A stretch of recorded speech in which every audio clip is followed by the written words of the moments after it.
Hey guys, good evening and welcome back again to your Unacademy NEET English channel. I hope all of you are doing great, having a good time. So my dear students, today we are going to cover one of the most important chapters of your chemistry, right? Which is related to your class 12th modern physics as well. And the name of the chapter is going to be atomic structure, your structure of atom. And you already know from this particular chapter every year, almost some 2 to 3 questions are asked when it comes to the NEET examination. And my dear students, today this particular chapter shall be started from the basics, from the scratch. Whether you are writing the NEET in 2025, whether you are writing the NEET in 2026, does not matter. This chapter is from the basics, from the scratch. We shall be covering all the topics in detail in this particular chapter. Okay? You need not to worry if you have not studied this chapter before, because every single thing shall be started from the basics, from the scratch. And I would highly want you guys to share this particular video with all of your friends, whosoever is preparing at home, whosoever wants the quality education absolutely free of cost. So it's, I believe, your moral responsibility to share these sort of sessions with all those students who cannot afford the quality education. Okay?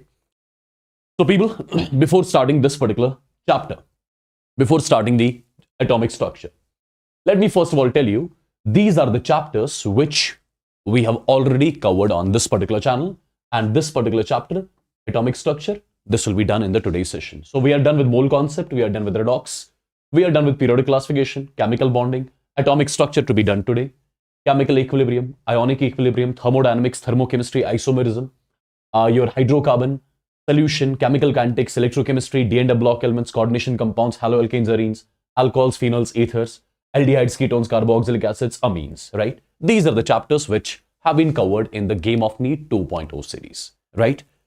So people, if you have skipped some of the chapters, I would highly recommend you guys to watch all these chapters in detail, because all these chapters, they contain everything basically. There is not a single thing which is skipped in any of the sessions.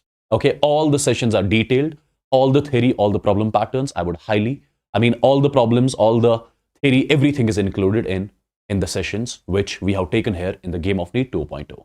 Okay. Well, what all topics we shall be covering in the atomic structure? It is absolutely going to be a complete chapter. And let me exactly give you the course flow, session flow of the today's session. Okay. So my dear students, the first topic that will be covered in the today's session, what is that going to be? That is going to be your cathode ray experiment. Cathode ray experiment we shall be discussing in detail. After that, we shall be discussing about the anode ray experiment. Okay. After that, we shall be discussing about the Millikan's oil drop experiment. Millikan's oil drop experiment. Right after that, we shall be discussing about the discovery of neutron. Discovery of neutron. Well, after doing the discovery of neutron, then we'll straight away come into the atomic models. And we shall be starting with the first model, that is your Thomson's model. Thomson's model of an atom. Right after that, we shall be discussing about the Rutherford's alpha particle scattering experiment. Rutherford's alpha particle scattering experiment. And in that only we shall be discussing about the distance of closest approach. The distance of closest approach. Well, after doing the distance of closest approach, then we shall be coming into Rutherford's nuclear model of an atom. Rutherford's nuclear model. And after doing the Rutherford's nuclear model, we shall be directly coming to the Planck's quantum theory.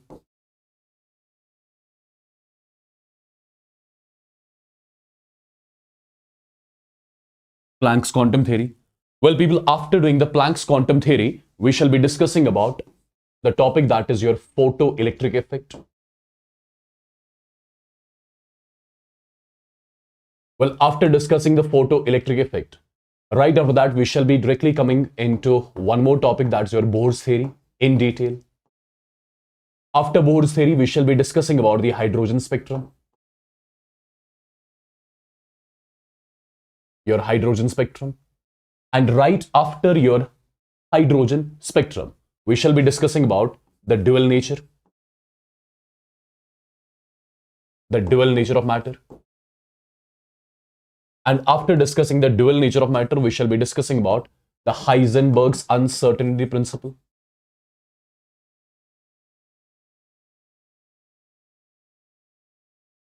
Heisenberg's uncertainty principle. And after discussing the Heisenberg's uncertainty principle, we shall be entering into the quantum mechanical model, wherein we shall be discussing about the quantum numbers in detail. While doing the quantum numbers, we shall be discussing about the shapes of orbitals. After doing the shapes of orbitals, we shall be discussing about the calculation of nodes. And after discussing calculation of nodes, we shall be discussing about the probability distribution diagrams. Probability distribution diagrams. And at the end, if we got time, then we shall be discussing about electronic configuration as well. And I believe electronic configuration already you guys would have studied, right? Electronic configuration. Right? This particular topic, this I believe you would have studied in your periodic classification taken by HSP sir already, right? So this particular topic, it is, I believe everybody, all of you would be already knowing how to write the electronic configuration of different atoms. And in this particular topic, only like 2 questions can be asked.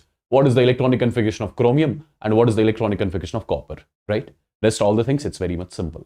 And if we got time at the end, then we'll be studying the electronic configuration. Otherwise, you have studied this in periodic classification taken by HSP sir, also taken by Sonali ma'am, right? So this is your complete chapter, which we shall be doing in the today's session. And my dear students, let me tell you one more thing.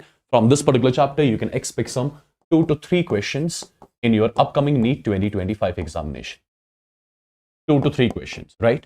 And if this particular chapter is strong, that means automatically your modern physics, my dear students, is going to be strong, right? So if you're studying this particular chapter in detail, in depth, that means you will be able to solve each and every question of your modern physics easily. Trust me on that. So again, from your modern physics, you know, a lot of questions are asked, and all those questions you shall be getting from this particular chapter itself. The first topic which we are going to start, as I told you, everything will be started from the basics, right? So I'll be exactly starting from the basics itself. So the first topic which we are going to cover right now, that is going to be your cathode ray experiment. That is going to be your cathode ray experiment. So first of all, who performed exactly this particular experiment? This cathode ray experiment, which I'm going to teach you right now, it was performed by J.J. Thomson. It was performed by J.J. Thomson. And let me tell you, it was performed in 1897, right? Mark the date as well. And my dear students, so with the help of this particular experiment, what exactly was discovered? With the help of this particular experiment, electron was exactly discovered, right? So with the help of this cathode ray experiment performed by J.J. Thomson, right, in 1897, what we discovered exactly? We discovered electron. Now the point is how this electron was discovered, what exactly was observed, what exactly was concluded, right? So step by step, we'll see the things. So my dear students, in this cathode ray experiment, what exactly was done? Let me tell you, a narrow glass tube was taken. Imagine this is one narrow glass tube. This is a narrow glass tube which was about 60 centimeters long. A narrow glass tube which was about 60 centimeters long was taken, right? Now, my dear students, over here in this glass tube, in this narrow glass tube, a vacuum pump was also fixed. What was the need of this vacuum pump? This vacuum pump was used to control the pressure of the gas inside this particular container. This is a particular container. This is a narrow glass tube, which is about 60 centimeters long. And in this narrow glass tube, what you will find? You will find a vacuum pump which is fitted to this particular tube. What is the use of this vacuum pump? My dear students, the gas which I'm going to keep inside this container, the gas which I'm going to keep inside this narrow tube, to control the pressure, to increase or decrease the pressure of that gas inside the tube, a vacuum pump was used over here, right? And my dear students, which gas we are going to take over here? Let me tell you, it is the H2 gas which we are going to take in this particular container, in this particular narrow tube, right? And at the same time, I'll be using two metal strips. This is strip number 1. This is metal strip 2. And let me tell you, these metal strips which I'm using over here, these metal strips I'm connecting with the high voltage battery. These metal strips I'm connecting with the high voltage battery. This is a very, very high voltage battery. It is a very, very high voltage battery which I have taken over here. Now, my dear students, that metal strip which is connected with the negative terminal of the battery, that metal strip which will be connected with the negative terminal of the battery, that will be having the negative charge on it. Similarly, that metal strip which is connected with the positive terminal of the battery, that will be definitely having positive charge on it, right? And this negatively charged metal strip over here, I'll be calling this as cathode. And this positively charged metal strip over here, I'll be calling this as anode. I'll be calling this particular metal strip carrying the positive charge, I'll be calling this as anode. And my dear students, which gas was taken over here in this container? It was H2 gas which was taken for the experiment, right? Now, first of all, this particular tube which was taken for the experiment, this particular tube is what you call as Crookes tube. This particular tube which was taken for the experiment, this is something which you call as Crookes tube. Now, my dear students, what exactly were the observations? What exactly were the observations made by J.J. Thomson while carrying out this particular experiment? What he exactly did? He took H2 gas in this particular chamber, H2 gas in this particular glass tube, right? He used a high voltage battery. My dear students, when the voltage of the battery was kept 10 raised power 4 volts.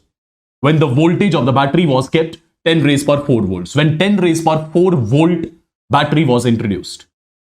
And when the pressure of the gas was kept very low, there were some observations. There were some observations which were made by J.J. Thomson. And what were exactly the observations? Try to understand. Before letting you know the observations, let me tell you, this particular side of the glass tube, it was coated with zinc sulfide. So this particular surface of this glass tube, it was coated with zinc sulfide. Why was it coated with zinc sulfide? My dear students, there is a property of zinc sulfide basically. And what is the property of the zinc sulfide? Let me tell you, for example, if this is a plate which is coated with zinc sulfide, my dear students, whenever any particle which has got certain mass, which is moving with velocity v, whenever any particle strikes this zinc sulfide,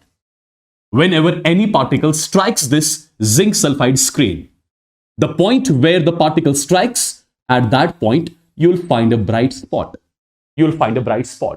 For example, there is one particle which has got certain mass. It is going to strike the zinc sulfide screen. The point where the particle strikes, a bright spot will be created. Similarly, one more particle over here, striking the zinc sulfide, a bright spot is getting created. So there is a property of this zinc sulfide. What is the property? My dear students, whenever any particle having any mass strikes the zinc sulfide screen, a bright spot gets created on the zinc sulfide screen.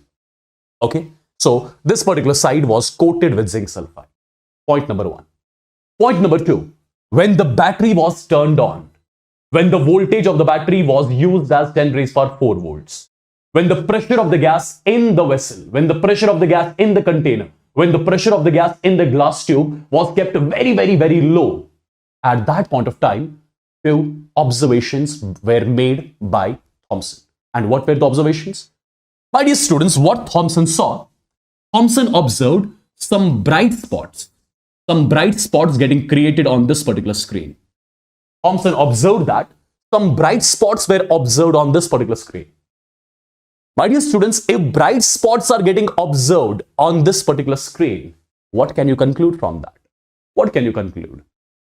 What Thomson concluded? Thomson concluded that there must be some invisible rays.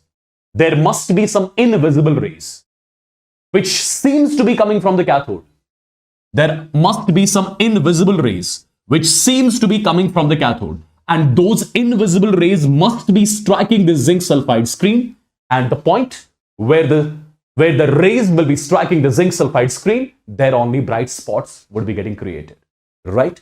So when the battery was turned on, when the voltage of the battery was kept 10 raised power 4 volts, when the pressure of the gas was kept very, very, very low, what happened? What happened? Some bright spots were observed on this zinc sulfide screen, which is only possible if some invisible rays are coming from cathode, right?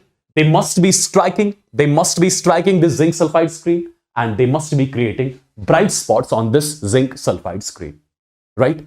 So my dear students, point number one, the invisible rays, which seems to be, I'm using the term seems to be, right? I have no idea from where exactly they are generated. I have no idea right now. Okay. So these are some invisible rays which seems to be coming from the cathode. The invisible rays which seems to be coming from the cathode.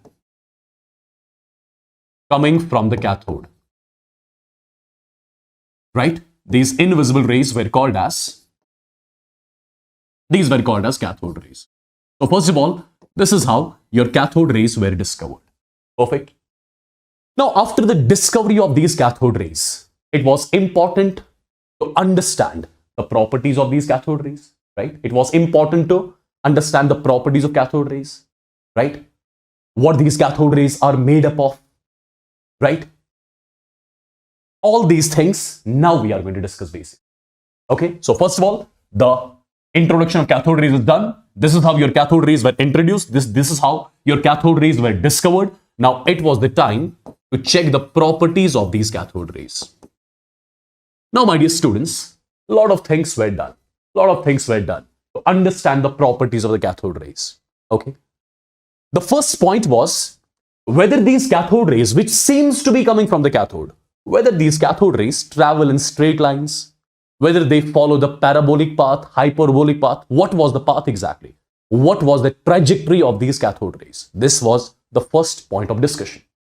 And my dear students, in order to check whether the cathode rays were traveling in straight lines, whether they were following the parabolic path, etc., etc., what exactly was done? Let me tell you, an object was introduced here. An object was kept here. An object. This is the object. Right? And just behind the object, a screen was kept. A screen. Right? Just behind the object, I would say, just behind the object, a screen was kept. And my dear students, on this particular screen, what you will find? On this particular screen, what did he exactly find out? Let's try to understand. This is the object, and this is the screen basically over here.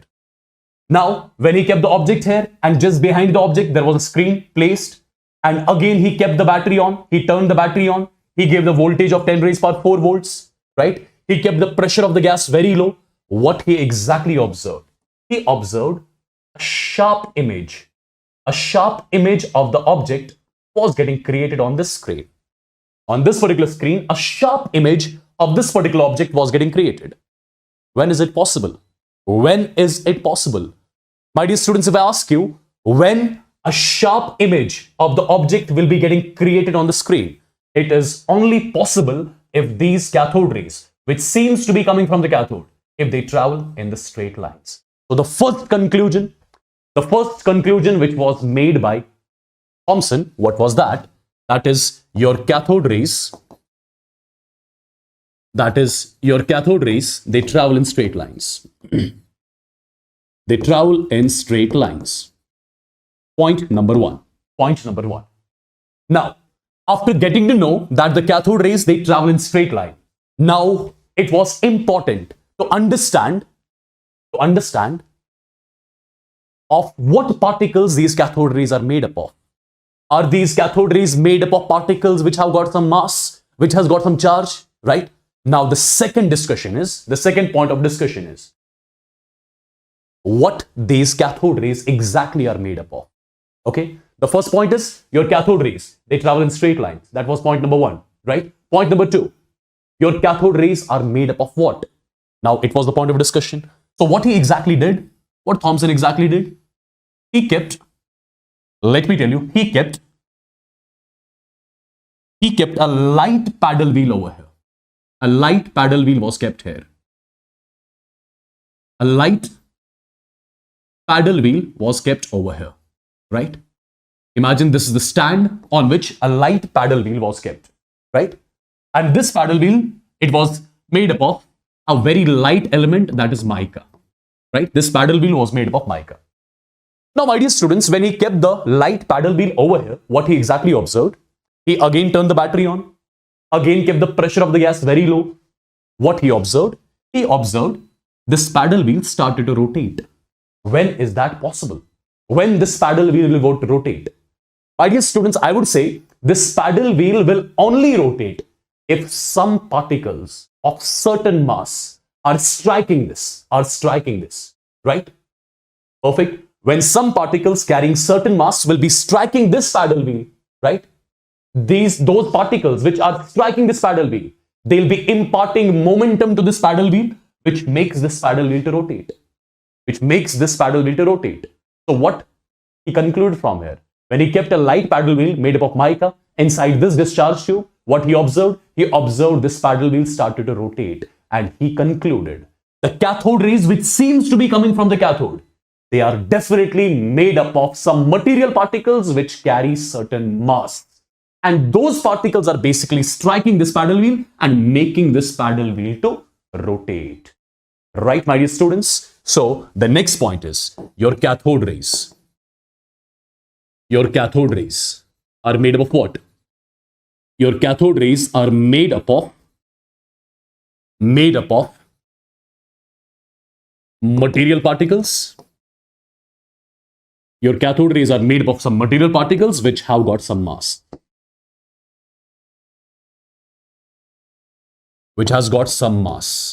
So one more thing was concluded.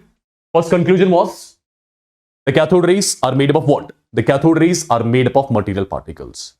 And the material particles of which cathode rays are made up of, let me tell you, those material particles carry certain mass. They have got some mass as well, right?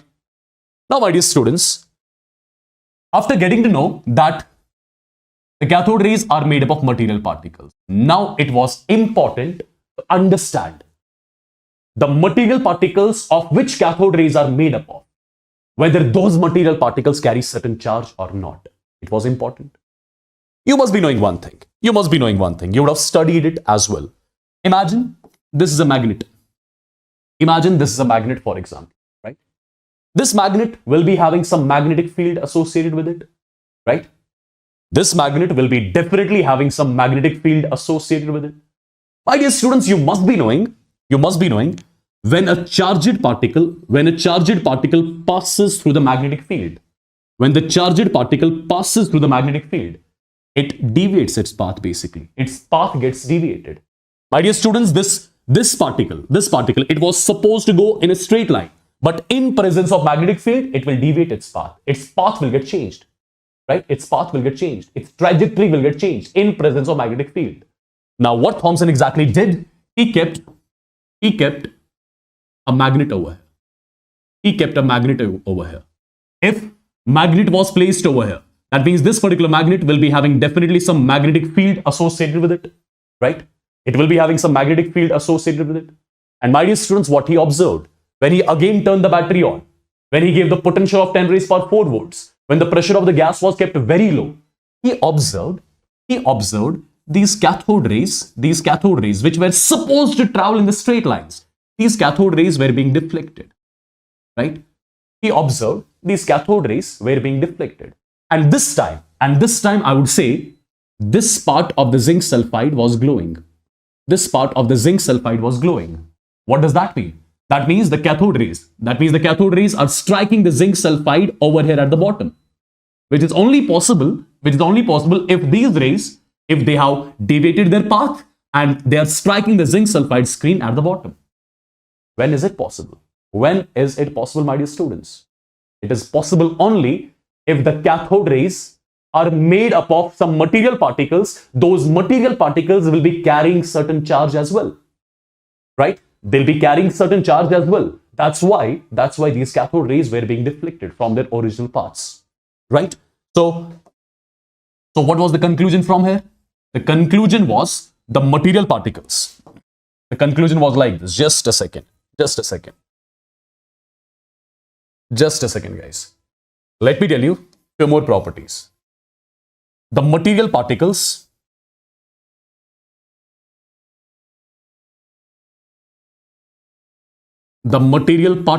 of which these cathode rays were made up of.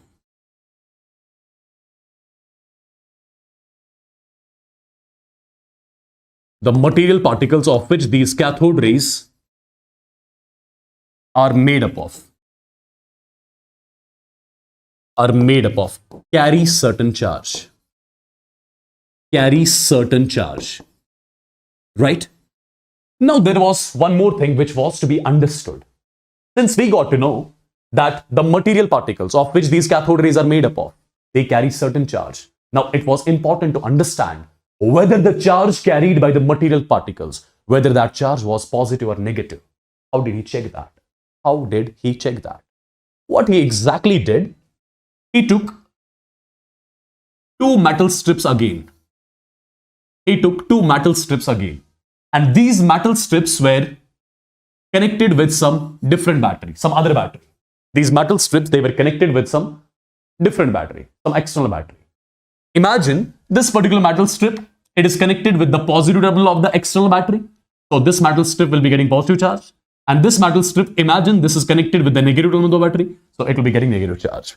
And my dear students, what he observed, when he again kept the voltage of this battery as 10 raised power 4 volts, so when the pressure of the gas again was kept very low, he observed these cathode rays were being deflected towards the positively charged plate. Now tell me, when is that possible? When these cathode rays will start deflecting towards the positively charged plate? Since you know, unlikes attract. So I would say these cathode rays, they are basically made up of those material particles which carry the negative charge. That's why these cathode rays, they are deflected towards the positively charged plate. As simple as that. So my dear students, what he observed, he concluded basically the material particles of which cathode rays are made up of carry certain charge. I would say carry negative charge.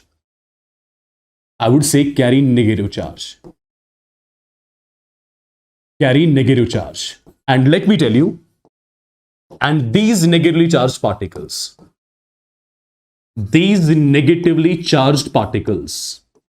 of which your cathode rays are made up of, these negatively charged particles were termed as negatrons, right? So initially it was not electron, initially it was the negatron, right? After the discovery of, right, when this experiment was carried out, what Thomson observed, he observed some of the invisible rays which seems to be coming from the cathode. They were made up of some material particles which have got certain mass, which have got negative charge, and those negatively charged particles of which your cathode rays are exactly made up of, he called them as negatrons. And later on, the name negatrons was changed to electron. The name negatron was changed into electron. And who changed the name? There was one more scientist whose name was Stoney. Stoney was the scientist basically who changed the name from negatron to electron, right? Did you get to know how this electron exactly was discovered? Exactly, negatron sounds cooler, right? I know. My dear students, is it clear till here? Did you get to know how this electron was exactly discovered? Yeah? Perfect. Perfect, guys, perfect. Now, from this particular experiment, few more conclusions were made. Few more conclusions were made. Point number one. Point number one. Point number one. It was observed that when these cathode rays, when they strike a heavy metal like tungsten, it was observed that when these cathode rays, when they strike a heavy element like tungsten, X-rays were produced. This was one more conclusion. This was one more observation basically. So let me write it over here. Let me write it over here. When cathode rays strike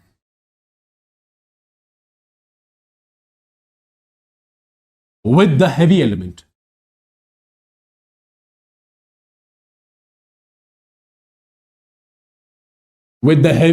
like tungsten, X-rays were produced. X-rays were produced. This was one more observation and conclusion made by Thomson, right? Okay. Now, my dear students, at the same time, it was observed that these cathode rays, they produce heating effect.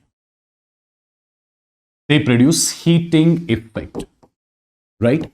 So basically, when these cathode rays were made to fall a metal strip, when these cathode rays were made to fall on the metal strip, it was observed that that metal strip was getting time. Its temperature was raising with time, which is only possible if these cathode rays, they produce a heating effect. Right? Perfect. I hope all these things are absolutely clear till here. So my dear students, let me conclude. Conclusion is like this. So first of all, a Crookes tube was taken which was approximately 60 centimeters long, right? And in this particular Crookes tube, H2 gas was introduced. Okay. A vacuum pump was used to control the pressure of the gas inside this container. Two metal strips were used, right? One connected with the negative terminal of the battery, one connected with the positive terminal of the battery. Negatively charged plate was called as your cathode, positively charged was called as anode, right? When the battery was turned on, when the voltage of the battery was kept approximately 10 raised power 4 volts, some invisible rays, they seems to be coming from the cathode and striking the zinc sulfide screen, at which bright spots were getting created. And he called these invisible rays as what? He called these invisible rays as the cathode rays. Now these cathode rays, they are made up of some material particles which carry certain mass, which have got the negative charge, and the negatively charged particles of which these cathode rays are made up of, he called them as negatrons. And later on, these negatrons were called as electrons. And who changed the name? It was the Stoney who changed the name from negatrons to electrons, right? And these cathode rays, when they strike the heavy metal like tungsten, X-rays were produced, right? And my dear students, at the same time, when you make these cathode rays to fall on the metal plate, what happened to the temperature of the metal plate? Temperature of the metal plate, it kept on increasing, right? Which is possible only if these cathode rays, if they show heating effect. I hope this particular thing is clear till here, right? I hope all these things are absolutely clear till here. Right, my dear students? Now try to understand few more things.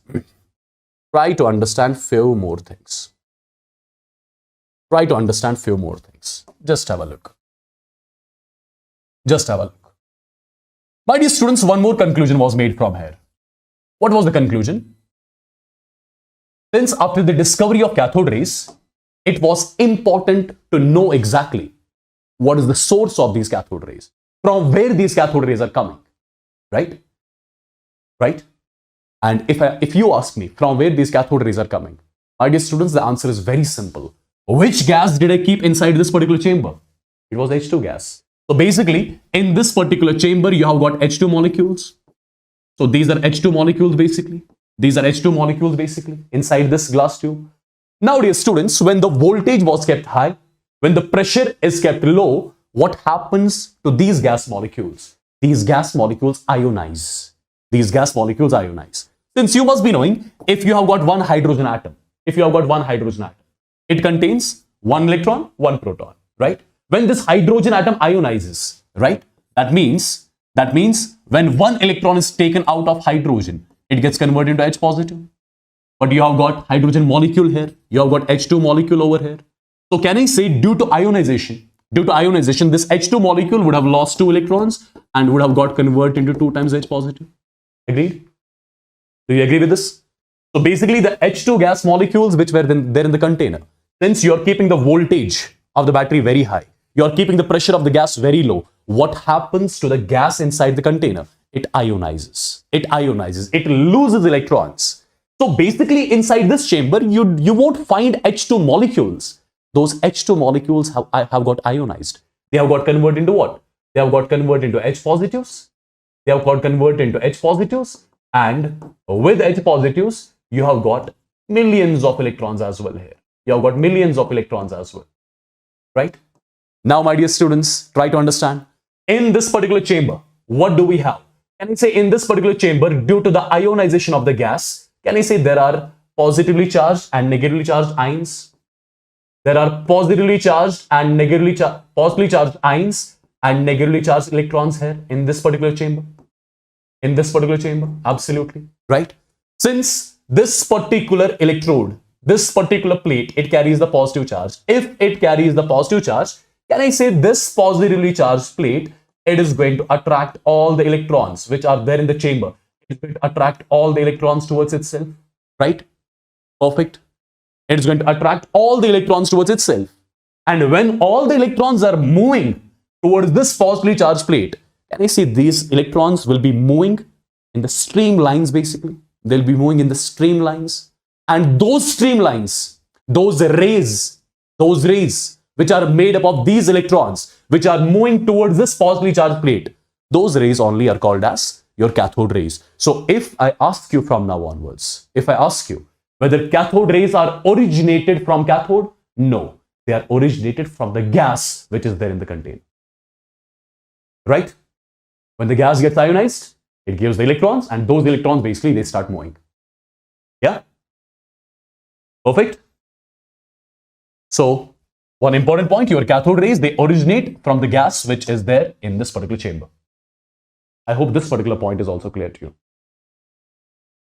Okay, so I will say cathode rays do not originate.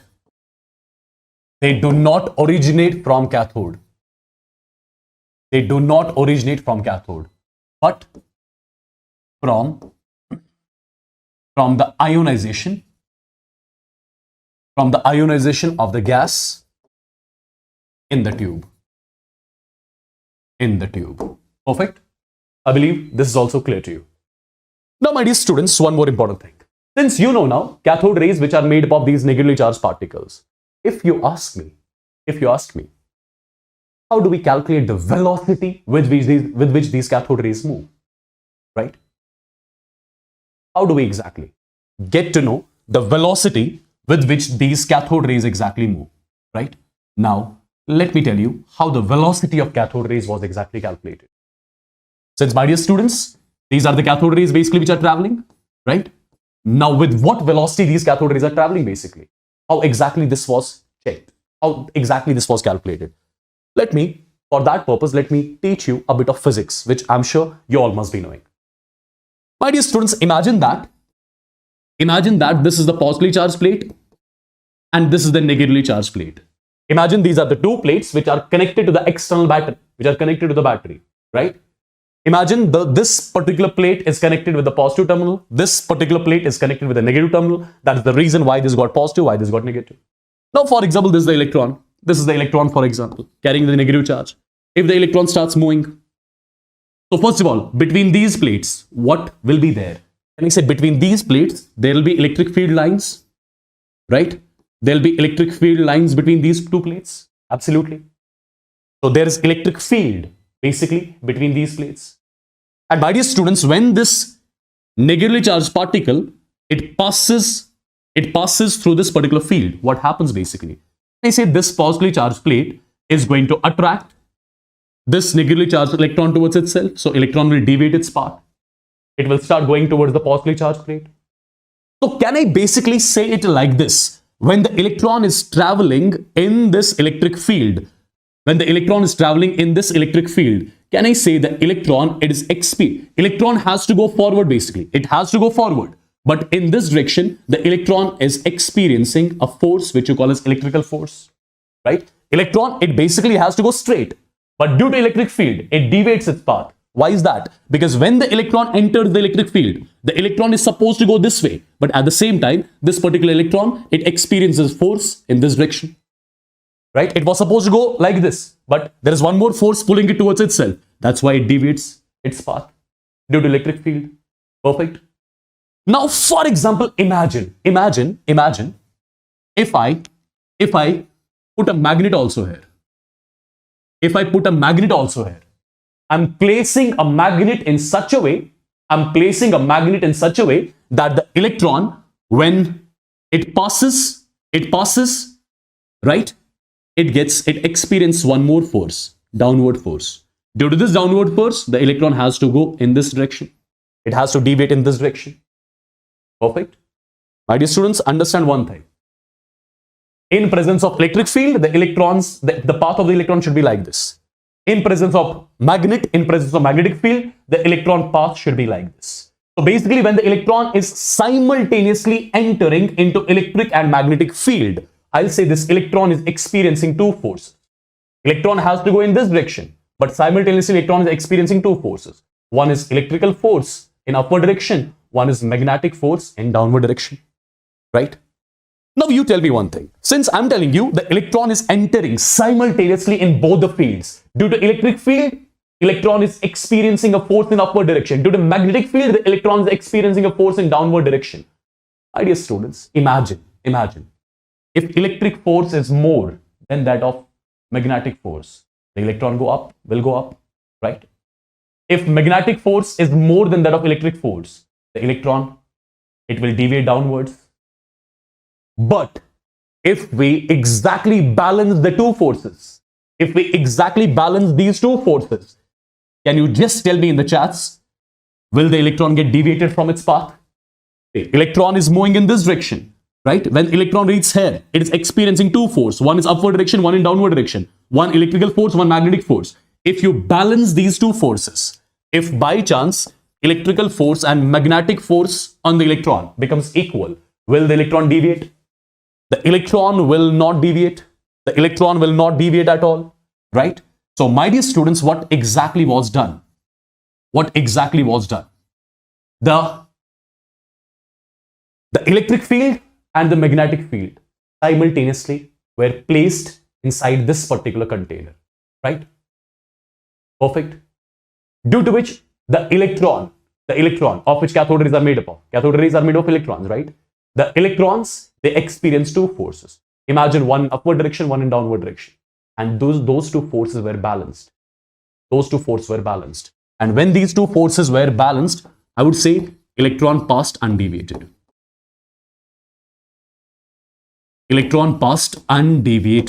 Now you tell me, why did electron pass undeviated? Because electrical force and magnetic force on the electron, they cancelled.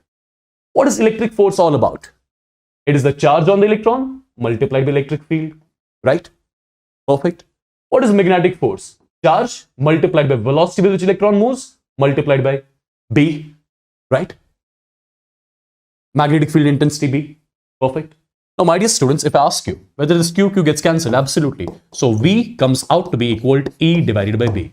Now, if you ask me what this V is the velocity with which electron moves. V is the velocity with which your cathode rays move.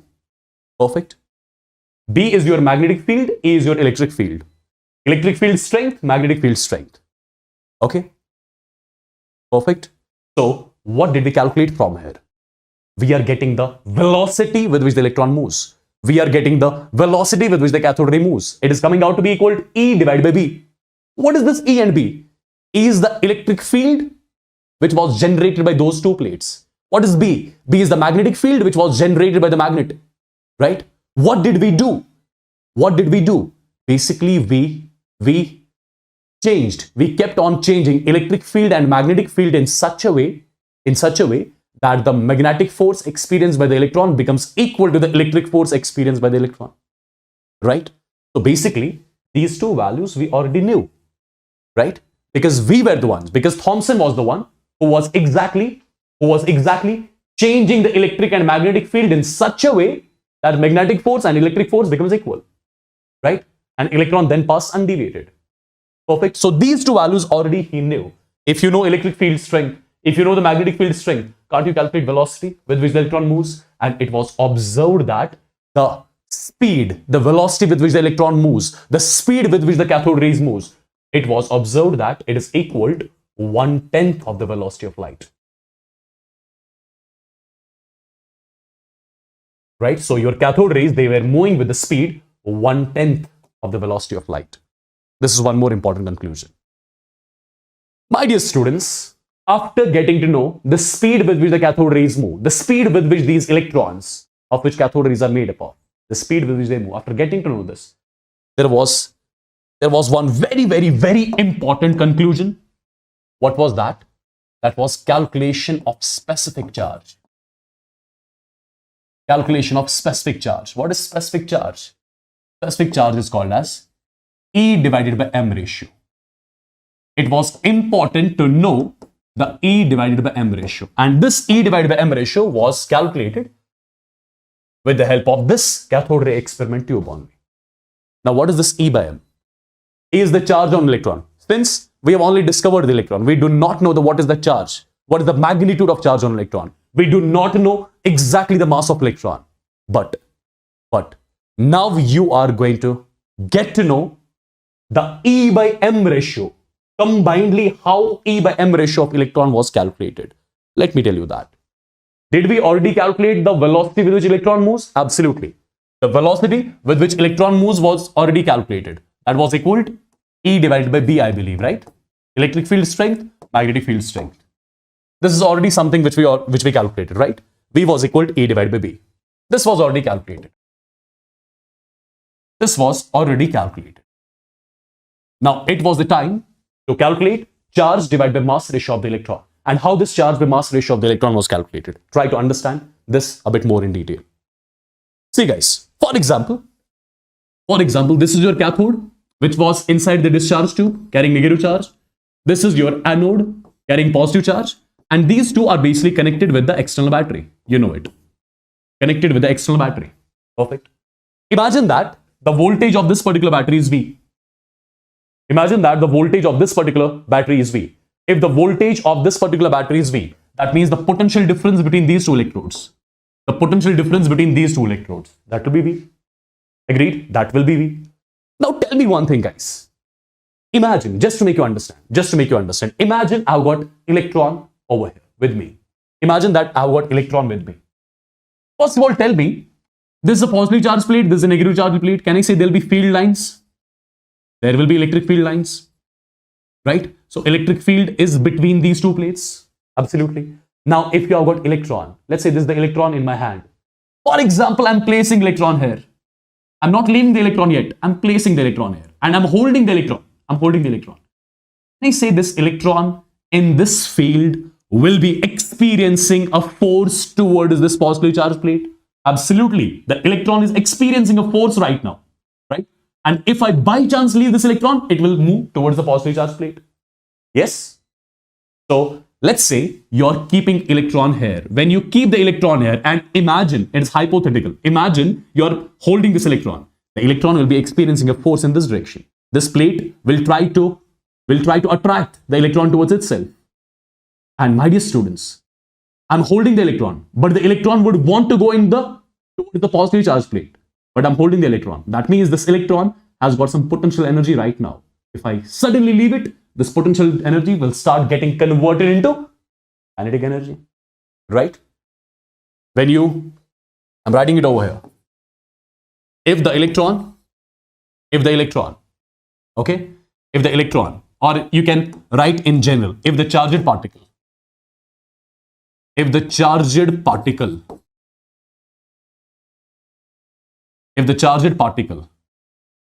is placed under a potential difference, under the potential difference of V volts. If a charged particle is placed under the potential difference of V volts, what will happen? What will happen? Can I say the potential energy of the charged particle will start getting converted into its kinetic energy, right? Perfect. What is potential energy exactly equaled? Do you know potential energy is equal to charge on the electron multiplied by potential difference between the plates, right? Q multiplied by V, that's your potential energy. Kinetic energy, half of mv square. This is the velocity of electron, this is the mass of electron, right? Perfect, guys. Now tell me one simple thing. Tell me one simple. If I would want to eliminate V square from here, they say V square will be 2 times Q capital V divided by M. What is the small v and capital V? Small v is the velocity with which the electron is moving. What is capital V? It is the potential difference between these two plates. It is the voltage of this particular battery, right? Now V already you know, it's E by B. So V square will be equal to E square by B square. So E square divided by B square is equal to 2 times Q capital V divided by M. Perfect, my dear students. Perfect. What is Q? Q is the charge on electron. What is M? M is the mass of electron. Charge on electron is represented by E, right? So if I ask you, what will be the E by M value? E divided by M will be equal to E square divided by 2 B square multiplied by capital V. Do you agree with this? E by M came out to be equal to E square divided by 2 B square multiplied by V. My dear students, already we know the E value, already we know the B value, and this voltage, this potential difference, we already know. Perfect. So all the values over here we already know. So can I say E divided by M value? We can easily calculate from here, right? E divided by M value, we can easily calculate from here. And how much it will come out to be? It will come out to be 1.76 into 10 raised power 11 coulomb per kg, right? So my dear students, with the help of this particular calculation, E divided by M ratio, specific charge of the electron, E by M ratio of the electron was calculated, and it was found out to be 1.76 into 10 raised power 11 coulomb per kg. Right? Right, people? So this is how your E by M ratio was calculated. Charge on electron was not calculated yet. Mass of electron was not calculated, but the ratio of charge and mass of electron was already calculated with the help of this particular experiment. Yeah?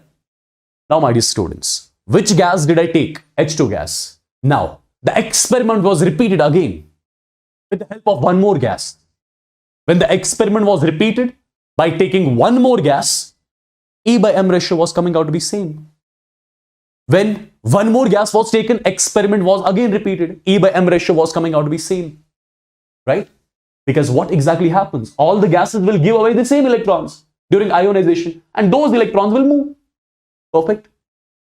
So my dear students, let me tell you, this experiment, it was carried out many a times, and E by M ratio of electrons was coming out to be same. So what was concluded from here? It was concluded that the E by M ratio of cathode rays, I would say, the E by M ratio of cathode rays is independent. It is independent of the nature of the gas taken. It was the independent of the nature of the gas taken. And it was independent of the material of electrodes which were used. It was independent of the material of the electrodes which were used. Okay. So I hope you got to know exactly how E by M ratio of the electron was calculated, right? And my dear students, since E by M ratio was calculated, no doubt, E by M ratio was calculated. E by M ratio of electron was calculated, but the charge on electron was not calculated yet. The mass of the electron was not calculated yet individually, right? Now it was the time to calculate the exact charge present on the electron. And how exactly they calculate the charge on the electron? With the help of Millikan's oil drop experiment. Someone is asking, what is hydrogen spectrum? Bro, I did not reach the hydrogen spectrum yet. Just wait, hydrogen spectrum will be done in the second session. Okay, I'm just teaching you the basics right now. Because if your basics will be clear, this chapter entirely will be clear. Hydrogen spectrum, everything will be done in detail. Just wait for it. This is just the basics. Okay. So my dear students, E by M ratio was calculated with the help of cathode ray experiment. Now the charge present on the electron was calculated with the help of Millikan's oil drop experiment. Right? Now what this Millikan's oil drop experiment exactly is all about? With the help of Millikan's oil drop experiment, how the charge of electron was calculated. Let's get to know about that. But before knowing about that, you should know a term called as terminal velocity. Have you ever heard about terminal velocity? Do you know what terminal velocity is all about? In physics, paper 2, class 11th. Have you heard about terminal velocity? Say yes or no in the chats. Everyone. Say yes or no in the chats. Do you know about terminal velocity? I'm asking you.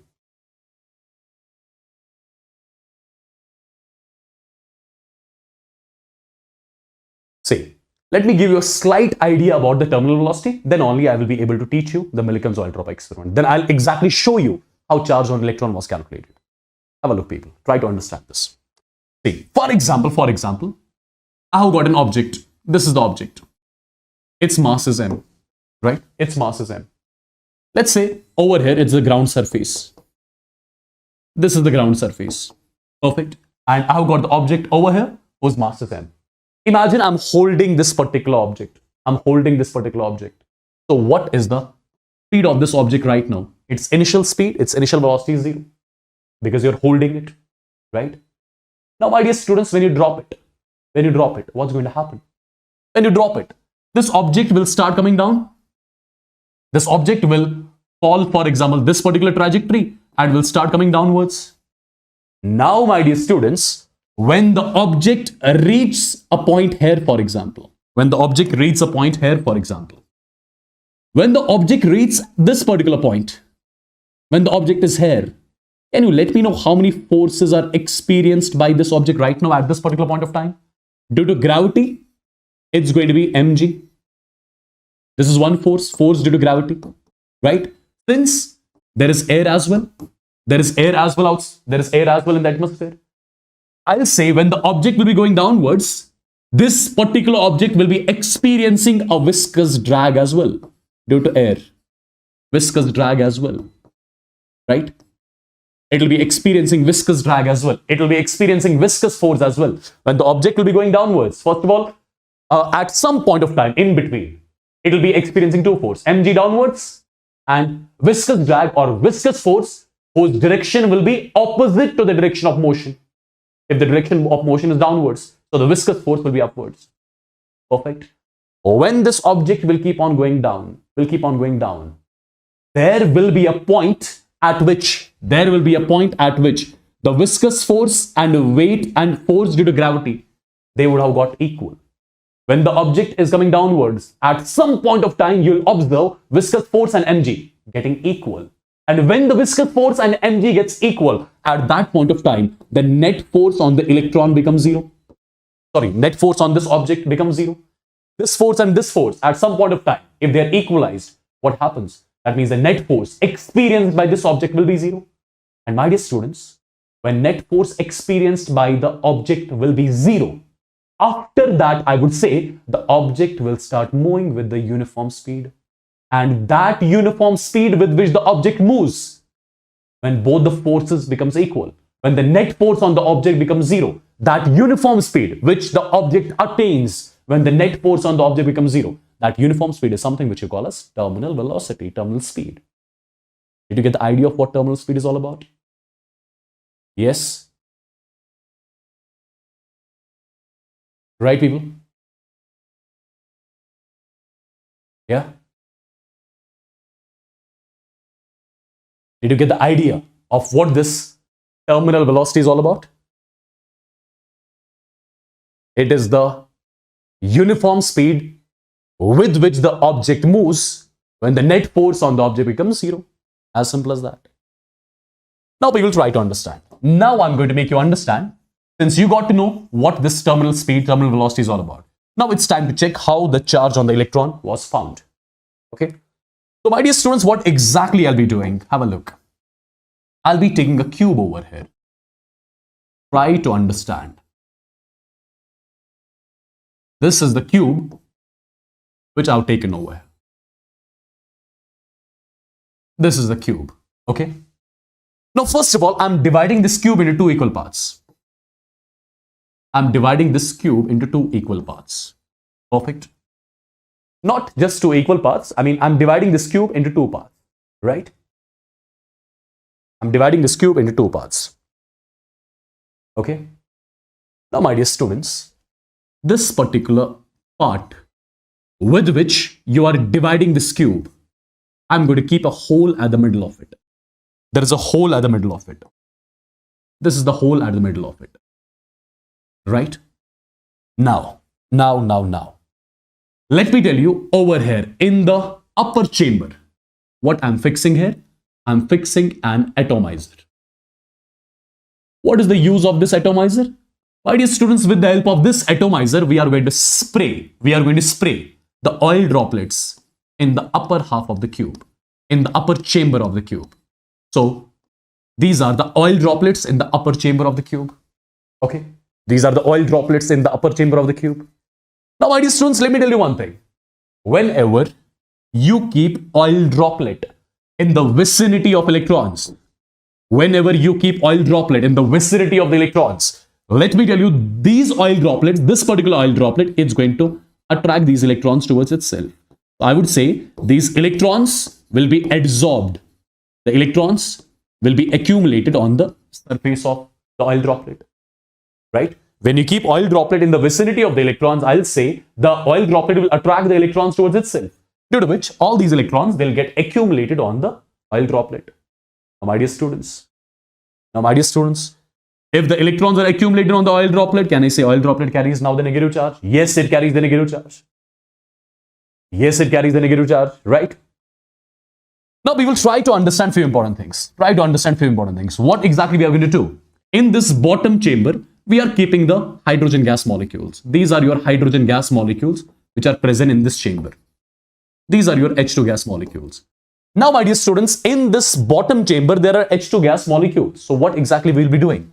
We'll be providing some X-rays, and these X-rays, they will be incident on these gas molecules.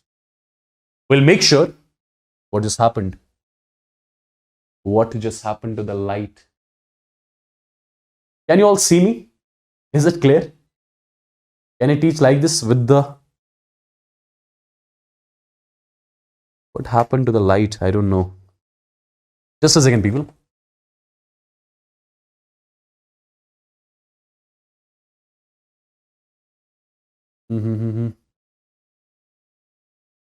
What do we do? Light ही चली गई. But can you see the board? I believe yes.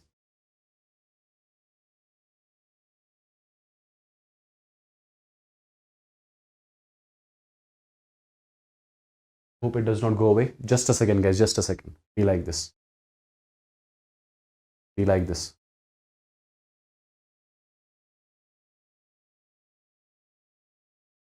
I don't know what happened.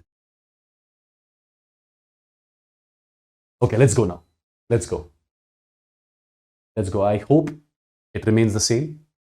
Okay, guys. So this bottom part of the cube, it contains what? It contains H2 gas molecules. Now you are making X-rays. You are making X-rays to strike these hydrogen gas molecules.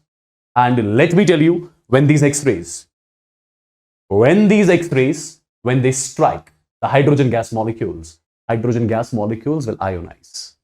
And you know, when hydrogen gas molecules ionize, they lead to the formation of H positives and electrons. So can I say in this bottom chamber, what you will find? You will find electrons, and with the electrons you will find H positive ions as well. So there will be a lot of electrons present here. And from where these electrons have come? These electrons have come from the ionization of H2 gas. Okay. Now, my dear students, understand. One is asking, sir, when will you take equilibrium? Equilibrium I've already taught on this channel. Go to the playlist, find equilibrium there. Okay. All right. Now, my dear students, what is going to happen? See, in this particular chamber, there are oil droplets. In the In this particular chamber, there are electrons. Now, there will be a scenario when one of the oil droplet will pass through this particular hole and will start coming downwards, right? Will start coming downwards. A scenario will be there when one of the oil droplet will pass through this particular hole, will come in this particular chamber containing electrons. Now imagine one of the oil droplet has come, it has reached here. My dear students, when oil droplet reaches this particular chamber of the cube, can I say this oil droplet is going to attract these electrons towards itself? Due to which, what's going to happen? I'll say these electrons will be accumulated on this oil droplet, and this particular oil droplet now carries a negative charge, right? Now I am showing this particular oil droplet right here. Try to understand. This particular oil droplet is going downwards. It's going downwards, right? It's going downwards. Perfect. Now, my dear students, if this particular oil droplet is going downwards, can you tell me how many forces are experienced by this particular oil droplet here? How many forces are experienced by this oil droplet?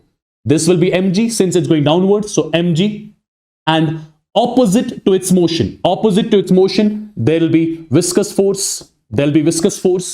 Can I say when the oil droplet will continuously keep on coming down? Can I say a scenario will come when Fv becomes equal to mg? When this viscous force becomes equal to what? Becomes equal to mg. Perfect. At that point of time, what about the net force? Net force on this oil droplet becomes 0. And when the net force on the oil droplet becomes 0, after that this oil droplet will start moving with the uniform speed. And that uniform speed is what you call as terminal speed. And that terminal speed I'm representing with the nu1 or V1. What is V1? It is the terminal speed attained by the oil droplet. Right? I hope this is clear. So my dear students, can I say, I'll write over here. In absence of electric field, a scenario came at which viscous force became equal to mg. Right? How do you exactly calculate viscous force? Viscous force is calculated by the formula. I hope you have studied the Stokes law in physics, right? Viscous force is equal to 6 pi neta r v. 6 is constant, pi is constant. This neta is called as coefficient of viscosity. R is the radius of the oil droplet, and this V1 is the terminal velocity with which this oil droplet is moving in absence of electric field. And this particular term is equal to mg. Right? Now, my dear students, try to understand. What is this m? M is the mass of oil droplet. So, can we just do one thing? Instead of mass of oil droplet, since density is equal to mass by volume, so instead of mass of oil droplet, can I write density of oil multiplied by density is equal to mass by volume multiplied by volume of oil droplet, right? Multiplied by what? Multiplied by g. Perfect. And my dear students, just try to understand. Density of oil droplet multiplied by volume of oil droplet. Oil droplet is spherical in shape. Its volume is 4 by 3 pi r cube, right? 4 by 3 pi r cube, right? Density multiplied by volume multiplied by g. So can I say one of the r and one of the r gets cancelled out? Absolutely, right? So what can we conclude from here? This particular pi gets cancelled out. So can I calculate the value of r square from here? The value of r square will be equal to 3 6 are 18. 3 6 are 18. So this 18, pi got cancelled. This is 18 neta V1 divided by 3 6 18 neta V1 divided by what? Divided by density of oil multiplied by 4, and what is there? Multiplied by g. Perfect. So can't you calculate r from here? R will be equal. This will be 9 by 2. So under root of 9 divided by 2, this is neta, this is V1 divided by density of oil droplet multiplied by g. Well, first of all, a question can be asked from here. How do you calculate the radius of the oil droplet? So my dear students, the radius of the oil droplet is calculated. Radius of the oil droplet is calculated over here. Now, why did I calculate this radius? Because there is a logic for it. What do I need to calculate actually? I need to calculate the charge present on the oil droplet. In absence, I have not applied any electric field yet. In absence of electric field, I calculated the radius of the oil droplet. Perfect. Radius of the oil droplet. If you know the coefficient of viscosity, if you know the terminal speed with which the oil droplet moves, if you know the density of oil, G value you know, you can easily calculate the radius of oil droplet. Point number one. Point number two. What actually I'm supposed to calculate? I'm actually supposed to calculate the charge present on the oil droplet. And how exactly you're going to calculate that? Try to understand. Now, my dear students, if we just do one thing, if we connect this particular plate of the cube and this particular plate of the cube, these two plates of the cube, I'm connecting with the external battery. Let's say this is positive, this is negative. Perfect. When I connect them with the external battery, this is positive, this is negative. So this plate is connected with the positive terminal. So this particular plate, it carries the positive charge. This particular plate now carries the positive charge. And this particular plate carries the negative charge. Perfect. Now, my dear students, in presence of electric field, try to understand now. In presence of electric field, what is going to happen? In presence of electric field, what is going to happen? Try to understand. First of all, when the oil droplet comes down, it grabs the electrons. Oil droplet becomes negative charged, right?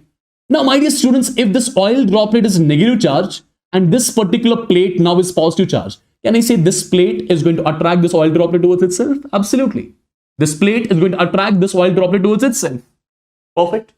So basically, this particular oil droplet in presence of electric field, the oil droplet which carries the negative charge, it is going downwards. So downward force is mg. And this particular plate is attracting it towards itself. So there is electric force. There is electric force experienced by this oil droplet. At the same time, just tell me one thing. If you keep on increasing the voltage of the battery,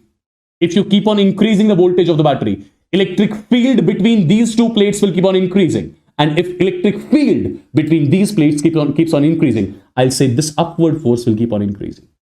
There will be a time. If I continuously keep on increasing the voltage, the field between the plates will keep on increasing. There will be a time this Fa, since it continuously keeps on increasing, due to increase in electric force, I would say there will be a scenario when this oil droplet starts going upwards. Right? This oil droplet starts going upwards at some point of time. And when the oil droplet starts going upwards, the motion is upwards. Opposite to the motion, there is viscous drag. Now the viscous drag will be downwards. Right? When the oil droplet is going upwards, how many forces are experienced by this oil droplet now? 3 forces. One is electrical force, one is mg, one is viscous force. Can I say a scenario will come when this oil droplet will keep on going upwards? Can I say a scenario will come at which the upward, downward forces would have got equalized? At that particular point of time, what will be the net force? What will be the net force on the oil droplet? That will be 0. Right? The net force on the oil droplet will be 0. And the oil droplet now will be going upwards with a constant speed. And that constant speed is what you call as terminal speed. Right? Let's assume that terminal speed right now is V2. What is V2? It is the terminal speed attained by this oil droplet going upwards in presence of electric field. So in presence of electric field, I must say Fe will be equal to viscous force now plus mg. Right? Clear? Clear, guys? Now, what is Fe? It is the electrical force, which is charge multiplied by electric field, is equal. Viscous force is going to be 6 pi neta r. Should I write V1 or V2? I'll write V2. Perfect. In presence of electric field. Plus what? Plus mg. Already you know mg, it's a constant. Mg, it's a constant. M is constant, G is constant. Mg will be equal to 6 pi neta r V1. So this is 6 pi neta r V1. Perfect. Now, my dear students, if you can write something like this, QE is equal to 6 pi neta r is common. So it's going to be nu1 plus V2. What is V1 plus V2? What is V1? V1 is the terminal velocity attained by the oil droplet in absence of electric field. V2 is the terminal velocity attained by the oil droplet in presence of electric field. V1 is the terminal velocity attained by the oil droplet when it was going downwards. V2 is the terminal velocity attained by the oil droplet when it's going upwards. Clear? Clear, my dear students? So Q from here will be equal to 6 pi neta R V1 plus V2 divided by what? Divided by E. My dear students, look at all the parameters which are involved in this equation. Look at all the parameters which are involved in this particular equation. You have got a constant, coefficient of viscosity, value already we know. Radius of the oil droplet, we already have calculated it. V1, we already know. V2, we already know. Electric field strength between these two plates with the help of this particular battery, we already know. So can't we calculate Q from here? What is Q? Q is the charge on oil droplet, and you know charge on oil droplet is due to the electrons which are present on the oil droplet. My dear students, it was observed the minimum charge present on the oil droplet was, its magnitude was 1.6 into 10 raised power minus 19 coulomb. This was the minimum charge present on the oil droplet, and the minimum charge present on the oil droplet was, sign is minus because it's electron, right? It was this much. When the same experiment was carried out one more time, the charge on the oil droplet came out to be 2 times this value. When the same experiment was carried out one more time, the charge on the oil droplet came out to be 3 times this value. Similarly, 4 times, 5 times. So it was believed that after performing this particular experiment many a times, it was believed that charge present on the object will be the integral value of this particular value. It will be the integral value of this particular value over here. This particular value, you call it as E. And it was finally believed that the charge present on any object is always the integral multiple of E. Perfect. Quantization of charge, you would have heard. Charge remains quantized. It will be the integral multiple.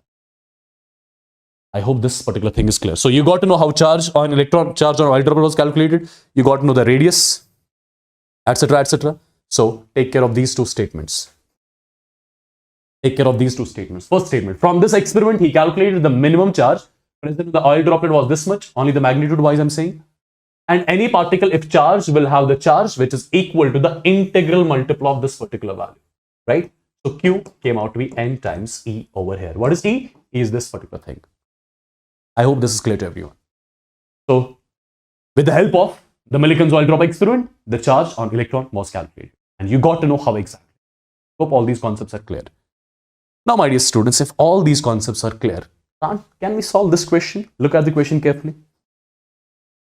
Can we solve this question? Look at the question. Read the question carefully.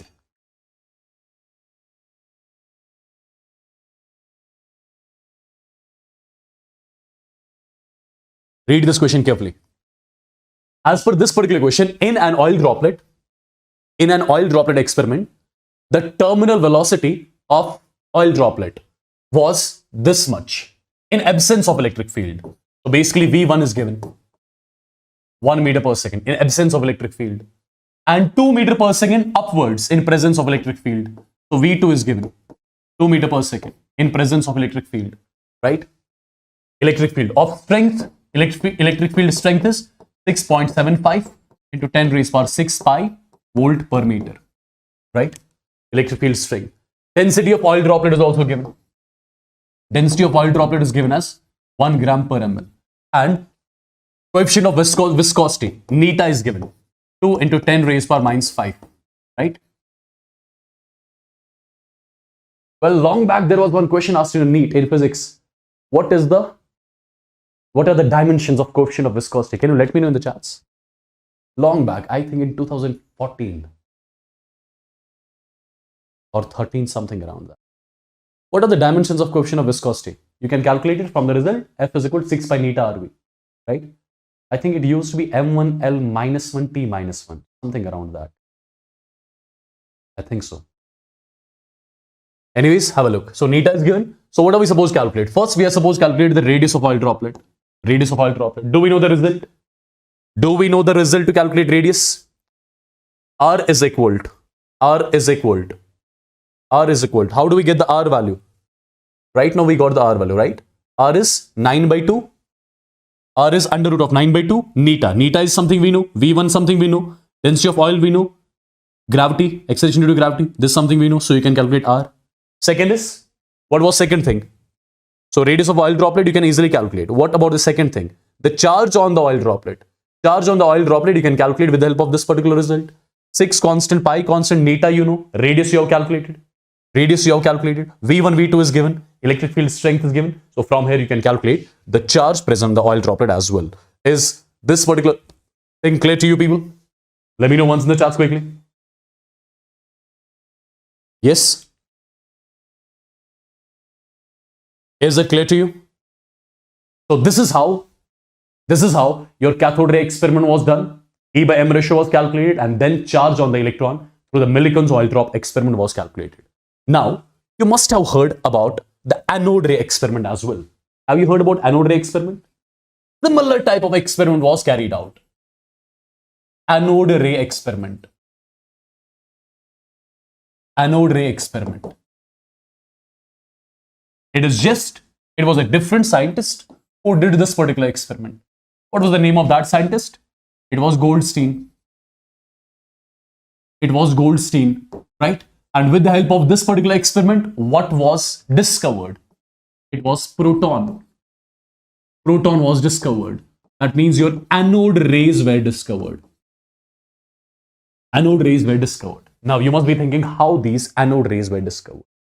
In the similar way, the way we discovered the electrons, in the similar way, we are going to discover the protons as well. Let's have a look how exactly.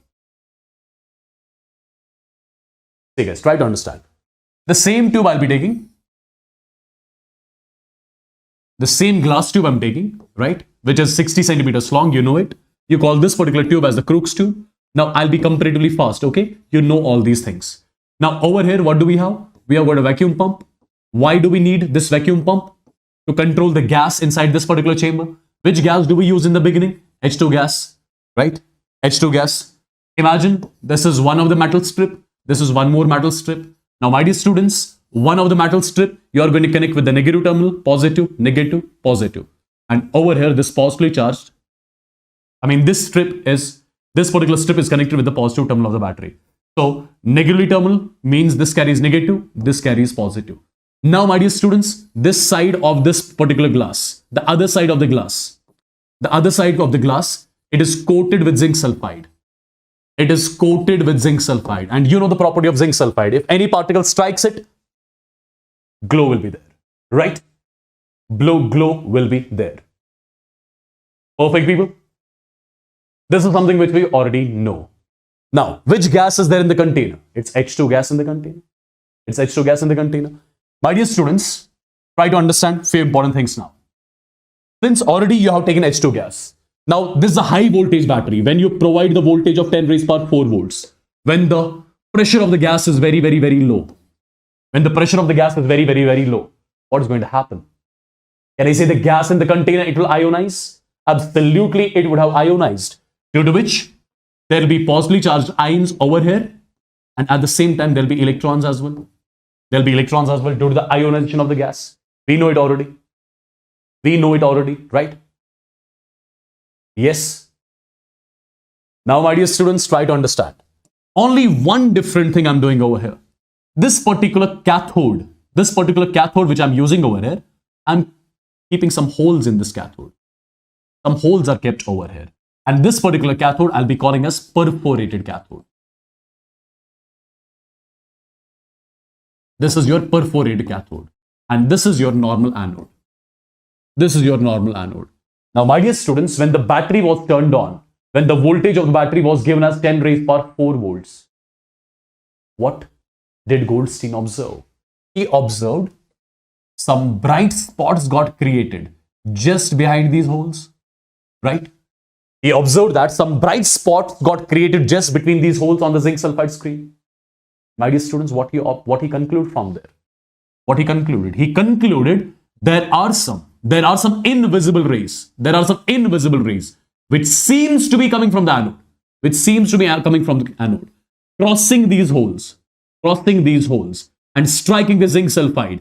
That's the reason why these bright spots are created. And these invisible rays, which seems to be coming from the anode, which seems to be coming from the anode, right? He called these invisible rays as the anode rays. So, the invisible rays which seems to be coming from the anode were called as anode rays. My dear students, and these anode rays are also called as canal rays. Why?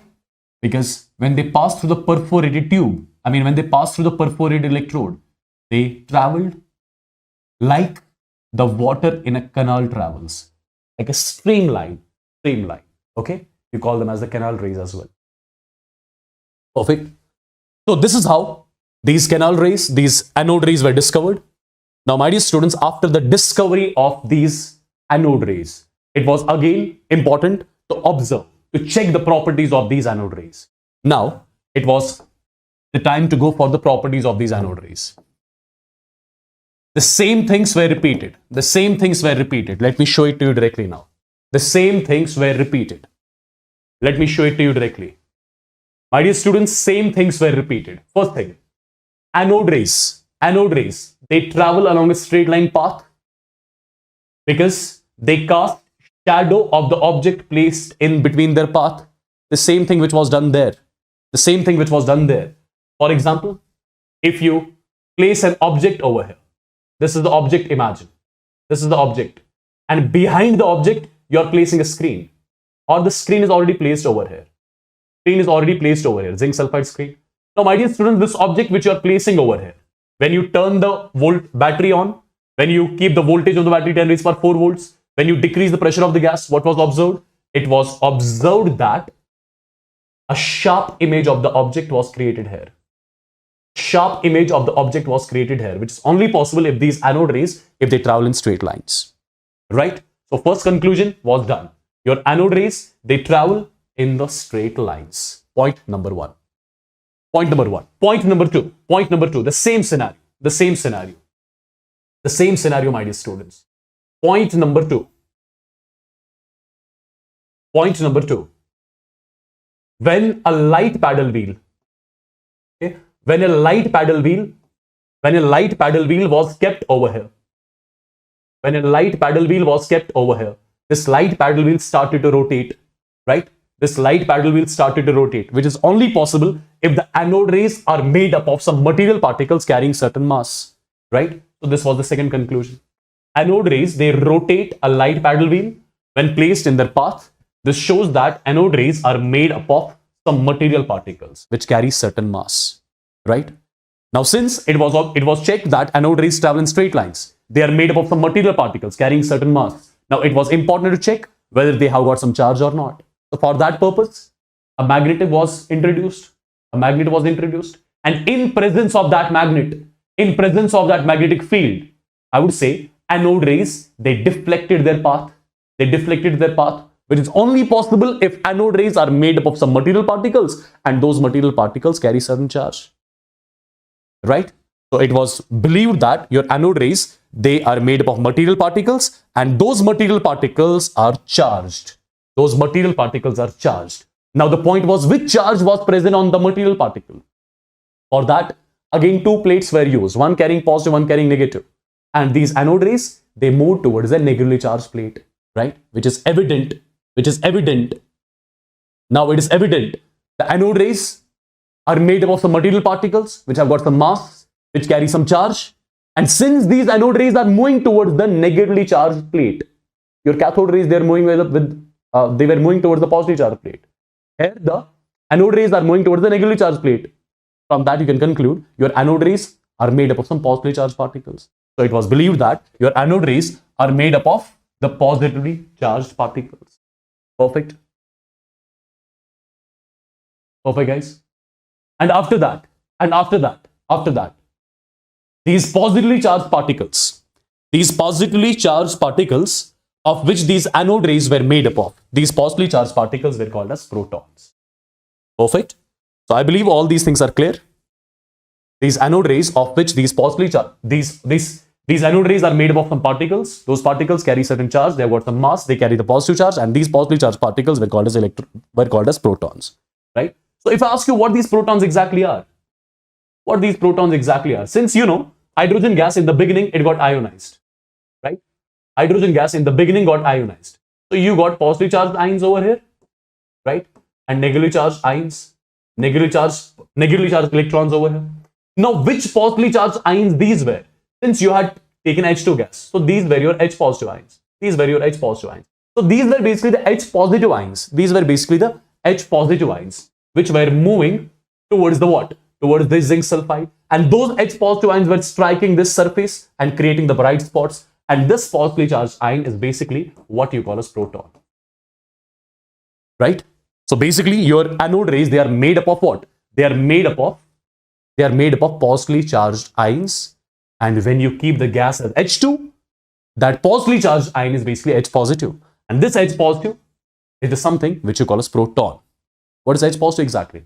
From hydrogen. In hydrogen, there is one electron, one proton. If you take one electron out, it becomes H positive. In H positive, there is no electron basically, right? It is H positive. This H positive is something which you call as proton. Perfect. Now tell me one thing. Now the point is how the velocity of these anode rays was calculated. The similar way, my dear students. The similar way. Anode rays, they were simultaneously passed in electric and magnetic field, right? Due to which these anode rays, the anode ray, what it experienced two forces. One was electric force, one is magnetic force. And those forces were balanced. FE and FB was balanced. FE was Q multiplied by E and FB was Q multiplied by V multiplied by V. Q got cancelled. So velocity with which the anode rays move, that was calculated with this particular result. Right? Velocity with which the anode rays move is equal to electric field divided by magnetic field. Perfect. Same scenario which we already did in case of cathode rays. In the similar way, the velocity with which the anode ray moves, it was also calculated. Perfect. It was also calculated. Perfect. I believe it's clear to everyone. Now, it was the time to calculate E by M ratio. How you guys are going to calculate the E by M ratio?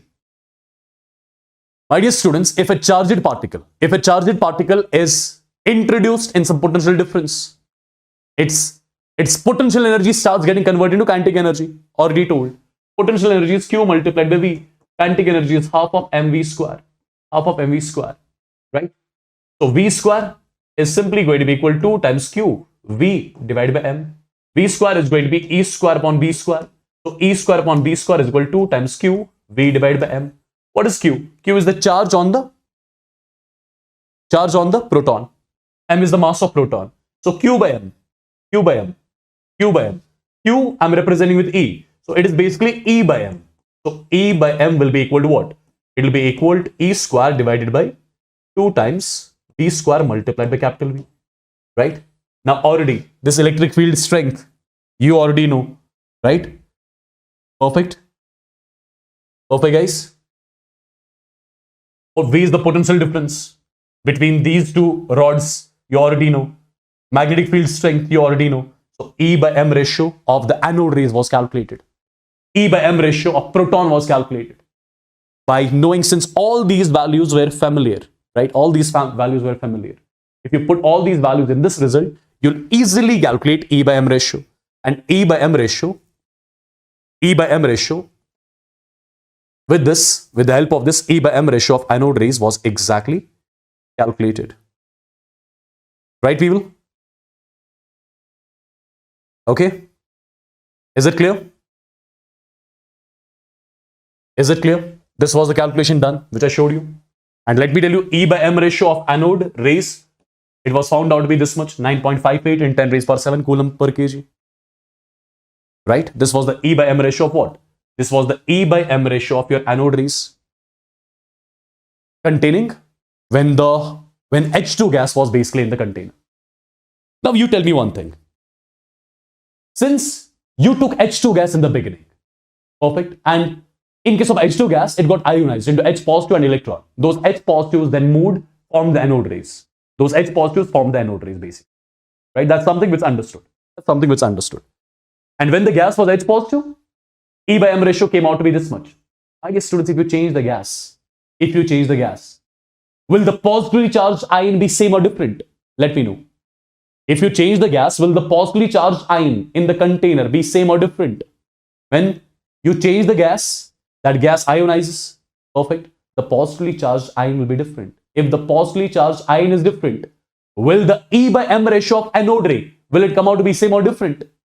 It will come out to be different. E by M ratio will come out to be different. Listen carefully what I'm saying. Initially, I kept H2 gas, and that H2 gas that got ionized as H positive and electron. Electrons started moving in one direction. H positive ions started moving in one more direction. Electrons gave rise to cathode rays, right? And the positively charged H positives, they gave rise to anode rays. Perfect. So when you are using H2 gas, your anode rays at that point of time are made up of H positive ions. Now imagine you have used the H2 gas. Your anode rays, they are right now made up of H positive ions, right? And the E by M ratio, when you are using H2 gas, is coming out to be this much. Now you're changing the gas. If you're changing the gas, what will happen to the positively charged ions? If you change the gas, will the positive charged ions be H positives in the container? No. It depends on the gas which you have taken. Right? It depends on the gas which you have taken. So on changing the gas, these positively charged ions in the container will change. Right? So that means at that point of time, your anode rays won't be made up of H positives. They'll be made up of those cations which are coming from the gas. So on changing the gas, will the E by M ratio of anode rays be same or different? It will be different. Because this is the E by M, this is the E by M.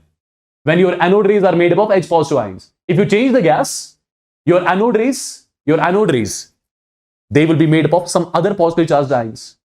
So E by M ratio of those other positively charged ions will be different. So tell me whether E by M ratio of anode rays, whether it depends on the nature of the gas taken or not. Tell me that. Whether it depends on the nature of the gas taken or not. Yes, it does.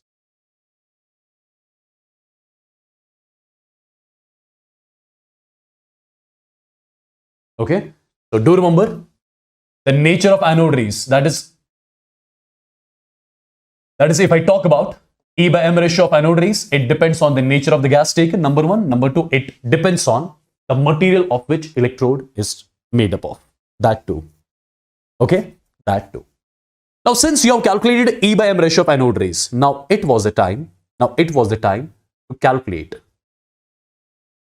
It was the time to calculate. What?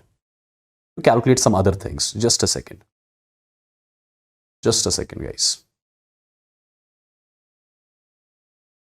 Just a second. It was the time, since E by M ratio of electron was calculated, right? Charge on electron was also calculated. Perfect. If E by M ratio of electron you know, charge on electron you know, mass of electron can be easily calculated. Right? I'm talking about cathode rays. E by M ratio of electron you already know. The charge present on electron you have already calculated with the help of Millikan's oil drop experiment. So mass of electron can be calculated. In the similar way, mass of proton can be also calculated. Imagine that you have taken H2 gas in the container. So your anode rays are right now made up of H positive ions. And for this H positive E by M ratio, we already know. How much is that? E by M ratio is equal to this much. Right? Now, charge on proton is 1.6 in 10 raised power minus 19 divided by mass of proton is equal to this much. So from here, your mass of proton was calculated. Perfect. So mass of proton came out to be 1.67 into 10 raised power minus 27 kg. So E by M ratio for particles constituting the anode rays, it depends on what? It depends on the nature of gas taken. Because if you change the gas, this cation keeps on changing, right? This cation keeps on changing. I believe this is clear to everyone. Perfect, guys. Now there are some conclusions at the end which you have to remember, and I want you guys to remember these conclusions. See, let me quickly recap things. So first of all, cathode ray experiment was done through which electrons were discovered. From the same experiment, E by M ratio of electron was calculated. Through Millikan's oil drop experiment, charge on electron was calculated. E by M ratio we know for the electron. Charge we have calculated. So mass of electron was calculated then, right? Similarly, in case of anode rays, anode rays when the gas is H2. Perfect. Anode rays when the gas is H2. First, E by M ratio of anode rays was calculated. Number one. Number two, charge of the protons which form the anode rays, it was calculated. After that, mass of proton was calculated. Perfect. And all these things are written over here. Mass of electron came out to be this much, right? Charge on electron. Perfect. Mass of proton, right? This particular result is important. Mass of proton is 1837 times mass of electron. Charge of proton is 1.6 into 10 raised power minus 19 coulombs. Perfect. So do remember these 3-4 points over here. These are important. Perfect, guys. Is this clear to everyone? Any doubt till here? Any doubt till here? Tell me in the chats quickly. Tell me in the chats quickly. Now, there was discovery of neutron as well. How neutron was discovered? It is a very simple thing. This is something which you are not supposed to go into the details, right? See, guys. Neutron was discovered by Chadwick, first of all. He performed some scattering experiment in which he bombarded some light elements like beryllium and boron with the fast moving alpha particles. Now, first of all, what are alpha particles exactly? Right? What are alpha particles exactly? See, for example, you take helium atom, atomic number 2, mass number 4. In helium atom, you have got 2 electrons. If you take these 2 electrons out, it will get converted into He di positive, right? So this He di positive is something which I call as helium nuclei. This is something which I call as helium nucleus because it does not contain any electron now. Initially, it had 2 electrons. Now you have taken those 2 electrons out. Now no electron in He di positive. So this helium nucleus now, it is only helium nucleus, right? This is nucleus of helium and there are no electrons. So this helium nucleus. This helium nucleus is something which you call as alpha particle. Now, let me tell you, when these alpha particles, when this helium nuclei, when these alpha particles were bombarded on what? On beryllium and boron, some new particles were introduced. Some new particles were introduced, right? And those particles which were neutral, which did not carry any positive charge or negative charge. Those new particles which were neutral, which did not carry any positive charge or negative charge, whose mass was almost equal to the mass of proton,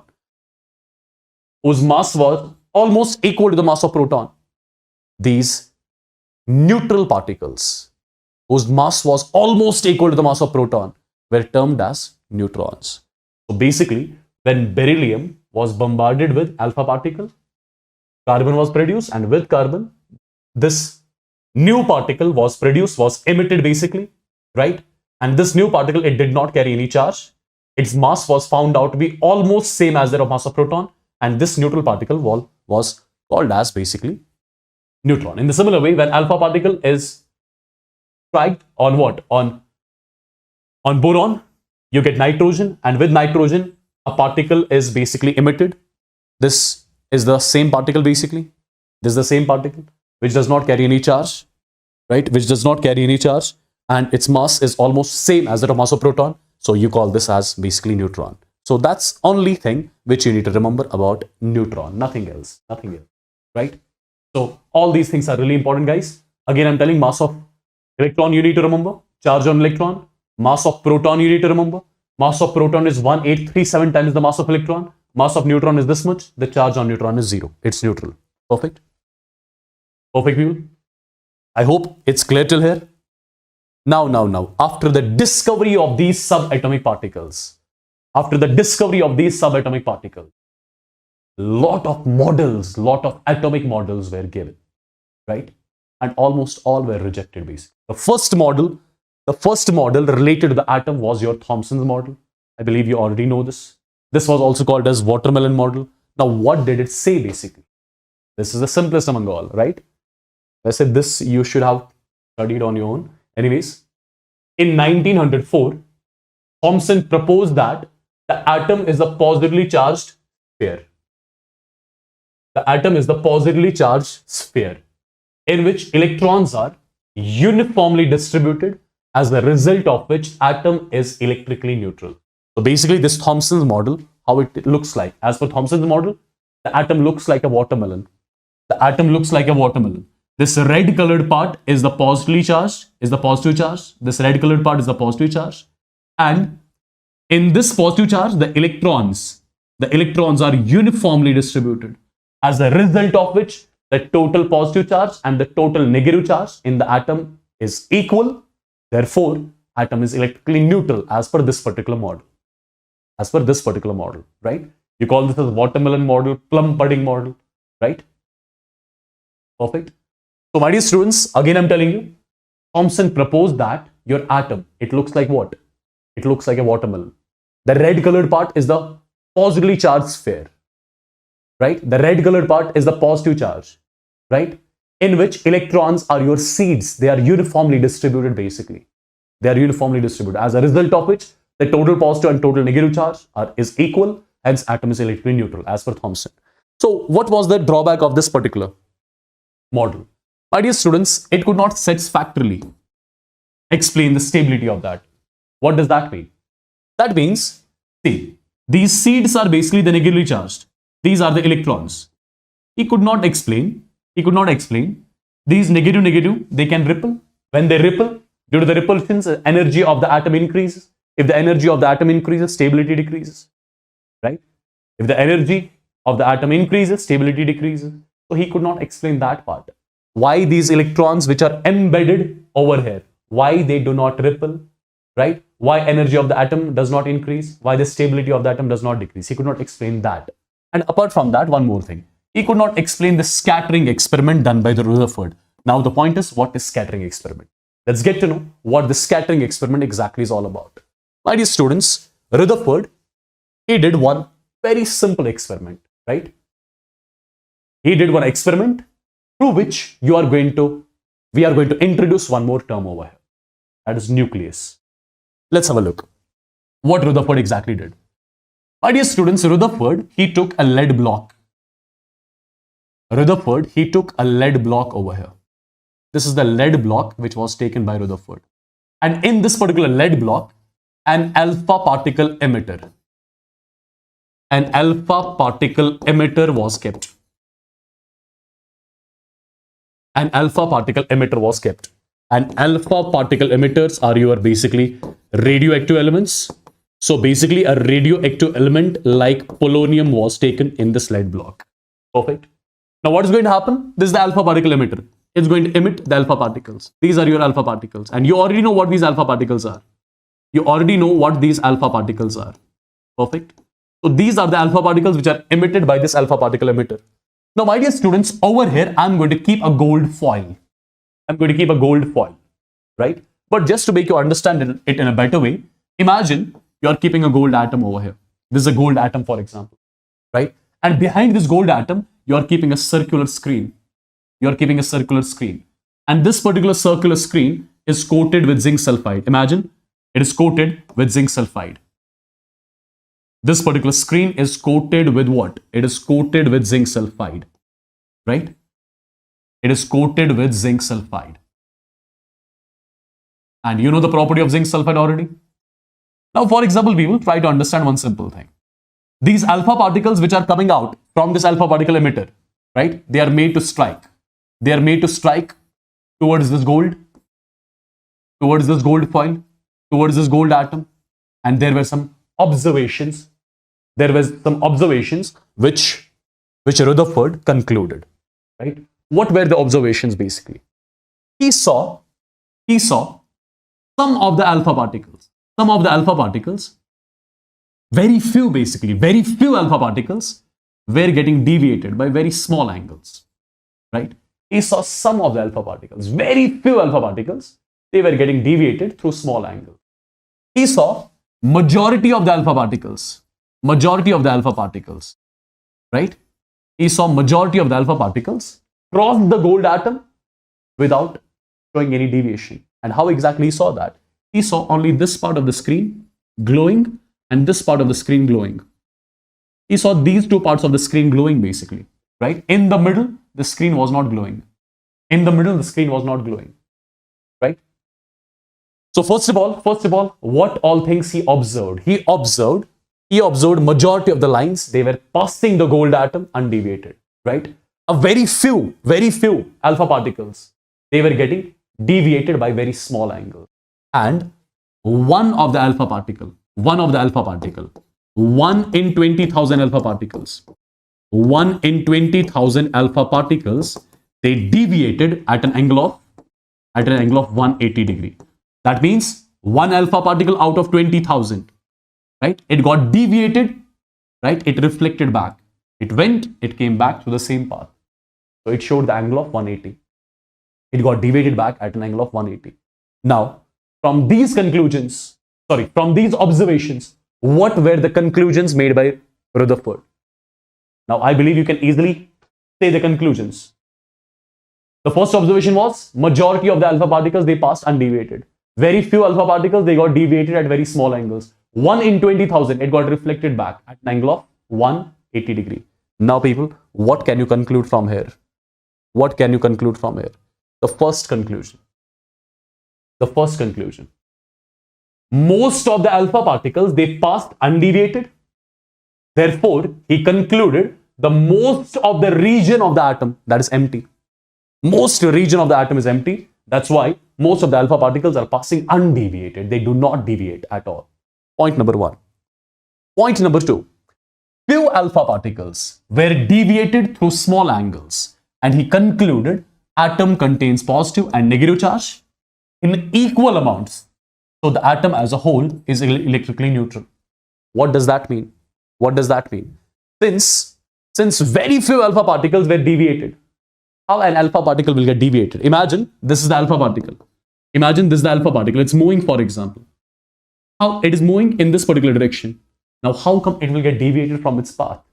If on the way it finds some charged particles, let's say negatively charged particle is here, one more positively charged particle is here. Imagine the alpha particle is moving in this direction, right? On the way, this alpha particle, it finds negative charge and positive charge. And you see this negative charge will try to attract it towards itself. This positive charge will repel the alpha particle, right? Since very few alpha particles, they got deviated at some angles, very few alpha particles, they changed its path. Now, what can you conclude from here? You can conclude atom contains some charges, right? Atom contains some charges which are basically opposite charges. Perfect. And they are equal in amount, due to which atom is electrically neutral. The most important thing over here, what is that? Is this particular conclusion. A very few, 1 out of 20,000 alpha particles. 1 out of 20,000 alpha particles deviated at an angle of 180. So what could he conclude from there? If 1 of 20,000 alpha particles, it got reflected back at an angle of 180 degree, he concluded the whole positive charge of an atom, it is concentrated in a very small region, and that small region he called as a nucleus. If you try to understand this, look here. I told you this part, it did not glow. That means just over here, there will be some huge mass which is concentrated here, right? There will be some huge mass which is concentrated here. So Rutherford said the whole mass of the atom is concentrated at the center. The whole mass and the entire positive charge. It is concentrated at the center, due to which the alpha particle, which carries the positive charge, it's coming closer, and as soon as it comes closer, it is experiencing repulsions from this nucleus, which carries the positive charge, right? And the stage comes when it gets reflected back. And this particular small region in which the whole mass and the entire positive charge is supposed to be concentrated, right? This particular small region is something which you call as nucleus. So the major discovery of your Rutherford's alpha particle scattering experiment was the discovery of nucleus. Is this particular point clear to you? Is this particular point clear to you? Right? Since one of the alpha particle, it got deviated at an angle of 180. That means alpha particle is getting deviated. So as soon as the alpha particle comes closer, it will be experiencing some repulsions. As soon it comes more closer, more repulsions. More repulsions means it gets reflected back. And why the alpha particle will be getting repelled? Because the atom should contain the entire positive charge at the center. And that positively charged nucleus basically, that will be repelling the alpha particle which carries a positive charge. Right? Due to which it gets reflected back. Is this clear, people? Let me know once in the chats. Perfect. So I hope you got to know the conclusions made by Rutherford. So my dear students, few more things. After the alpha particle scattering experiment, after the conclusions which were made by Rutherford, right?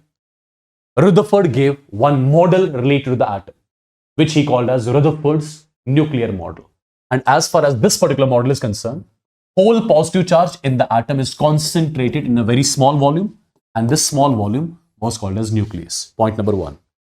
Size of the nucleus. Size of the nucleus is very small as compared to size of atom, right? In general, if the radius of atom is 10 raised power minus 10 meters, then the radius of nucleus will be 10 raised power minus 15 meters.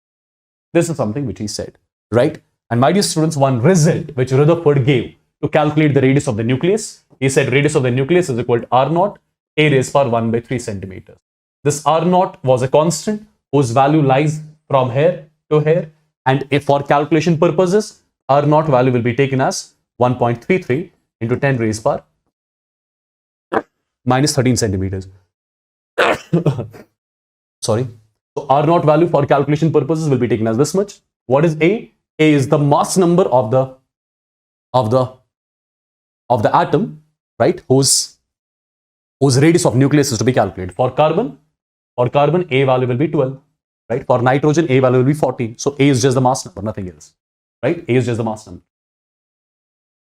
So this is the result by means of which you can calculate the radius of the nucleus. R is equal to R naught, A raised power 1 by 3. Let's say you want to calculate the size, you want to calculate the radius of the nucleus of carbon. That means A value has to be 12. R naught value will take as 1.33 into 10 raised power 1.33 into 10 raised power minus 13 centimeters. And at the end, you will get the radius in centimeters. So this result you have to remember at the same time. So few more points related to Rutherford's nuclear model. As far as the Rutherford's nuclear model is concerned, electrons are revolving at very high speeds around the nucleus in different concentric circular paths. And these concentric circular paths are called as orbits. So as per Rutherford, if this is the nucleus of the atom, the electrons will continuously keep on revolving around the nucleus in circular paths, right? And these concentric circular paths in which the electron keeps on revolving continuously, these concentric circular paths were termed as the orbits. They were termed as the orbits. Perfect. Now you must be thinking, what were the limitations of this Rutherford's model, right? What were its limitations? My dear students, there is a scientist called as Maxwell. What Maxwell suggested, according to Maxwell, whenever a charged particle undergoes acceleration, it emits radiations. Radiation is energy basically. So it emits energy. So if I talk about what Rutherford said this is the nucleus. And for example, these are the electrons revolving around the nucleus in circular paths, right? These are the electrons revolving around the nucleus in circular paths. If I ask you something like this, imagine the electron is here, right? Imagine the electron is here. What will be the direction of this particular electron? Draw the tangent. This is the direction of electron. When the electron reaches here, this is the direction. It reaches here, this is the direction. This is the direction. As the electron revolves, is the direction of electron continuously changing? The direction of electron is continuously changing. If the direction changes, what does that mean? That means velocity changes due to change in direction. And change in velocity leads to acceleration. So can I say this particular electron right now is getting accelerated? Its direction is continuously changing. It is getting accelerated. And when a charged particle undergoes acceleration, as per Maxwell, it emits radiations in the form of energy. It emits radiation. Radiation is the form of energy basically. So if this electron is being accelerated. It will be continuously emitting energy. If the electron is continuously emitting energy, the energy of electron should continuously keep on decreasing, right? The energy of electron should continuously keep on decreasing, right? So the radius of the orbit should continuously keep on decreasing, and eventually the electron should fall into the nucleus, right? But the electron does not fall in the nucleus. Rutherford could not explain this particular point as well. He could not explain why electron does not fall into the nucleus. Perfect? He could not explain that. So this was the first limitation. Perfect? This was the limitation. The second limitation was he could not explain the line spectra of hydrogen. What is line spectra of hydrogen? You will get to know that in the upcoming session. Not now. Okay? Just remember it as such. Remember it as such. Now, my dear students, there is one more important thing. There is one more important thing. Have you heard about distance of closest approach? Distance of closest approach. What this distance of closest approach is all about? See, it's a very simple thing. There is nothing here as well. Okay? See, guys. See, guys. Imagine that you have got the atom and this is the nucleus of the atom. Imagine that this is the nucleus of the atom. The atomic number of the atom is, for example, Z. If the atomic number of atom is Z, that means the atom contains Z protons. If the charge on one proton is E, then the charge on Z protons is Ze, right? So this is the nucleus of the atom, right?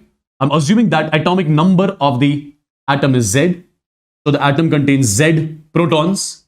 If charge on one proton is E, the charge on Z protons will be Ze, right? It is Ze. Perfect. Now imagine here you have got the alpha particle. Imagine here you have got the alpha particle. Perfect. In the alpha particle, there are two protons, no electrons. One proton carries the charge E. So two protons carries the charge 2 times E. This is the charge on alpha particle, 2E plus 2E. This is the charge on the alpha particle. Now imagine this particular alpha particle is coming closer to the nucleus, right? Imagine this particular alpha particle is coming closer towards the nucleus. Now tell me, when this particular alpha particle, which carries a positive charge, if it comes closer, the distance between alpha particle and nucleus, it decreases. If the distance between alpha particle and nucleus decreases, can I say, as the alpha particle goes closer, it will be experiencing more repulsions from this particular nucleus? Absolutely, it will be experiencing more as this alpha particle keeps on going closer, closer, closer. It will keep on experiencing more repulsions due to the nucleus, right? Can I say a point will come, a time will come, a stage will come, since alpha particle is coming closer, repulsions experienced by alpha particles are increasing. I'll say kinetic energy of alpha particle is decreasing. It is decreasing, it's decreasing. There will be a scenario when this alpha particle will momentarily come at rest and will go back in the same direction. Will get deflected at an angle of 180, right? So a point will come, a time will come at which this alpha particle will momentarily comes at rest. And after that, it gets deviated back at an angle of 180. Perfect. I'm talking about that alpha particle, 1 in 20,000, which came closer. Repulsions on alpha particle is increasing from the nucleus. Kinetic energy of alpha particle is decreasing. Stage will come when this alpha particle will momentarily come at rest and will get deviated back at an angle of 180. Now, my dear students, the distance from this particular point, till the center of the nucleus, the distance from this particular point till the center of nucleus, it is represented by R0, and this R0 is something which you call as distance of closest approach. Did you get the idea of what this distance of closest approach is all about? It is the distance from this particular point at which the alpha particle momentarily comes at rest and takes a U-turn, right? The distance from there till the center of the nucleus, this is called as distance of closest approach. Now, my dear students, how do we calculate the distance of closest approach? That's the point. That is the point. How do you calculate this particular distance? See.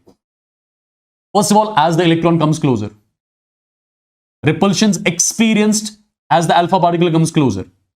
Repulsions experienced by the alpha particles are increased. The kinetic energy of the alpha particle is decreasing. It is decreasing. It's decreasing. If the kinetic energy of alpha particle is decreasing, that means potential energy of alpha particle is increasing. Right? Potential energy of alpha particle is increasing. This is the point at which the kinetic energy of the kinetic energy of the alpha particle becomes zero. And I would say entire kinetic energy has got converted into the potential energy. At this particular point of time, I would say entire kinetic energy of this alpha particle has got converted into potential energy. Right? What about the kinetic energy of the alpha particle? It is half of mass of alpha particle multiplied by velocity of alpha particle ka square. Potential energy. How do you calculate the potential energy? You must be knowing potential energy is nothing. It is K Q1 Q2 divided by R. This is how you calculate potential energy. Right? So this is K. What is Q1? Q1 is, for example, the charge in the nucleus. How much is that? That is ZE multiplied by Q2. Q2 is the charge on the alpha particle. That's 2 times E divided by R. R is this particular distance. R is this particular distance, which is basically R naught. Perfect. So from this particular equation, you can say half of mass of alpha particle, velocity of alpha particle square is equal. This is going to be K Z E square divided by R naught. So from this particular equation, you can easily calculate R naught value. R naught will come out to be how much? R naught will come out to be 2 times K Z E square divided by mass of alpha particle multiplied by velocity of alpha particle ka square. So this is how you calculate the distance of closest approach. This is how you calculate the distance of closest approach. Perfect. And this K already you must be knowing, right? It is 1 upon 4 pi epsilon naught, right? Its value is 1 upon 4 pi epsilon naught, which is 9 and 10 raised power 9, something around that. So this result you have to remember. By means of this particular result, you get to know the distance of your closest approach, my dear students, right? Perfect. And from this expression, you can conclude anything. You can conclude anything. Is this part clear to you? Did you get to know how this distance of closest approach was found out? Perfect, guys.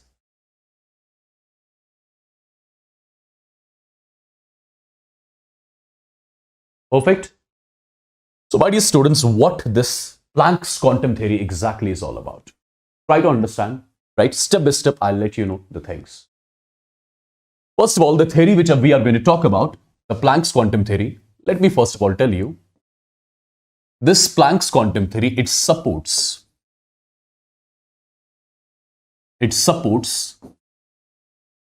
the particle nature of light.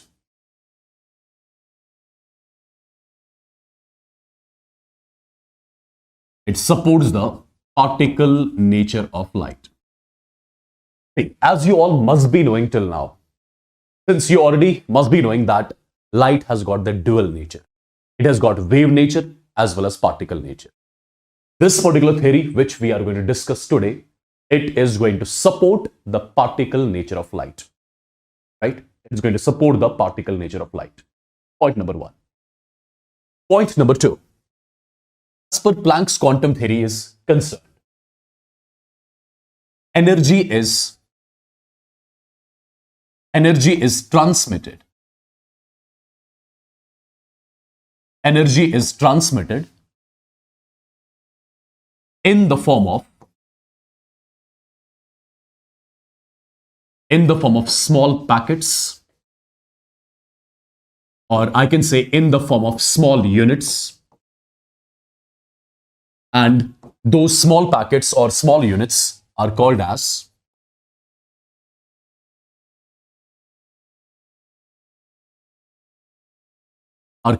quanta. What it exactly means. Try to understand what exactly I'm going to talk about. See guys, as per Planck's quantum theory is concerned, energy is basically transmitted in the form of small packets, or you can say in the form of small units, and you call those small units exactly as quanta. Now, what it exactly means? My dear students, for example, let's say this is some source of energy, right? Let's say this is some source of energy. The source is continuously emitting energy in the form of a radiation. Assume that this particular source, it is continuously emitting energy in the form of radiation, right? Now, as per Planck's quantum theory is concerned, energy is transmitted in the form of small packets. So, my dear students, let me tell you one simple thing. This particular source of energy, since it is emitting radiations, radiation is a form of energy basically, right? Since this particular source, it is emitting radiations. Now, those radiations, for example, let's say this is one of the radiation which I'm showing over here. My dear students, the radiations, whatever radiation it is, radiations, they consist of small packets. They consist of small packets of energy, right? And these particular small packets, I mean, one particular small packet is something which we call as quantum, right? And a lot of these small packets are what we call as quanta. Perfect. So very simple and basic thing. Whenever I'll be talking about Planck's quantum theory from now onwards, only one thing should strike my mind. What is that? Energy is transmitted in the form of small packets, right? Small units, and these small units are what we call as quanta. For example, this was the source of energy which was continuously emitting radiations. Perfect. Let me show you one of the radiation over here. Let's say this is the radiation. It consists of small units of energy. It consists of small packets of energy. One packet over here is something which you call as quantum, and a lot of packets together are what we call as quanta. Perfect. My dear students, particularly if I talk about the light radiation. So I'm writing in case of light radiations. In case of light radiations, let me tell you, in case of light radiations, these small packets of energy are what we call as, these small packets, these small units are what we call as photons. These small packets are what we call as photons, right? Sound clear nahi hai. Guys, am I perfectly audible? Let me know once in the chats with yes or no. Am I perfectly audible? Say yes or no in the chats quickly. Say yes or no in the chats quickly.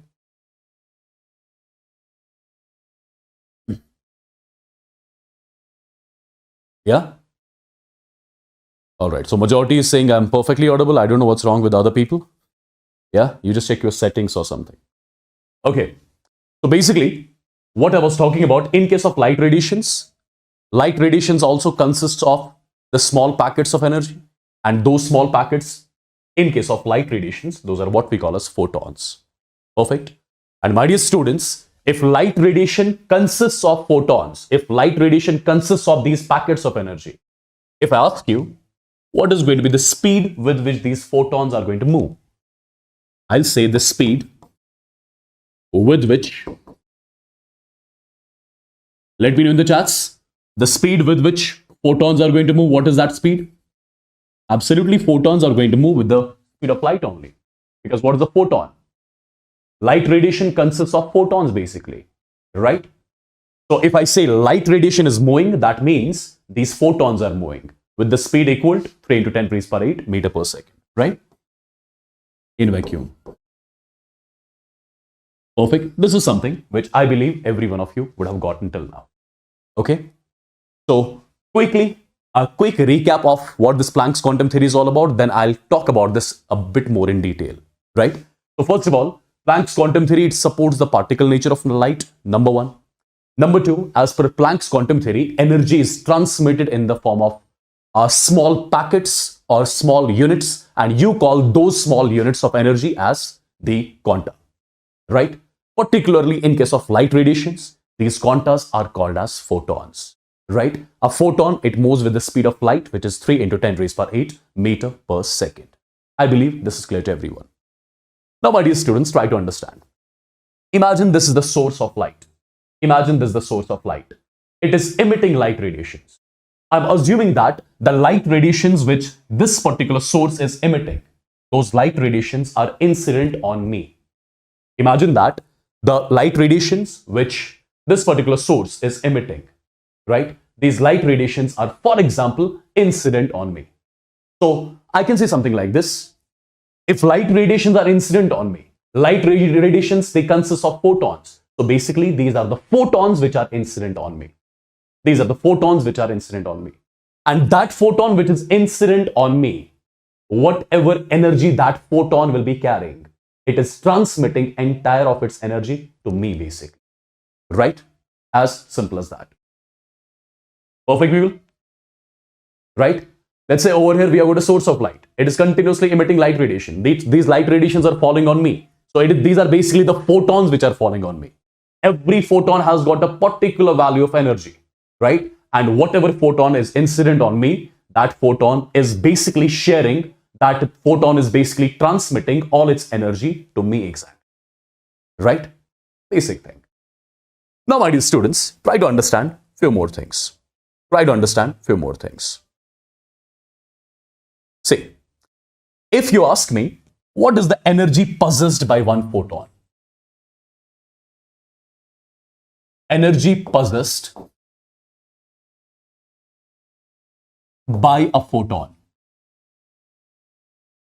Energy which one photon has, right, which I'm representing by E, is equal to. Energy possessed by one photon is equal to h nu, my dear student. E is equal to h nu. This is something which I believe every one of you would be knowing. This E stands for energy possessed by one photon. It is directly proportional to the frequency of the light, right? It is directly proportional to frequency of the light. So, if energy is directly proportional to frequency of light, if I remove the proportionality sign, I'll be getting a constant h over here. And this particular h is something which you call as Planck's constant, right? You call this h as Planck's constant. Perfect. You call this particular h as Planck's constant. And what is the value of this Planck's constant exactly? If I ask you what is the value of this Planck's constant, my dear students, it's 6.6 into 10 raised power joules second. This is the value of your Planck's constant. Now, this is the energy possessed by one photon. Let's assume there are two photons. If there are two photons, energy possessed by two photons will be 2 times h nu. Energy possessed by three photons will be 3 times h nu. Energy possessed by n photons. Energy possessed by n number of photons will be equal to, energy possessed by n number of photons will be equal to, it will be equal to n times h nu. Perfect. Energy possessed by n photons will be simply equal to n times h nu. I believe this is clear to everyone. Perfect. The first result, that is the energy carried by one photon. This is the energy carried by n number of photons. Right, people? Now, as you all must be knowing, frequency of light. What exactly is it's going to be all about? What about this particular result? Frequency in terms of wavelength, what is it equal to? Quickly, frequency is equal to, frequency of the light is equal to c divided by lambda. This nu represents the frequency of light. This lambda represents the wavelength of the light. So, my dear students, the result which I wrote in the beginning, can I write the same result in a different format? I'll say E is equal to h nu, or I can say E is equal to hc divided by lambda. Similarly, E is equal to n times h nu. It can be written as nhc divided by lambda. It can be written as nhc divided by lambda. This is the energy possessed by one photon. This is the energy possessed by n number of photons. Right? Now, guys, be careful with certain things. Be careful with certain things. If I ask you, what is the SI unit of energy? Absolutely, you will say SI unit of energy is going to be joule. SI unit of energy is going to be joule. What are the other units of energy which we shall be using in this chapter? If I talk about the other units of energy which I shall be using over here in this chapter, that's going to be electron volt. Electron volt is one more unit of energy which I'll be using over here. And my dear students, do remember 1 electron volt, it is equal to 1.6 into 10 raised power minus 19 joules. Do remember this particular result as well. Joule is the SI unit of energy. One more unit of energy which I'll be using here, that is going to be electron volt. do remember 1 electron volt is equal to 1.6 into 10 raised power minus 19 joules. Okay. Now, my dear students, what all things other than these you have to remember? See, my dear students, I told you energy possessed by one photon. Energy possessed by one photon is equal to either you'll be writing h nu or you'll be writing hc divided by lambda. H is the Planck's constant whose value is 6.6 into 10 raised power minus 34. C is the velocity of the light, 3 into 10 raised power 8. My dear students, let me tell you one simple thing over here. The combined value of H multiplied by C. The combined value of H multiplied by C. H multiplied by C. Its combined value you will be taking as 12400 electron volt angstroms. But do remember, when you take the combined value of H and C as 12400 electron volt angstrom, at that point of time, you have to take lambda in angstroms. At that point of time, you have to take lambda in angstroms. Similarly, my dear students, value of H multiplied by C can be written as 1240 electron volt nanometer. But when this particular value is taken, this particular value is taken only when lambda you will be taking exactly in nanometer. When you'll be taking the value of lambda in nanometers. Perfect. This is going to solve a lot of issues while you'll be doing the calculations and all, right? So now let's get to know what kind of questions can be asked from this Planck's quantum theory, right? And what all other things are there in the Planck's quantum theory, which we shall be discussing. Right, people? Yes? I hope all these things are clear till here. Look at these particular statements. According to the theory, energy is transmitted in the form of small packets or units. You call those units as quanta. In case of light energy, these packets are called as photons. Photon travels with the speed of light in vacuum. Energy possessed by a photon. Energy possessed by a photon is directly proportional to frequency of the light. Or when you remove the proportionality sign, a constant h will come, right? H is something which you call as Planck's constant, whose value is this much. Energy possessed by n photons is E is equal to n times h nu, right? All these things are discussed. All these things are discussed. SI unit of energy is joule. One more unit which we shall be frequently using, that's electron volt. 1 electron volt is equal to this much, right? The value of Hc you'll be taking as 12400 electron volt angstroms or 1240 electron volt nanometer. This value you'll only take when lambda is taken in angstroms. This value you'll only take when lambda is taken in nanometers, right? Perfect. So all these things I believe is clear to you. Let's try to solve one basic question so that you can understand where exactly these results, these basic results are used, right? And slowly you will see, we'll scale up the things, right? We'll make the things a bit complicated. See guys, calculate the energy of 100 photons. So we have got in total 100 photons, right? If the wavelength of light is 2000 angstroms, right? So we have got a light radiation. That light radiation consists of 100 photons. The wavelength of that light radiation is 2000 angstroms. What do we have to see? We have to see energy carried by 100 photons. You already know energy carried by n number of photons is equal to n times h nu, but here I'll be writing n times hc divided by lambda because I'm given with the value of wavelength of the light, right? Perfect. Now, my dear students, what all things are given to us? Wavelength of light is given to us in angstroms, so 2000 angstroms it's given, right? Number of photons, how many photons do we have in total? We have got 100 photons. So I'll simply say energy carried by 100 photons. Energy carried by 100 photons has to be equal to, it has to be equal to what? N. Number of photons, that's 100. Multiplied by H multiplied by C. Since lambda I'm taking in angstroms, so H multiplied by C, you'll be taking as 12400 electron volt angstrom divided by what? Divided by lambda. What is the value of lambda? Lambda is simply 2000 angstroms. So this angstrom gets cancelled out. You'll be getting the value exactly in electron volts, right? So this is the energy carried by 100 photons over here. This is the energy carried by 100 photons over here. So this double zero cancel, this zero cancel. So it is going to be, it's going to be 1240 divided by 2. The value comes out to be how much? This is 6, this is 2, this is 0. So 620 electron volts is the answer, right? This is the energy carried by 100 photons exactly, right?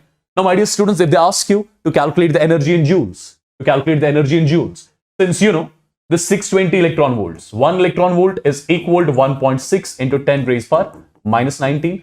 This is going to be the answer, particularly in joules if they ask you. I believe it's clear to everyone, right? I believe it's clear to everyone. This is a very simple and basic question which I'm showing you. It is just the formula based one. Okay. Similarly, one more simple question I'm showing you. Have a look on this one. Have a look at this particular question. See exactly if you can solve this. A light source of wavelength. A light source of wavelength. A light source of wavelength, how much? Of wavelength 2000 angstroms. Right? Emits energy. You have got a light source which is emitting radiation whose wavelength is this much, and energy possessed by energy is equal to 0.5 joules. The number of photons emitted from the source is. The number of photons emitted from the source is. It's again a very simple question. Correct? As per the question, you have got a light source which is emitting radiation whose wavelength is given. Right? Perfect. Energy is equal to 0.5 joules. We have to see how many photons basically are emitted from the source exactly. So how do you do it? My dear students, imagine this is the light radiation which the source is emitting. This is the source, for example, it is emitting the light radiation. This light radiation consists of what? It consists of photons. Imagine this light radiation consists of n number of photons. Imagine this light radiation consists of n number of photons. Right? My dear students, this particular light radiation, its wavelength is given to me, right? Its wavelength is given to me as 2000 angstroms. Perfect. At the same time, energy possessed by this particular radiation. This particular radiation, it's made up of n photons. So I'll say energy possessed by n photons. It is equal to how much? It is equal to 0.5 joules. We have to see exactly how many photons are there basically. How many photons are basically emitted by this particular source. How do you exactly do it? You know, energy possessed by n photons is equal to n times hc divided by lambda. Now, dear students, try to understand one simple thing. Energy is given to me as 0.5 joules. 0.5 joules is equal to n. H multiplied by c. I'll be taking the value as 12400 electron volt angstroms divided by lambda is given as how much? Lambda is given as 2000 angstroms. So can I say this angstrom gets cancelled? Absolutely. So this angstrom and this angstrom gets cancelled. Now, as you can see, don't commit this particular mistake. On left hand side, you have got joules. On right hand side, you have got electron volts. Now, you can only cross multiple things if the units on both the sides are same. But here it's joules, here it's electron volts. But you already know 1 electron volt is 1.6 into 10 raised power what? 1 electron volt is 1.6 into 10 raised power minus 19. Now the left hand side is also in joules. Now, my dear students, as you can see, you have got one equation which just contains one unknown, and that unknown is n. So n value you can easily calculate from here. Isn't it simple? Right? You have got one equation which just has got one variable n. So n value you can easily calculate from here. I believe these sort of basic equations you can easily do from now on. So, right? Now, my dear students, there is one more term here. That is power. That is the term power. How do you define the power of the source? How do you define the power of the source which is emitting radiations? Imagine we have got a source which is emitting light radiations. How do we define the power of that particular source? My dear students, it's a simple topic. How do you exactly define the power of the source? How do you exactly define the power of the source? Just a second. Okay. How do you exactly define the power of the source? Power, it is defined as energy emitted by the source divided by time taken. Power is equal to energy emitted by the source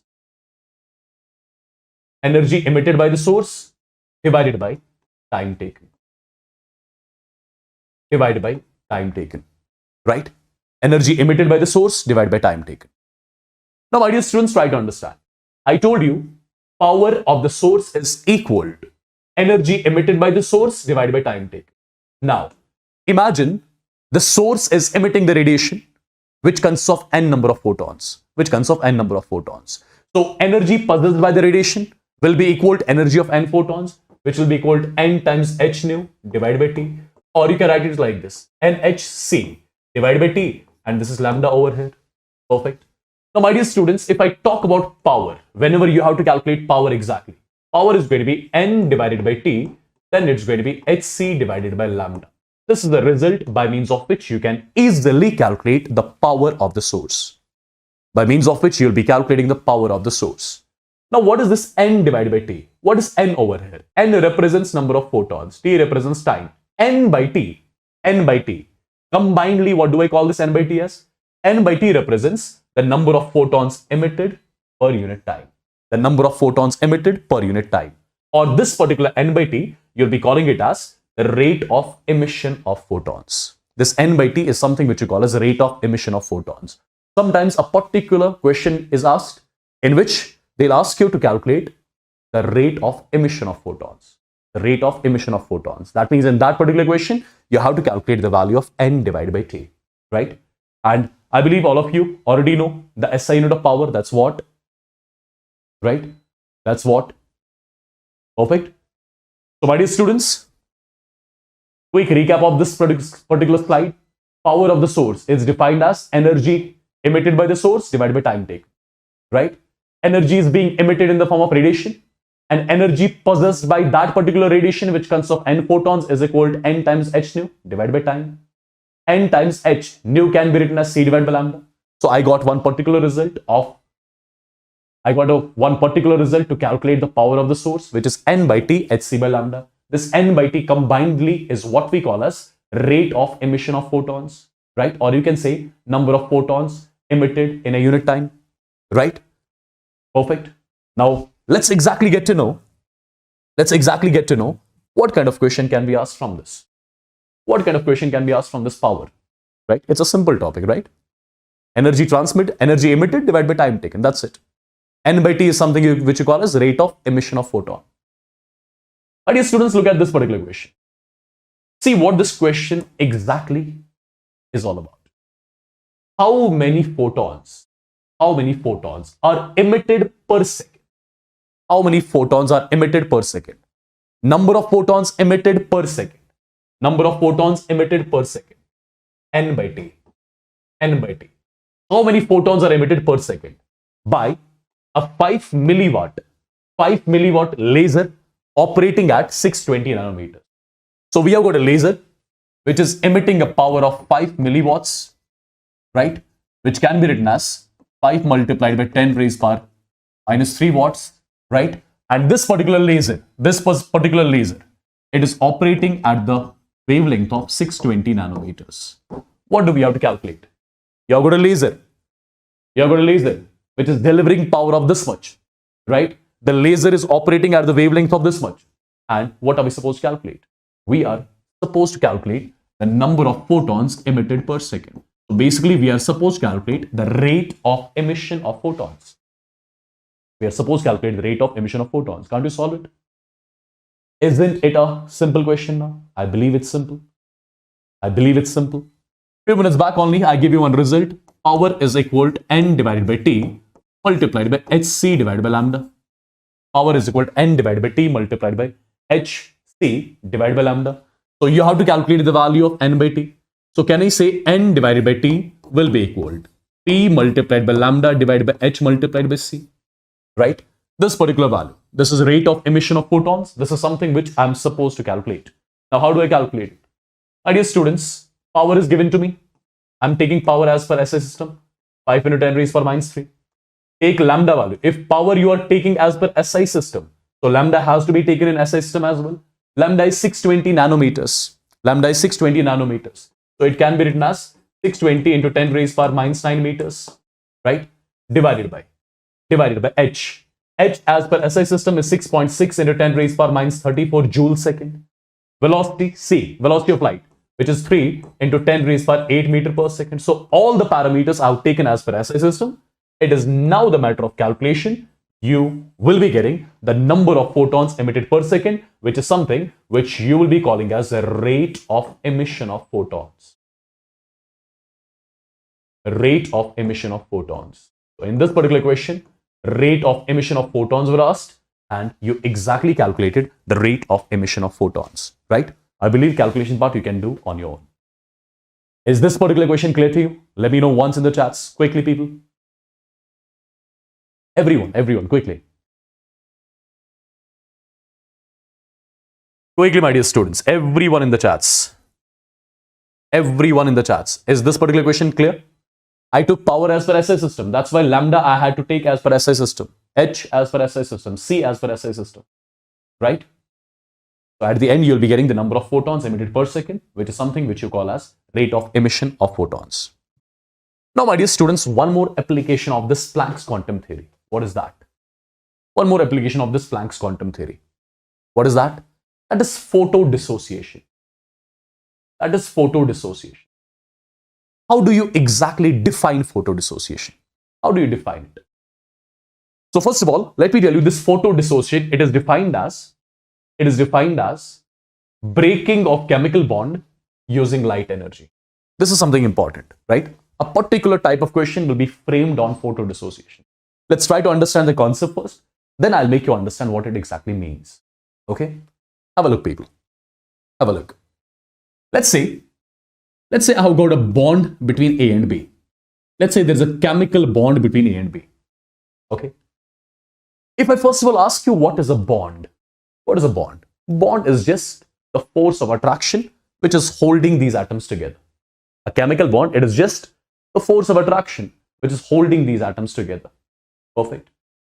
My dear students, if I ask you, what if I break this particular bond? What if I break this particular bond? How do I break this particular bond? Since a bond is a force of attraction between these atoms. It's a force of attraction between these atoms. Now, my dear students, I have to break this force of attraction. In order to break the force of attraction, what do I need to do? I need to supply some energy. I need to supply some energy towards this bond. Then only this force of attraction will be broken down. The energy which I'm supplying, imagine that I'm supplying this energy in the form of light radiations. Imagine that I'm supplying this energy in the form of light radiation. In the form of light radiation. So, what is going to happen? A bond will get broken down. A bond will get broken down. Breaking of a chemical bond with the help of light energy. Breaking of a chemical bond with the help of light energy is something which you call as photo dissociation. Whenever you break a bond, whenever you break a force of attraction between the atoms with the help of light radiation, you call this particular phenomenon as the photo dissociation. Now, people, what all things we have to understand from here? What all things we have to understand from here? See. My dear students, imagine a bond is between A and B, right? There's a bond between A and B. For example, I'm telling you the bond energy of this particular bond, it is X kilojoules per mole. It is X kilojoules per mole. I'm telling you the bond energy over here is equal to X kilojoules per mole. What does it mean? What does it mean? It means that in order to break 1 mole of bonds, in order to break 1 mole of bonds of this particular type, how much energy am I supplying? X kilojoules of energy I'm supplying, right? So from this particular data, from this particular thing, what I got to know? I got to know that in order to break 1 mole of bonds, in order to break 1 mole of bonds of the type AB, how much energy is required? I'll say X kilojoules of energy is required. This much energy is required. Now, my dear students, imagine that this much amount of energy, which is required to break 1 mole of bonds, imagine this much amount of energy I'm supplying in the form of light. Imagine this much amount of energy I'm supplying in the form of light, in the form of h nu. So can I say, if I supply this much of amount in the form of light radiation, can I say the bond will get broken down? Absolutely. The bond will get broken down. Now, my dear students, try to understand one simple thing which I'm going to tell you now. See, try to understand. Let me erase this part here. See, I told you in order to break 1 mole of bonds, this much energy is required. Now tell me one thing. 1 mole of bonds exactly contains how many bonds? It contains Na bonds, Avogadro's number of bonds. So can I say in order to break Na bonds, X kilojoules of energy is required. So what if one bond is to be broken down? What if one bond is to be broken down? Can I say in order to break Na bonds, this much energy is required? So in order to break one bond, how much energy is required? X divided by Na kilojoules. So this much amount of energy is required to break one particular bond. And my dear students, imagine that this much amount of energy I'm supplying in the form of what? In the form of light radiation. Whose energy is h nu. So this much energy I'm supplying in the form of h nu. Perfect. Or instead of h nu, you can write hc divided by lambda. So my dear students, I'm getting an equation over here. An equation is like this. X, that is the bond energy of the bond, divided by Na. Now this is in kilojoules, right? So let's make it in joules. So 10 raised power 3 is equal to Hc divided by lambda. From this particular equation, anything can be asked, right? Or if you write the same equation in the generalized form, this X was your bond energy. So bond energy divided by Avogadro's number multiplied by 10 raised power 3. The left hand side is in joules and right hand side I'm assuming also in joules. Perfect. Right hand side I'm assuming also in joules. So from this particular equation, a particular type of question can be asked. I hope you got to know how I made this particular equation. I hope you got to know it. Let me know once in the chats if it is clear. Let me know once in the chats if it's clear, people. Let me know once in the chats quickly. Yeah? Is the concept clear? Then only I can move ahead.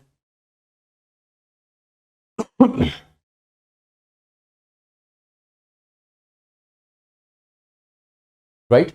Perfect. Look at this particular question. From this question, you can easily solve now.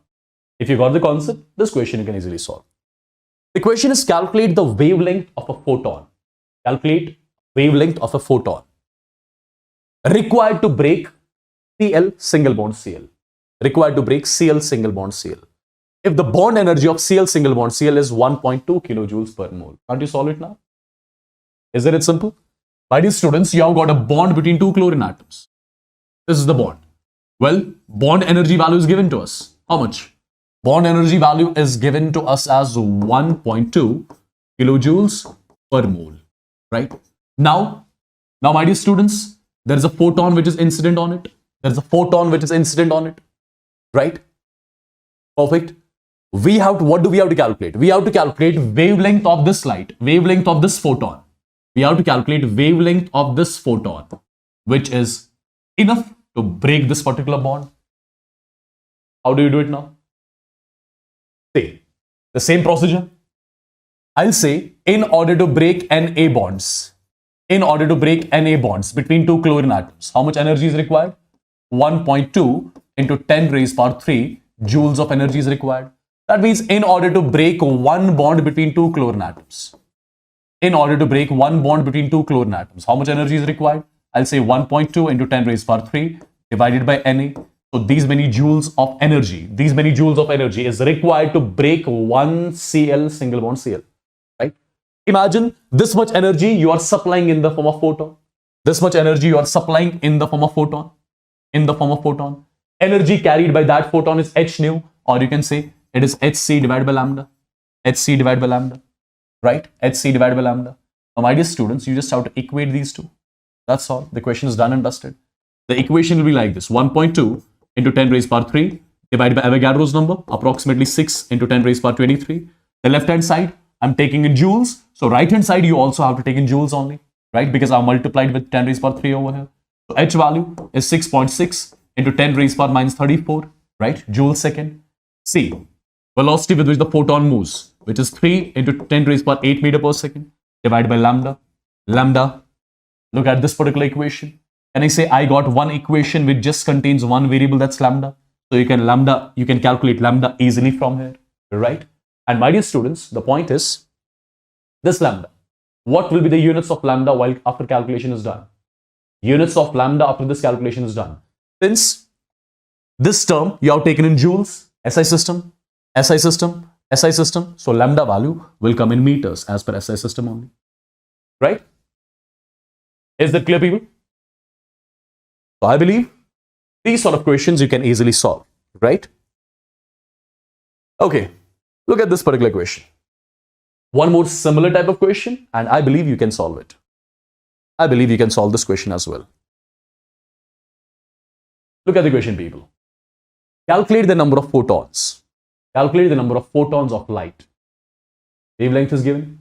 Required to dissociate 1 mole of Cl2Cl2 into chlorine atoms. If the bond energy of Cl bond is 1.2 kilojoules per mole.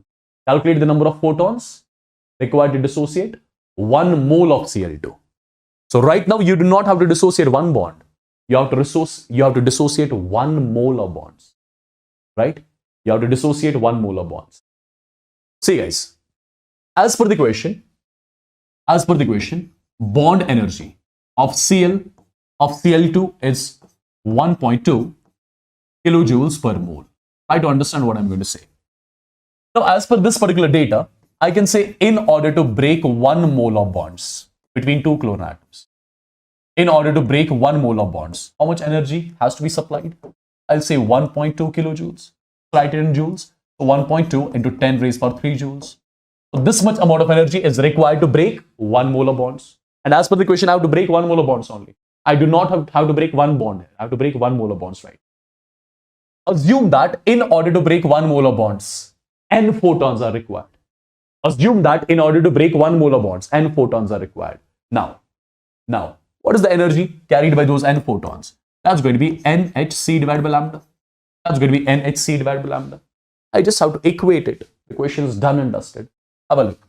It's going to be 1.2 into 10 raised power 3. Left hand side is in joules. So right hand side also has to be in joules. Perfect. N represents number of photons, which I have to calculate. H value, that is 6.6 into 10 raised power minus 34 as per SI system. P value is 3 multiplied by 10 raised power 8 meter per second as per SI system. Lambda value is equal to 2000 angstroms. But you know 1 angstrom is 10 raised power minus 10 meters. Why am I using meters? Because I have taken every parameter as per SI system, right? That's how your right hand side also comes in joules only. If I take all the parameters as per SI system, right?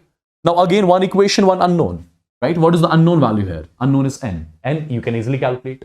So n gives you the number of photons. N gives you the number of photons which are required to break 1 mole of bonds over here, right? N represents number of photons which have got wavelength of 2000 angstroms, which are required to break 1 mole of bonds. Let me know once in the chats if it is super clear to everyone. Quickly, guys. Let me know once in the chats quickly if it is super clear to everyone.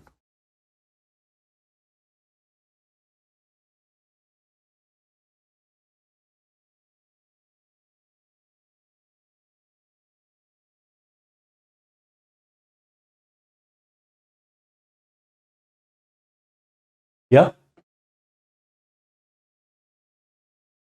I mean, will you be able to solve these sort of questions? I have no idea what exactly the answer. It is just the calculation, guys. Do the calculation part. Your job. I'm not going to do that. What are you going to do then? I'll teach also. I'll do the calculation also. I'll write on the screen also. Right? You're just watching and listening to the lecture. Yeah? Perfect. Chalo. Let's get going and let's see one more important topic. What is that? That is photoelectric effect. Photoelectric effect. My dear students, what photoelectric effect is all about? I believe you would have studied this in physics as well, right? So let's get into the details of the photoelectric effect. Let's see what all things are here. See, there are few terms basically which we need to know related to photoelectric effect. One is photoelectron, one is photoelectric current, one is maximum kinetic energy of the photoelectron, one is stopping potential, one is intensity, frequency, variation of kinetic energy with something. It's a detailed topic, right? It's a detailed topic. So let's get to know from the basics itself what this photoelectric effect is all about. For example, people, imagine that I'm taking a tube over here. Imagine that this is a tube over here. Okay. Imagine that it's a discharge tube over here, right? There is vacuum. There is nothing inside this glass tube. There is nothing inside this glass tube. Now over here, I'm going to keep a plate, a metal plate. This is a metal plate over here. This is something which I call as photosensitive metal plate.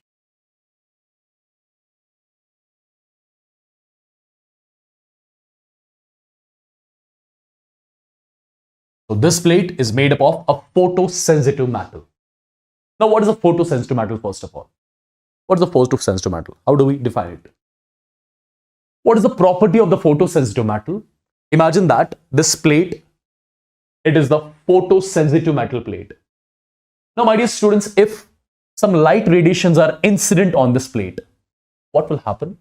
If light radiations are incident on this plate, from the surface of the plate, electrons will be emitted. Electrons will be knocked out. Electrons will be knocked out, right? So that particular metal, from the surface of which electrons are knocked out when light radiations are incident on it, you call that plate as the photosensitive plate. So what is a photosensitive plate?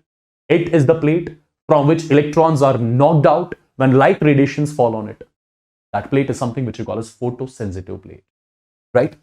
Now my dear students, over here, I've got one more plate. Okay, I've got one more plate. Now what I'll be exactly doing, I'll be connecting these plates with a battery, for example. I'll be connecting these plates with a battery, right? This is negative, this is positive, this is negative, this is positive. Perfect. Now first of all, this is the negative terminal of the battery. This is the positive terminal of the battery, right? So that negative terminal which is attached to this particular plate, right? So this particular plate will be carrying negative and this particular plate will be carrying positive. Okay. Now my dear students, what is going to happen? Imagine some light radiations are incident on this metal plate, right? When light radiations are incident on this metal plate, what will happen? From the surface of the metal plate, electrons are going to be emitted. Electrons are knocked out basically. Electrons are knocked out from the surface of the metal. This phenomenon in which the electrons are knocked out from the surface of the metal when light radiation falls on it. This particular phenomenon is what you call as photoelectric effect. This particular phenomenon is what you call as photoelectric effect, right? And my dear students, one more thing. This particular plate, what do you call this as? You call this as emission plate.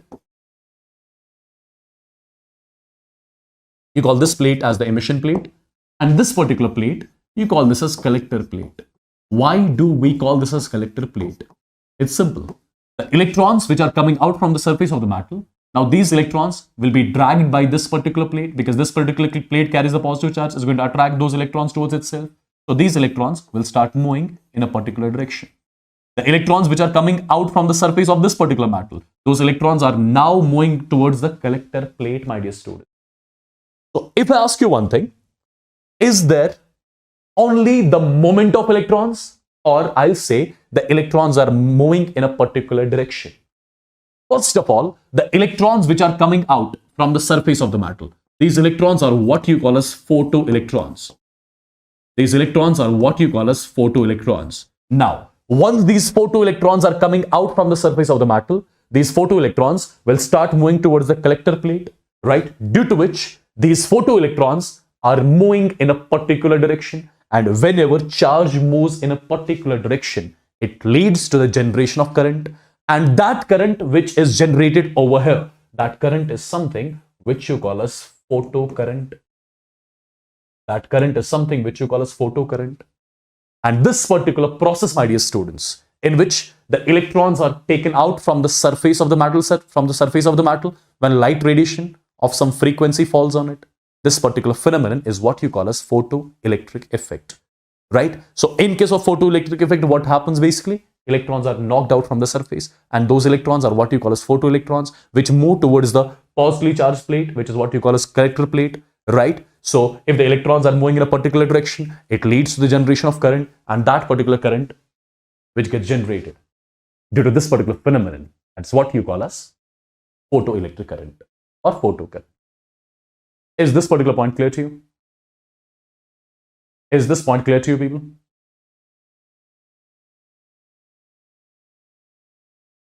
From where the light comes? We are sending the light here. We are sending the light from outside, right? From outside source.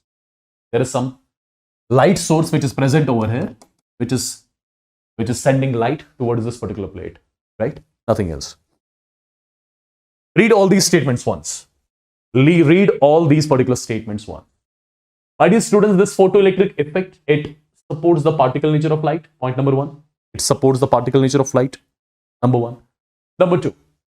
When light is incident on a certain matter, electrons are emitted. These electrons are what we call as photoelectrons. The current which flows due to the motion of these photoelectrons is called as photoelectric current, or you call this as photocurrent, and this phenomenon over here is what you call as photoelectric effect. Right? Now let's go a bit more into the details of it. Try to understand, my dear students, what exactly I'm going to say. Imagine this is a metal surface of some photosensitive metal. Imagine this is the surface of some photosensitive metal, right? Let's say that photosensitive metal is M. Perfect. My dear students, in this metallic plate, what do we see?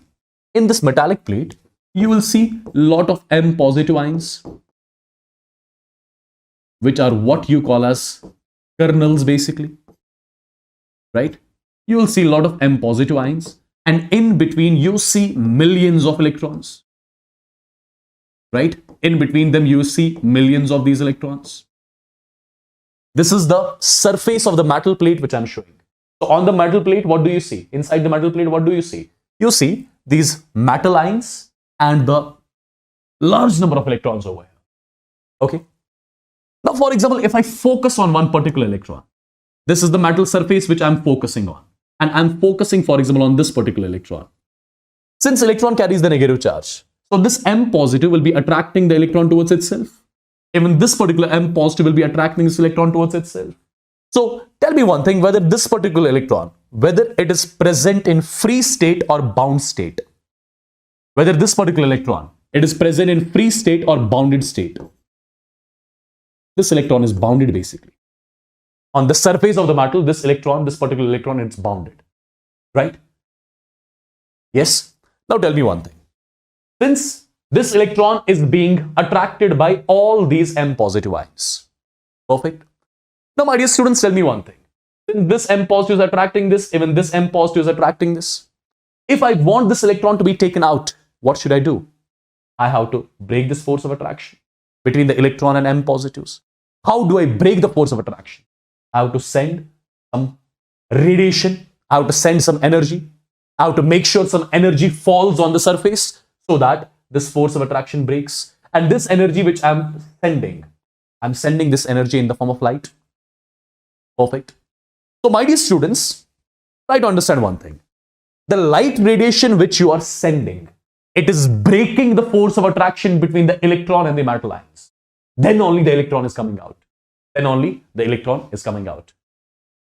Let me tell you, the minimum energy which is to be needed, the minimum energy which is needed to take the electron out from the surface of the metal, the minimum energy which is needed to take the electron out from the surface of the metal, that minimum energy needed is something which you call as work function or threshold energy. So there's a term called as work function. There's a term called as work function. There's a term called as work function, which is denoted by phi naught. So what is work function? How do you explain this work function to me? The minimum amount of energy which is required to take the electron out from the surface of the photosensitive metal, right? And that minimum amount of energy which is required, which I'm supplying in the form of photon, right? That minimum energy required is something which you call as work function, right? If I ask you, work function, what should be its value? What is work function? It is the minimum amount of energy which is required to knock out the electron from the surface. And that minimum amount of energy you are supplying in the form of photon, right? Can I say it will be equal to h nu naught? It will be equal to h nu naught, right? It will be equal to h nu naught, or nu is equal to c by lambda, or you can write it as h c divided by lambda naught. Oh, there are a lot of terms, a lot of new terms are coming here. What a lot of new terms are here? Number one, this is your work function, or you call it as a threshold energy. This nu naught, it is something which you call as threshold frequency. This is called as threshold frequency. This lambda naught is something which you call as threshold wavelength. This is called as threshold wavelength, right? Now, my dear students, if I ask you, try to define this threshold frequency. Try to define this threshold frequency. Can I say threshold frequency? It is basically the minimum frequency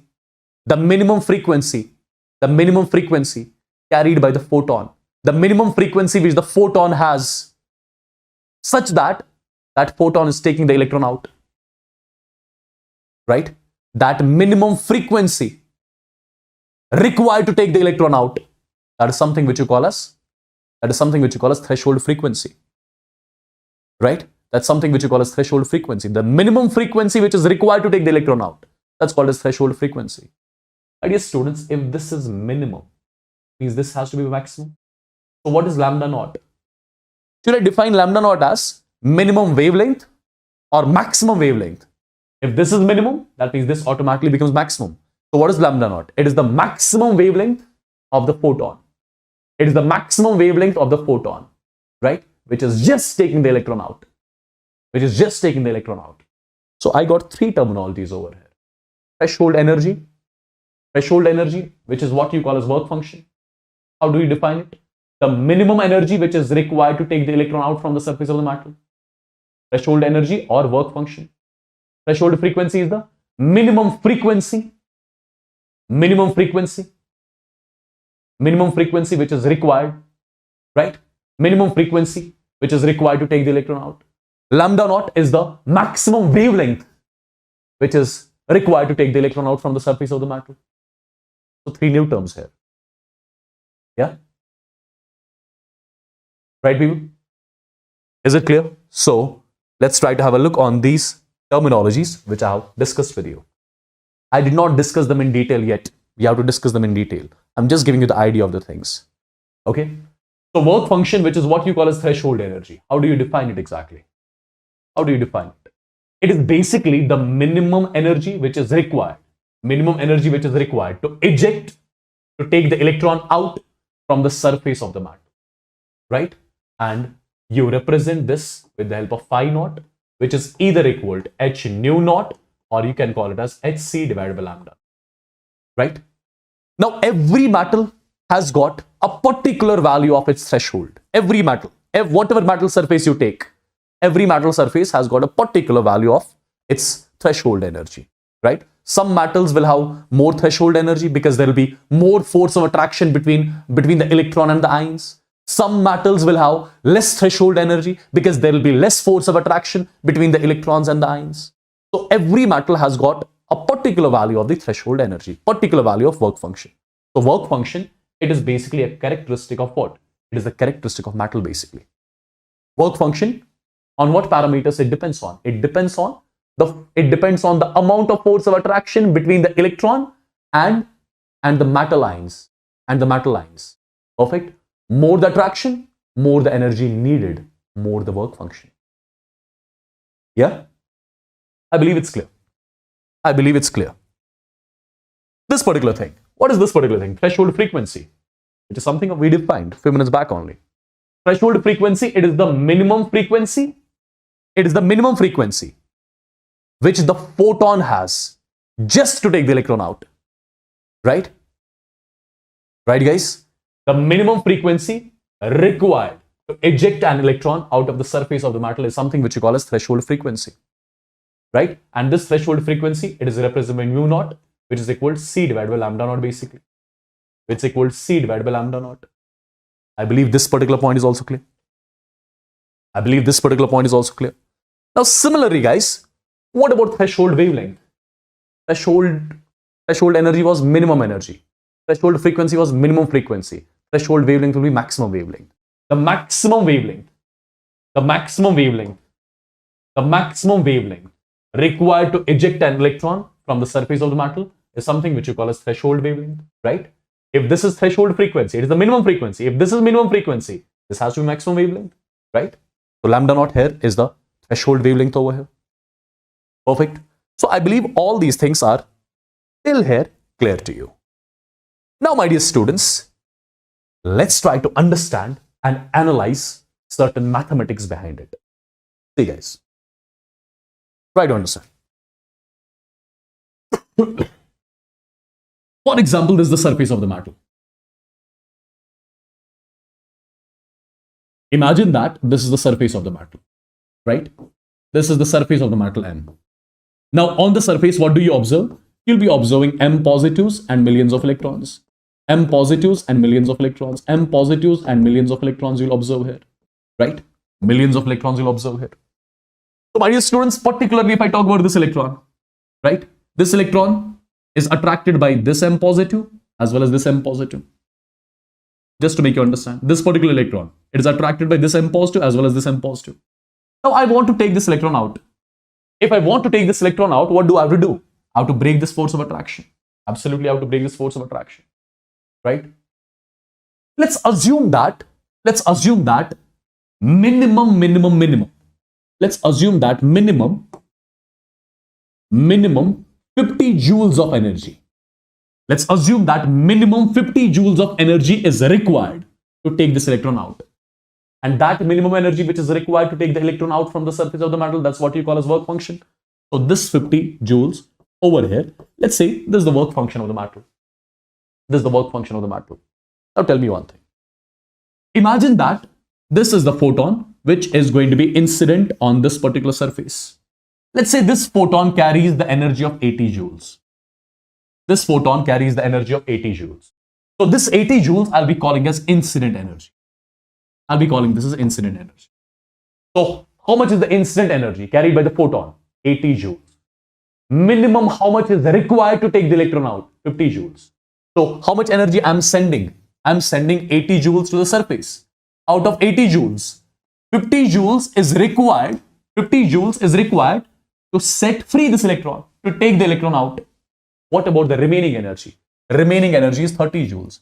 This 30 joules is imparted by the electron in the form of its kinetic energy, right? This is basically going to be this 30 joules. It will be imparted to the electron in the form of its what? In the form of its kinetic energy.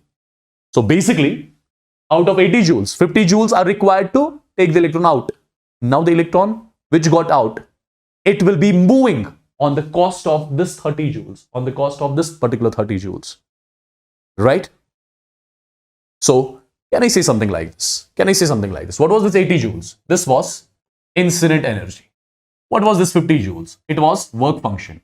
What is this 30 joules? This 30 joules is imparted to electron in the form of its kinetic energy. So this is your kinetic energy max of the electron. This is the equation, which is something you call as photoelectric equation. This equation is something which you call as photoelectric equation. So this is your photoelectric equation basically. This is your photoelectric equation. Incident energy is equal to work function plus what? Plus maximum kinetic energy possessed by the electron after the emission. Okay. Now, my dear students, you can write different formats of it. Incident energy, I'm giving in the form of photon, so this h nu. Work function is h nu naught. You can write it as such, Ke max, maximum kinetic energy which is possessed by the emitted electron. Right? Instead of h nu, you can write hc divided by lambda is equal. Instead of this, you can write hc divided by lambda naught plus kinetic energy max. Right? Maximum kinetic energy possessed by the photoelectron. Perfect. Right? Yeah. And my dear students, at the same time, this hc divided by lambda, it can be written like this as well. hc divided by lambda naught. Maximum kinetic energy possessed by the photoelectron will be half of mass of electron and V max of an electron, a square. It can be written like this as well. So these are different formats of this particular equation, right? These are different formats of this particular equation. So in nutshell, if I need to summarize it, how would I summarize it? I don't understand. The energy which is incident on the metal surface, it is used in two parts. The energy which is incident on the metal surface, it's divided in two parts. Number one, some part of the incident energy is used to eject the electrons out of the surface of the metal in the form of work function, right? And the remaining incident energy is used to provide the kinetic energy of the ejected electrons, right? Yes? Right, people? So, due to this particular scenario, what did we get? We got one equation. Equation was your incident energy is equal to work function plus maximum kinetic energy possessed by the emitted electron, right? These are the different formats of this particular equation, right? All these formats I've already shown you. Now, my dear students, let's have a look on a few more things. Let's have a look on a few more things. Imagine that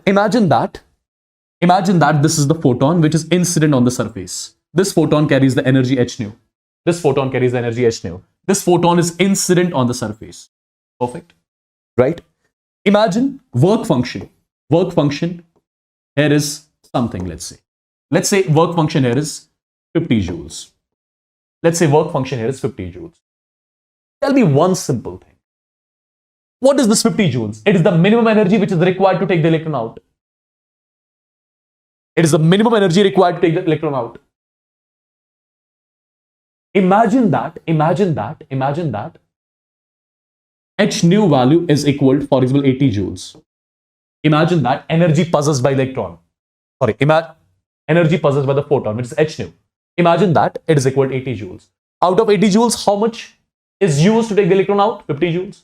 Remaining is 30 joules. Those 30 joules are imparted to the electron. Those 30 joules electron is going to get in the form of its maximum kinetic energy after the emission. You know it. Now tell me one thing. If I increase the frequency of the incident light, that means on increasing the frequency of the incident light, energy of the photon is increasing. Energy of the incident light is increasing. If energy of incident light is increasing, imagine we are increasing the energy to 100 joules. Now the incident energy is 100 joules, right? On increasing the energy, will anything happen to work function? Work function is still the same, 50 joules. Work function is still the same. I'm increasing the frequency of the incident light. I'm increasing the energy of the incident light. By increasing the energy of the incident light, nothing will happen to work function, right? It is a characteristic of the metal. Where you will see the chains?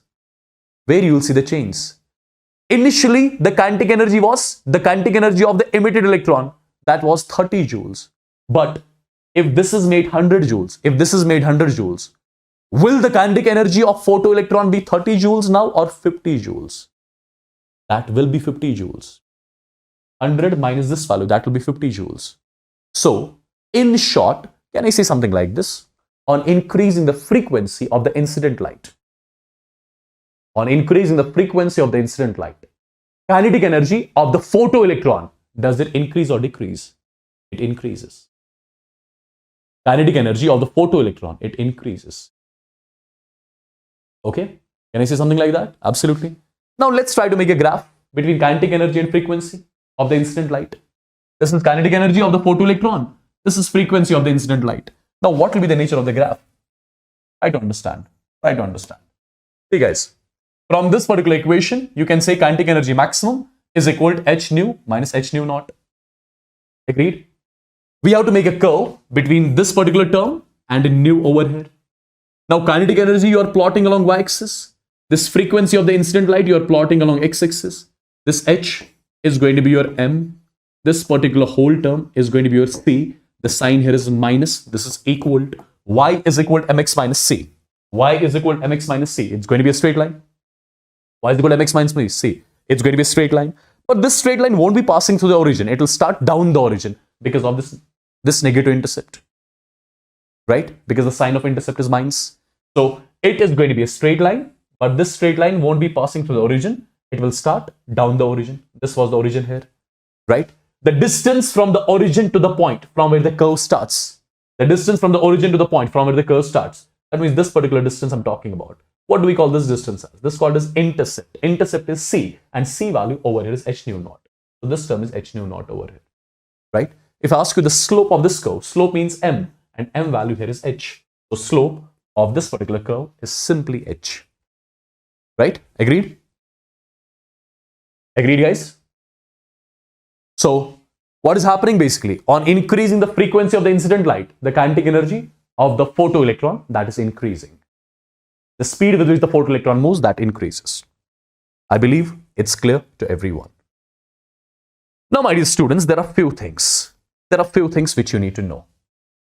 Let me tell you, one photon is enough to knock out one electron. One photon is enough to knock out one electron. Two photons cannot eject one electron. Two photons cannot knock out one electron. One photon will only knock out one electron. That is why this photoelectric effect is also called as one photon. This is also called as one photon, one electron emission. This is also called as one photon, one electron emission. What it means, why this is important, why this is important. Try to understand. You might think in this way. You might think in this way. Let's say this is the electron. In order to take the electron out, you have to give around 50 joules, right? Now you must be thinking, let's make sure that two photons are incident on this. One carrying 25 joules, one more carrying 25 joules. You might be thinking 25 plus 25 is 50, and that 50 is enough to take this electron out. But my dear students, this is not the case here. One photon will take out one electron. Two photons cannot take two electrons out. One photon, one electron. One electron is going to take one photon. Sorry, one photon is going to take one electron out. Right? Two photons can never take one particular electron out. Okay? Point number one. Point number one. Point number one. Point number two. My dear students, when a photon of a particular frequency strikes the surface of the metal, when a photon of a particular frequency strikes the surface of the metal, the process is all instantaneous. As soon as the photon strikes the metal surface, at that time itself, electron is emitted. There is no time lag. There is no time lag. There is no time lag between the striking of photon and the emission of photoelectron. There will be no time lag. It's not like that the electron is going to strike the metal surface, then it will take some 5 seconds, then the electron will come out, right? It's not like that photon will strike the surface, then it will take 5-10 minutes, and then slowly it will go out. No, it's not that. There's no time lag in between. There's no time lag in between. This is one more important point. Why these points are important? You will get their significance in some time. In some time, you will get their significance. Okay? Now, we will try to understand few more things. Try to understand few more things. If you ask me exactly, what are the conditions which must be satisfied for the photoelectric effect to happen? What are the conditions which should be satisfied? My dear students, the condition is very simple. The condition is very simple. Since you know one electron is enough to take one photon is enough to take electron out, right? Do remember, incident energy has to be greater or equal to the work function. Incident energy has to be greater or equal to the work function. This is the condition which should be satisfied. Then only the electron can be knocked out from the surface of the metal, right? This is the condition, simple condition. The incident energy should be greater or equal to the work function. Number one. Number two, you can make one more condition. Incident energy is basically h nu. So h nu should be greater or equal to h nu naught. What does that mean? That means nu should be greater or equal to nu naught. What is this nu? This is the frequency of the incident light. Frequency of the incident light should be greater or equal to threshold frequency. This is one more condition. Either you talk in terms of energy, or you can talk in terms of this particular frequency as well. frequency of the incident light should be greater or equal to the threshold frequency. Then only the electron will be knocked out. Now one more thing. Frequency is c by lambda. So c by lambda should be greater or equal to c by lambda naught. Right? This lambda naught is c by lambda naught. So c gets cancelled. If you take the reciprocal, you can say lambda should be less or equal to lambda naught. This is one more condition. This is one more condition. This is the wavelength of the incident light. This is the threshold wavelength. Wavelength of the incident light should be less or equal to threshold wavelength. Then only photoelectric effect will happen. Then only electron will be knocked out. Then only electron will be knocked out. Right? Is this clear, people?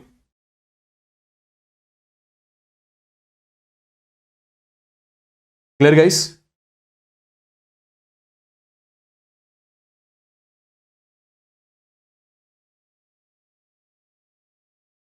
Is this clear?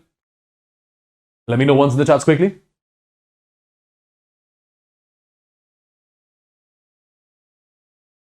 Perfect. So, if incident energy is less than work function, or incident frequency is less than threshold frequency, no photoelectrons will be emitted. No photoelectric will be observed. But if incident energy is greater than work function, or if incident frequency is greater than threshold frequency, photoelectric effect will be observed. So these are the conditions which you have to remember, either in this format or in this format or in this particular format, right? These are the three formats which we have. Now, my dear students, if this is clear, can you answer me this question? The work functions of some metals are listed below. The number of metals which will show photoelectric effect when light of 300 nanometers falls on the metal. So the light which is going to fall on the metal, it has got the wavelength of 300 nanometers. So that means, what is the energy of the incident light? It is Hc divided by lambda. Hc I'll be taking as 1240 electron volt nanometer divided by lambda is going to be 300 nanometer, right? So nanometer cancel. So 0000 is going to be 4.1 electron volt. This is the energy of the incident light. This is the energy of incident photon. This is the energy of incident photon. Now you have got lithium. You have got lithium, right? Now, my dear students, imagine if the photon carrying this much of energy, if that is incident on lithium, will photoelectric effect happen? Will it happen? Absolutely it will, because threshold here is less. Minimum this is required, but you are supplying more, right? So here, photoelectric effect will be observed. Here again it's less, it will be observed. Here again it's less, it is observed. Here again it's less, observed. Not here, not here, not here. This was the question asked in your JEE Mains 2 years back. In how many metals photoelectric effect will be observed? So there are 4 metals wherein we can see the photoelectric effect. Yes? Perfect, guys? I believe it's clear. Look at one more question. See what the question is. If the work function of a metal is something, its threshold wavelength and maximum kinetic energy. Threshold wavelength and maximum kinetic energy emitted when the radiation of 300 nanometers strikes the metal. So basically what is happening? Let me show it to you. Let me show you the exact scenario. This is the metal surface. Work function of this surface of this metal is 3.1 electron volts, right? Now you have got a light radiation which is incident on the surface. Perfect. Wavelength of the light which is incident on the surface, that is 300 nanometer, right? That is 300 nanometer. Now what is happening? When this light is falling on the surface, electron is emitted. Electron will be emitted with some kinetic energy. We have to first of all calculate that maximum kinetic energy which the electron has. Right? And at the same time, what do we have to calculate? We have to calculate the threshold wavelength as well. Lambda naught also is to be calculated. So 2 things we have to calculate. I believe you can do it easily. My dear students, let's have a look first of all on threshold wavelength. You know your lambda naught work function. It's equal to h nu naught, right? Or you can say it's equal to h c divided by lambda naught. So can't you calculate lambda naught from here? is hc divided by phi naught, right? hc divided by phi naught. You can calculate lambda naught. My dear students, hc value you can take as 12400 electron volt in nanometer, because everywhere it's nanometer. Phi naught is 3.1 electron volts. Electron volt cancel. Solve it. Get the value of lambda naught, which is your threshold wavelength. So you calculate your threshold wavelength from here. Now threshold wavelength is calculated. Now use the photoelectric equation. Photoelectric equation says that incident energy is equal to phi naught plus maximum kinetic energy possessed by the photoelectron. What do we have to calculate? We have to calculate the maximum kinetic energy, right, of the photoelectron emitted. EI is just going to be hc divided by lambda. This is going to be hc divided by lambda naught plus kinetic energy maximum. So from here, you can calculate maximum kinetic energy. What is it going to be? hc you will take common. It's going to be 1 divided by lambda minus 1 divided by lambda naught. Or you can say lambda naught minus lambda. Or you can keep it as such. The choice is all yours. Right? Now people, try to understand. Lambda value is given to us. 300 nanometers. Right? Lambda naught we have calculated from here. In nanometers. hc value will be 1240 electron volt nanometer. When you put all the terms in this particular expression, you'll be getting the answer in terms of electron volts here. So that's going to give you the maximum kinetic energy of the emitted electron. Yes? Right, people? Is it clear to you? Let me know once in the chats quickly. Is it clear? I believe it's clear to you. Right? Now we're talking about few more things. There is a term called as, or just a second. There is a term called as stopping potential. What is stopping potential all about? This one more term. Stopping potential. My dear students, it is defined as the reverse potential, which is applied to stop the most energetic photoelectron from reaching the anode. What does it mean? Let's have a look. People. See, this was your anode and this was your cathode basically. Perfect. Now light radiation is coming, taking the electron out. Perfect. The electron, it is coming towards anode. Now my dear students, if I change the polarity of this particular plate, this plate carries positive charge. It is at positive potential. If I change the potential of this anode,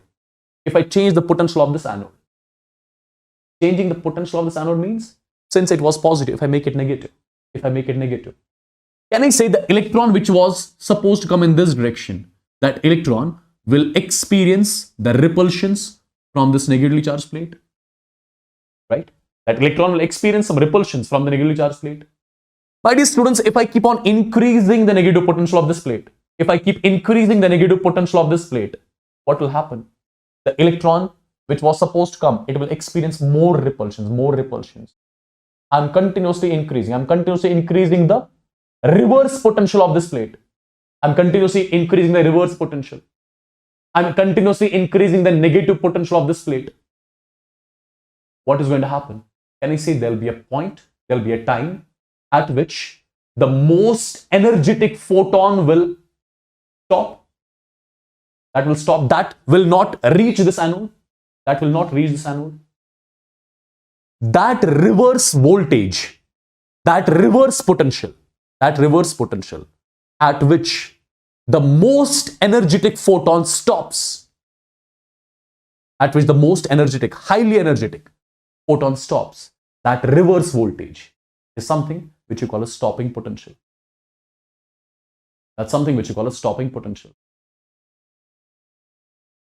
So what is stopping potential? Is it the normal voltage or reverse voltage? You are giving the reverse voltage. See, this was your positively charged plate, but this was at positive potential. Now you are changing its polarity, you are changing its potential, you are making it negative potential, right?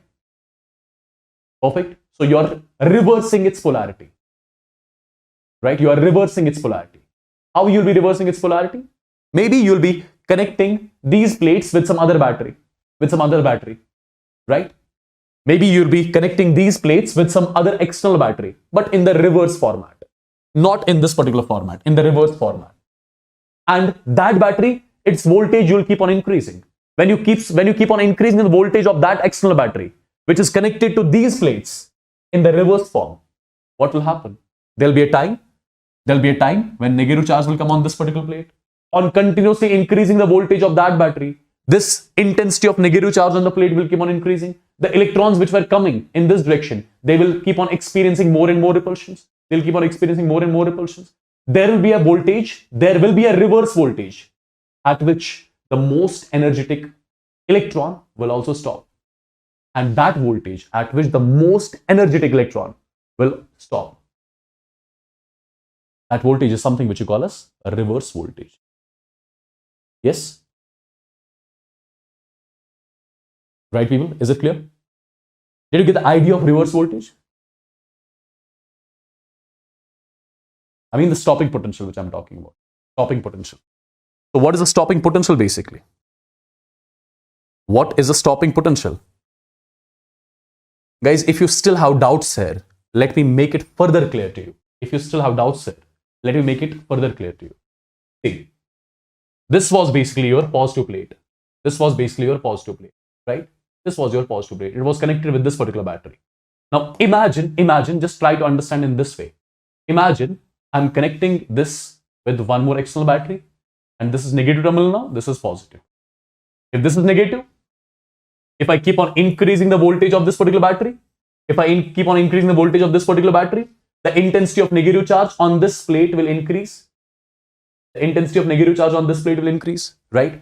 And these electrons, which were supposed to come in this direction, they will experience more repulsions, right? On increasing the voltage of this battery, can I say there will be one voltage at which the most energetic photoelectron will stop.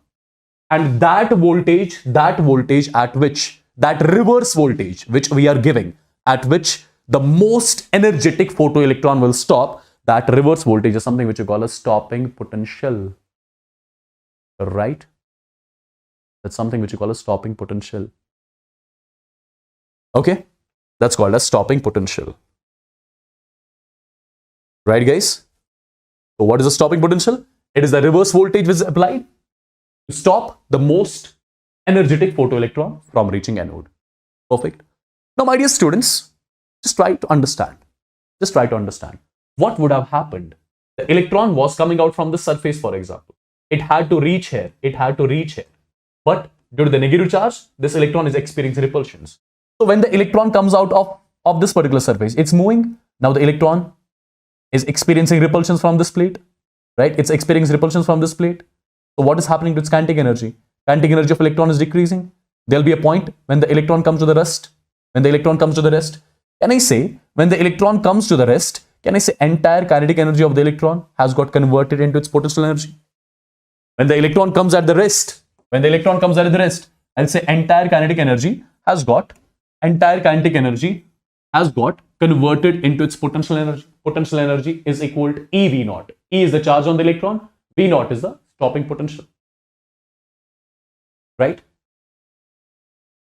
As per the work energy theorem, since electron was supposed to move, but it's experiencing repulsions, right? It's experiencing repulsions. So its motion is being distorted by the repulsions. That means its kinetic energy is getting converted into what? Potential energy. When it stops, entire kinetic energy would have got converted into potential energy. Potential energy of the electron is going to be charge on electron multiplied by stopping potential, right?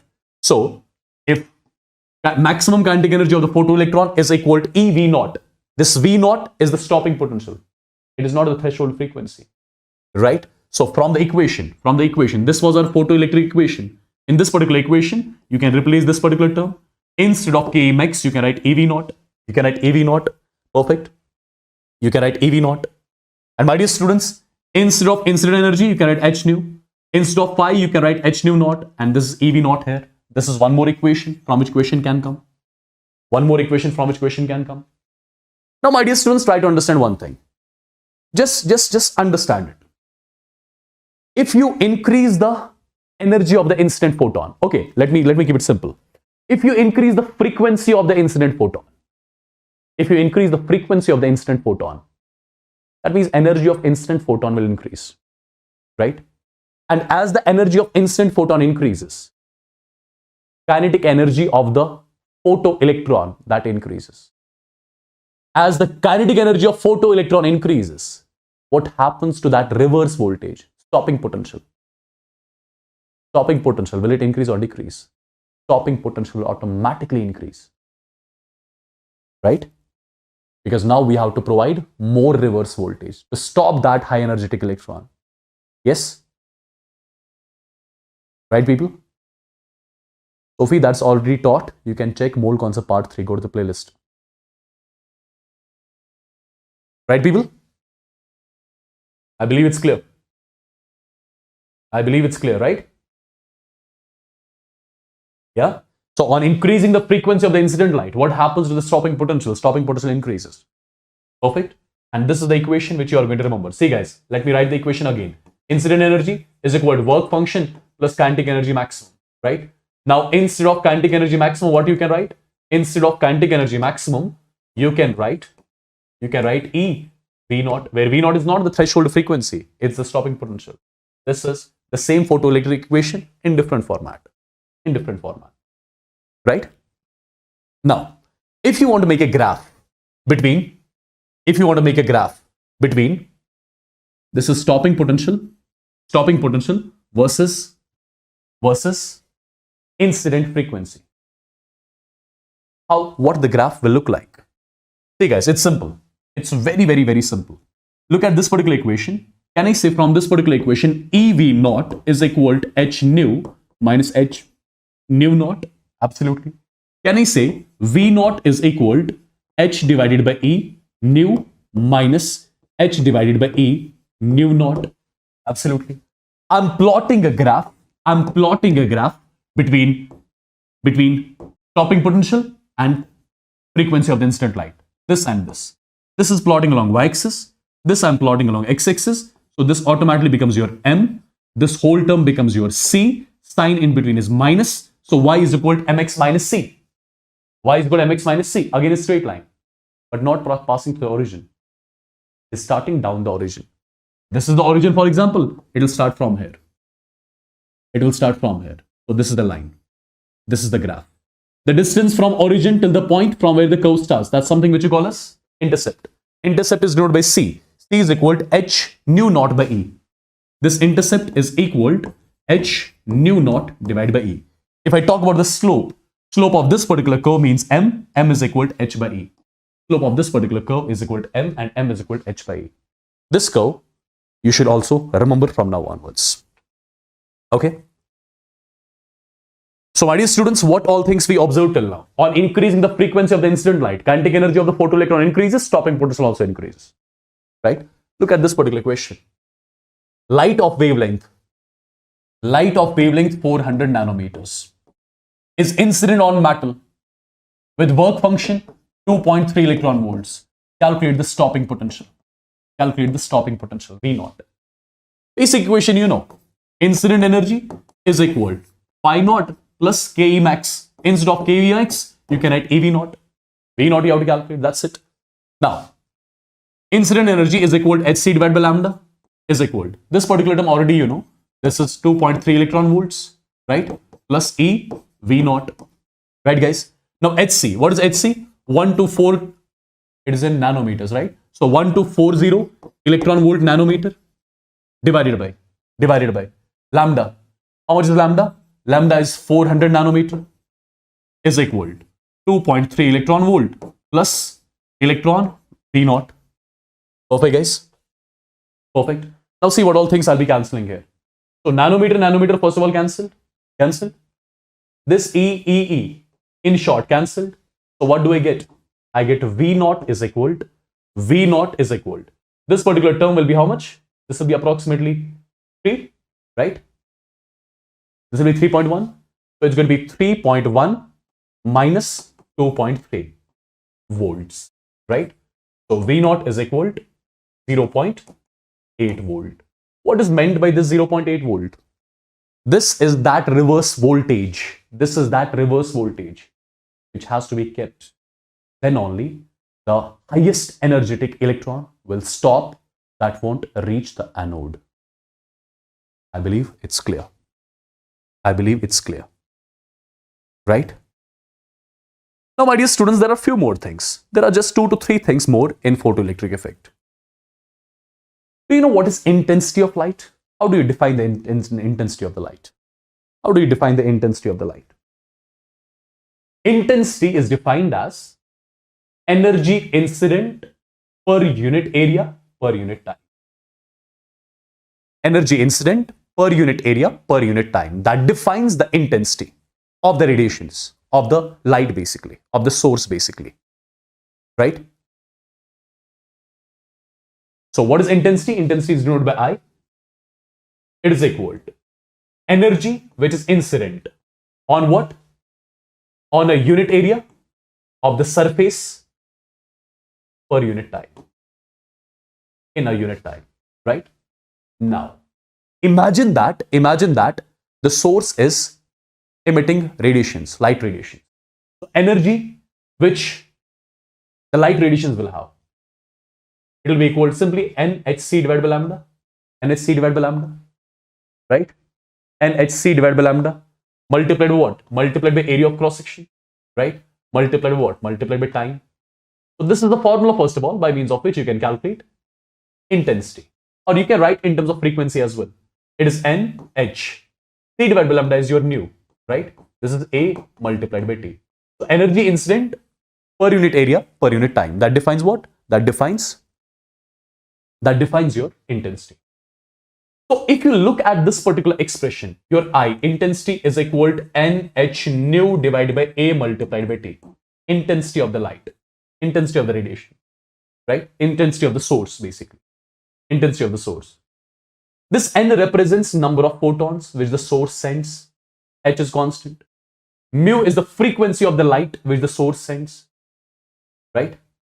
My dear students, try to understand. If you keep frequency constant, can I say at that point of time, intensity is directly proportional to number of photons emitted? Absolutely, intensity is directly proportional to number of photons emitted. It's evident. Intensity, if I keep the frequency constant, I'll say intensity, that is directly proportional to number of photons. So, more the photons emitted by the source, more is the intensity basically. Right? More is the intensity. So I would say more the photons sent by the source, more is the intensity basically. Agreed? More is the intensity. Right? Perfect. So intensity, it depends on number of photons emitted by the source. More the photons emitted by the source, more is the intensity of the light. In short. Yeah? Okay, one more thing. My dear students, try to understand one simple thing. If you have to measure the photocurrent, how do you get the photocurrent? I is equal to Q by T. Q is the charge which goes to the anode in the form of electrons. T is the time. This charge, you already know it's Q. Q is equal to Ne. N is the charge on electron. N is the number of electrons which goes towards the anode. T is the time taken. This is the formula by means of which you can calculate the photocurrent as well, right? Well, we have got nothing to do with this. Leave it aside. But here are some graphs. Which you have to understand. My dear students, both kinetic energy and stopping potential of photoelectrons varies with the frequency of the incident light. Something which we have discussed. If you increase the frequency of the incident light, kinetic energy of the photoelectrons increase, due to which stopping potential also increase. So both increases. These two graphs which we have discussed already. Right? Let's have a look on few more things. Now, what happens to the kinetic energy of photoelectrons upon changing the intensity of the light? Imagine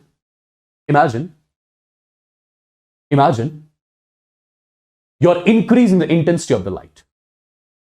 My dear students, when you increase the intensity of the light, that means you are increasing, that means number of photons emitted are increasing. Number of photons emitted are increasing. Nothing is happening to the energy of photons. Nothing is happening to the energy of photons. If you increase the intensity of the light, that means you are increasing the number of photons emitted, right? But nothing is happening to the energy of light. It's same. Since you know one photon is enough to knock out one electron. Since you know one photon is enough to knock out one electron. If you increase the energy of the if you increase the intensity of the light, that means more photons are incident on the metal surface. One photon is enough to take out one electron. If more photons are incident on the metal surface, can I say more electrons will emit?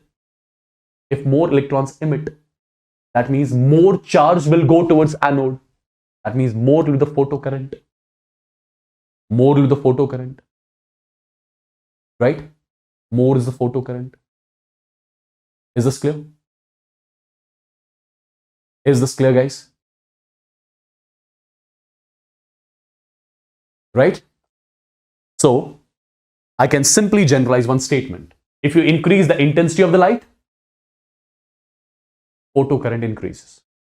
Photocurrent increases. Yeah? When you increase the intensity of the light, I'll simply say photocurrent will increase. Photoelectric current will increase. Okay, tell me one thing. When you increase the intensity of light, will anything happen to the kinetic energy of the photoelectron? Nothing will happen to the kinetic energy of the photoelectron. Nothing will happen to the stopping potential. Right? Nothing will happen to the stopping potential. Okay? I believe this is clear. So on increase the intensity, the kinetic energy of the photoelectrons, it remains unchanged. It remains unchanged. Let me quickly summarize few points. Right? So my dear students, the first point. If you increase the frequency of the incident light, that means you are increasing the energy of the incident light. What will happen due to that? Due to that, kinetic energy of the photoelectron will increase. Due to that, stopping potential will also increase. My dear students, this Bohr's atomic model you study in your class 12 physics as well. So this is one of the important topics of this particular chapter from which questions are frequently asked. Right? So take this particular topic very, very, very seriously. And whatever questions I'll be showing here, take all the questions very seriously. Okay? Perfect, guys. So first thing, let me show you exactly the postulates of this particular Bohr's theory. The main important points of this particular Bohr's theory. Number one, my dear students, this Bohr's atomic model, it is applicable to single electron species. Now you must be thinking, what are single electron species? As per their name is concerned, single electron species are the ones which just contain one electron. For example, if you talk about hydrogen, its atomic number is 1, right? My dear students, in one atom of hydrogen, you will find only one electron. And that species which just contains one electron, that's something which you will be calling as single electron species. For hydrogen, it is a single electron species, right? Number one. Number two, if I talk about helium, its atomic number is 2. Helium, its atomic number is 2. That means one atom of helium, it contains 2 electrons. One atom of helium, it contains 2 electrons. My dear students, if you take one electron out from here, this helium, it gets converted into He positive. Now, if I ask you how many electrons are present in He positive, you'll say only one electron. So, if I ask you helium or helium positive, among these two, which one is a single electron species? You'll say it is He positive, which is your single electron species, my dear student, right? And at the same time, for example, you talk about lithium. Its atomic number is 3. One atom of lithium contains 3 electrons. One atom of lithium contains 3 electrons. If you take 2 electrons out, it gets converted into lithium dipositive, and this particular lithium dipositive, it just contains 1 electron. So lithium dipositive is again your single electron species, right? So single electron species are the ones which just contains 1 electron. And this particular Bohr's theory, this particular Bohr's model, it is only and only applicable to single electron species like hydrogen, like He positive, like lithium di positive, right? Now, my dear students, as per Bohr's atomic model is concerned, atom contains equal number of protons and electrons. As per the Bohr's atomic model is concerned, what Bohr said atom basically, it contains equal number of protons and electrons. Due to which, if the atom is containing equal number of protons and equal number of electrons, that is the reason why your atom is basically electrically neutral, right? That's the reason why your atom is basically electrically neutral. So atom consists of equal number of protons and neutrons, and therefore atom is considered to be electrically neutral. This was the second point which you have to remember. Okay. Talking about the third point. This is also something which every one of you would be knowing. This is basic stuff which I'm sure majority of you guys will be already knowing. Yeah. What is this particular point? As per this particular third point, as per the Bohr's atomic model is concerned, electrons, they are revolving. Electrons are revolving around the nucleus in the circular paths. And these circular paths in which the electrons are revolving, these circular paths, they have got a fixed radius, right?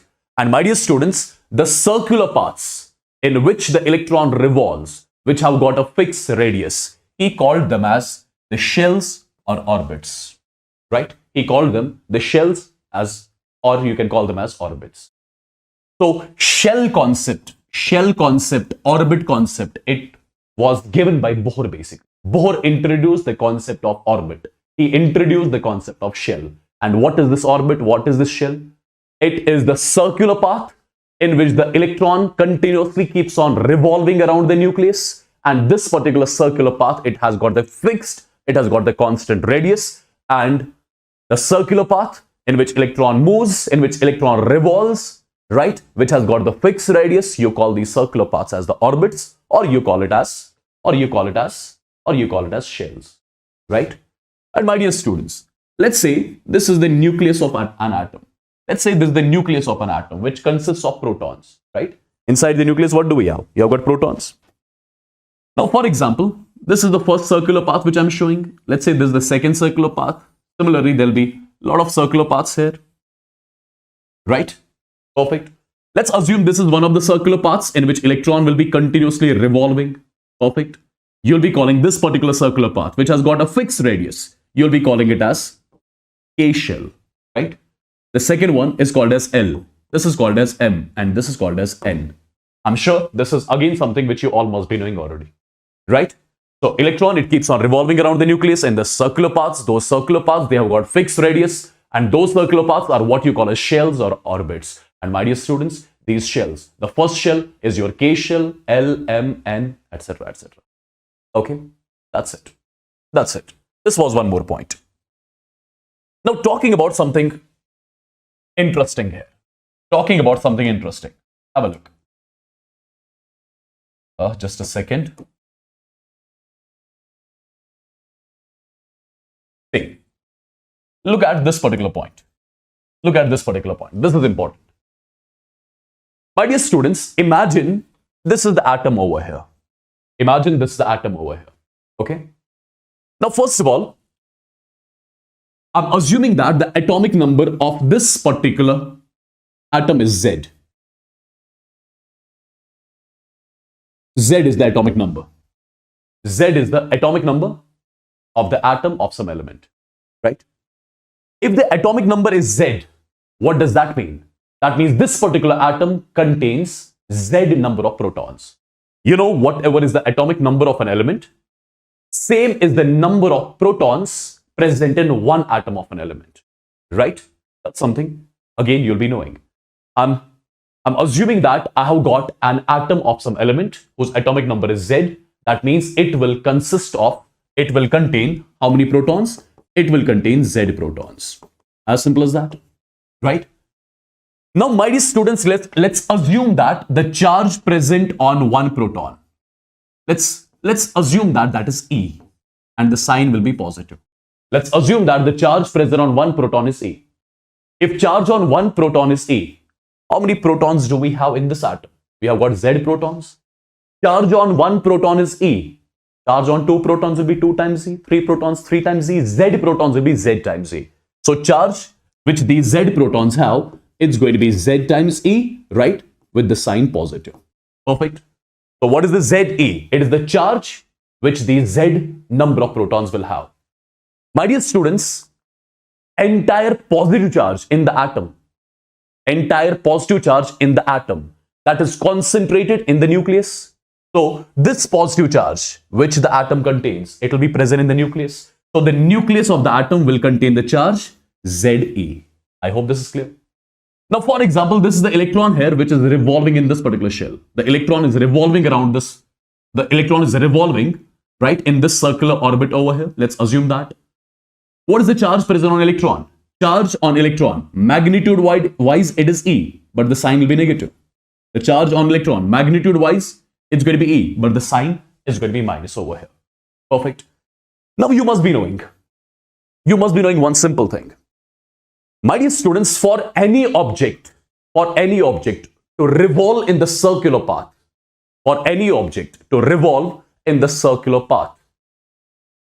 the object must experience centripetal force, due to which the object will keep on revolving in the circular path. I believe this is something you already know. For example, let's say I've got an object. If the object has to move in the circular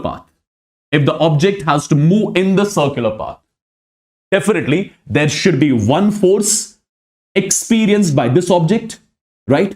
And that force, its direction has to be towards the center. And this force, by means of which, the force which is directed towards the center, by means of which the object moves in the circular path, what do you call this force as? You call this as centripetal force. The force which the object experiences, by means of which this object revolves in the circular path, right? This force is something which you call a centripetal force. And I'm sure you must be knowing centripetal force is nothing, it is mv squared divided by r. M is the mass of the object, v is the velocity with which the object moves, and r is the radius over here, right? Now, my dear students, if you understand, since the electron is revolving around the nucleus in the circular path, I told you for any object to revolve in the circular path, it must experience a force called as centripetal force. Then only the object will revolve in the circular path. Yes? Right? Then only the electron revolves in the circular path. Okay? So, what is the point here? Just a second, guys.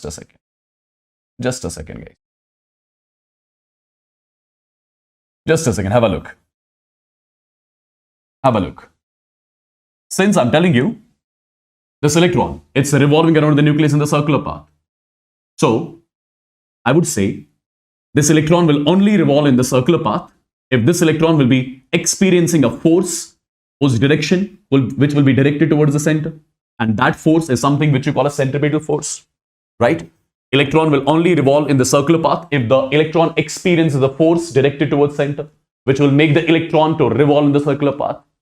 Now the point is, what is the cause of the centripetal force? Who is going to provide the centripetal force to the electron? Right? Who is going to provide the centripetal force to the electron?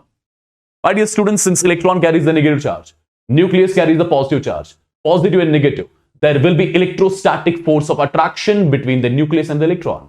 So basically, it is the nucleus which is going to attract the electron towards itself, basically. It is the nucleus which is holding this electron. It is the nucleus which is providing the necessary centripetal force in the form of electrostatic force of attraction. So I must say the necessary centripetal force which is required for an electron to move in a circular path is provided by the nucleus in the form of electrostatic force of attraction. So electrostatic force of attraction is the one which is providing the necessary centripetal force, which makes the electron to move in the circular path, right? Now guys, centripetal force, that is mv squared divided by r. M is the mass of electron, velocity of electron, radius of the orbit in which electron is moving. What is electrostatic force of attraction? Electrostatic force of attraction is K Q1 Q2 divided by r square. K Q1 Q2 divided by R square. So my dear students, from here, you are going to get one equation. mv square by R is equal to K, I'm writing as such. What is Q1? Let's assume Q1 is the charge inside the nucleus. That is Ze. What is Q2? Q2 is the charge present on the electron. That is E divided by R square, right? So finally, you are getting one important equation here, which I'll be frequently using, right? One important equation you'll be getting, and the equation is something like this. mv square divided by R is equal to K Ze square divided by R square. This is one important equation, which I'll frequently use while I'll be deriving certain results afterwards in the today's session only, right? So in short, for an electron to revolve in the circular path, the electron must experience a force directed towards center, which is what you call a centripetal force. Now, it is the electrostatic force of attraction between the nucleus and the electron, which is providing the necessary centripetal force to the electron, and then only this electron is revolving in the circular path, right? Right, people? Perfect. Jerusha, yes, almost. Perfect. This was one more point as far as the Bohr's atomic model is concerned. Look at this particular point. This is one more important point, right? As far as the Bohr's model is concerned. So what is this particular point all about? Have a look, guys. Understand properly what I'm going to say. As per the Bohr's atomic model, out of the infinite orbits, out of the infinite orbits, electron can only be present in those orbits. Electron will only be present in those orbits in which its orbital angular momentum is an integral multiple of h upon 2 pi. What does it mean? First of all, you should know what is meant by angular momentum. I'm sure linear momentum every one of you would be knowing, right? For example, you have got the particle whose mass is m. The particle is moving with velocity v. And I'm assuming that the particle is moving in a straight line. If the particle is moving in the straight line, I would say the particle is undergoing translational motion right now. The particle is showing the translational motion, right? My dear students, whenever a particle having certain mass, moving with certain velocity, right, in a straight line, I would say this particle whose mass is m, whose velocity is v, this particle has got some linear momentum associated with it. And that linear momentum associated with the particle is equal to the product of mass and the velocity. The product of mass of the particle and the velocity with which it moves. The product of mass of the particle and the velocity with which it moves. That is something which you call as linear momentum, basically, right? That's what you call as linear momentum. But what is angular momentum? What is angular momentum? My dear students, if you see any object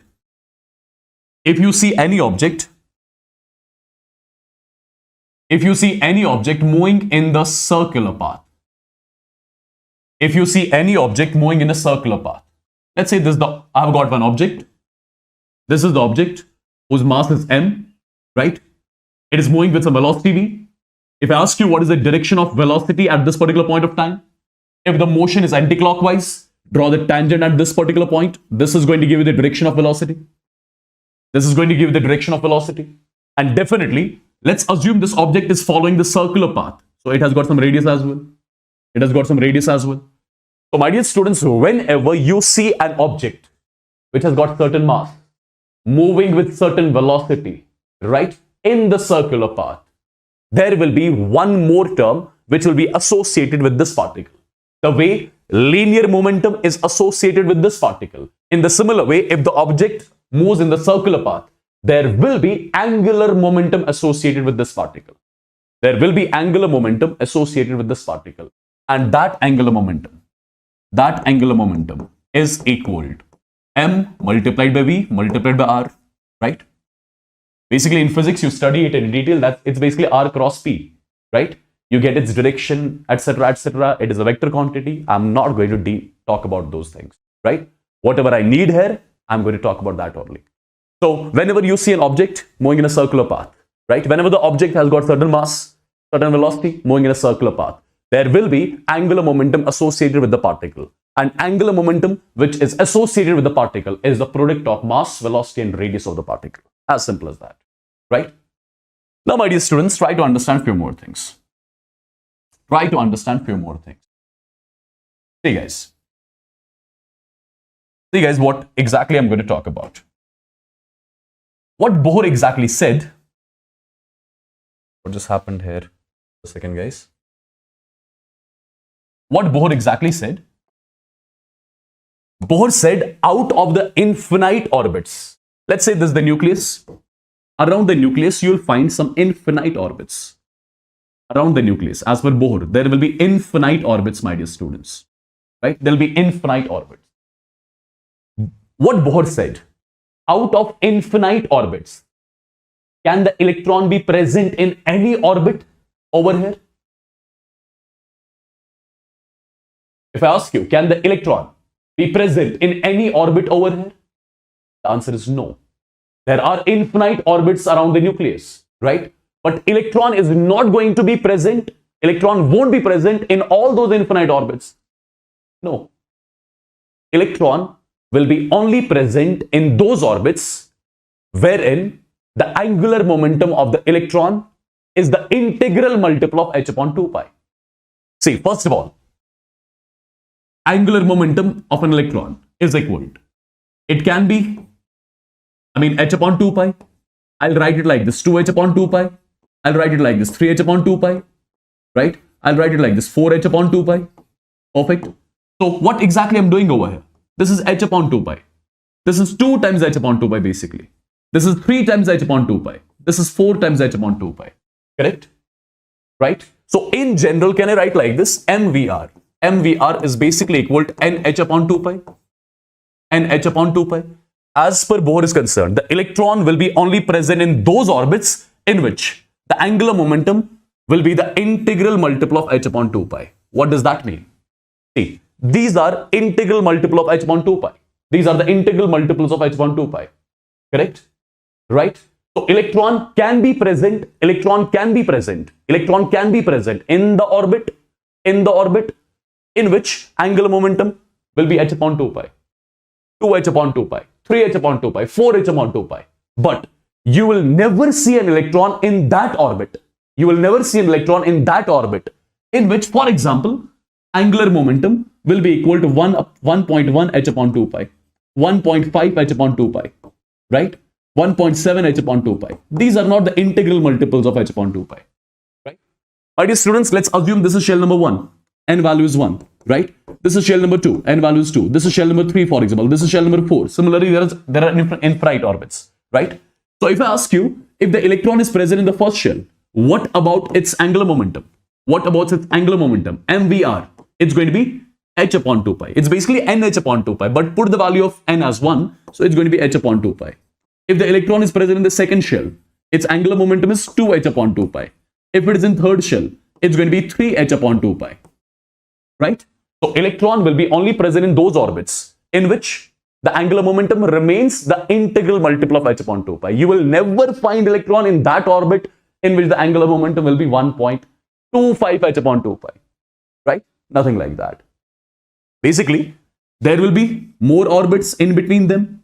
Right? There will be more orbits in between them. For example, over here, if the electron is present here, its angular momentum will be h upon 2 pi.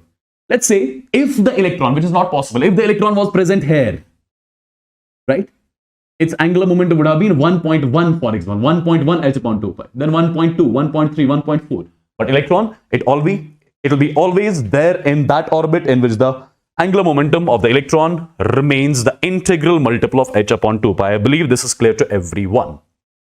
Yes? Did you get this particular point? Right, people? Did you get this particular point? Say yes or no in the chats quickly. Quickly, say yes or no.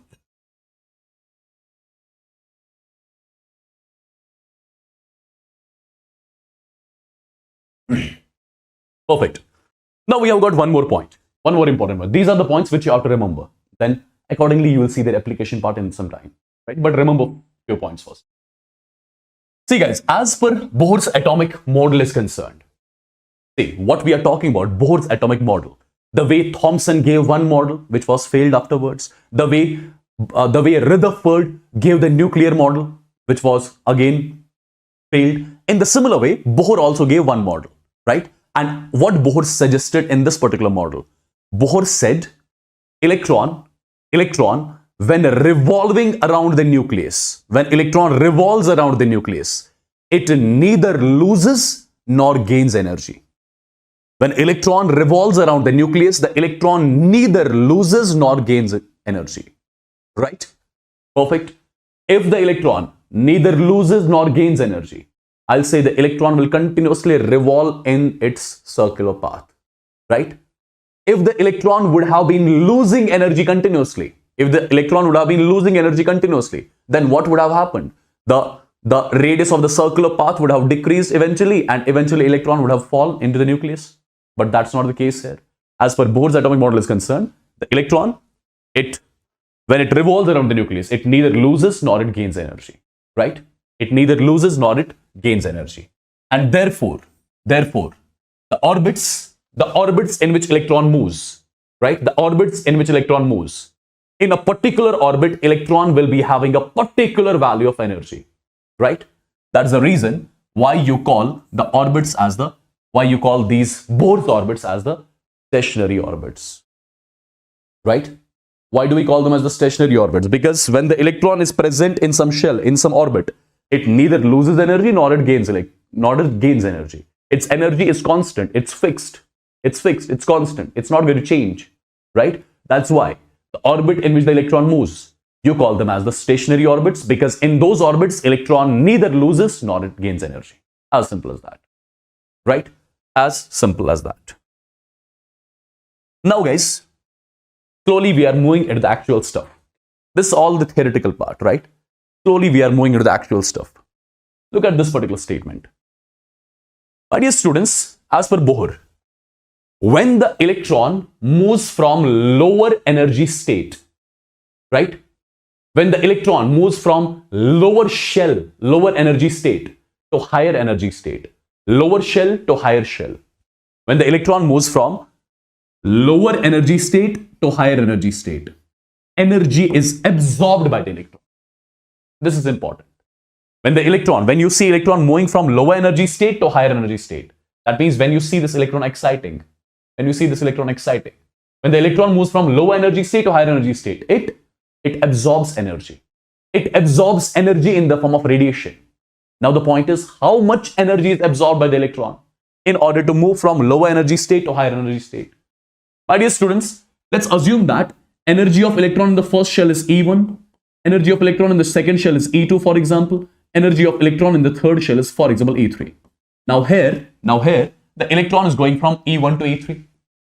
The electron is going from E1 to E3. The electron is going from lower energy state to higher energy state. When the electron goes from lower to higher, it is going to absorb energy. Now how much energy will be absorbed by the electron? Whatever will be the energy gap between these two shells, whatever is the energy gap between these two shells, if electron gets the same amount of energy, the electron is going to excite from 1 to 3, right? So first of all, if I ask you, what is the energy gap between first and third? Energy gap between first and third will be represented by delta E, and that delta E, which is the energy gap, which is equal to E3 minus E1. E3 minus E1. This is the energy gap. This is the energy gap between first and third shells. If the electron has to go from 1 to 3, the electron has to absorb this much amount of energy, then only it will go from 1 to 3. Now, my dear students, the electron will be absorbing energy in the form of radiation, basically. Imagine if we are providing this much of energy to this electron in the form of radiation, right? It is going to excite from 1 to 3. So this much amount of energy is provided in the form of radiation, basically, in the form of light, you can consider, in the form of light, right? So this much energy we are providing in the form of light, and energy possessed by light is basically your h nu, or you can call it as hc divided by lambda, right? You can call it as hc divided by lambda. My dear students, from this particular equation, what can we conclude? See, the electron is going from lower energy state to higher energy state. It has to absorb energy. How much? The difference between the energies of these two shells. This much energy has to be absorbed by the electron in the form of radiation. The radiation which must be incident on electron, that radiation definitely will be having some wavelength, right? That radiation definitely will be having some of the wavelength, right? And that wavelength which the radiation has, that is represented by lambda. So I'm representing lambda absorbed. This is the wavelength of the radiation absorbed by the electron, right? What was the value of, what was the energy possessed by that radiation? That was E3 minus E1, right? Then only electron moved from first to third. Point number one. Point number two. My dear students, when the electron moves from higher energy state to lower energy state, when the electron moves from higher energy state to lower energy state, for example, now the electron is moving from higher energy state to lower energy state. For example, third to one. Electron is moving from higher to lower. When the electron moves from higher to lower, it is going to emit energy. Over here, the electron was absorbing energy. How much? E3 minus E1. Now the electron is coming back from 3 to 1. Whatever amount of energy electron had absorbed during this transition, same amount of energy electron is going to emit if it comes from 3 to 1. Right? If it comes from 3 to 1. Perfect. So over here, I will say energy is absorbed, and here energy is emitted. Energy is emitted in the form of radiation only. In the form of radiations only. Right? Is this point clear? Now, if you ask me, how much energy is released here? Electron is moving from 3 to 1. How much energy is released? Again, whatever is the difference between these two energy states, the difference between the energy gap between these two will be, electron is going from 3 to 1. 3 to 1. This is initial state, this is final. Final minus initial. It's going to be now, delta E is going to be now E1 minus E3. Final minus initial. Right? Perfect. E1 minus E3. Energy is emitted by the electron in the form of radiation, in the form of Hc divided by lambda. Now, this lambda, is it going to be lambda absorbed or lambda emitted now? It's going to be lambda emitted now. I hope this particular point is also clear to you. Right? I hope this particular point is clear to you. My dear students, if I ask you what will be the difference between these two? What will be the difference between these two? Difference will be only in the sign. Over here, E1 minus E3 value will come out to be negative. Over here, E3 minus E1 value will come out to be positive. This negative sign indicates that energy is emitted by the electron in the form of radiation. This negative sign, the difference will be only in the sign. This negative sign indicates that energy is emitted by the electron, and this positive sign will indicate that energy is absorbed by the electron in the form of radiation. I believe it's clear to everyone, right? Clear, people? Yes? So whatever amount of energy electron had absorbed in going from 1 to 3, when the electron comes back from 3 to 1, same amount of energy electron is going to release, right? So magnitude wise, both these values will be same, right? This E3 minus E1, this E1 minus E3. Magnitude wise, both are same. Only the difference is in sign. In one case, it's going to be positive. In another case, it's going to be negative. That's it, right? And this negative sign, it signifies that energy is emitted by the electron in the form of radiation. Positive sign indicates that energy is absorbed by the electron. Let me write it over here. The significance of positive and negative. See, this value you will get as positive. Positive sign signifies that energy is absorbed by the electron during the transition, right? Or just let me write it till here only. Similarly, negative sign is going to indicate that energy is released. Energy is released by the electron. And now it's evident when energy is released by the electron, when it makes a transition from higher to lower, right? I believe this point is clear to everyone. Now, my dear students, let's come to our actual stuff now. That is application of Bohr's theory. So, let me mark the heading over here as formulae related to Bohr's theory. All the formulas which are related to Bohr's theory, right? All the things which are related to Bohr's theory. The first thing we are going to calculate the radius of the radius of an orbit, in which the electron moves. We are going to calculate that, right? Radius of an orbit in which the electron moves, right? Or let me make it like this. I'll say radius of nth Bohr's orbit.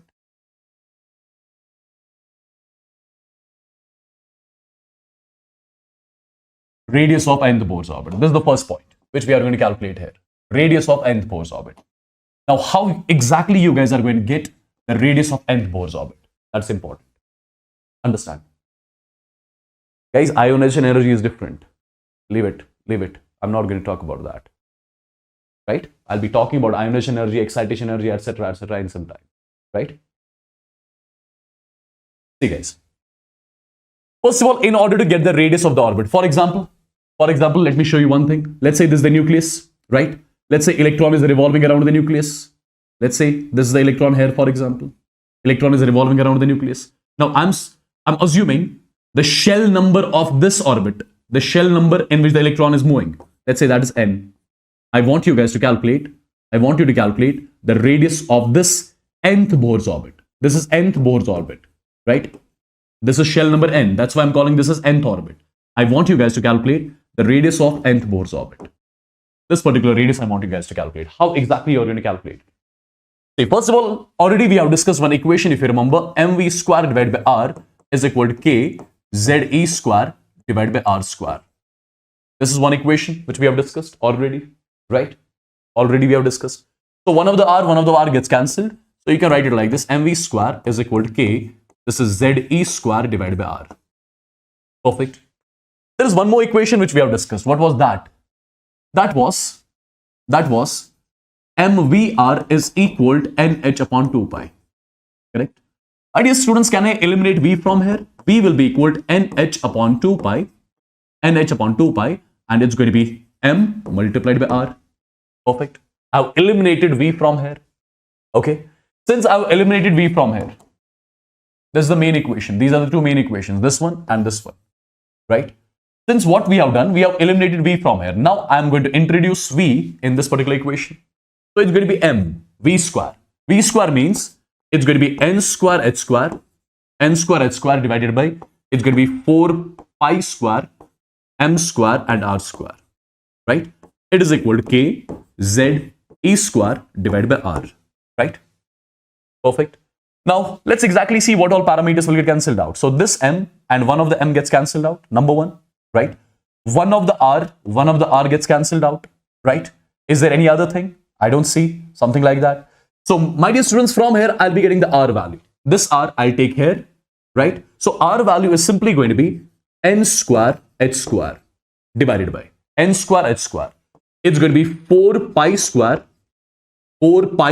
m multiplied by k multiplied by z multiplied by e square. So which radius I'm calculating right now? I'm calculating the radius of nth orbit. I'm calling this orbit as nth orbit.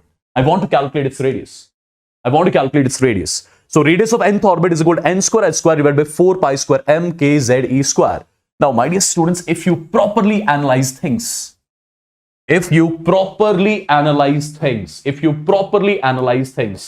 a look what exactly we are going to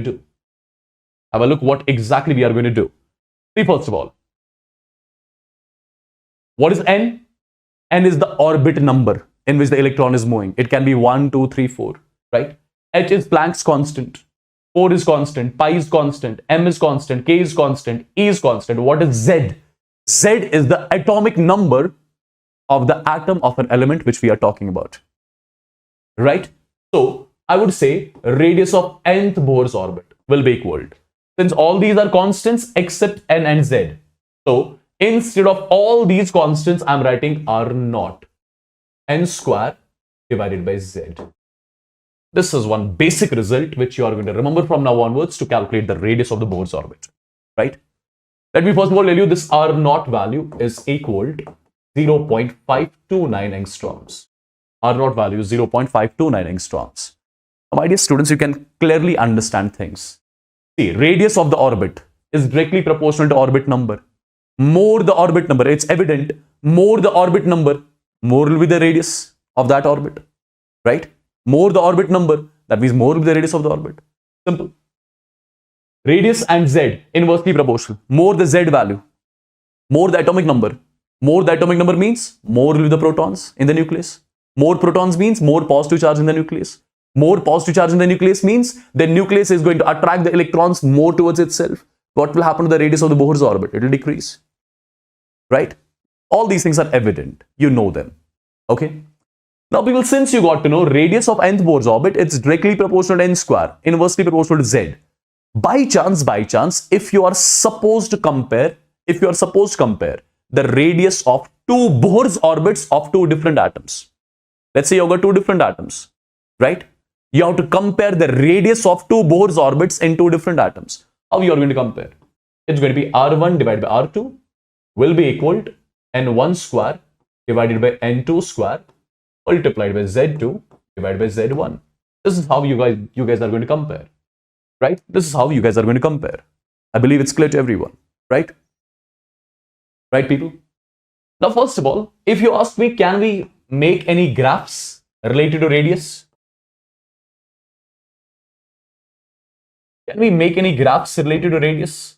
Absolutely, yes. Why not? We can plot a lot of graphs related to radius. Have a look, guys. Understand. This is your general equation. Case number one. If, for example, you are keeping n as constant. Let's say n is constant. If n is constant, that automatically tells you n square is constant. Right? So first of all, if n is equal to constant, keeping n is equal to constant, can you plot a graph between radius of nth Bohr's orbit and Z? Similarly, keeping n constant, can you plot a graph between radius of nth Bohr's orbit and 1 upon Z? You should be able to do it. You should be able to plot these graphs. See guys, already we know radius of nth Bohr's orbit, it's equal to R naught n square divided by Z, right? Rn and Z, they are inversely proportional. Whenever you have to plot a graph between two variables which are inversely proportional to each other, the nature of the graph has to be hyperbola. So it's going to be rectangular hyperbola, right? It's going to be rectangular hyperbola. You know it. Perfect. Similarly, you can write the same equation like this. Rn is equal to R naught n square separately, 1 upon Z separately. Rn you are plotting along y-axis, 1 by Z you are plotting along x-axis. This term becomes your slope. So y is equal to mx form. Y is equal to mx is a straight line. If it is a straight line passing through origin, that means its slope. Its slope is m, and m value here comes out to be R naught n square. Right? Right, people? Simple? Isn't it very simple? So, first of all, what did we do? We made two graphs over here, keeping n constant. Now, two more graphs can be formed. My dear students, since I kept n constant, by the way, I could have kept z constant as well. Absolutely, I could have kept z constant. Keeping z constant, can we plot a graph between radius of nth Bohr's orbit versus n, or radius of nth Bohr's orbit versus n square, keeping z constant? First of all, what is our general formula? Radius of nth Bohr's orbit is equal to R naught n square divided by z. I'm keeping z constant right now. R naught is already constant, right? So you can write as Rn is equal to R naught divided by z multiplied by n square. Now look at the first curve. Radius of nth Bohr's orbit you are plotting along y-axis. This is something which you are plotting along x-axis. So this term you are plotting along y-axis. N you are plotting along x-axis. So instead of n you are going to write x. This is x ka square. This is the constant k, for example. Y is equal to kx square. What is the nature of the curve for the equation y is equal to kx square? It's parabola opening upwards, right? It's parabola opening upwards. This is the first curve. Similarly, my dear students, look at the second curve. This is something you are plotting along y-axis. This is something which you are plotting along x-axis. So instead of this particular term, you are going to write y, right? Instead of n square, instead of this particular n square, you are going to write x. And this whole term becomes your m. Y is equal to mx is absolutely going to be a straight line passing through origin, and its slope means m. Slope is nothing, it's R naught divided by z. So these are certain graphs which you can make over here, right?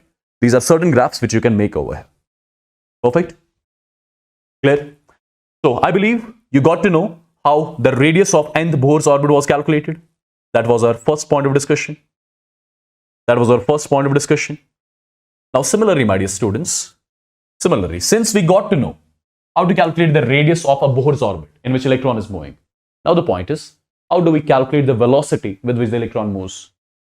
How do we calculate the velocity in which the electron moves in a particular orbit? So I'm marking the heading as velocity of the electron in the nth Bohr's orbit. Velocity of the electron in the nth Bohr's orbit. So velocity of electron in the nth Bohr's orbit is represented by Vn. How do we calculate this particular term? Let's try to understand. See, when electron will be revolving around the nucleus, it will be having some velocity, right? How do we get that velocity? First thing, you know one of the equations, mv square divided by r is equal to a ze square divided by r square. This is one of our main equation. Second equation, mvr is equal to nh upon 2 pi, right? So, my dear students, can I eliminate r from here? Absolutely. R can be nh upon 2 pi multiplied by mv. Perfect. So first of all, one of the r gets cancelled. You get something like this. mv square is equal to k ze square divided by, this is r here, right? Instead of r, you can write nh divided by 2 pi mv. That 2 pi mv will come in the numerator. I believe it's clear, right? Perfect. So one of the v and one of the v gets cancelled out. So you can eliminate v from here. This m and this m gets cancelled out. So v will be equal to, it's going to be 2 k ze square multiplied by pi divided by nh. Since we are calculating the velocity of the electron in the nth Bohr's orbit, right? And I got one of the important results here. So my dear students, try to understand few things. Over here in the numerator there is z. In the denominator there is n. Rest all the terms are constants. You can multiply, divide everything, and finally, what you'll observe, you'll get one result. Result is something like this. Velocity of the electron in the nth Bohr's orbit. Instead of all the constants, I'll be writing v naught multiplied by z divided by n. This is the result by means of which you can calculate the velocity of the electron in the nth Bohr's orbit. Velocity of the electron in the nth Bohr's orbit, right? Now people, this v naught value, do remember this v naught, it's a constant whose value is 2.18 into 10 raised power 6 meter per second. Right? V naught is a constant over here. Now imagine. Velocity of the electron, it is directly proportional to z, inversely proportional to n. So more the n value, more the orbit number, that means far the electron from the nucleus, less is going to be its velocity with which it's moving. Right? So v and n, they are inversely proportional. So if the electron goes far from the nucleus, as the electron keeps on going far from the nucleus, right?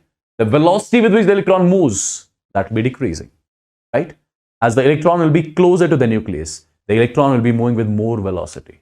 As the electron keeps on going far from the nucleus, the velocity with which the electron moves, it will keep on decreasing, right? Simple. Similarly, Z, atomic number. More the atomic number, more the velocity. Why? More the atomic number means more the protons. More the protons means more the positive charge. More the positive charge means more the force of attraction between electron and the nucleus. More force of attraction means nucleus will be attracting electron more towards itself, due to which electron will come closer. If electron is coming closer, that automatically tells you velocity will increase. As simple as that. Now people, if I ask you, you have got two atoms, you have got two hydrogen-like species, right? You have got two hydrogen-like species. Electron is revolving in both hydrogen-like species. You have to compare the velocity of electrons moving in those two Bohr's orbits in two different atoms. How do you do that? It's simple. You'll write V1 divided by V2. It has to be equal to Z1 divided by Z2 multiplied by N2 divided by N1. This is how you compare the velocities of electrons moving in two different Bohr's orbits of two different hydrogen-like species. Simple. Now, if you ask me, can we make certain graphs here? Can we make certain graphs here? The answer is, I'll never say no, right? We can make.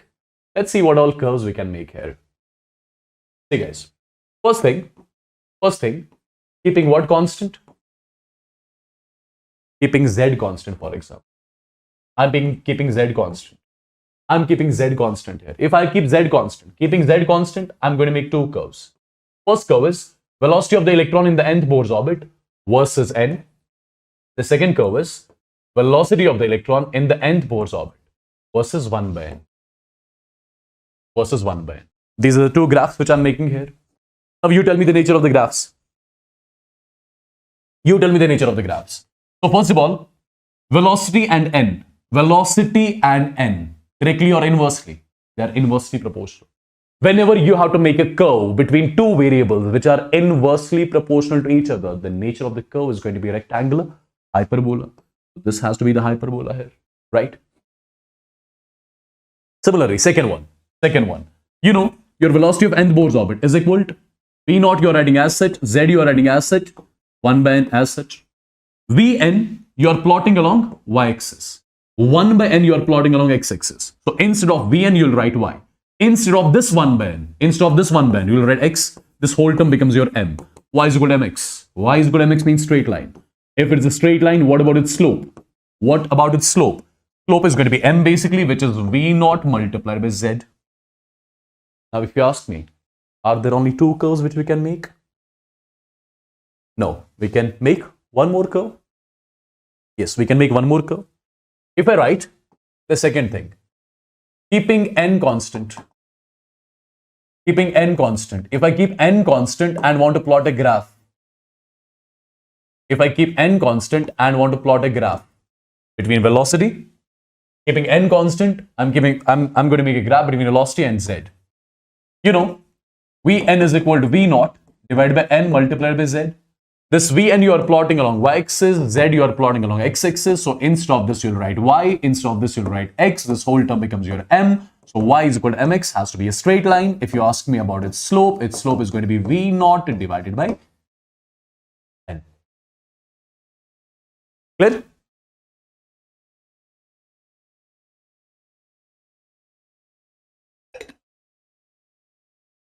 Is it clear, people? Is it clear? So this is how we calculate the velocities, right? This is how we calculate the velocity of electrons moving in different Bohr's orbits. The third application. I hope you got the first two applications. The first application was calculation of radius of the nth Bohr's orbit. Second was calculation of the velocity with the electron moves. Third is calculation of time period. Calculation of time period. How do we define the time period? Time period of the electron in the nth Bohr's orbit. How do we define it? Time taken to complete one revolution. That's it. Right? Right, people? Simple. Time taken to complete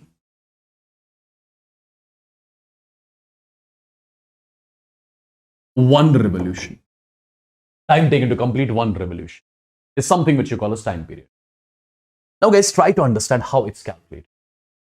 See, first of all, you know, speed is equal distance divided by time, and therefore time has to be equal distance divided by speed.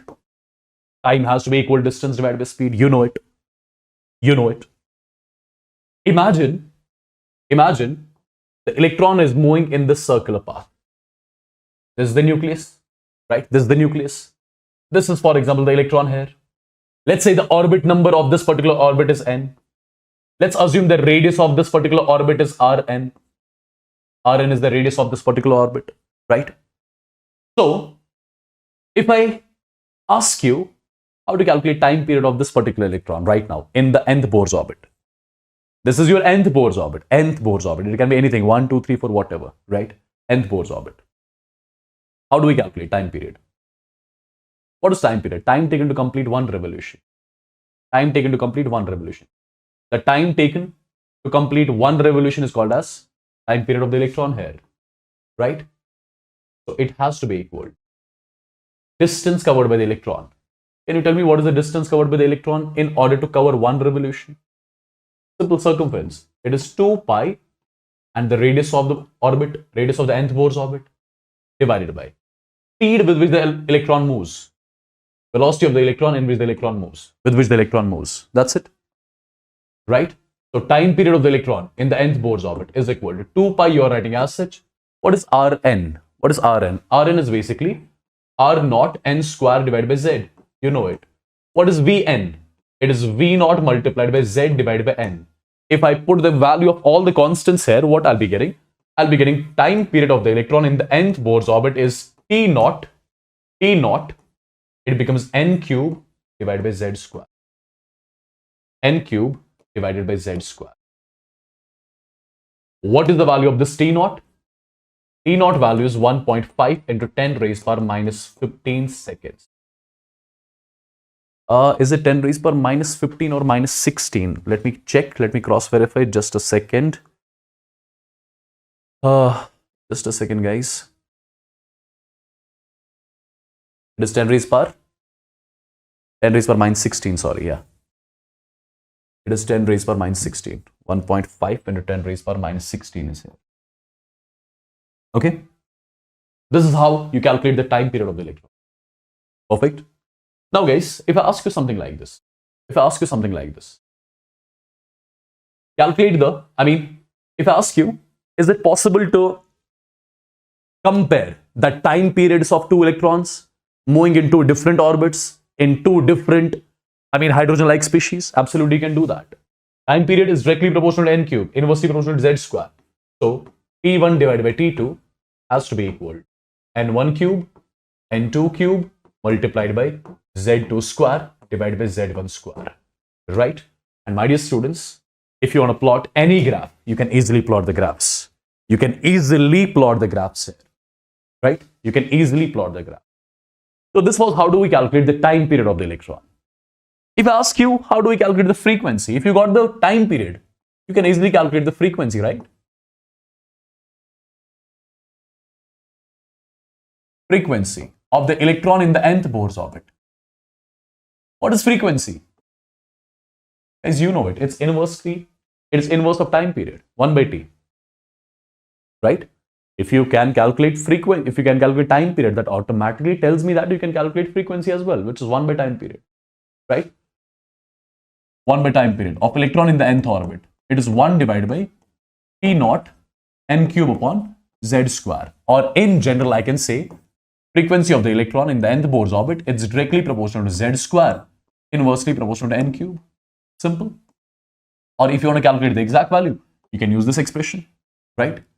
Now, people, if you need to compare the frequencies of two electrons moving in two different Bohr's orbits, of two hydrogen-like species, it has to be z1 square divided by z2 square multiplied by n2 cube. This is n1 cube.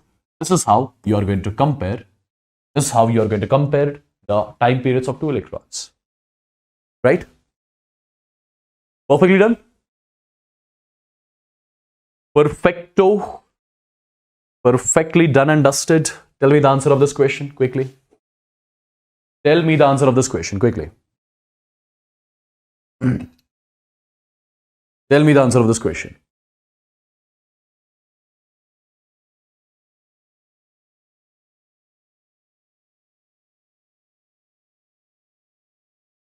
See, guys, it's a very simple and basic question. I'm damn sure you can easily solve it. Calculate the radius ratio of second orbit of He positive, second orbit of He positive, and third orbit of Be tripositive. So these are two hydrogen-like species which are given to us, single electron species, right? First of all, calculate the radius ratio of second orbit of He positive. So we are given with second orbit of He positive, right? Atomic number of helium is hydrogen helium 2. Perfect. Let's assume its radius is R1. And third orbit of Be tripositive, hydrogen helium lithium beryllium, atomic number 4. Its radius beta as R2. So we have to get the radius ratio of, we have to get the value of R1 divided by R2, right? R1 divided by R2 is N1 square divided by N2 square. This is Z2 divided by Z1. Simple. N1 square, 2 ka square is 4. N2 square, 3 ka square is 9. Z2 divided by Z1. Z2 is 4 and Z1 is 2, right? So this is 2, 1. This is 2. This is 4 to Z, 8 is to 9. So 8 is to 9 is the radius ratio here. Simple, nothing to do here. Isn't it simple? Isn't it simple, guys? And you will be getting these simple questions only here, right? These simple questions only you'll be getting here. I believe it's clear. Look at this one. Look at this one. Look at this one. If the velocity of the electron in the first orbit of hydrogen atom is there, is talking about the velocity of the electron in the first orbit. In the first orbit of hydrogen atom is V. Velocity of the electron in the first orbit of hydrogen atom is V. What is the atomic number of hydrogen? It's 1. What will be the velocity of the electron in the third orbit of Li positive? There is Li positive given. In the third orbit, he is saying. In the third orbit, its atomic number. How much will be that? Hydrogen, helium, lithium. 3, right? What about its velocity? V2 we have to calculate. Already I've told you, I've already mentioned how do we compare the velocities of the electrons, right? You know, V1 divided by V2. It was basically Vn used to be equal to V naught Z by N. So it has to be Z1 divided by Z2 multiplied by N2 divided by N1. That's it. V1 value is V. V2 you have to calculate. Z1 by Z2. So 1 by 3 multiplied by N2 divided by N1. This is 3. So 3 cancel. So V is equal to V2. So you got the V2 value. It's coming out to be V. Isn't it simple? Isn't it simple, people? Done? In an atom, 2 electrons move around the nucleus in the circular paths of radius r and 4r. Perfect. The ratio of time taken by them to complete one revolution. Simple. Can you solve this question? In an atom, 2 electrons move around the nucleus in the circular paths of radius r and 4r. Perfect. The ratio of the time taken by them to complete one revolution is. Can you solve this? Say yes or no in the chats. Say yes or no in the chats. Quickly, people. Quickly.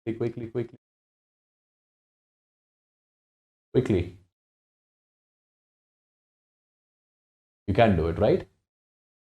This is your homework question. You are going to let me know its answer in the comment section at the end of the session, right? So till now we were doing the discussion related to radius, velocity, time period, and frequency. But do tell me its answer in the comment section, okay? Now there comes one more important thing. Now, guys, I'm not going to derive a lot of things. I'm just going to give you the results and let's see exactly how do we apply them. Okay?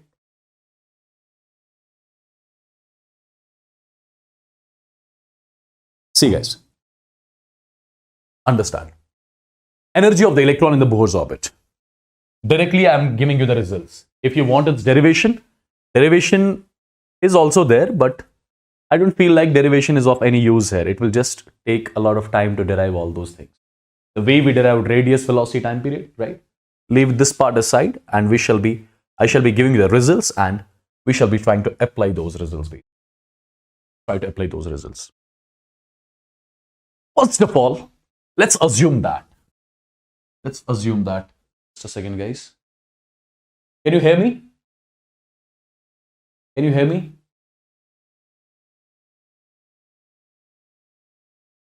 There was one mic issue. Can you hear me?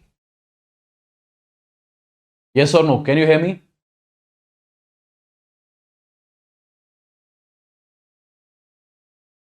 Physics class will happen at 7, not now. He'll take it 7, I've told him.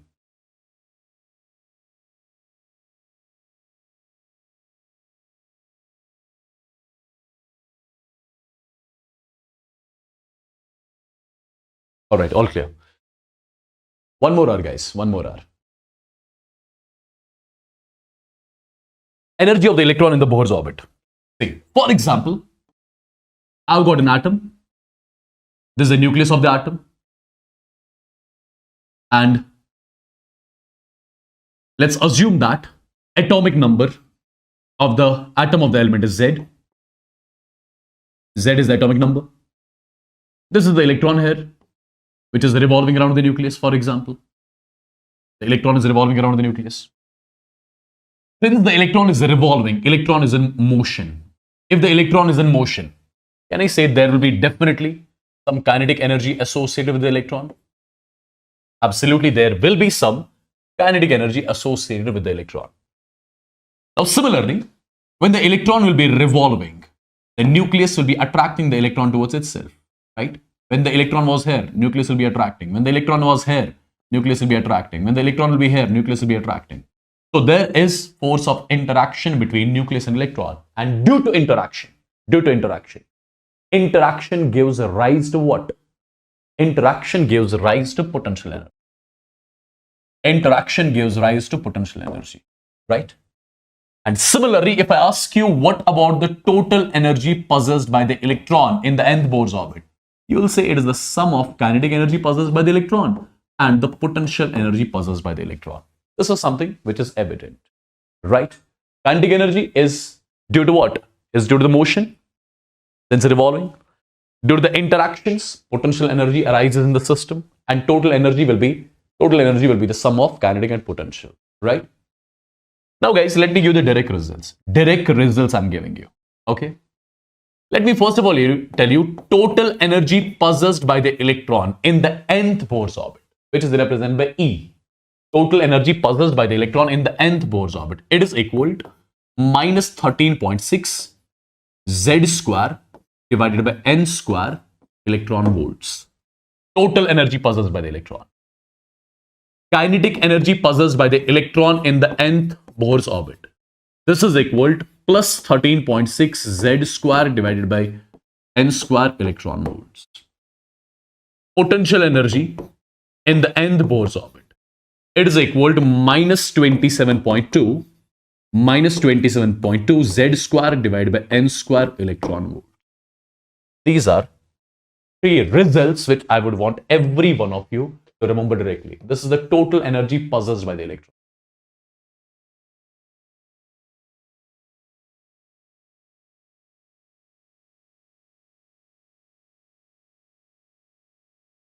This is the total energy possessed by the electron in the nth Bohr's orbit. Kinetic energy possessed by the electron in the nth Bohr's orbit.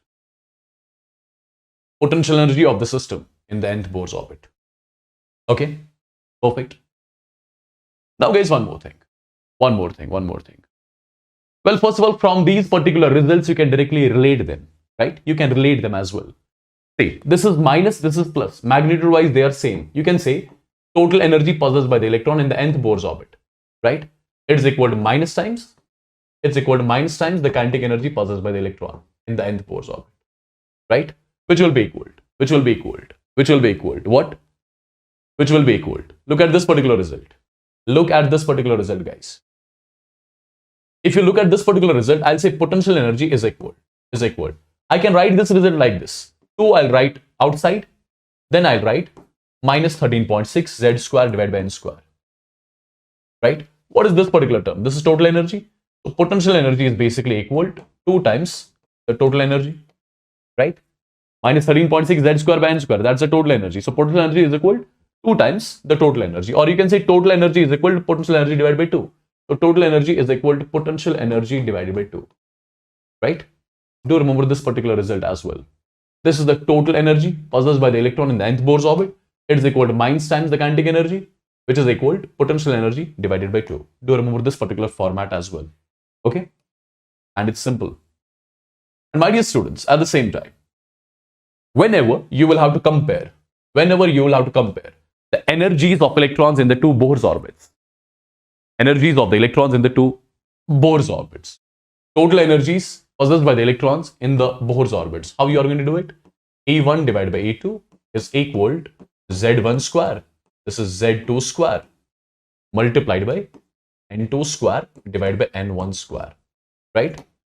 If they ask you to compare the energies of two Bohr's orbits, I mean energies of electrons moving in two different Bohr's orbits, then this is the result by means of which you can compare the energies. Okay? Right? All clear till here? Now people, it's time to apply the same thing. It's time to apply the same thing. Right? Time to apply the same thing. Let's try to apply all these things. Let's try to apply all these things. Right? But before applying all these things, tell me just one thing. Tell me just one thing. Total energy possessed by the electron in any Bohr's orbit, it is inversely proportional to n. So first of all, you can make different types of curves here. Let's first of all make certain graphs related to total energy.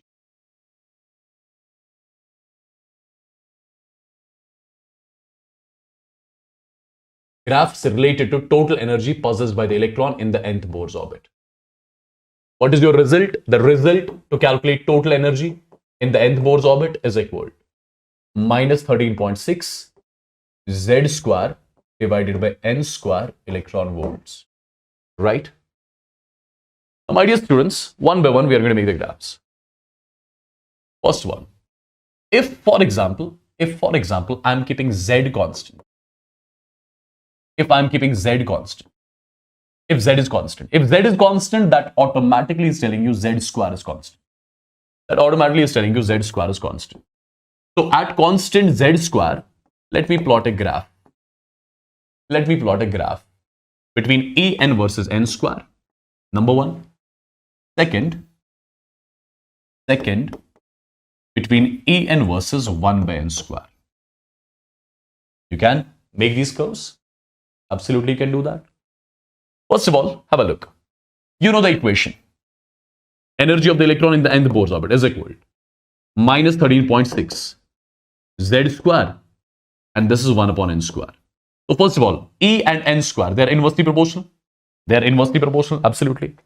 My dear students, they are inversely proportional. So if you want to plot a curve between En and n square, since they are inversely proportional, the nature of the curve is rectangular hyperbola. The graph has to be like this, right? It has to be like this. But there is a negative sign here. If there is a negative sign, that means what you will have to do, you will have to make the same graph, but in this particular quadrant. You will have to take the reflection of this particular graph. This is going to be the nature of the graph. Right? Hyperbola, you are making in this particular region.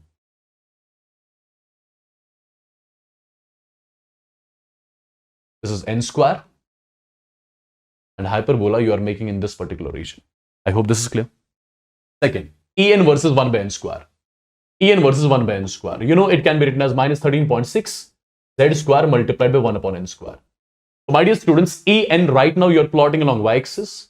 1 by n square you are plotting along x-axis. So this term has to be your m. So y is equal to mx. Y is equal to mx. But there is a minus here. Y is equal to minus mx. So the graph which was supposed to be like this, it won't be like this. It won't be like this. It will be like this, right? Perfect.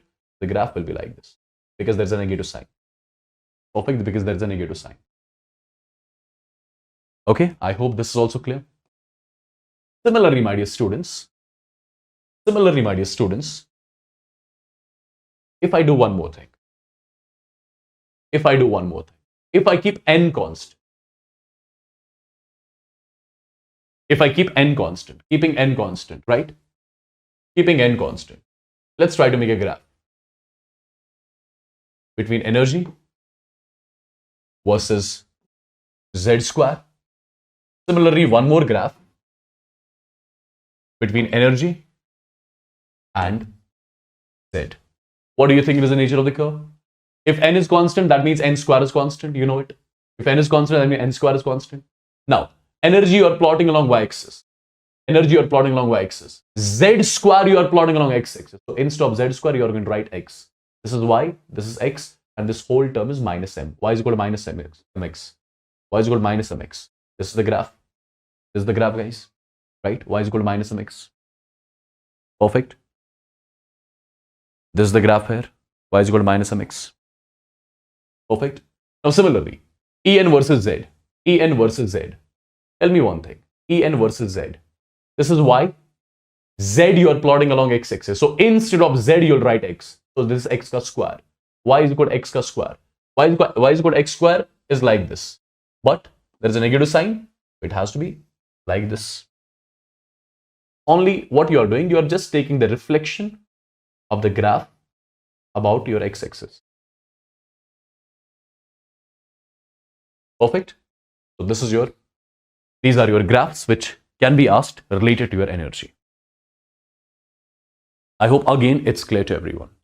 Is it? If it is clear, tell me one more thing.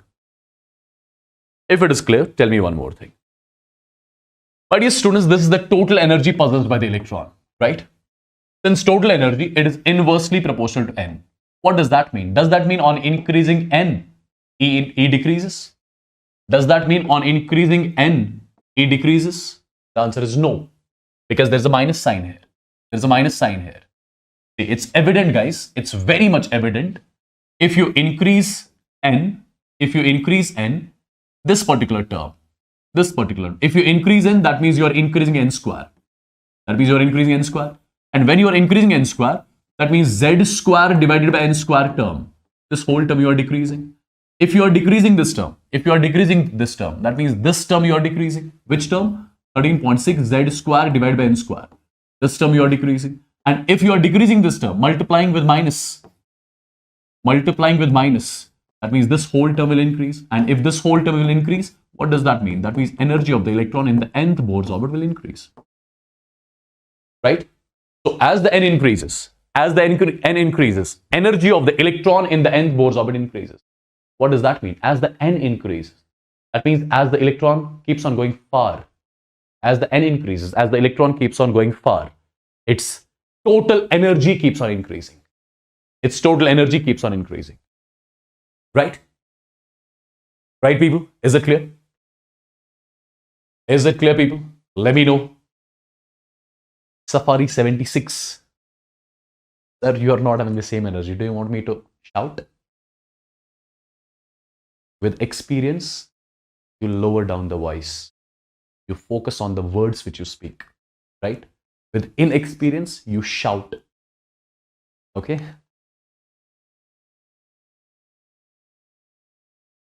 So maybe at that time, years back, I had some lesser experience. That's why I used shout in the class and all, right?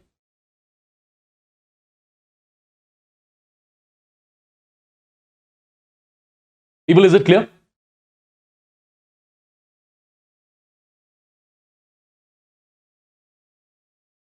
Is it clear, guys? So this particular statement you have to remember. As the value of n increases, the total energy of the electron, it will increase. So as the electron keeps on going far from the nucleus, energy of the electron will keep on increasing. Now, people, there are a lot of things which we have to discuss now related to this energy. Have a look. I am going to talk about particularly the hydrogen atom. In case of hydrogen atom, the atomic number Z, that's 1. For hydrogen, Z is equal to 1. You know it, right? Now we'll try to understand what exactly I'm going to do.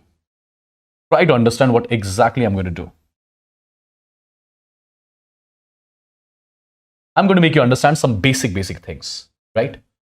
Some basic things I'm going to understand. I'll make you understand.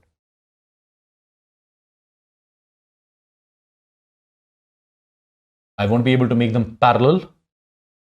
So you'll imagine these are parallel, right? You'll imagine these are parallel.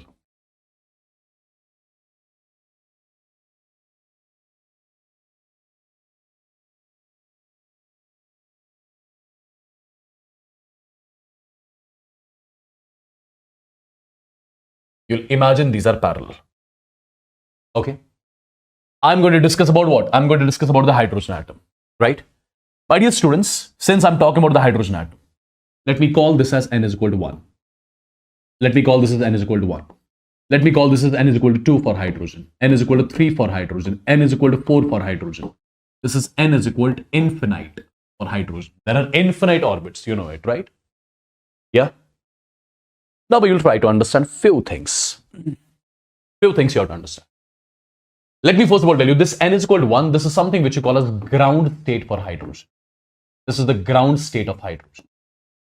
This is called as first excited state of hydrogen. First excited state of hydrogen. This is the second excited state of hydrogen. This is the third excited state of hydrogen. This is the third excited state of hydrogen. Okay. Imagine the electron is present in shell number 1. Imagine electron is present in shell number 1. If I ask you what is the energy, what is the total energy carried by this electron when present in shell number 1? Since you know total energy possessed by the electron in the nth Bohr's orbit, it's equal to minus 13.6 z square divided by n square. Since electron is present in first shell, n is 1, z is already 1. So energy of the electron in the first shell is minus 13.6 electron volts. Because this term, they are 1. When the electron reaches shell number 2, what is the energy possessed by the electron?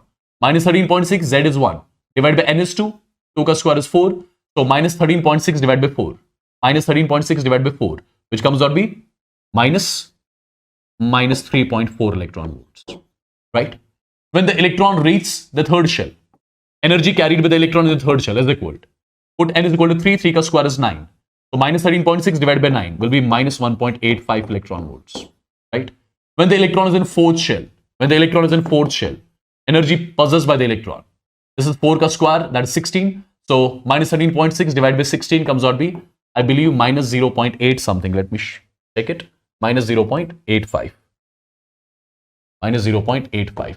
And this particular term, it is minus 1.50, sorry. Minus 1.50 electron volts. Correct? Now tell me one thing. If the electron is in this particular shell, n is equal to infinity. If you put n as infinity here, division by infinity is 0. So energy possessed by the electron in the infinite energy state, that is 0. So first of all, let me make you understand what is this infinite energy state. Can actually electron be present at infinity? What does it mean? What does it mean? My dear students, try to understand. When the electron is in first shell, it is under the influence of the nucleus. Second shell, electron is under the influence of the nucleus. Third shell, electron is under the influence of the nucleus. That means nucleus is attracting electron. Fourth shell, electron is still under the influence of the nucleus. But electron is going far. Distance between nucleus and electron is increasing. If distance is increasing, force of attraction is decreasing. If electron keeps on going far, force of attraction is decreasing. There will be a stage when the electron will be out of the influence of the nucleus. When electron won't be attracting this, when the nucleus won't be attracting this electron further. Right? As the electron keeps on going far, the force of attraction decreases between the nucleus and the electron. The force of attraction decreases. Electron is going far. The force of attraction decreases. Now electron has reached at a point at which electron is not under the influence of the nucleus. The electron has come out of the influence of the nucleus. Now there is no attraction on electron from the nucleus. And when electron reaches at that point, we say electron has reached at the infinite energy state. Right? Right, people? Is this clear to everyone? Quickly, my dear students. Let me know this particular thing in the chats. Quickly, if it is clear. Right? So, whenever from now onwards, I'll say the electron is at infinite energy state. What does it mean? It means the electron is out of the influence of the nucleus. Okay. Perfect. So, my dear students, one more thing. The sign here is negative. Negative. As you see, as the electron is going far from the nucleus, energy is increasing. First, it was minus 13.6. Now, it is minus 3.4. Now, it's minus 1.5, minus 0.8. So, energy of the electron is increasing as the electron goes far, which I told you already. As the n increases, energy increases.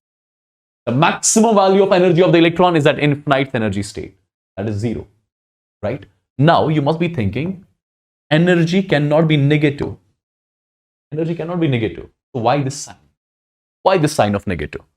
My dear students, let me tell you, the negative sign signifies that the electron is under the influence of the nucleus.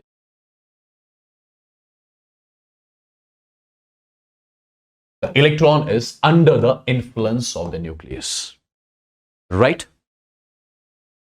Right, people? Negative sign signifies that the electron is under the influence of the nucleus. Perfect. Now tell me one thing. If I ask you what is the difference, what is the energy gap between these two shells? What is the energy gap between these two shells? Energy of the first shell is minus 13.6, second is minus 3.4. So energy gap between first and second, delta E, which is E2 minus E1. How much that will be? How much that will be?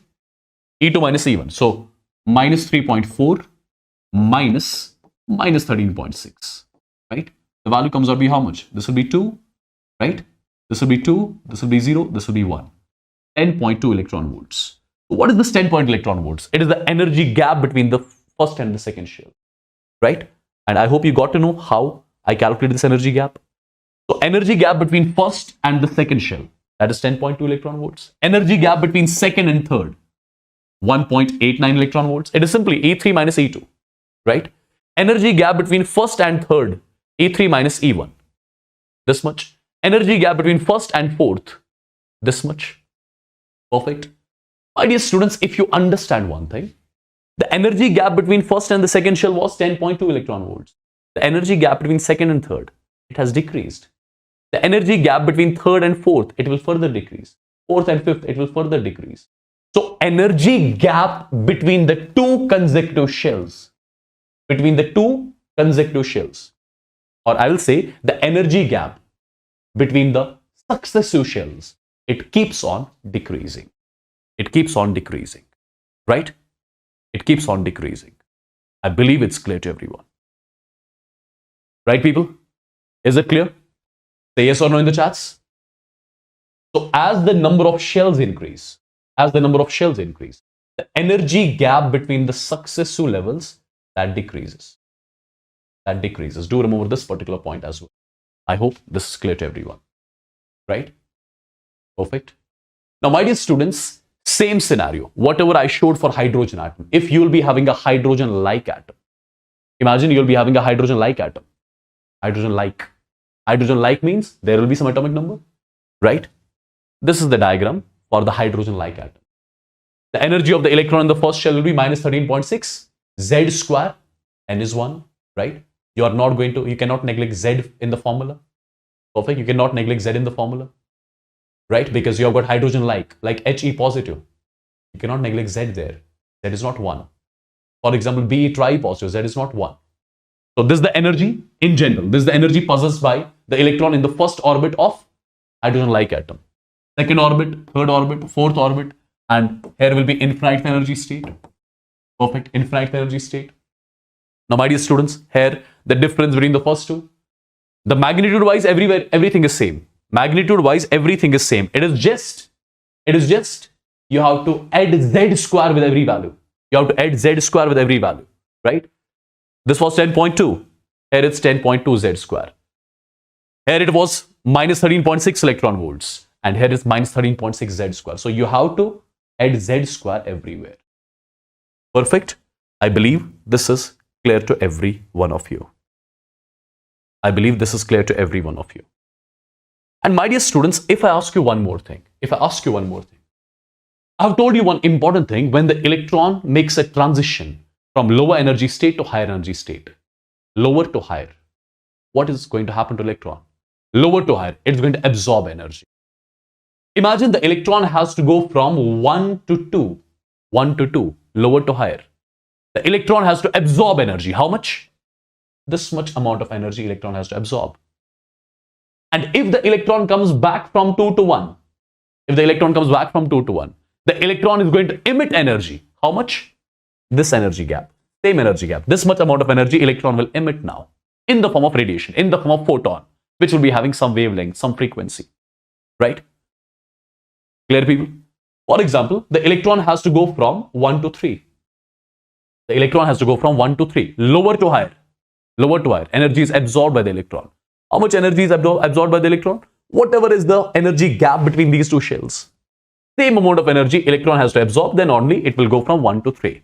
Now, if the same electron is coming back from 3 to 1, higher to lower, it will emit energy. How much? The same amount of energy it will emit in the form of radiation, in the form of photon, which will be definitely having some wavelength, some frequency as well. Right? People, is every single thing clear till here? Is every single thing clear till here? Is every single thing clear till here? Let me teach you a few more things.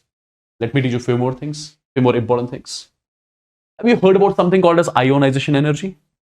I believe yes. How do we define ionization energy here? Ionization energy, it is basically the energy required to remove the electron from the valence shell of the atom.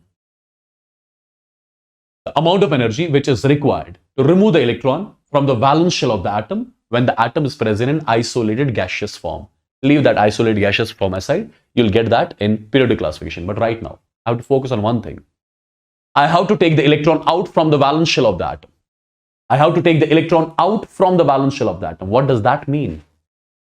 What does that mean? I have to take electron out from the valence shell of the atom. That means we have to take the electron out. Where exactly we have to send the electron? We have to send the electron at a point where the electron won't be under the influence of the nucleus. That actually means the electron is out. Are you getting this part?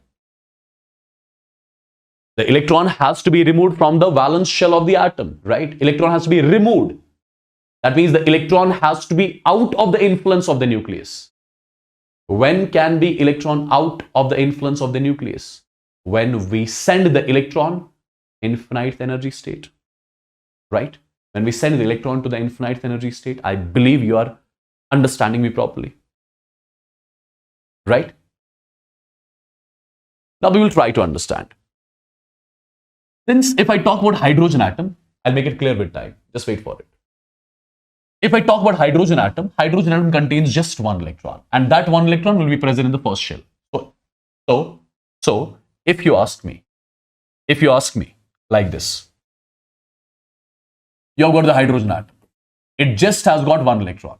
It just has got one electron in it, right? That one electron is in its first shell. Now I have to take electron out from the atom. So I have to take electron out of the influence of the nucleus. That means I have to send the electron to what? Infinite energy state. I have to send the electron to infinite energy state, right? I have to send the electron to infinite energy state. When electron reaches infinity, it is not going to be under the influence of the nucleus then. That means the electron has been taken out from the atom. Okay? So my dear students, try to understand one thing. If I have to take the electron out from the influence of the nucleus, in case of hydrogen atom, that means the transition has to be from 1 to infinity. The electron has to go from 1 to infinity in case of hydrogen, right? If the electron has to go from 1 to infinity, imagine this is 1 and this is infinite energy state in case of hydrogen. In case of hydrogen, the electron was here. Now we have to send electron from here to here. That means, are we sending the electron from lower to higher? Yes, lower to higher. Whenever electron makes a transition from low energy state to higher energy state, it's going to absorb energy. Absolutely. How much? How much energy it has to absorb? The amount of energy absorbed is something which I call as ionization energy. The amount of energy absorbed, right, to make this transition from 1 to infinite. That's something which I call as ionization energy of hydrogen, which has to be, this was initial state, this final state. So final minus initial. So it's E infinity minus E1, right? So delta E, which is the energy gap between these two shells. This much amount of energy we are supplying. And the amount of energy which we are supplying to take the electron out, that's called as ionization energy, is equal to E infinity is 0 minus E1 is minus 13.6 Z square by N square. Z square by N square. Z for hydrogen is 1. N for hydrogen also is 1. So this is simply this much, which comes out to be 13.6 electron volts. So my dear students, if you particularly talk about electron in case of hydrogen, if you want to define the ionization energy of hydrogen, what does that mean? That means you have to take the electron out from shell number 1 and you have to send it to infinity. And in order to send the electron from 1 to infinity, this much amount of energy has to be absorbed by the electron in the form of photons. Right? In the form of photons. Perfect.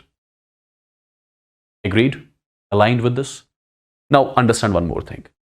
If you remember, energy of the electron in the first orbit of the hydrogen atom was minus 13.6 electron volts. This was the energy of the electron possessed, energy possessed by the electron in the first orbit of hydrogen. That was minus 13.6 electron volts. Ionization energy of the electron is 13.6 electron volts. Can you relate these two terms? Absolutely, you can relate these two terms. You can say ionization energy of hydrogen atom, right, is equal to minus times the energy of electron, or let me write it like this, minus times energy of first Bohr's orbit. First Bohr's orbit. In case of what? In case of hydrogen, right? Or in general, you can write it like this, ionization energy of hydrogen, it has to be equal to what? It has to be equal to minus times E1. Perfect. This is also one important statement. This is also one important statement. Similarly, guys, imagine you have got hydrogen-like atom. Imagine you have got hydrogen-like atom, right? Single electron species, whose atomic number is Z, right? Now, for example, it is a single electron species. There is only one electron. That one electron will be present in first shell. Now, imagine you have to take the electron out. That means, again, you have to make the transition from n is equal to 1, n is equal to infinity. Right? Perfect. So, imagine that this is n is equal to 1 and this is, for example, n is equal to infinity. This is your hydrogen-like atom whose atomic number is Z. The electron was present here. Now you have to send it to infinity. You have to send it to infinity. The electron again has to go from lower to higher, lower to higher, lower to higher. Energy has to be absorbed. How much? Difference in the energy gap. Difference in the energy gap. So, energy gap is represented by delta E, which is going to be E infinite minus E1 here, right? And this energy gap I am supplying. So, the amount of energy supplied to take the electron out from the valence shell, that's ionization energy. So, E infinity is 0 minus E1 is minus 13.6 Z square divided by N square. N is 1 here, right? Perfect. So, I'll say ionization energy is equal. It is equal to plus 13.6 Z square. So, for hydrogen-like species, ionization energy is plus 13.6 Z square. For hydrogen-like species, ionization energy is 13.6 Z square. This much amount of energy is required to take the electron out from the valence shell, right? Now, my dear students, if you remember, there was one thing. This was for hydrogen-like species. What is the energy possessed by the electron in the first shell of hydrogen-like species? That is minus 13.6 Z square. That is minus 13.6 Z square. What does that mean? What does that mean? That means ionization energy of hydrogen-like species. Ionization energy of hydrogen-like species is equal to minus times the energy possessed by the electron in the first orbit of what? Of the hydrogen-like species. So sometimes they'll directly give you the energy of the electron in the first orbit, and they'll ask you what is the ionization energy. You just have to reverse the sign. That's it. Nothing else. I believe it's clear to everyone. I believe this is clear to everyone. I believe all these things are clear to everyone. Okay? Right? For hydrogen, ionization energy for hydrogen or hydrogen-like is 13.6 Z square, electron volt per atom. Electron volt per atom. Or if you want to convert electron volt per atom into kilojoules per mole. So do remember, 1 electron volt per atom is going to be 96 kilojoules per mole. This you'll use in the problems while doing the conversion. Right? Rest everything is same. Rest everything is same. Now guys, there is something called as binding energy. These are very basic terminologies. There is something called as binding energy. How do we define the term binding energy? Binding energy is simply defined as the energy required to remove the electron from a given energy state. What was ionization energy? When you were defining the ionization energy, the electron was to be taken out from the valence shell. But here, electron when you define the binding energy, electron can be taken out from any shell. From any shell. What does that mean? Have a look. Let's say this is the nucleus. These are some shells. These are some shells. And this is, for example, n is equal to infinity. This is equal to n is equal to infinity. For example, electrons. Some of the electron is present here, for example. Right? This is the electron here. Let's call this as N1. Let's call this as N2. Right? The amount of energy which is required to take the electron out from a given energy shell, from the given energy state. This is some random energy state from which I have to take the electron out. I have to take the electron out means, right now the electron is under the influence of the nucleus. I have to send this electron to infinity. Then only it will be out of the influence of the nucleus. Right? How much will energy, is energy going to be absorbed by the electron or emitted? Lower to higher energy is absorbed. Right? How much energy is absorbed? Whatever is the energy gap between these two, same amount of energy electron has to absorb. Right? And whatever amount of energy is absorbed by the electron, right? Whatever amount of energy is absorbed by the electron, right? To be removed from a given energy state. That is something which you call as binding energy. It has to be the difference between the two. It has to be E infinite minus E n1. E infinite is 0. What is E n1? That is minus 13.6 z square divided by n1 square. Z square divided by n1 square. Right? So the resulting value comes out to be 13.6 z square divided by n1 square. What is this n1? n1 is the shell from which we are taking the electron out. n1 is the shell from which we are taking the electron out. Okay, so binding energy, it's always equal to minus 13.6 z square divided by n1 square. Now tell me one thing. Can binding energy and ionization energy be equal sometimes? Ionization energy was 13.6 z square. Binding energy is 13.6 z square divided by n1 square or n square, you can say. N is the shell number from which you are taking the electron out. Can ionization energy and binding energy be equal? Yes, they can be equal. When? They can be equal when n is equal to 1. When n is equal to 1. If n is equal to 1, binding energy and ionization energy, they'll be equal. Right? Binding energy can be equal to ionization energy when you are taking the electron out from n is equal to 1. Perfect? So do remember this particular thing as well. Similarly, there is something called as, you would have come across this particular term, excitation energy. Excitation energy. For example, you have to take the electron, you have to make the transition. Let's say electron has to make a transition from lower energy state to higher energy state. Let's say this is the energy state N1. This is the energy state N2. This is the lower energy state. This is the higher energy state. Right? The electron has to make a transition from lower energy state to higher energy state. Energy has to be absorbed. Whatever amount of energy is required to excite an electron. Whatever amount of energy is required to excite an electron from lower energy state to higher energy state. That amount of energy absorbed is something which you call as excitation energy. So what is excitation energy? What is excitation energy? Excitation energy is the amount of energy which is required to excite the electron from lower energy state to higher energy state. Now, if you want to excite the electron from lower to higher, energy has to be absorbed by the electron. How much? Whatever is going to be the difference, whatever is going to be the energy gap between these two shells, same amount of energy you have to give to the electron, it will excite from N1 to N2, right? So how much is the energy gap? Final minus initial, it's going to be En2 minus En1. En2 minus En1. So excitation energy is basically the energy gap, which is this much, right? So I would say excitation energy result will be equal. This is minus 13.6 z square divided by n1 square minus. This is minus 13.6 z square divided by n2 square. Sorry, this was n2 square and this is going to be n1 square. Perfect. So from this particular result, you are going to get the result for calculation of excitation energy. It has to be 13.6 z square you are taking common. It's going to be 1 upon n1 square minus 1 upon n2 square. Right?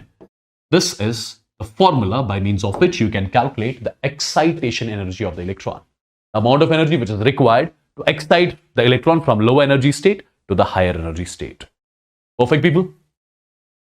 So I believe all these three results are absolutely clear to you. I believe all these three results are absolutely clear to you. Can you solve this question? Can you solve this question? Can you solve this question? The question says the radius of two Bohr's orbits of hydrogen atom. The radius of two Bohr's orbits of hydrogen atom. R1 divided by R2. Right?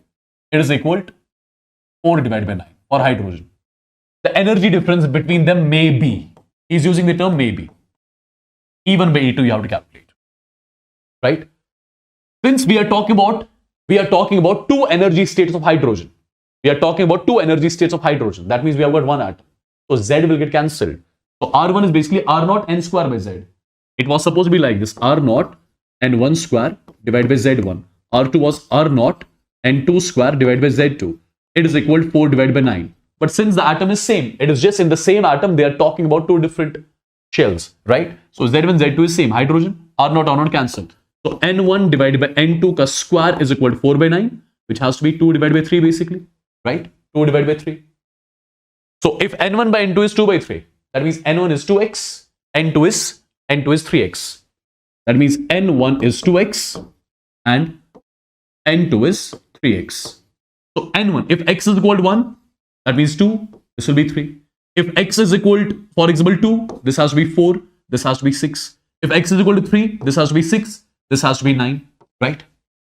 Perfect. Now we have to calculate the energy difference between them. That's why he's writing maybe, because you have no idea which of the pairs he's talking about, right? Maybe he's asking. The energy difference between them may be. Let's talk about this particular one. Let's say electron is present. Electrons are present in 2 and 3, right? 2 and 3 of the hydrogen. In the second one, what is the energy? Minus 3.4 electron volts in case of hydrogen. In the third one, it's going to be minus 1.5 electron volts. Perfect. Minus 1.5 electron volts. Right, guys? So what do we have to calculate? The energy difference between them. Calculate the energy difference. Final minus initial. Final minus initial. How much this value will be? Solve it. It's going to be 1.89, right? It's going to be 1.89. So A is the answer of the question. It may be this. It may be this. You can check the rest of the options as well. You can check the rest of the options for the other things as well. I believe you can solve these questions. Can you solve this one, guys? The energy of the electron in the first Bohr's orbit of hydrogen atom is 13.6. The possible values of energy of the excited state of electron in the Bohr's orbit of, guys, this is something which you can solve, right? I believe you can solve this question as well. It's simple. I don't want to do this question. Look at this one. The ionization energy for hydrogen atom in the ground state is x kilojoules, right? The energy of the electron to jump from second to third orbit will be. Can you solve this one? Look at, these are basic questions. These are very basic questions.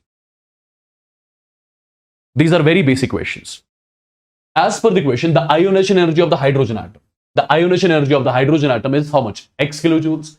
If ionization energy of the hydrogen atom is x kilojoules, that means energy of the electron in the first orbit of hydrogen will be minus x kilojoules. That will be minus x kilojoules.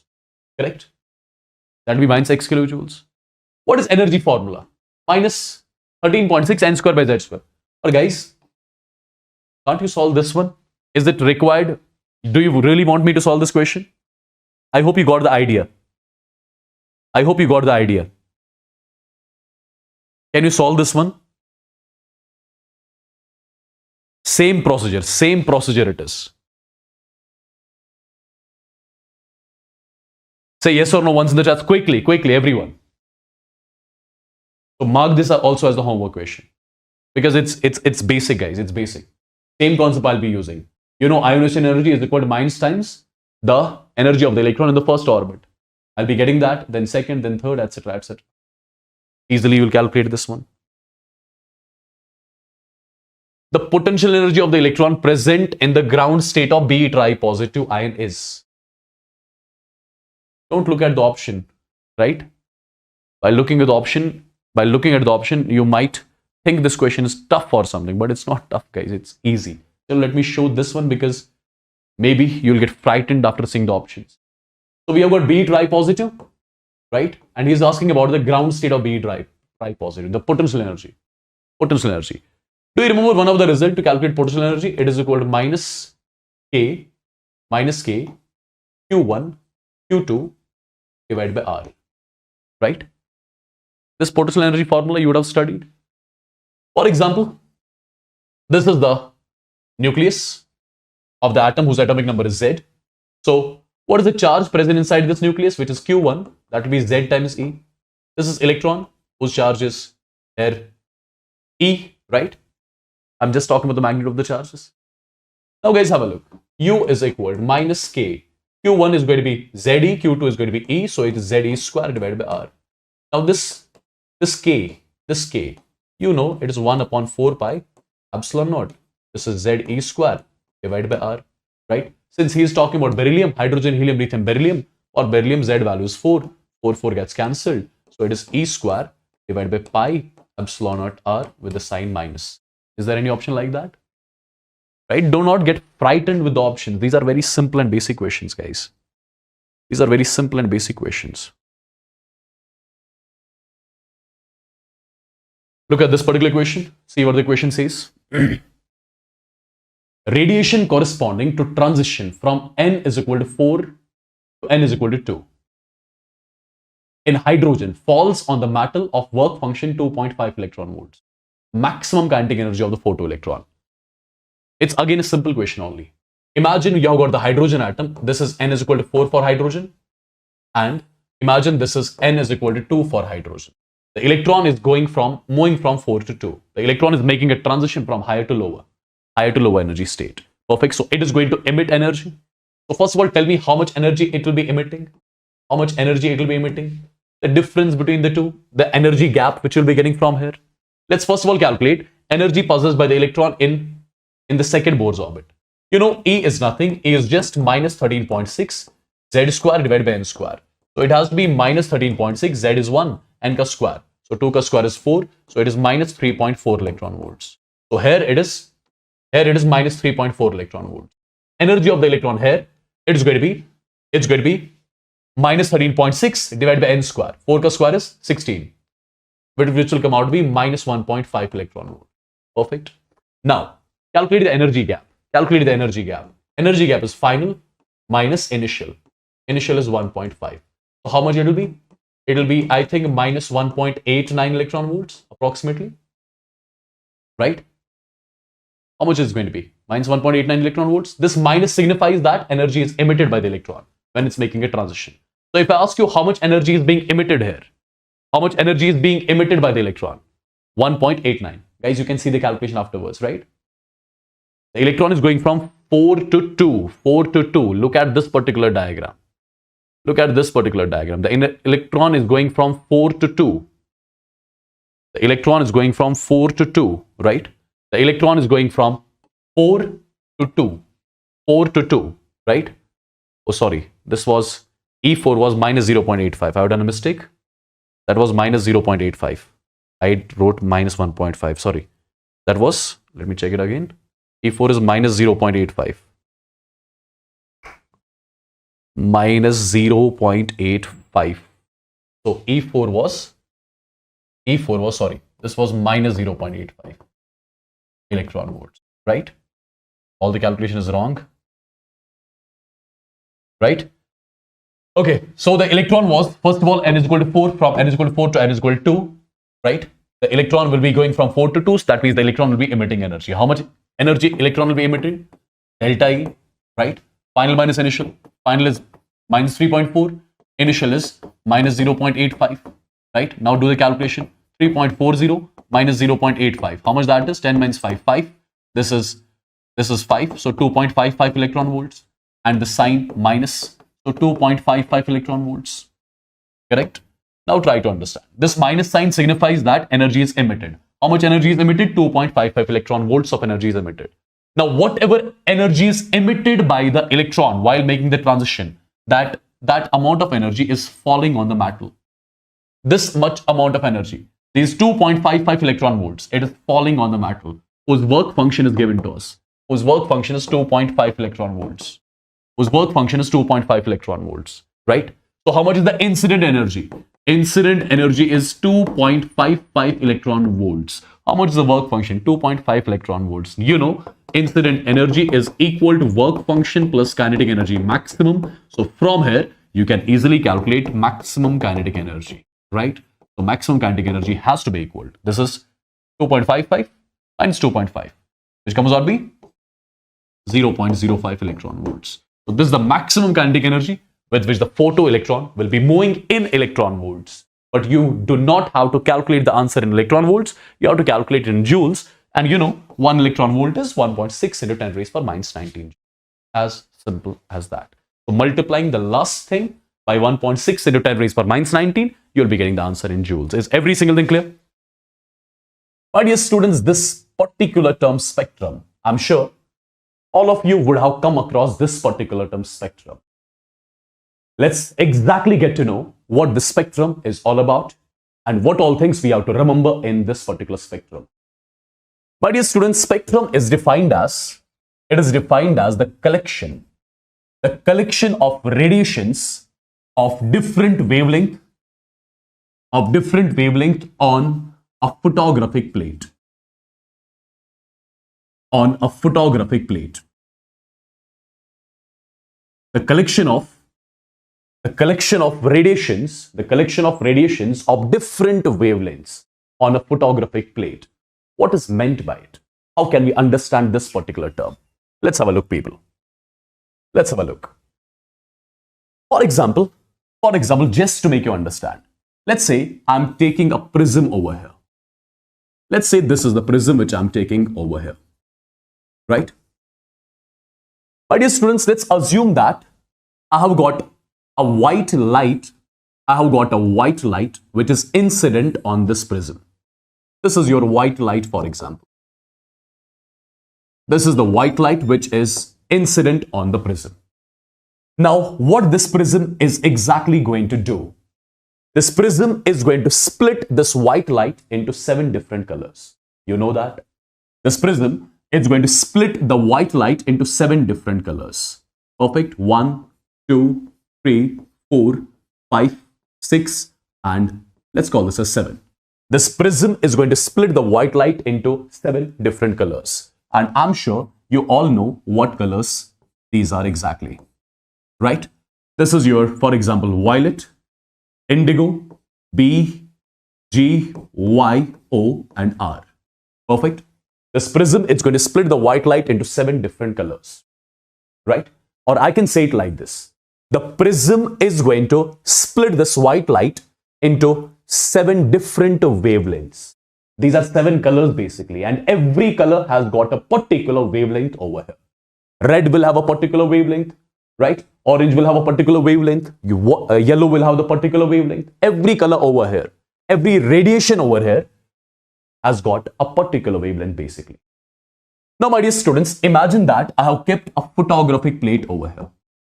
This is a photographic plate which is dark in color, right? It is dark basically. It's a photographic plate. Now, my dear students, what exactly you are going to see on the photographic plate? When the white light passes through the prism is going to split it into the 7 different colors, 7 different wavelengths, and over here on the prism, right here you will see a red spot. Right here you will see orange spot. You will see yellow spot here. Here you will see green spot. Here you will see blue spot. Here you will see indigo spot. And here you will see the violet spot. Right? So can I say I got the radiations of different wavelengths on this photographic plate? Absolutely, I got the radiations of different wavelengths on this photographic plate. And my dear students, what is a spectrum basically? What is a spectrum? It is the collection of radiations of different wavelengths on a photographic plate. So over here, I had taken a photographic plate, and on the photographic plate, what did I get? I got the collection of radiations over here, which have got a different wavelength. And let me tell you the collection of radiations of different wavelengths on the photographic plate. This collection is something which you call a spectrum. which you call a spectrum. Or in simpler words, in very simple words, if I need to explain spectrum, if I need to define spectrum, spectrum is basically the image that is getting formed on the photographic plate, right? In simpler words, just to make you understand. Yeah, it is basically the image which is formed on the photographic plate when the radiations of different wavelength, they fall on this particular plate over here. I hope you got the idea of what the spectrum is. So what is the spectrum? It is the collection of radiations of different wavelengths on the photographic plate, or in simpler words, the image that gets formed on the photographic plate. That's it, right? My dear students, just tell me one thing. Will this photographic plate right now, will it look colored?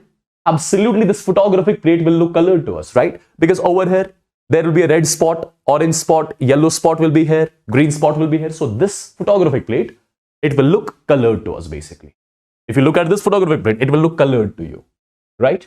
Why? Because the radiations of different wavelengths have fallen on this photographic plate, right? And the image which has got formed on the photographic plate, that's something which you call a spectrum basically, okay?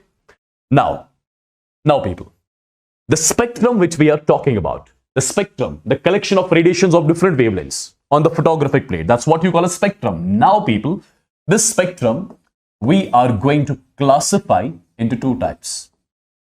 The spectrum, I'm going to classify into two types. One is called as absorption spectrum. One is called as absorption spectrum, and another one is called as emission spectrum. Now, what this absorption and emission spectrum exactly is all about. Let's try to understand this in detailed format, right? First thing, my dear students, absorption spectrum, let me tell you, absorption spectrum, it corresponds to the absorption of light. It corresponds to the absorption. It corresponds to the absorption of a radiation, I'll say. Absorption of a radiation. And this particular emission spectrum which we are going to discuss, it corresponds to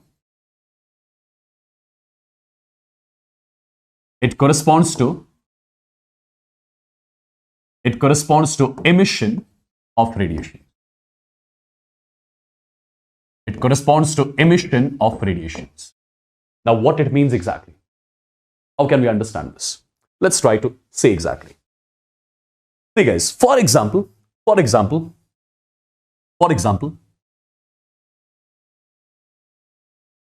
have got a source of white light. Let's say I've got a source of white light, which is emitting basically white light. So in short, let's say this is the white light coming from here. This is the white light coming from here. This is the white light coming towards this particular direction. Now, my dear students, imagine that I have taken a container, and this particular container, imagine that it contains a solution over here. Imagine that it contains a solution over here. Perfect. Now, my dear students, what exactly is going to happen when this white light is going to pass through the solution, right? When white light is going to pass through the solution. After that, the white light which is coming out of the solution, I'm going to make it fall on the prism. I'm going to make it fall on the prism. So what exactly is going to happen? The white light which is coming out of the solution, right? When it will be incident on the prism is going to split this white light into different colors. And over here, what exactly I'm keeping? I'm keeping a photographic plate over here, which is basically dark right now, okay? Now, for example, I'm assuming one thing.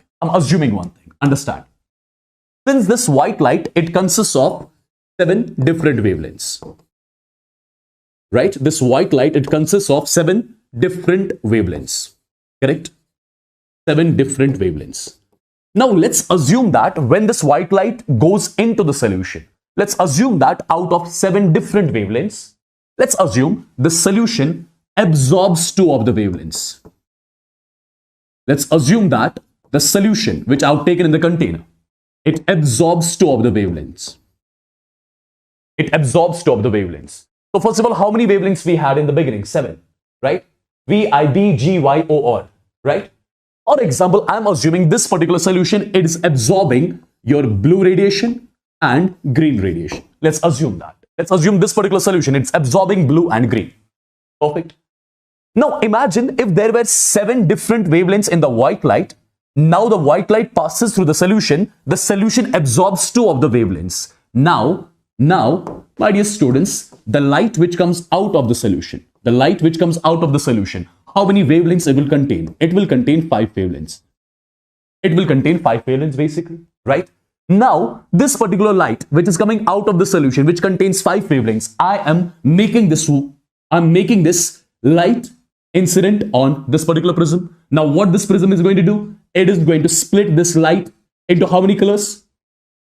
It's going to split it into 5 colors now, because there are only 5 wavelengths. But what is exactly happening? Try to understand. So what exactly is going to happen? Let's say this is your, just a second. Okay. So this light which is going into the prism is going to split this light into different colors. One is going to be violet, VIBGYOR. This is what prism was supposed to do. My dear students, this is your violet, right? When this particular radiation falls on the photographic plate, when this particular wavelength falls on the photographic plate, what you'll observe? You'll observe a violet spot over here. Similarly, this was supposed to be your indigo. When it falls on the photographic plate, you will get a indigo color over here, right? Over here, it was supposed to be blue. But blue is absorbed by the solution, right? So basically, blue was supposed to be here somewhere. But instead of blue, you will find a dark spot, because blue is already absorbed by the solution, right? So this is VIB. Now, this was supposed to be green. But green is already absorbed by the solution, right? So on the photographic plate, there'll be one more dark spot. It was supposed to be green spot here, but it's going to be dark, because green is already absorbed with the solution. Perfect. So this is VIBG. This is Y, yellow. This is orange, and this is red. So basically, over here you'll find a yellow spot. Over here you'll find the orange spot. Over here you'll find the red spot. Perfect. If you look at the photographic plate over here, this is violet spot, indigo, dark spot, yellow, orange, red. My dear students, can I say on the photographic plate, I got dark spots on the colored background? Absolutely, I got dark spots on the colored background. So first point which you are going to remember over here, in case of your absorption spectrum, you get dark spots on the colored background. Now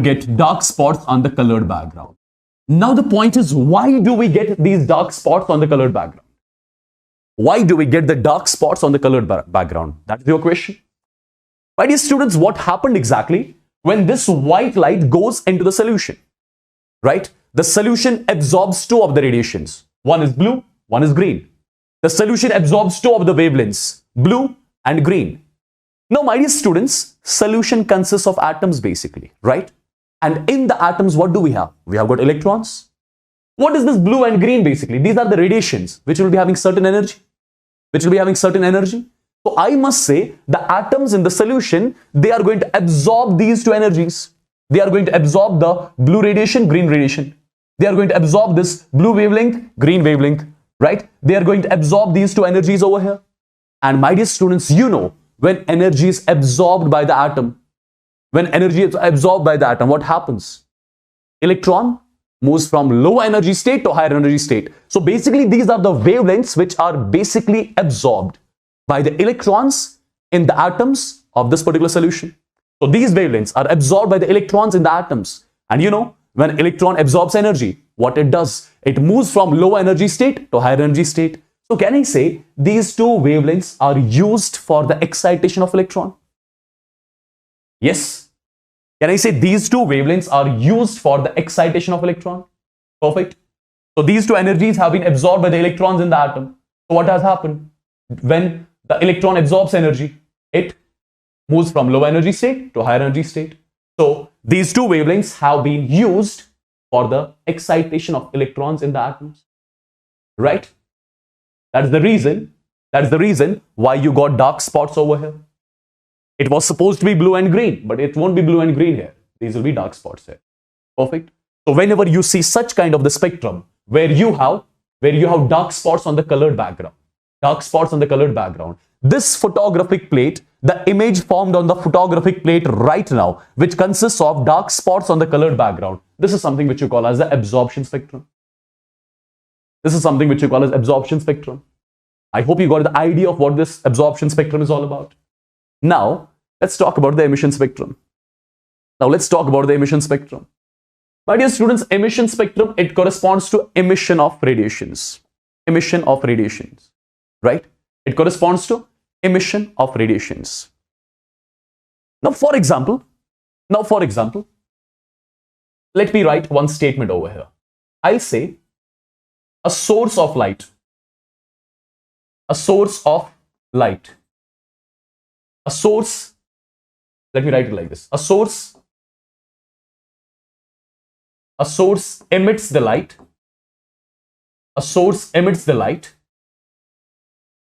Which falls on the prism.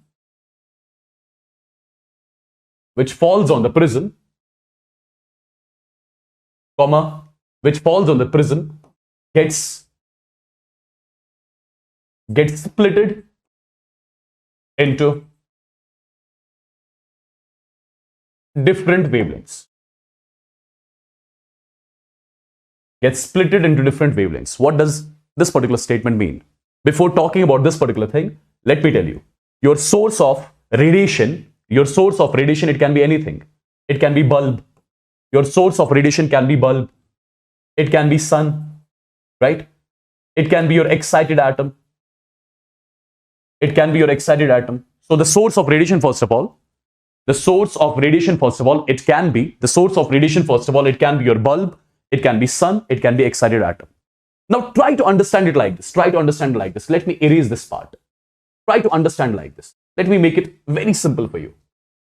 My dear students, over here, if I talk about the atoms, can I say atom has absorbed blue and green, due to which what has happened? The electrons in the atom, they have got excited. Absolutely, they have got excited. Now you must be knowing electron in the higher energy state,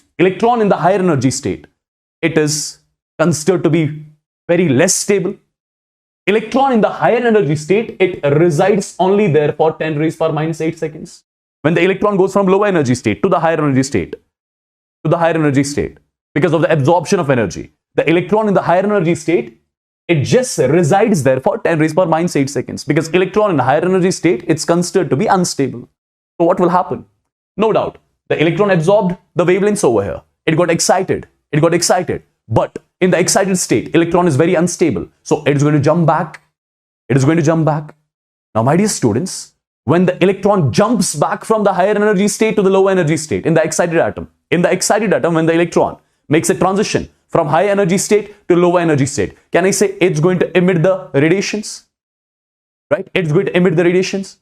Now, my dear students, let me tell you, it is going to emit the same radiations which it had absorbed over here.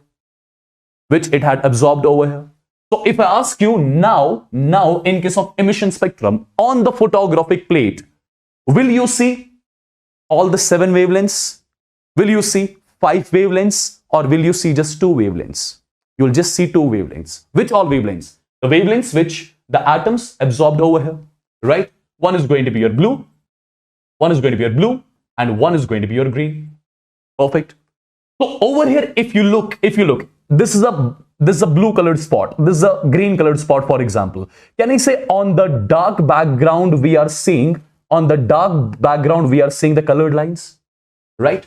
I can say in emission spectrum, what happens? What do we get? We get colored lines, or we get colored spots. On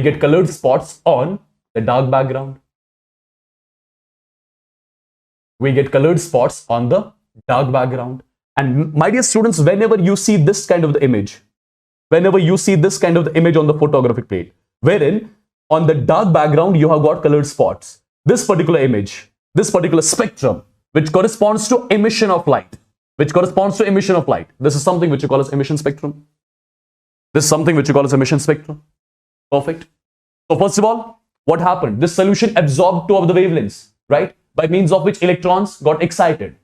Electron in the excited state is considered to be unstable. It just resides there for only 10 raised power minus 8 seconds.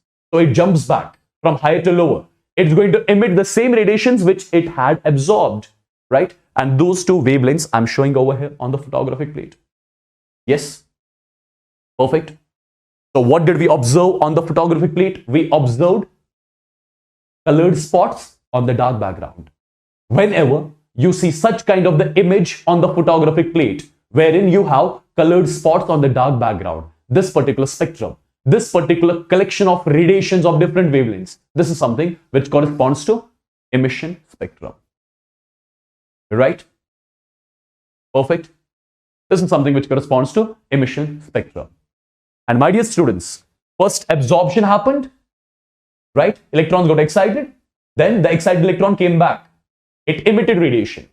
First absorption took place, then emission took place. That is the reason why you call absorption and emission spectrum as, photonegative of each other. You call them as photonegative of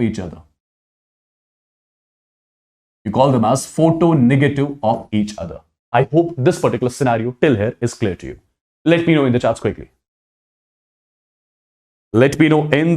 People. Every one of you. Absolutely. JEE students can also watch it. No issues.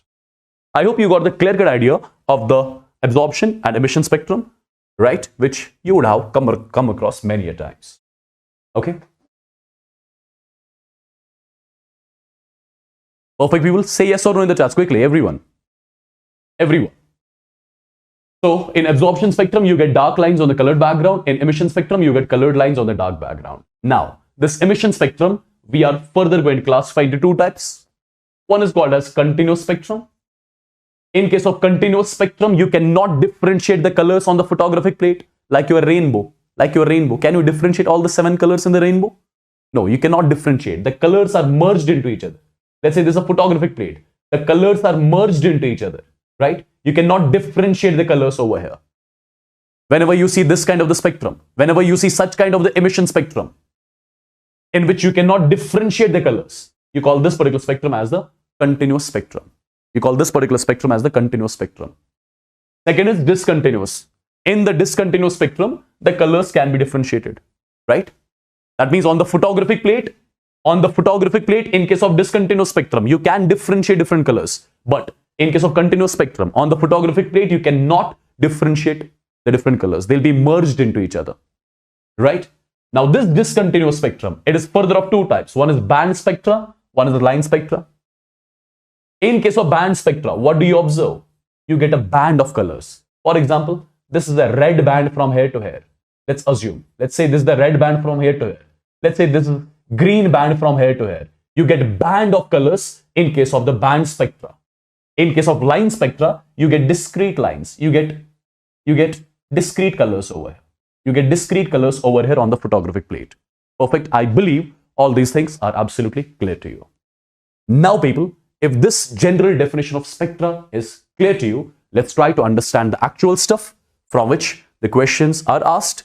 And what do we call that as? We call that as hydrogen spectrum. But before that, do remember these two particular points. They can be asked. Do remember these. Yes, I'll be covering GOC as well. Just wait for that. Do remember, my dear students, band spectrum is formed by the molecules. Molecules are going to form the band spectrum. And line spectrum, it is formed by the atoms. And when it comes to your hydrogen, hydrogen shows emission, discontinuous, and line spectrum. Do remember these. They can be also asked. Right? Now, we are going to move into our actual topic. What is our actual topic basically? That is your hydrogen spectrum. Okay? That's your hydrogen spectrum. I want you guys to read these three lines over here. Let's see what they exactly say. The electron in the hydrogen atom, when gets excited to the higher energy levels, stays there for 10 raised power minus 8 seconds, falls back to the ground state, right? During which it emits radiation of different wavelengths, which are obtained as colored lines in the spectrum. Now, what it exactly means? Let's try to understand this a bit more in detailed format. Try to understand, people, what I'm going to say, because this is something which is very, very, very important. So first of all, I'm going to make you explain the hydrogen spectrum. From this hydrogen spectrum, a lot of questions are asked. A lot of different types of questions are asked, and you need to understand this properly. Have a look now. Let's say this is N is equal to 1 of hydrogen. Let's say this is N is equal to 1. This is the ground state of hydrogen. N is equal to 1, ground state of hydrogen. Let's assume over here, this is N is equal to 2 of hydrogen. Let's assume this is N is equal to 2 of hydrogen. Okay. Let's assume here you have got N is equal to 3 for hydrogen. N is equal to 3 for hydrogen. Similarly, my dear students, let's say this is N is equal to 4. This is N is equal to 4 for the hydrogen atom. Similarly, let's say you have got N is equal to 5. Let's say this is N is equal to 5 for hydrogen atom. N is equal to 5. Similarly, let's say this is N is equal to 6. Let's say this N is equal to 6 for hydrogen. N is equal to 6. And my dear students, as you all must be knowing, somewhere will be N is equal to infinity. Somewhere here, it's going to be N is equal to infinity. Perfect. Now try to understand what I'm going to say. N is equal to 1 is called as ground state of hydrogen. Ground state. N is equal to 2 is something which you call as first excited state of hydrogen. N is equal to 3 is called as second excited state of hydrogen. This will be third excited state of hydrogen, fourth excited state, fifth excited state, etc. etc. Right? Now, people, if I particularly talk about hydrogen atom, in the hydrogen atom, there is one electron.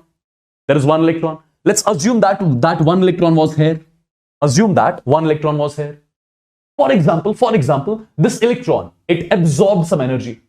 Let's assume that this electron, which is there in the N is equal to 1 of hydrogen, assume that it absorbs some energy. And you know, when electron absorbs energy, it goes into higher energy states. But in the higher energy states, electron is considered to be very less stable, right? It just resides there for 10 raised power minus 8 seconds. And my dear students, when the electron goes from low energy state to higher energy state, in higher energy states, it only resides for 10 raised power minus 8 seconds. Then the electron again jumps back. It again jumps back. And you know, when electron makes a transition from higher energy state to lower energy state, it is going to emit energy in the form of radiation. It is going to emit energy in the form of radiation. That radiation will be having a particular wavelength, right? That radiation will be having a particular wavelength. Now, my dear students, do remember one simple thing. Do remember, when the electron makes a transition, from higher energy states to shell number 1. When the electron makes a transition from higher energy states to shell number 1. When the electron makes a transition from higher energy states to shell number 1, we get a series of radiations over here. And this particular series of radiations which we get when electron makes a transition from higher to lower, this particular series of radiation you call as the Lyman series. And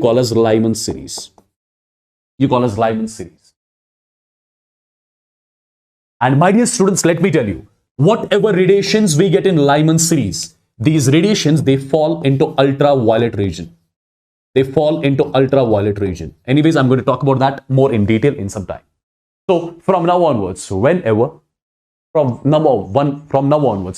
be talking about the Lyman series, in Lyman series, what do we get? We get a series of radiations when the electron makes a transition from higher energy states to shell number 1, right? Perfect. So if I ask you, what is the ground state in case of Lyman series? In case of Lyman series, your ground state, which is represented by N1, your ground state is 1, right?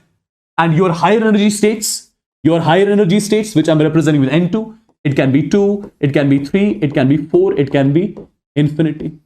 Perfect. So this series of lines we got over here, that's your Lyman series, number 1. Number 2, when the electron makes a transition from higher energy state to shell number 2, when the electron makes a transition from higher energy states to shell number 2, again we get series of radiations. And those series of radiations which we got when the electron makes a transition from higher energy state to shell number 2, you call this series of radiations as the Balmer series. In case of Balmer series, your ground state, in case of Balmer series, the electron finally reached back to shell number 2. So the lower energy state in case of Balmer series is 2, and the higher energy state in the Balmer series, it can be 3, it can be 4, it can be 5, dash, dash, right? Similarly, when the electron makes a transition from higher energy state to shell number 3, you get a series of radiations over here, right? Perfect. This particular series you call as Lyman-Balmer. This is what you call as Paschen series. And in case of Paschen series, the lower energy state is 3 and your higher energy state, it is 4, 5, it can be 6, it can be infinite, etc., etc. Okay. Let me tell you one more thing. As I told you in the beginning, whatever radiations we got in Lyman series, they fall in ultraviolet region. In case of Balmer series, whatever radiations we'll be getting, they'll fall into visible region. That means when these radiations fall on the photographic plate, you can see them. They fall into visible spectrum. You can see them, right? You can see them with your eyes. Ultraviolet we cannot see, right? Visible we can see. Perfect, right? And whatever series of lines, whatever series of radiations we got in Paschen, right? They fall in, this is ultraviolet, UV, this is infrared. They fall in infrared region. Similarly, there are few more series of lines which you have to remember. What are those? When the electron makes a transition from higher energy state to shell number 4, where you get a series of lines, you call them as, this was Lyman, Balmer, Paschen, this is called as bracket. This is something which you call as bracket series, in which the lower energy state is 4 and the higher energy state can be 5, it can be 6, it can be 7, etc., etc. And at the end, when the electron makes a transition from where to where? From higher energy state to shell number 5. Okay, you get a series of lines again, which you call as Pfund series. PFUND, Pfund series, right? And in case of Pfund series, the ground state, the lower energy state in case of Pfund series is 5, and the higher energy states will be, it can be 6, it can be 7, it can be 8, etc., etc. Similarly, when the electron makes a transition from higher energy state to shell number 6, like this, again you get a series of lines, and those series of lines you call as Humphrey series. You call that as Humphrey series. In case of Humphrey series, the lower energy state, which I'm representing the N1, that is 6, and higher energy state can be your 7, it can be 8, right, till infinity. Perfect. Now, this particular series falls in, all the radiations in Lyman series, they fall in ultraviolet, these fall in visible, these fall in infrared, right? Bracket also falls in infrared, Pfund also falls in infrared, Humphrey also falls in infrared. Do you remember all these things? Right? What I'm trying to say over here is this particular line. Just a second. Lyman series. In case of Lyman series, the lower energy state is 1. Higher energy state can be 2, 3, 4. And all the radiations which you get over here, when the electron makes a transition from higher to n is equal to 1, all these radiations, they fall in ultraviolet, right? Balmer series radiations, they fall in visible. Paschen series, infrared. Bracket series, infrared. Pfund series, you can call this also as infra, or you can say far infrared. Similarly, Humphrey series, you can also call this as far infrared, right? So do remember this particular scenario. Question has been asked once in your NEET examination from this particular table. The question was, in case of Balmer series falls in what? It falls in visible spectrum. This was once asked in your NEET examination. Balmer series falls in visible spectrum. Do remember this particular scenario. Now people, let's analyze this particular diagram more. There are few terminologies which I would want you guys to remember. What are those terminologies? My dear students, if you analyze the Lyman series, this particular line over here, this particular line, I will be calling this as this particular line over here.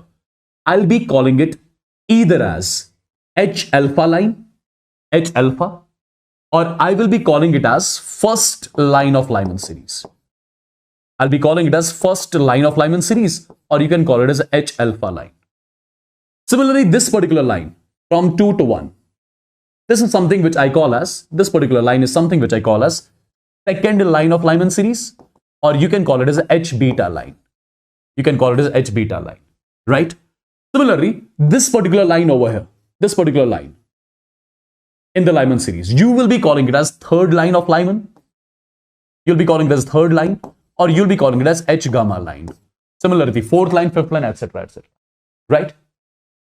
Similarly, my dear students, if you look at the Balmer series, this line you'll be calling as, this particular line, you'll be calling it as first line of Balmer, second line of Balmer, third line of Balmer, fourth line of Balmer, first line of Paschen, second line of Paschen, third line of Paschen, fourth line of Paschen, first line of bracket, second line of bracket, third line of bracket, first line of Fund, second line of Fund, first line of Humphrey, similarly second line of Humphrey. First line is also called as H alpha line, second line is also called as H beta line. First line is called as H alpha, second line is called as H beta. Perfect. I hope till here every single thing is clear. Now, my dear students, there are some very important things which we have to discuss now. See, understand it like this. If I talk about Lyman series, electron can make a transition from 2 to 1. It can make a transition from 3 to 1, 4 to 1, 5 to 1.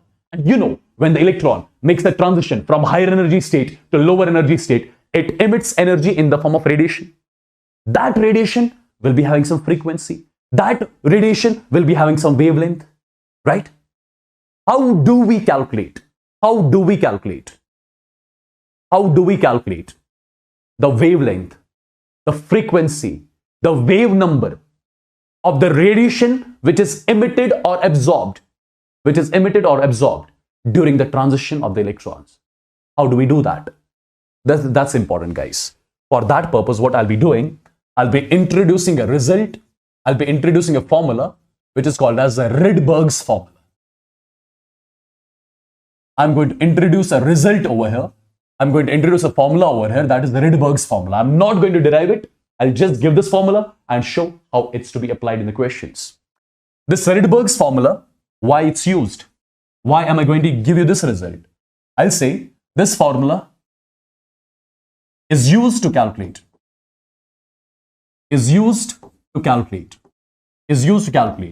wavelength, frequency, wave number of what? Of the radiation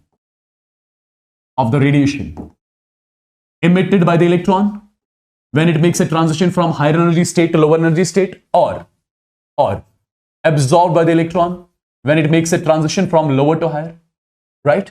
So for that particular purpose, I'm going to introduce the Rydberg formula. And Rydberg's formula says that your wave number, what is wave number?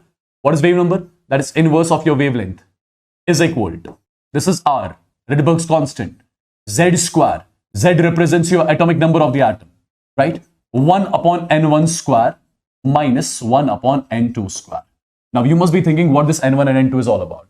Let me tell you, N1, be careful with this. N1 always represents your lower energy state, and N2, it always represents your higher energy state. And my dear students, for calculation purpose, do remember 1 divided by Rydberg's constant, 1 by R value for calculation purpose will be always taken as 911.5 angstroms. Just to reduce the calculations, you are going to take the value of 1 by R as 911.5 angstroms. Right? Right, people? Now try to understand why I gave you this particular formula. In order to get the wavelength, in order to get the frequency, in order to get the wave number of the radiation which is emitted or absorbed during the transition, either from higher to lower or from lower to higher, right? Now people, let's have a look exactly how this particular result is used. Let's first of all try to analyze your Lyman series. Let's try to analyze your Lyman series. In case of Lyman series, You already know electron makes a transition from a higher energy state to shell number 1. Now, my dear students, the first point in Lyman series, if I talk about the first line of Lyman, which is also called as H alpha line, just tell me one thing. In case of first line of Lyman, the transition will be from where to where? Just tell me that. First line of Lyman means the transition will be from 2 to 1. The transition will be from 2 to 1, right? Electron will move from 2 to 1 in the first line of Lyman. Now, which one is lower energy state? 1. I should be calling this as N1. Which one is higher energy state? 2. I should be calling this as N2.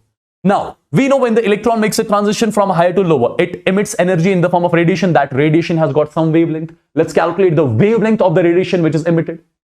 So I'll be using the Rydberg's formula. 1 divided by lambda is equal to R Z square. I'm talking about hydrogen. Z is 1. 1 upon N1 square minus 1 upon N2 square. This is 1 divided by lambda is equal to R. This is going to be 4 minus 1, 3. 3 divided by 4 exactly, right? Or you can take the reciprocal. So lambda is going to be 4 divided by 3 multiplied by 1 by R. And you all must be knowing 1 by R is nothing. That is 911.5, right? And this is going to be the wavelength of the radiation emitted during the first line in angstroms. Is it clear? Is it clear, people? I believe it's clear, right? I believe it's clear. If I talk about the second line of Lyman, you should be able to solve it again. If I talk about the second line of Lyman, see. Okay, second line of Lyman. In second line of Lyman, what exactly happens? In second line of Lyman series, the electron makes a transition from 3 to 1. Now, this is the lower energy state, N1. This is the higher energy state, N2.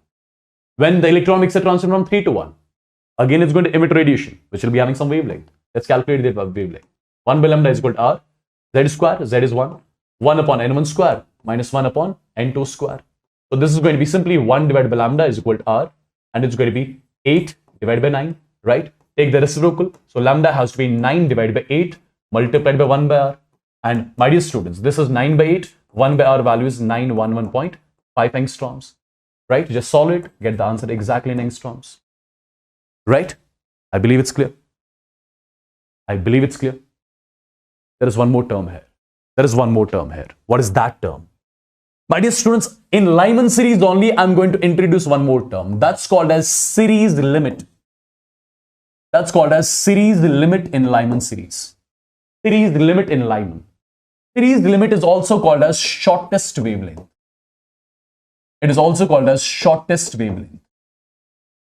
Sometimes they'll ask you directly, calculate the shortest wavelength in Lyman.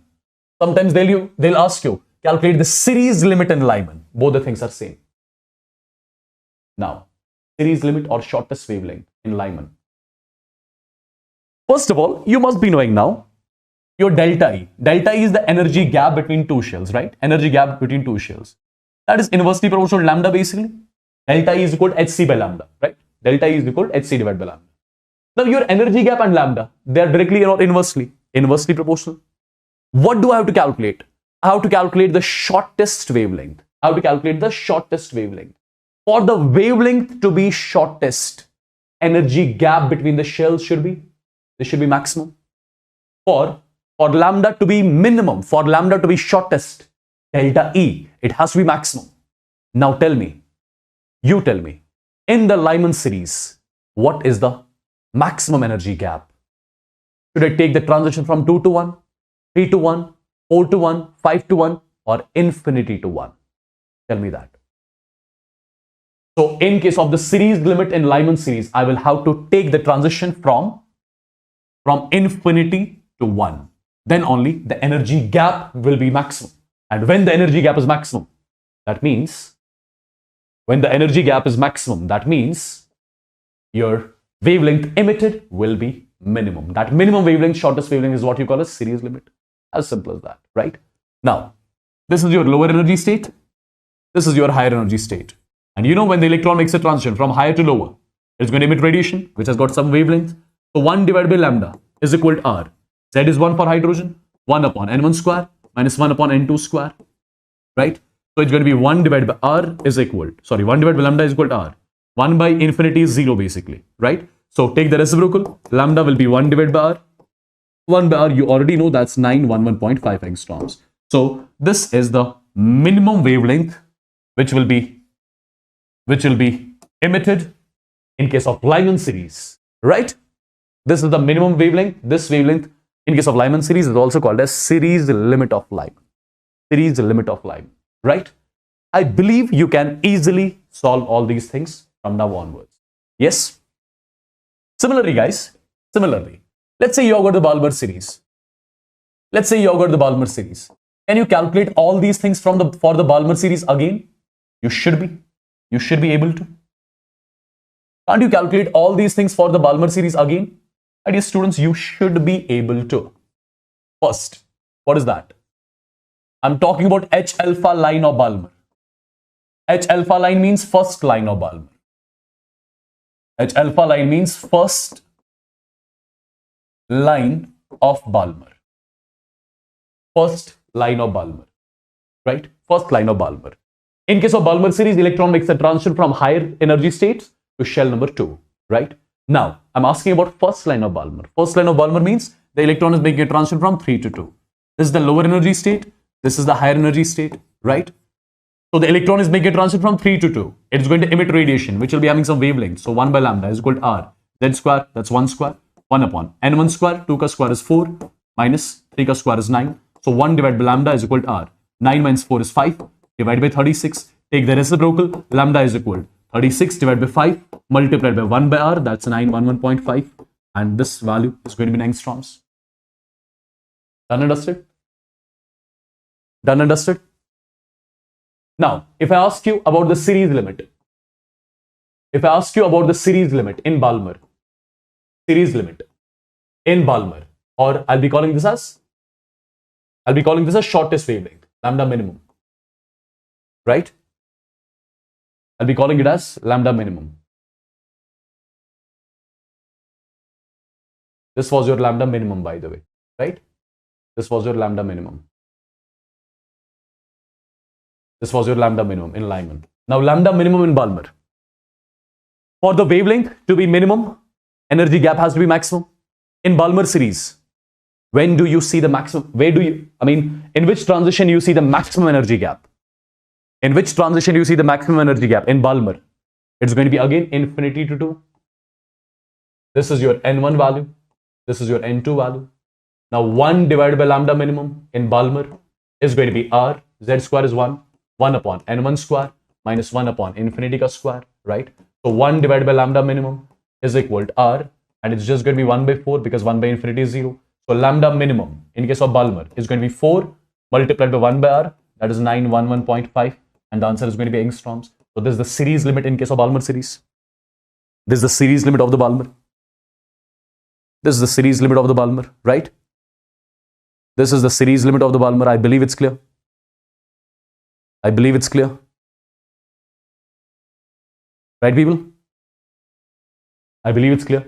Okay, tell me one more thing. If I talk about Lyman series again, since I told you in case of Lyman series, I showed you how to calculate lambda minimum. If I ask you, calculate lambda maximum in Lyman series. Calculate lambda maximum in Lyman series. For lambda to be maximum, delta E has to be minimum. For lambda to be maximum, delta E has to be minimum. Now in Lyman series, delta E has to be minimum. Look at the Lyman series. Where do you see the delta E minimum? Delta E minimum in Lyman series is when the transition is from 2 to 1. So transition from 2 to 1 basically. I have to consider transition from 2 to 1. And here I have considered the transition from 2 to 1. So should I be calling this wavelength as minimum or maximum? This wavelength is going to be the maximum wavelength, right? It's going to be the maximum wavelength. Lambda maximum in Lyman, right? Similarly, if I ask you lambda maximum in Balmer, Lambda maximum in Balmer. Just tell me the transition. Lambda maximum in Balmer. Energy gap has to be minimum in Balmer. When is the energy gap minimum in Balmer? When the electron makes a transition from 3 to 2. And that 3 to 2 we have already analyzed here. So this is lambda maximum in Balmer. Right? This is lambda maximum in Balmer.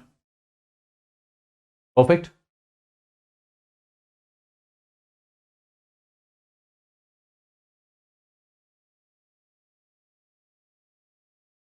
Clear, guys?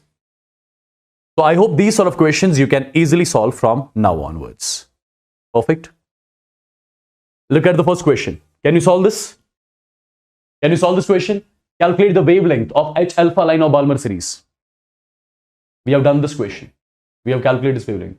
Series limit in Lyman series. We have solved this question. We have solved this question too. The third one, H beta line of Paschen. H beta line of Paschen. Lyman, Balmer, Paschen. So N1 has to be 3, right? First line will be 4 to 3.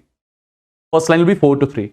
Second line will be 5 to 3. Second line is called as H beta line. H beta line. So the transition has to be from 5 to 3. Now we can use the formula, get the answer, 1 by lambda, right? Perfect. So these sort of questions you should be able to solve easily from now on. Look at this one. Look at this particular question. Look at this particular question. What transition in hydrogen spectrum? What transition in hydrogen spectrum would have the same wavelength as the Balmer transition? As the Balmer transition. As the Balmer transition. N is equal to 4 to N is equal to 2 of He positive spectrum. What exactly it means? Try to understand. For example, this is the hydrogen atom. This is your He positive ion. One is hydrogen, one is He positive. Perfect. In case of He positive, you know the atomic number. You know the atomic number. First of all, hydrogen atomic number is 1, right? And helium atomic number you already know, that's 2. Perfect. In case of helium, the electron makes a transition from 4 to 2. The electron makes a transition from 4 to 2. Perfect. When the electron will be making a transition from 4 to 2, it's going to emit some wavelength. It's going to emit some wavelength, right? Which I call as lambda over here. Perfect. Now, as per the question, what should be the transition in case of hydrogen? What should be the transition in case of hydrogen? Such that the electron is going to emit the same wavelength as was emitted by He positive. That's the question. Perfect. What I'll be doing exactly? I'll be using Rydberg's formula for this hydrogen as well as for this one, for this He positive. It's going to be 1 divided by lambda is equal to R, Z square, 1 square, 1 upon N1 square, minus 1 upon N2 square. Now, my dear students, I'm calling this as equation number 1. I'm calling this equation number 1. Use the Rydberg's formula for this particular transition as well. So it's 1 divided by lambda is equal to R, Z square. So 2 ka square is 4. 1 upon N1 square. N1 square minus 1 upon N2 square. N2 square. So this you can write like this. 1 by lambda is equal to R, right? This is going to be 4 cancel. So 1 by 1. Or you can write 1 by 1 ka square minus 4. This 4 ones are 4 fours are. So this is 1 by 4, which can be written as 1 by 2 ka square. My dear students, if you compare both these two equations, if you compare both these equations, what you will analyze here? Compare both these equations. What you are going to understand? See, lambda emitted here as well as lambda emitted here, that should be the same. So LHS side in both the equations is same. If LHS side in both the equations is same, that means RHS side in both the equations should be same too, right? So on comparing these two equations, look at this N1. Look at this N1. So you got to know your N1 is basically 1 in hydrogen and your N2 over here, N2 has to be 2. N2 has to be 2. So in case of hydrogen atom, the transition should be from 2 to 1. The transition should be from 2 to 1. Then the electron is going to emit the same wavelength as was emitted by He positive when the electron made a transition from 4 to 2. I believe it's clear to everyone. Yes? Say yes or no in the chats. Say yes or no in the chats quickly.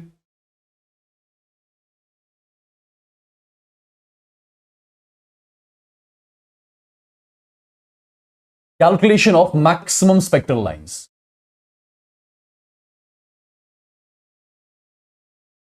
Calculation of maximum spectral lines when the electron makes a transition. Calculation of maximum spectral lines. And this particular result which I'm going to give you, it's for large number of atoms. It is for large number of atoms. Try to understand what exactly I'm going to talk about. For example, guys, just to make you understand, let's say this n is equal to 1. Let's say this n is equal to 2. Let's say this n is equal to 3. Right? This n is equal to 3. For example, the electron is present in n is equal to 3. N is equal to 3. And it has to come to 1 exactly. So the transition, for example, is from 3 to 1. The electron has to come from 3 to 1. The electron has to come from 3 to 1. If I ask you how many possible ways are there by means of which electron can come from 3 to 1.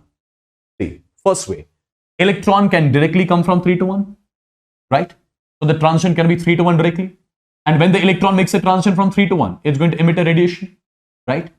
That radiation I'm represented by a line, by a spectral line. Perfect. Are there other ways too? Yes, there are other ways too. Electron will first come from 3 to 2. When the electron comes from 3 to 2, one spectral line emitted. Then from 2 to 1, then from 2 to 1, one more spectral line emitted. So how many total spectral lines are emitted when the electron makes a transition from 3 to 1? How many total spectral lines emitted when the electron makes a transition from 3 to 1? 3 spectral lines in total are emitted. 3 spectral lines in total are emitted, right? But you're not going to use this approach always. Like one by one, you will check all the possibilities. I'll directly give you one result which you are going to remember from now on, people. What is that result? Have a look. Calculation of maximum spectral lines. Maximum spectral lines. It is N2 minus N1. N2 minus N1 multiplied by N2 minus N1 plus 1 divided by 2. This is how you are going to calculate the maximum spectral lines emitted when the electron makes a transition from higher energy state to lower energy state. For example, imagine that the electron is making a transition from 6 to 1. 6 to 1. So this is your higher energy state N2. This is your lower energy state N1. So if I ask you how many spectral lines, number of spectral lines emitted right now, number of spectral lines observed right now is equal to N2 minus N1. 6 minus 1, that's 5. N2 minus N1, that's 5. N2 minus N1, that's 5. 5 plus 1, 6 divided by 2. So how many? 15 maximum spectral lines will be observed. You'll observe 15 maximum spectral lines. Now, my dear students, if I ask you out of these 15 spectral lines, out of these 15 radiations which are emitted, how many spectral lines will fall in Lyman? How many spectral lines will fall in Balmer? How many spectral lines will fall in Paschen? Right? If I ask you something like that, do remember number of spectral lines. Number of spectral lines falling into a particular region, falling into a particular series, I'll say, falling into a particular series is always equal to higher energy state minus ground state of that particular series which you are talking about. What does that mean? Electron right now is making a transition from 6 to 1. So how many spectral lines are observed? 15. 15 spectral lines are emitted. 15 radiations are emitted, which have got different wavelengths, right? Out of these 15 radiations, how many radiations will fall in Lyman if I ask you? How many radiations will fall into Lyman? What you'll say? Number of spectral lines which fall into Lyman category. It has to be equal to, it has to be equal to N2, that is the higher energy state, which right now is 6, minus ground state of Lyman. Ground state of Lyman is 1. So out of 15 spectral lines, there'll be 5 spectral lines which will fall into the category of Lyman. Similarly, how many will fall into the category of Balmer? Higher energy state minus ground state of Balmer is 2, right? How many spectral lines out of the 15 spectral lines? How many will fall into Paschen? Higher energy state minus ground state of Paschen, 3, right? Lyman, Balmer, Paschen. Then comes your bracket. Then comes your bracket. It's going to be higher energy state minus ground state of bracket. That's 4. That's 2. Similarly, fund. Fund will be 1. There'll be 1 spectral line which you'll observe in the fund series as well. Now, if you add them up, 5 plus 4 plus 3 plus 2 plus 1, 5, 4, 9, 9, 3, 12, 12, 2, 14, 14 plus 1, 15. So, in total, how many spectral lines are observed? In total, 15 spectral lines are observed, out of which 5 will fall in Lyman, 4 will fall in Balmer, 3 will fall in Paschen, 2 will fall in bracket, and 1 will fall into the fund. Right, people? This particular equation can be asked too. Do remember. Do remember, people. Do remember. Do remember. Look at this particular question. Try to solve this. Try to solve this. Hydrogen atom in ground state is excited by monochromatic radiation of wavelength lambda, right? Hydrogen atom in ground state. Hydrogen atom is in ground state. Okay. See, this is the ground state of hydrogen. This is the ground state of hydrogen. Hydrogen is present in the ground state. It is excited by a monochromatic light. A monochromatic light is falling on this electron, right? Whose wavelength is lambda. Perfect. When this monochromatic light falls on this electron, the electron excites. It goes to higher energy state. It goes to N2. The electron reaches N2, for example. Electron reaches N2. Perfect. On coming back to the ground state. Now, since you know when the electron makes a transition to higher energy state, at higher energy state, electron is very unstable. So it jumps back. Now the electron is jumping back. And when the electron is jumping back, how many different spectral lines are observed? 15 spectral lines are observed. Calculate lambda. We have to calculate this lambda, which was absorbed by the electron. How exactly you're going to do it? See guys, maximum number of spectral lines obtained are 15, right? These are the maximum spectral lines obtained. Perfect. Maximum spectral lines obtained, 15. Now people, maximum spectral lines obtained is N2 minus N1. N1 is 1. N2 minus N1. This is N2 minus N1. This is N2 minus N1 plus 1 divided by 2. Correct? So this one got cancelled. 15 to 30. So 30 is equal to N2 ka square minus N2. So you are getting a quadratic here. N2 square minus N2 minus 30 is equal to 0. You got a quadratic equation. You got one quadratic equation. I hope all of you know how to solve a quadratic equation. I hope you know that, right? So when you solve this quadratic equation, you'll be getting two values of N2. One you'll be getting 6, one you'll be getting minus 5. Minus 5 cannot be the value. It has to be 6. That means the electron has gone from 1 to 6. The electron has gone from 1 to 6. And now the electron is coming back from 6 to 1. Now the electron is coming back from 6 to 1. What we have to calculate? We have to calculate the wavelength. Whatever wavelength electron had absorbed in the beginning, so that it could go from 1 to 6. When it jumps back from 6 to 1, it's going to emit the same wavelength. It is going to emit the same wavelength, right? So I'm going to assume that the transition is from 6 to 1. Perfect. The transition is from 6 to 1. So calculate the wavelength emitted. 1 by lambda is equal to R. Hydrogen, Z is 1. 1 upon N1 square minus 1 upon N2 square. Perfect. So 1 divided by lambda is equal to R. This is going to be 35 divided by 36. So take the reciprocal. So lambda emitted is equal to 36 divided by 35 multiplied by 1 by R is 911.5, and the answer is going to be angstroms. So this much wavelength is emitted by the electron when it makes a transition from 6 to 1. That means same wavelength it would have absorbed too when it would have made the transition from 1 to 6. Simple? Simple, people? Right? I believe this sort of a question you can easily solve from now on. Okay. Look at this. What this question says. Electron in the hydrogen atom jumps from some higher level up to third energy level. Electron jumps from higher level to third energy level. The electron jumps from higher level to third energy level, right? How many spectral lines are observed? If 6 spectral lines are possible for the transition, find the initial position of electron. See, electron is right now at N2. Perfect. It is the initial position. Now the electron has to jump to 3. How many spectral lines?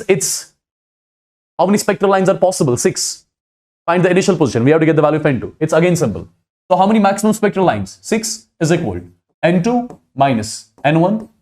This is N2 minus N1 plus 1 divided by 2.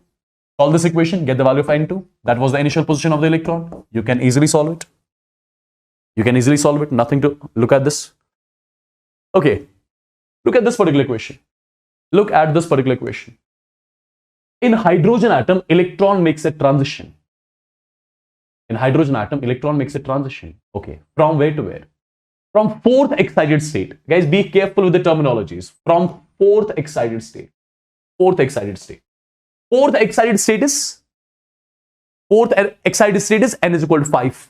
N is equal to 5. Up to second state. Up to second state. So the transition is from 5 to 2. The transition is from 5 to 2. Okay, the transition is from 5 to 2. So this is your N1 and this is your N2. Then 10 different spectral lines are observed. 6 different number of lines belonging to Balmer, number of lines belonging to Paschen. Okay. So first of all, let's calculate the total number of spectral lines. Total number of spectral lines will be equal to N2 minus N1. This is going to be N2 minus N1 plus 1 divided by 2. This value is going to be 3. This value is going to be 3 plus 1. 4 divided by 2. 4, 3, 12 divided by 2. 6. So in total, 6 spectral lines. 6 different spectral lines are observed, right? Now, out of 6, how many will fall into Balmer? How many will fall into Balmer? So, number of spectral lines which will fall into Balmer. How do we calculate that? It is equal to higher energy state minus ground state of Balmer. What is the higher energy state? Higher energy state here is 5 minus ground state of Balmer, Lyman-Balmer, it's 2. So, 5 minus 2 is 3. So, 3 spectral lines will belong to Balmer. 3 spectral lines will belong to Balmer. Similarly, how many spectral lines will belong to Paschen? Higher energy state minus ground state of Paschen, Lyman-Balmer Paschen. So 5 minus 3, 2. Number of lines belonging to Paschen, that's 2. So B, C as well as D. That's correct. That is correct. Let me know once in the chats if all the things are clear till here. Quickly. Quickly, guys. Quickly, people.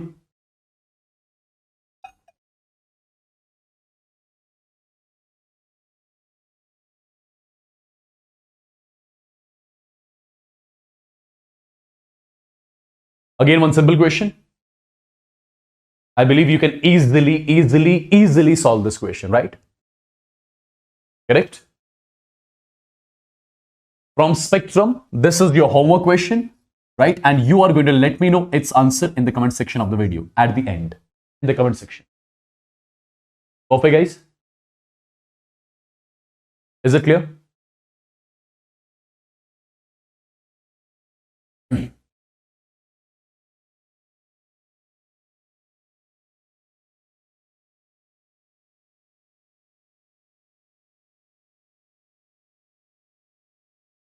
All the things are clear till here?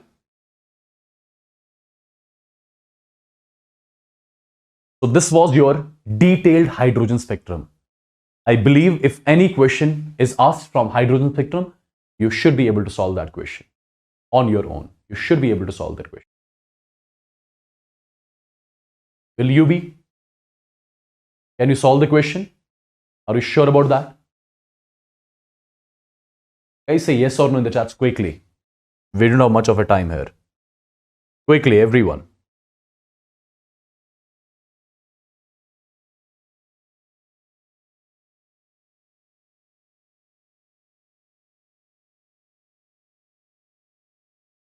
Zainab, you just increase your settings. I think there is something wrong in your settings of this video. Say quickly in the chats if it is clear to everyone, guys. GOC will be also done, I've told you. Next week, Monday, you'll have GOC session.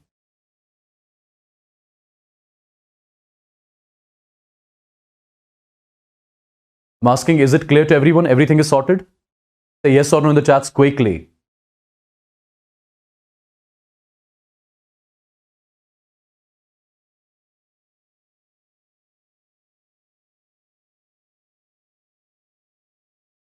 I think you don't want to continue with this session, yeah? Should I end the stream then? I think you've studied atomic structure.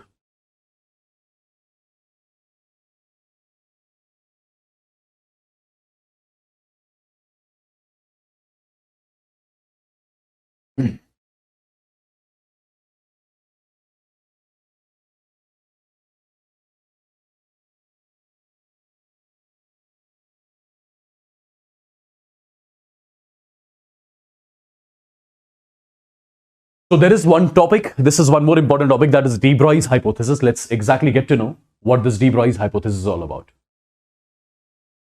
Let's exactly get to know what this de Broglie's hypothesis exactly is all about. But dear students, this de Broglie's hypothesis, what does it explain first of all? It explains the dual nature of matter. It explains the dual nature of matter. See, first of all, if I talk about light, you already know light has got duality. Light has got duality. Light has got dual nature. What is meant by that? What is meant by that? See, just to make you understand, if you know, light, it shows certain phenomenon. It shows certain phenomenon. For example, reflection, for example, refraction, for example, diffraction. There are many phenomena shown by the light. There are many phenomena shown by the light. Now, some of the phenomena of light are explained by considering light to have particle nature, and some of the phenomena of the light are explained by considering light to have the wave nature. So there are many phenomena shown by light, out of which some of the phenomena are explained by considering the light to have wave nature, and some of the phenomena are explained by considering light to have the particle nature, right? So in short, I can say light has got duality basically, right? Light has got dual nature, particle nature as well as wave nature, particle nature as well as wave nature, right? What Heisenberg said? Heisenberg said it is not only about the light. Whatever exists in the universe, every single thing shows the duality. Whatever matter we have,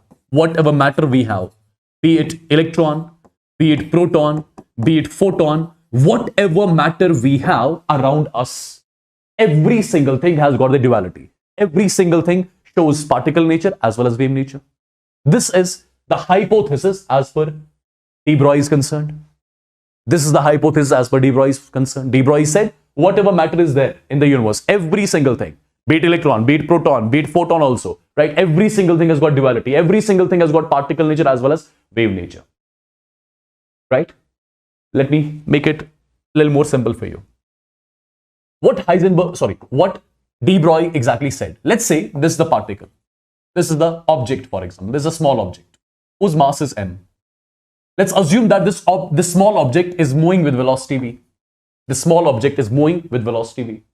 If this object has mass m, velocity v, so this object carries some momentum p, which is equal to m into v. This object, it carries linear momentum, right? It carries linear momentum. Perfect. Now, my dear students, what this de Broglie said? De Broglie said, whenever you have got an object having certain mass, moving with certain velocity, right? Moving with certain velocity. Apart from its particle nature, there will be a wave associated with this particular object. There will be a wave associated with this particular object. And the wave which is associated with the object, you either call it as a matter wave, or you call it simply as de Broglie's wave. You simply call it as de Broglie's wave. For example, this is the marker, for example, right? This marker has got some mass, it has got some velocity. This marker has got some mass. It is moving with some velocity. It is moving with some velocity, right? So it has got mass, it has got velocity. It has got linear momentum. Linear momentum is the characteristic of a particle. Linear momentum is the characteristic of a particle, right? Now, as per de Broglie, if this marker is moving, with the marker, there will be a wave associated with it. And that wave is something which he called as de Broglie's wave. That wave is something which he called as de Broglie's wave. Perfect. That wave is something which he called as de Broglie's wave. Right? That wave is something which he called as de Broglie's wave. Now, the point is very simple. If there is a wave associated with every particle, that means this wave will have got certain wavelength, and that wavelength associated with the de Broglie's wave, that is represented by lambda. And as per de Broglie's concerned, wavelength of the de Broglie's wave, which is associated with the object moving with some velocity, it is inversely proportional to the linear momentum carried by the object. It is inversely proportional to the linear momentum carried with the object, right? It is inversely proportional to the linear momentum carried with the object. What is lambda here? It is this is something which you call as de Broglie's wavelength. This is something which you call as de Broglie's wavelength, right?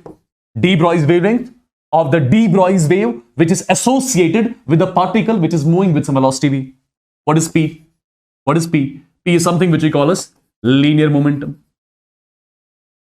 P represents linear momentum of the object which was moving, right? So he related both the things. This lambda, it is the characteristic of wave. This linear momentum, it is the characteristic of particle. So he related both the things. He related both the things for the object, right? He told your de Broglie's wavelength, that's inversely proportional to the linear momentum. Now guys, have a look. If I remove the proportionality sign, you're going to get the constant h divided by p. H divided by p. This is one of the equation which you are going to remember from now onwards, right?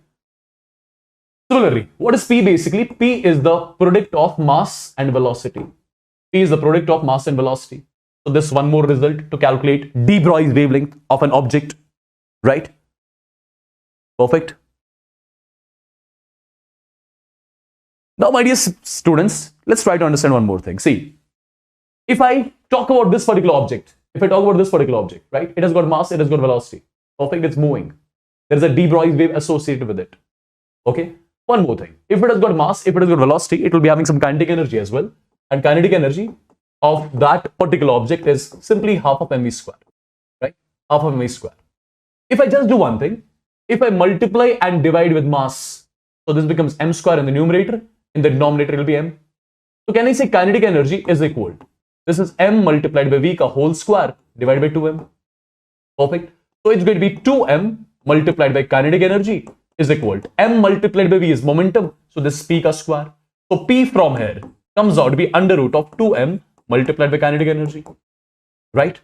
So in this particular expression, you can say lambda is equal to h upon under root of 2m multiplied by kinetic energy associated with the object which is moving with velocity v. So this is one more result to calculate de Broglie's wavelength in terms of kinetic energy, right? De Broglie's wavelength in terms of momentum, de Broglie's wavelength in terms of kinetic energy. Are there some other results too to calculate de Broglie's wavelength? One more thing, guys, which I forgot to tell you. This de Broglie's wavelength, de Broglie's hypothesis.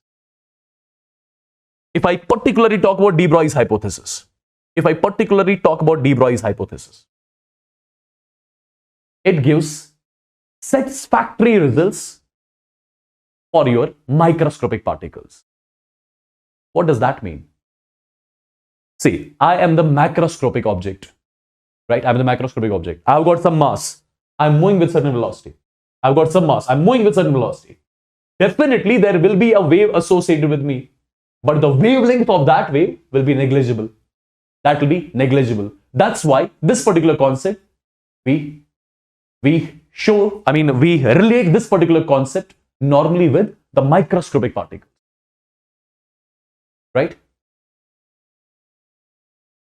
We relate it with the microscopic particles particularly. Okay, why is that? The reason is pretty much simple. I am the macroscopic object. I have got some mass. I'm moving with some certain velocity v. That means there will be a de Broglie's wave associated with me. Absolutely. But the wavelength of that particular wave will be negligible. So you're not going to consider it. Right? Perfect. All right. So till now, what did we calculate? We calculated the de Broglie's wavelength in terms of momentum. We calculated the de Broglie's wavelength in terms of kinetic energy. Now, is there any other result by means of which we can calculate de Broglie's wavelength? Absolutely, there is one more result. Let's have a look exactly what that result is.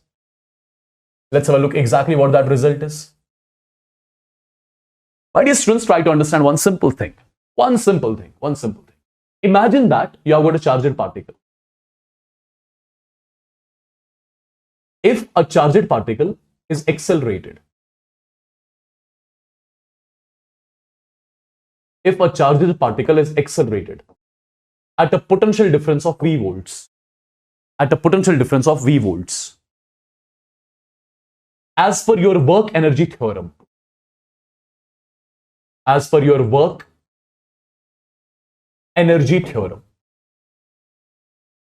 change in the kinetic energy will be equal to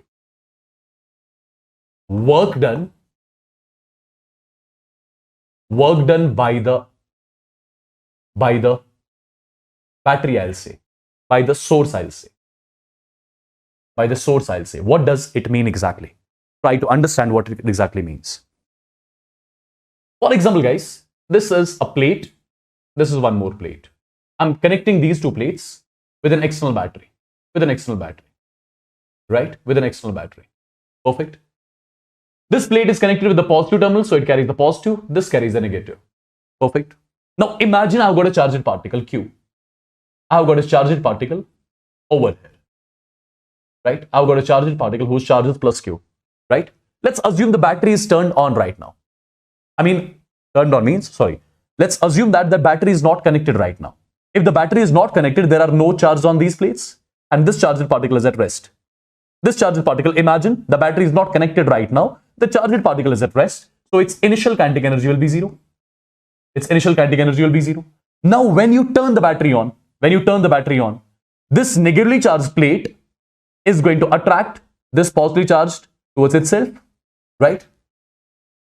Initially, the kinetic energy of the particle of the charged particle was zero. Now, since when you turn the battery on, this battery, the negative plate of the battery, it started attracting it towards itself, due to which it attains the kinetic energy, right? It attains the kinetic energy. Now, as per your work energy theorem, change in the kinetic energy of the particle is equal to the work done by the battery. Let's assume the voltage of the battery was V. Change in the kinetic energy is going to be final kinetic energy. Final kinetic energy minus initial. Initial is zero. Is equal to work done by the source.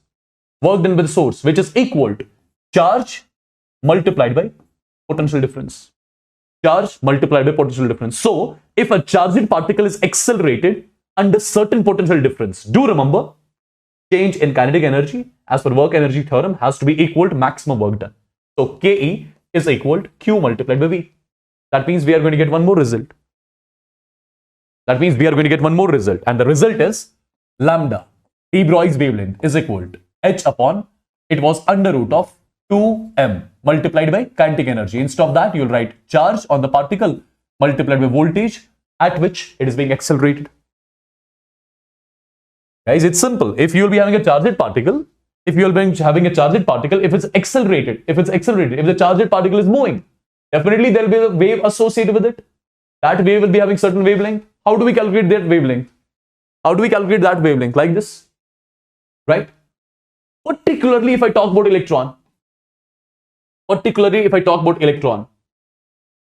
For electron, if the electron is accelerated at some potential difference, under some potential difference, at that point, de Broglie's wavelength associated with the electron will be equal to h is constant, mass of electron you know, charge on electron you know, right? It will be equal to 12.27 divided by under root of V, where V is the potential difference at which the electron is accelerated, and this value will be in angstroms. This result is particularly for the electron. Similarly, you can calculate for alpha particle, you can calculate for proton, right? But mainly we'll use this particular result here. Okay, I believe it's clear to everyone. Now people, as I told you, this de Broglie's hypothesis, it suggests that whatever matter is around us, everything has got duality, has got wave nature as well as particle nature. When a particle having certain mass moves with certain velocity, that means it has got some momentum.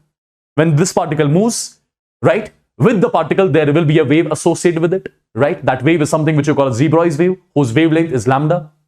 He gave the relation between lambda and P. Lambda is inversely proportional to P, right? Lambda is inversely proportional to P. Perfect. Lambda is inversely proportional to P.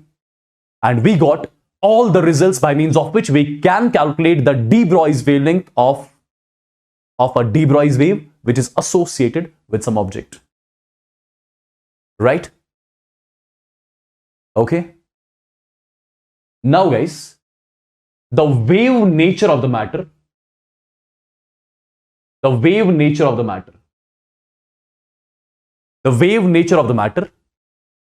was basically, it was explained by this Davisson-Germer experiment. There's the experiment which you will study in your class 12 physics, I believe, right?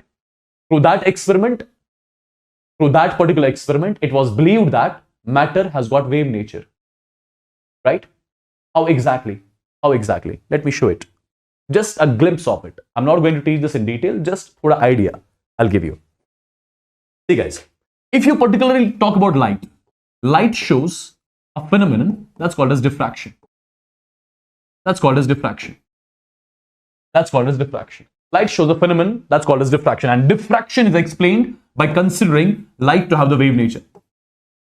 It is explained by considering the light to have the wave nature, right? Now what happens over here in Davisson-Germer experiment? My dear students, over here you are going to take a beam of electrons. You are going to take a beam of electrons. This beam of electrons you are going to pass through a slit, right? And over here you have kept a photographic plate, for example. Over here you have kept a photographic plate. When you pass the electron beam through a slit, what you will observe? You will observe these circular patterns. You'll observe these circular patterns on this photographic plate, right? You'll observe these circular patterns on this photographic plate. This phenomenon is something which you call as diffraction, basically. This phenomenon is something which you call as diffraction. This phenomenon is something which you call as diffraction. But this diffraction was shown by light. Diffraction was shown by light, basically. And that diffraction shown by light was explained by considering light to have the wave nature, right? But here did I take a light or electron? I took electron beam. Electron beam also showed diffraction, right? So diffraction shown by electron beam will be also explained by considering this electron to have the wave nature. Yeah? I hope it's clear to everyone. Perfect. That's what I'm telling you over here. The wave nature of the matter was explained, was experimentally proven by this particular experiment, which in detailed format you will study in your class 12 physics. Just the idea of things I gave you here. Perfect. I hope you remember all the results which I gave you. See, these are all the things which I told you. This concept is valid particularly for what? Microscopic particles. Particularly for microscopic. Right? You can apply it to microscopic as well, but you will get the negligible wavelength there. Right? The de Broglie wavelength associated with the macroscopic particle will be negligible. That will be of no use to you. Okay? Even these results were done. If a charged particle is accelerated from rest by applying potential, de Broglie's wavelength associated with the charged particle is calculated like this, and for an electron, lambda is equal to 12.27 divided by under root of V angstroms. This V is not velocity, it is the potential difference at which electron is accelerated, right? It is the potential difference at which the electron is accelerated. One simple question. Can you let me know in the chats what should be the answer of this question quickly? Quickly, guys. If the kinetic energy of a proton is increased 9 times, the wavelength of the de Broglie's wave associated with it would become simple. Lambda is equal to h upon under root of 2mq multiplied by v, right? Or instead of qv, let me write kinetic energy. Perfect. Let me call this as lambda 1. Now, as per the question, what we are doing? We are increasing the kinetic energy of the proton 9 times, right? We are increasing the kinetic energy of the proton 9 times. So instead of Ke, I am writing 9 times kinetic energy now. Let's assume the de Broglie's wavelength associated now is lambda 2, right? Calculate lambda 2 divided by lambda 1. Lambda 2 divided by lambda 1. What you'll observe? What you'll observe? You'll observe it as, you'll get it as 1 by 3. Perfect. So lambda 2 comes out to be lambda 1 divided by 3. Perfect. So that is the answer of the question. This is simple. Nothing to do with this, right? If you make this 9 times, there is a root. A root of 9 is 3. So 3 comes out. So it becomes 1 by 3 times of initial wavelength. Right? There is no such big deal here.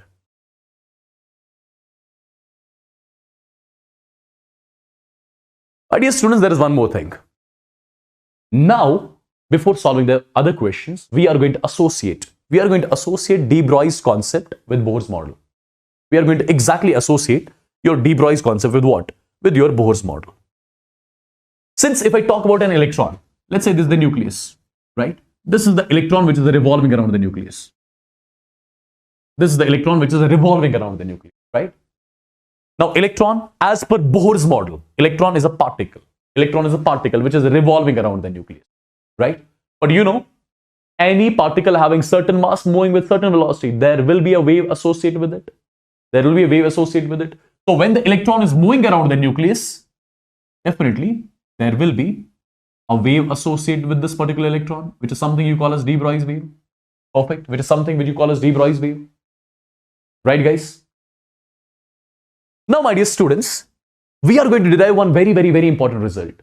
I'm relating basically de Broglie's concept with Bohr's model. Bohr suggested that the electron is a particle, right? But few minutes back, we got to know every single particle has got wave nature as well. So electron, when it moves around the nucleus, it will be having the wave nature as well, right? It will be having a wave nature as well. Now try to understand few things. See, as per Bohr's theory is concerned, you know MVR is equal to NH upon 2 pi. MVR is equal to NH upon 2 pi. And few minutes back, you got to know lambda is equal to H upon P as well, right? H upon MV as well. Few minutes back, you got to know lambda is equal to H upon MV. This is something which you got to know few minutes back. Okay. My dear students, if I just shuffle this equation like this, I'll take this 2 pi here, I'll write it like this. 2 pi r is equal to n h upon mv, right? So I'll be writing it like this. 2 pi r is equal to n h upon mv is something which you call as lambda. This is one amazing result which you got from here. 2 pi r is equal to n lambda. 2 pi r is equal to n lambda. This particular result explains the wave nature of electron moving around the nucleus. In this result, you got lambda. Lambda is the characteristic of wave. Right? So this particular result explains the wave nature of what? It explains your wave nature of the electron moving around the nucleus. This particular result, 2 pi r is equal to n lambda. Okay, 2 pi r is equal to n lambda. 2 pi r is equal to n lambda. If you try to understand it properly, put the value of n as 1. That means you are talking about first shell. If n is 1, 2 pi r is equal to lambda.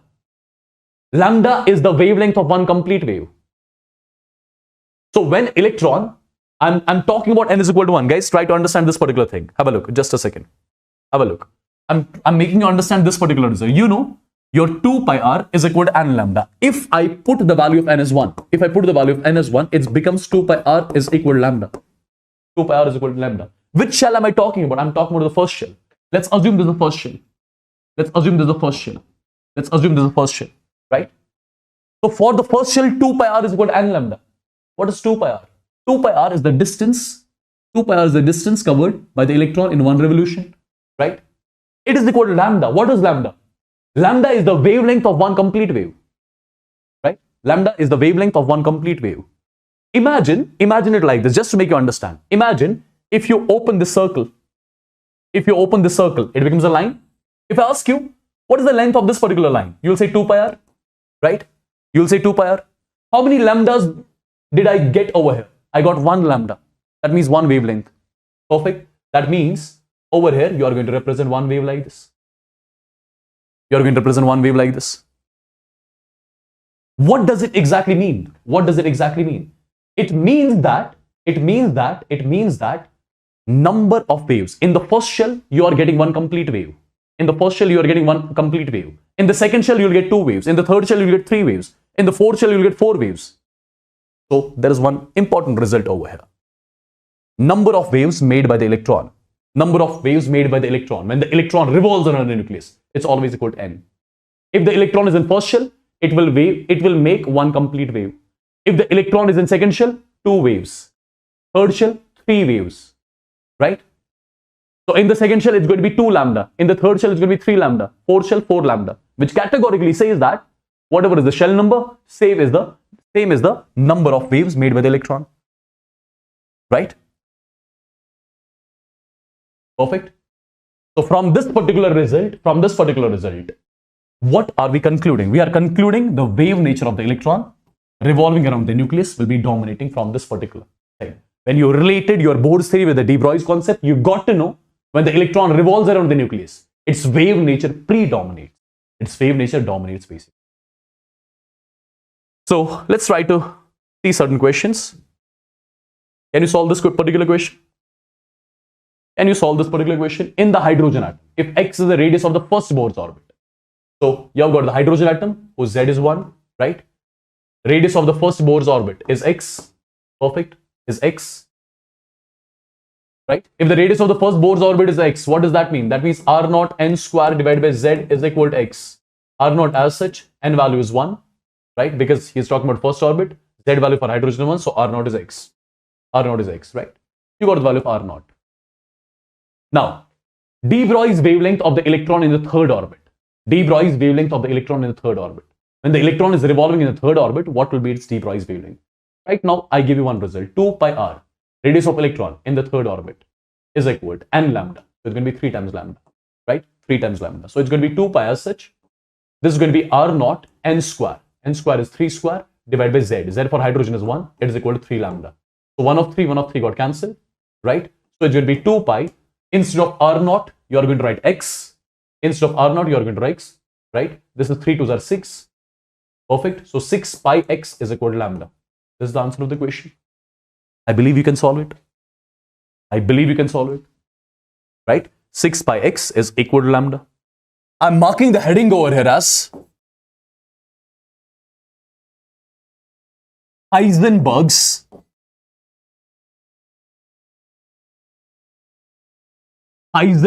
uncertainty principle. Heisenberg's uncertainty principle. Let's first of all get to know what this principle exactly is all about and what kind of questions can be asked from this particular principle. Okay. So my dear students, I am writing its statement first of all.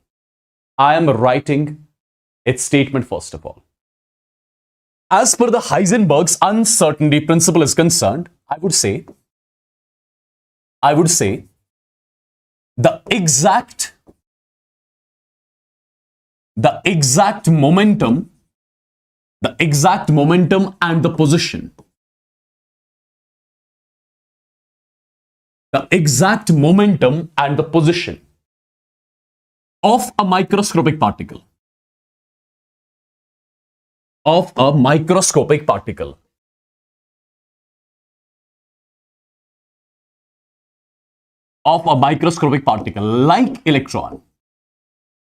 Like electron, cannot be determined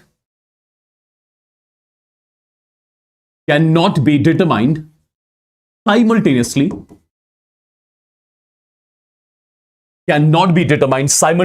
with 100%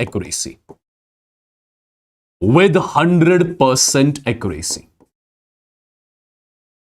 This is the simplest statement of the Heisenberg's uncertainty principle. My dear students, whenever you'll be having a microscopic particle like electron, you cannot locate its position and momentum simultaneously.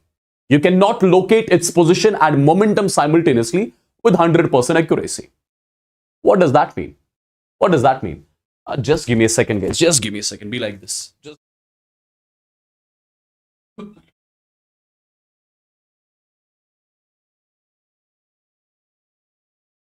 Okay. So what is meant by this particular statement? Before letting you know exactly what this statement is all about, let me tell you one more thing. Before making you understand this particular statement, let me tell you one more thing. Let me write one more statement. If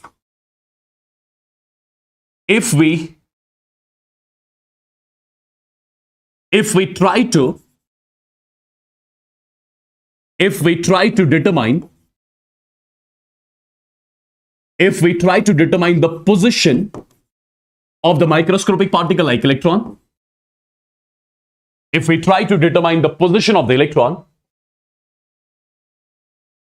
there will be error or uncertainty. There will be error or uncertainty in its momentum.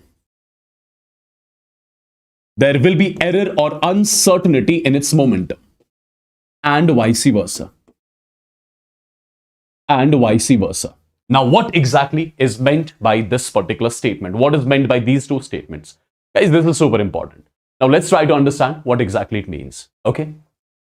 In order to make you understand this Heisenberg's uncertainty principle, I'll be asking you a question.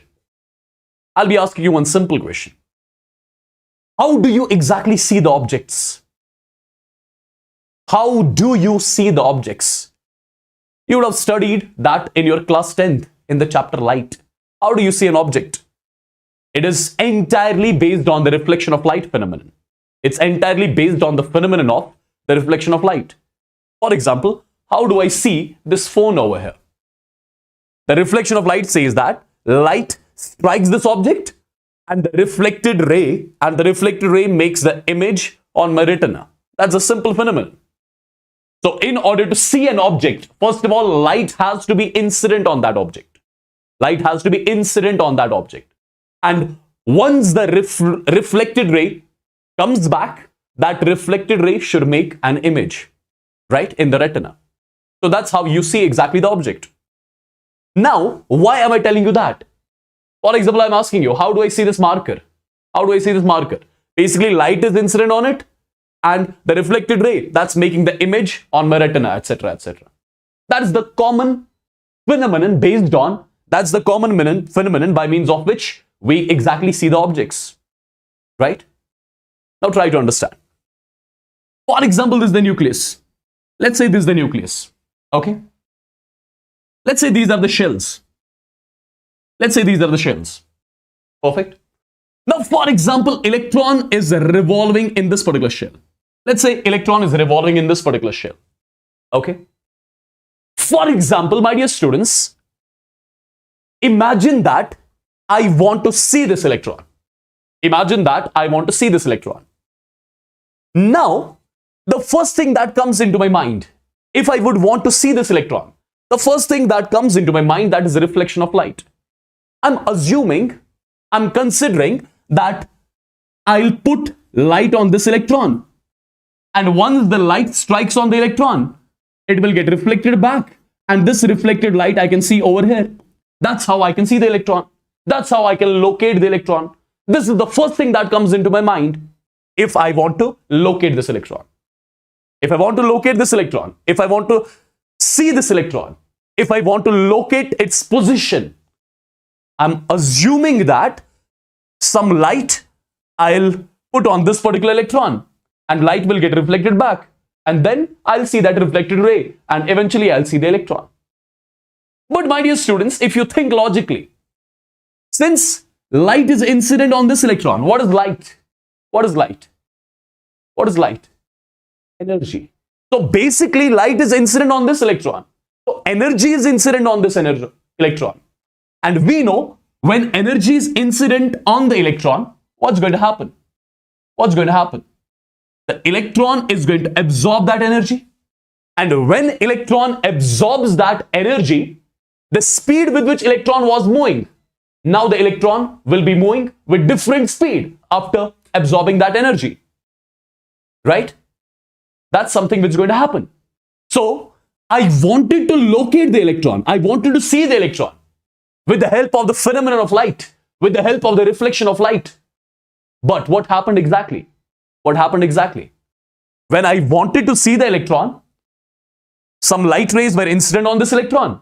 What this electron did, it absorbed that energy and it started moving with different speeds now.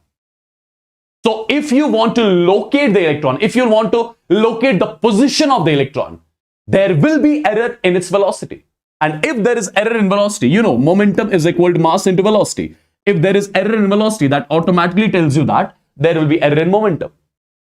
Right? There will be uncertainty. There will be error in the momentum. Perfect. So if you want to locate the position of the electron, at the same time, there will be error in its momentum. Okay. I can say it like this. I can say it like this. I wanted to locate the electron. That is the reason why this light ray was incident on this electron. But this electron absorbed the light ray. It absorbed the energy and started moving with greater speed. I can say it like this as well. It started moving with greater speed. So when I tried to locate the position of the electron, there was error in its momentum. Right? Similarly, when you try to find out the momentum of the electron, there will be error in its position. So, momentum and position of a microscopic particle like electron cannot be calculated simultaneously with 100% accuracy. If you want to locate the position, there will be momentum, there will be error in the momentum. If you want to find the momentum, there will be error in its position. So both you cannot calculate simultaneously with 100% accuracy. If you would want to calculate one, there will be error in another one. Right? As simple as that. As simple as that. Yeah? Is it clear? Is this point clear to everyone? Is this point clear to everyone, my dear students? So, according to this principle, the momentum and the position of a moving electron cannot be determined simultaneously with 100% accuracy. Okay? If we try to measure momentum accurately, error will occur in the position. Right? And if we try to get the position of the electron, there will be error in its momentum. That's all. That's all. Right? So both the things cannot go hand in hand. Perfect. Now guys, this error in position I'm representing by delta x. Delta x is something which I call as error or uncertainty in the position. Error or uncertainty in the position of the microscopic particle like electron. Okay. Similarly, delta V. What is delta V? Delta V I'm calling as error or uncertainty in the velocity of the electron. Of the microscopic particle like electron. Right? Similarly, delta P. Delta P, you know, your momentum. P is equal to M multiplied by V. Error in momentum will be due to error in velocity. Right? So your delta P, which is basically equal to M delta V. Right? It represents error or uncertainty. Error or uncertainty in the momentum of the microscopic particle. In the momentum of the microscopic particle, right? Similarly, my dear students, if I write over here a term delta lambda, what is lambda? Lambda is de Broglie's wavelength. You know, lambda is equal to h upon mv. Lambda is equal to h upon mv. That's something all of you would be knowing. Now, my dear students, h is constant, m is constant. So, if I ask you about error in de Broglie's wavelength, can I say error in de Broglie's wavelength will be due to the error in velocity? Error in de Broglie's wavelength will be due to the error in velocity, right? So delta lambda, error in de Broglie's wavelength is equal to h upon m delta v.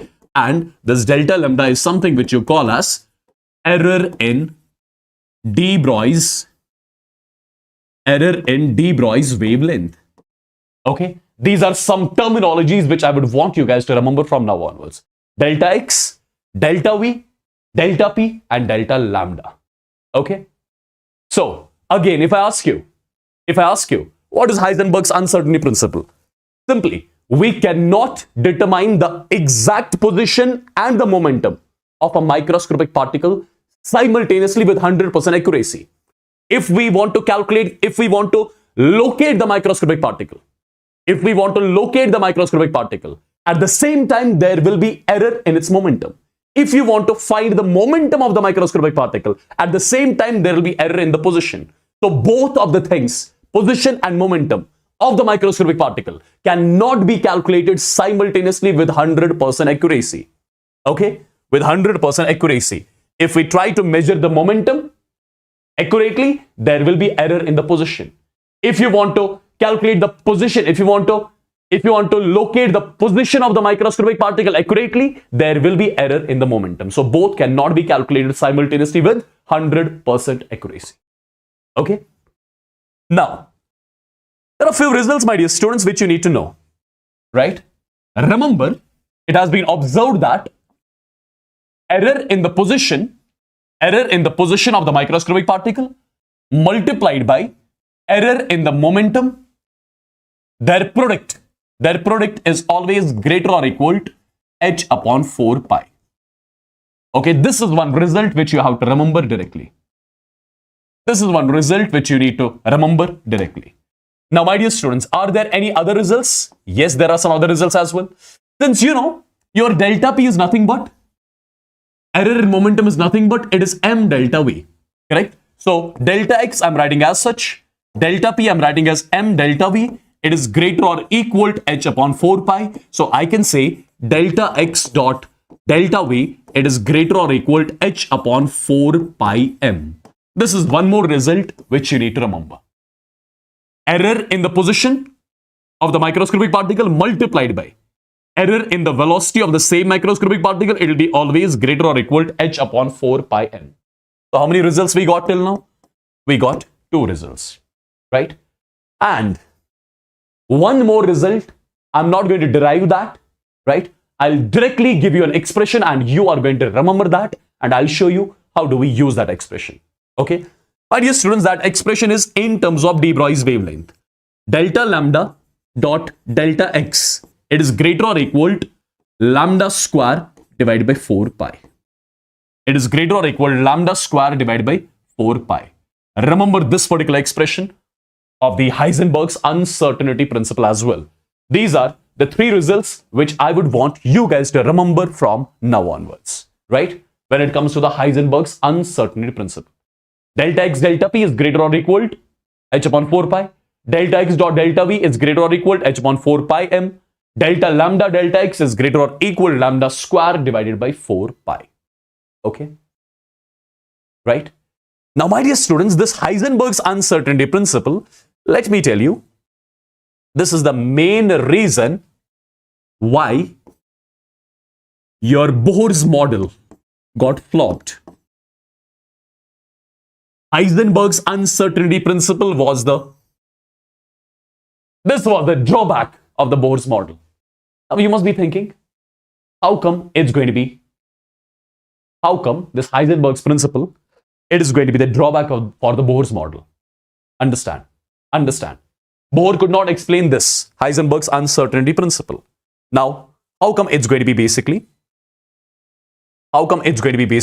the drawback for the Bohr's model? See guys, understand properly what I'm going to say. What Bohr exactly said? Bohr said that electron is revolving around the nucleus in the circular orbit.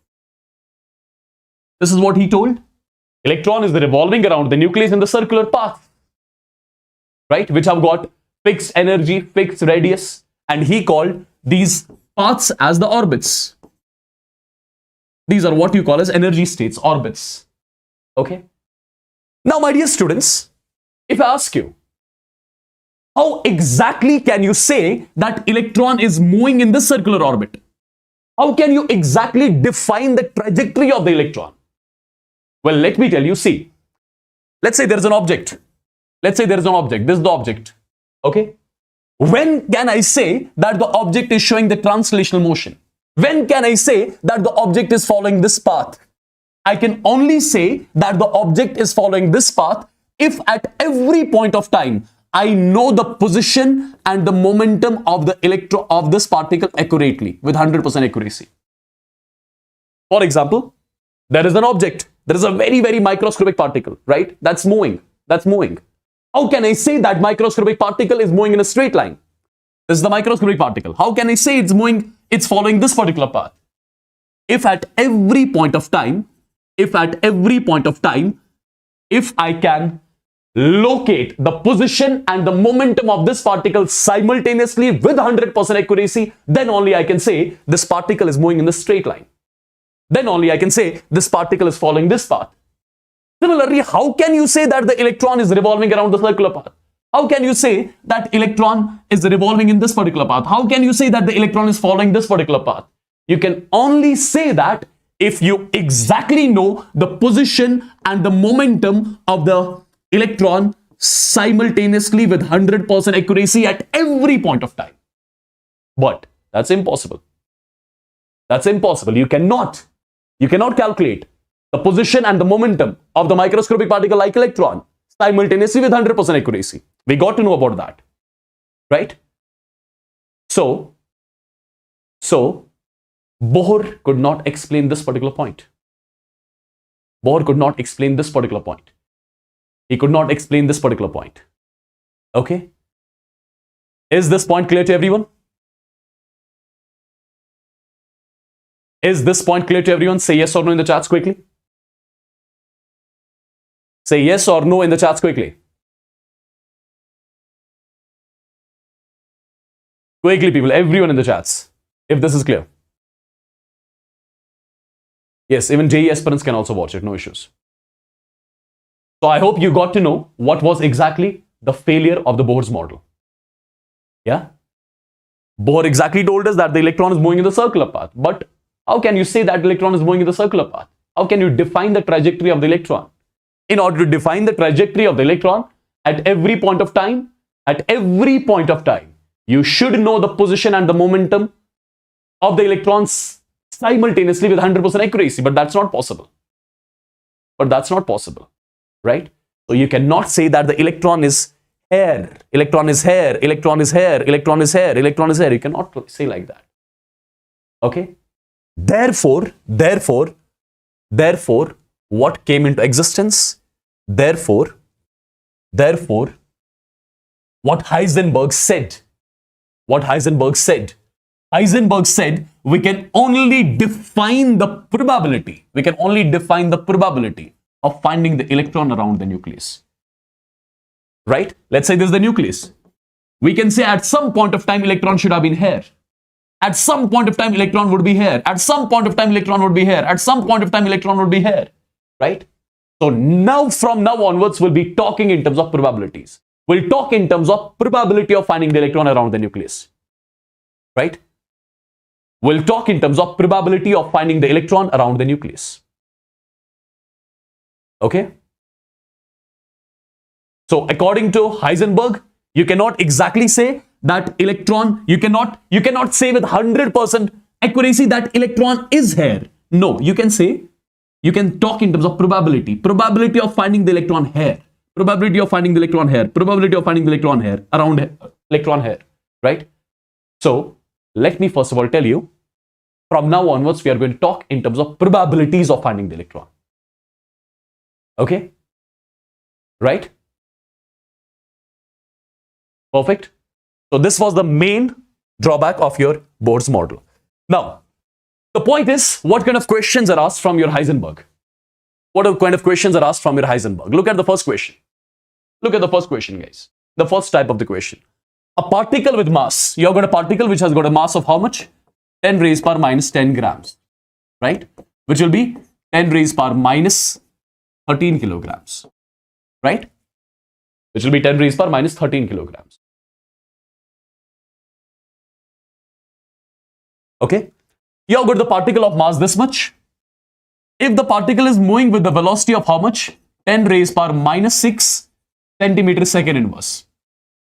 The particle is moving with this velocity, 10 raised power minus 6 centimeter per inverse.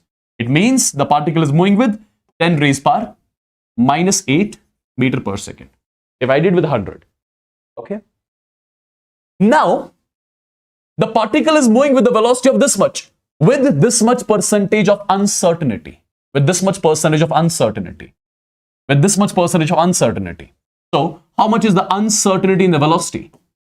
This term, 0.0001% of what? Of 10 raised power minus 8. Right? This much is the uncertainty in the velocity that's given to me as per the question.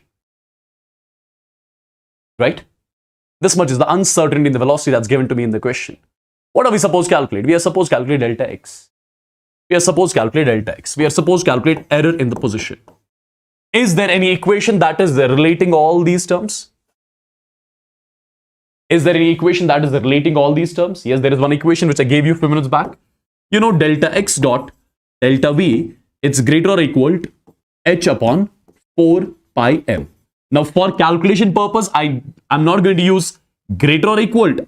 For calculation purpose, I'll be using just equal to sign. Okay? Now, delta x I need to calculate. Delta x is equal to h upon 4 pi m multiplied by delta v. What is the value of h as per SI system?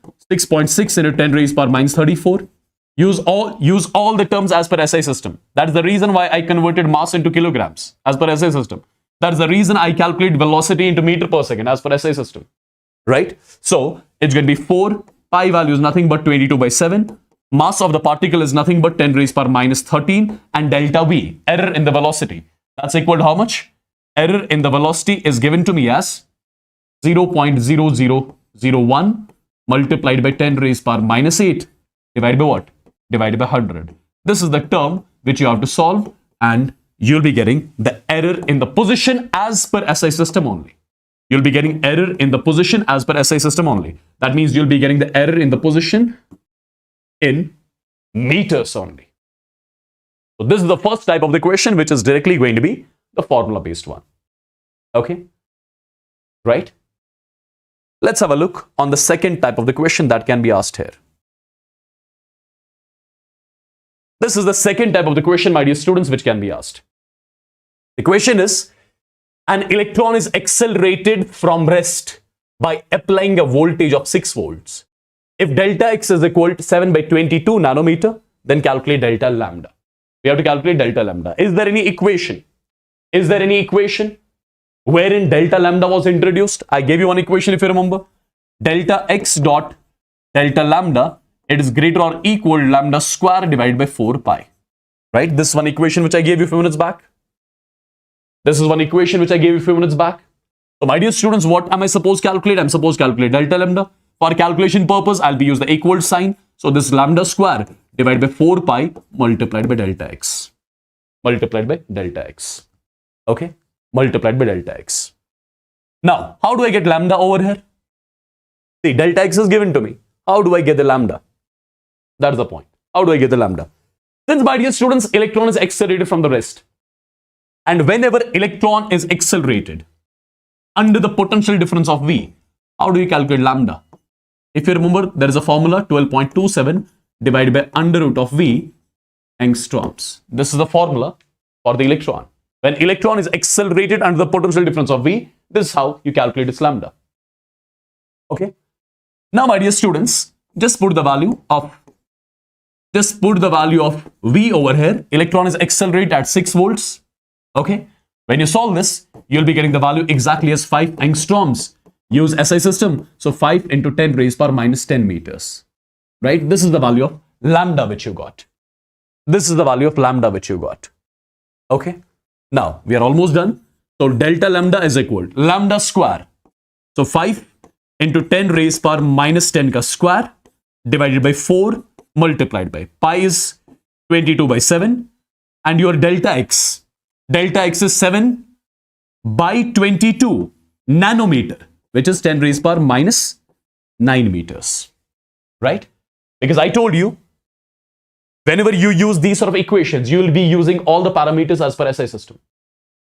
Okay, you'll be using all the parameters as per SI system. That's why 1 nanometer, you know, it's 10 raised power minus 9 meters. So multiplied it with 10 raised power minus 9. Now, eventually, it's just the matter of calculation. And you'll be getting the answer exactly in meters. Because I used all the parameters as per SI system. So delta lambda, you'll be also getting as per SI system only.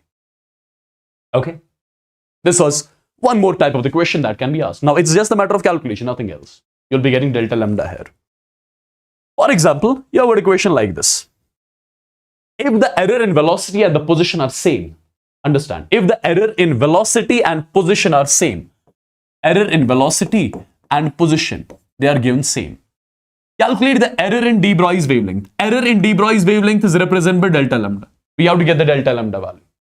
We have to get the delta lambda. And you know, delta lambda is nothing but it is h upon m delta v. It is h upon m delta v. So in order to get delta lambda, what do I need? I need the value of delta v. Once I get the value of delta v, I'll put it here, get the value of delta lambda. And how exactly I'm going to get it? Understand. I gave you one result. Delta x dot delta v, it is greater or equal to h upon 4 pi m. Right? For calculation purpose, I'll be using only equal sign over here. Now, as per the equation, delta v and delta x, they are equal. If delta v and delta x are equal, I'll be writing delta v ka square is equal to h upon 4 pi m. Simple. So delta v will be equal to under root of h upon 4 pi m. This is your delta v here. This is your delta v here. Now, my dear students, if you got the delta v, put it here. You're done. So delta lambda is equal to h upon m, and your delta v is nothing but it's under root of h upon 4 pi m. Under root of h upon 4 pi m. Right? Now, let's try to simplify it a bit. So, delta lambda is equal to, if I take root common, this was h. Inside the root, it becomes h square. Then only square root that's cancelled and h comes out. Right? Divided by. This was m without the root. Now, inside the root, it's going to be m square. Inside the root, it's going to be m square. This h was already in the root, and this 4 pi m was already in the root too. Now, see what all things will get cancelled out. You'll be getting this h and h got cancelled. Okay, one of the m got cancelled out. Okay, what do I get at the end? It's going to be under root of 4 pi h divided by m. This is the final answer of the question. This is going to give you the error in the de Broglie's wavelength. That's something I was supposed to calculate. Am I clear with this? This is one more type of the question that can be asked here from the Heisenberg's uncertainty principle. Is that clear, guys? All clear? All clear, all clear?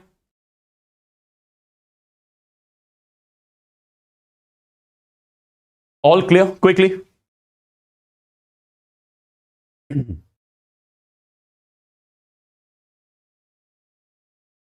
I believe everything is clear till here.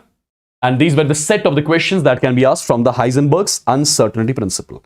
I hope you got to know what Heisenberg's uncertainty principle is all about, number one. Number two, I hope you got to know how come it was the major drawback of the Bohr's theory. I hope you got to know how come it was the major drawback of the Bohr's theory. Because Bohr exactly told that the electron is moving in this circular path. You can only say that the electron is moving in this circular path if at every point of time you know the exact position and the momentum of the electron simultaneously with 100% of accuracy, which is not possible. So you cannot exactly say that the electron is moving this path, electron is moving in this path, electron is moving in this path. No. Therefore, you talk in terms of probabilities. You talk in terms of probability. Okay? From now onwards, we'll use the term probability of finding the electron around the nucleus. Okay? All clear? All clear, people? Now comes one more important topic. That is your quantum numbers. Okay, just a second. Just a second.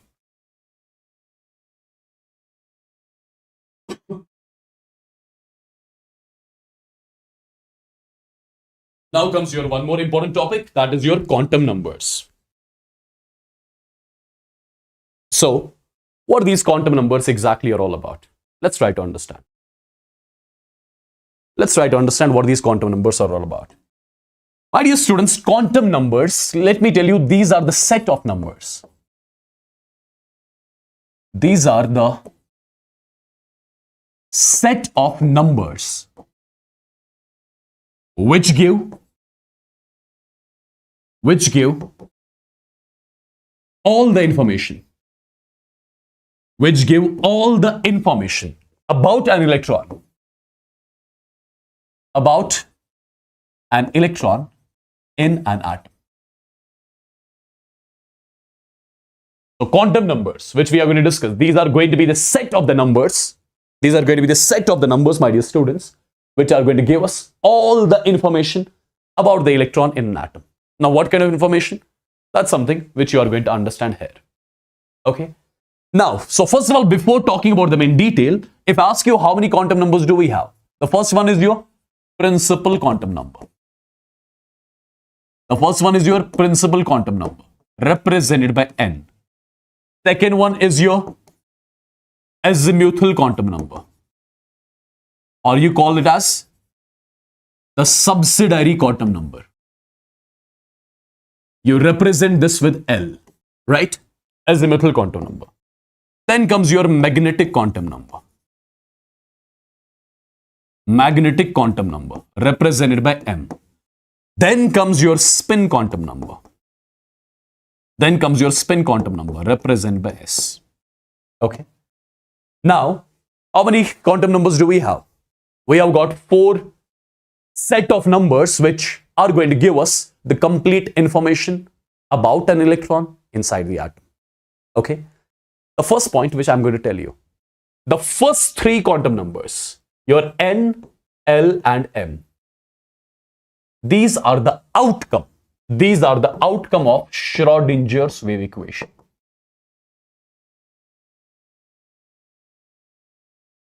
Remember this particular point. In total, we have 4 quantum numbers, but out of 4 quantum numbers, the first 3 quantum numbers, N, L, and M, they are the outcome of the Schrodinger's wave equation. They are the outcome of the Schrodinger's wave equation.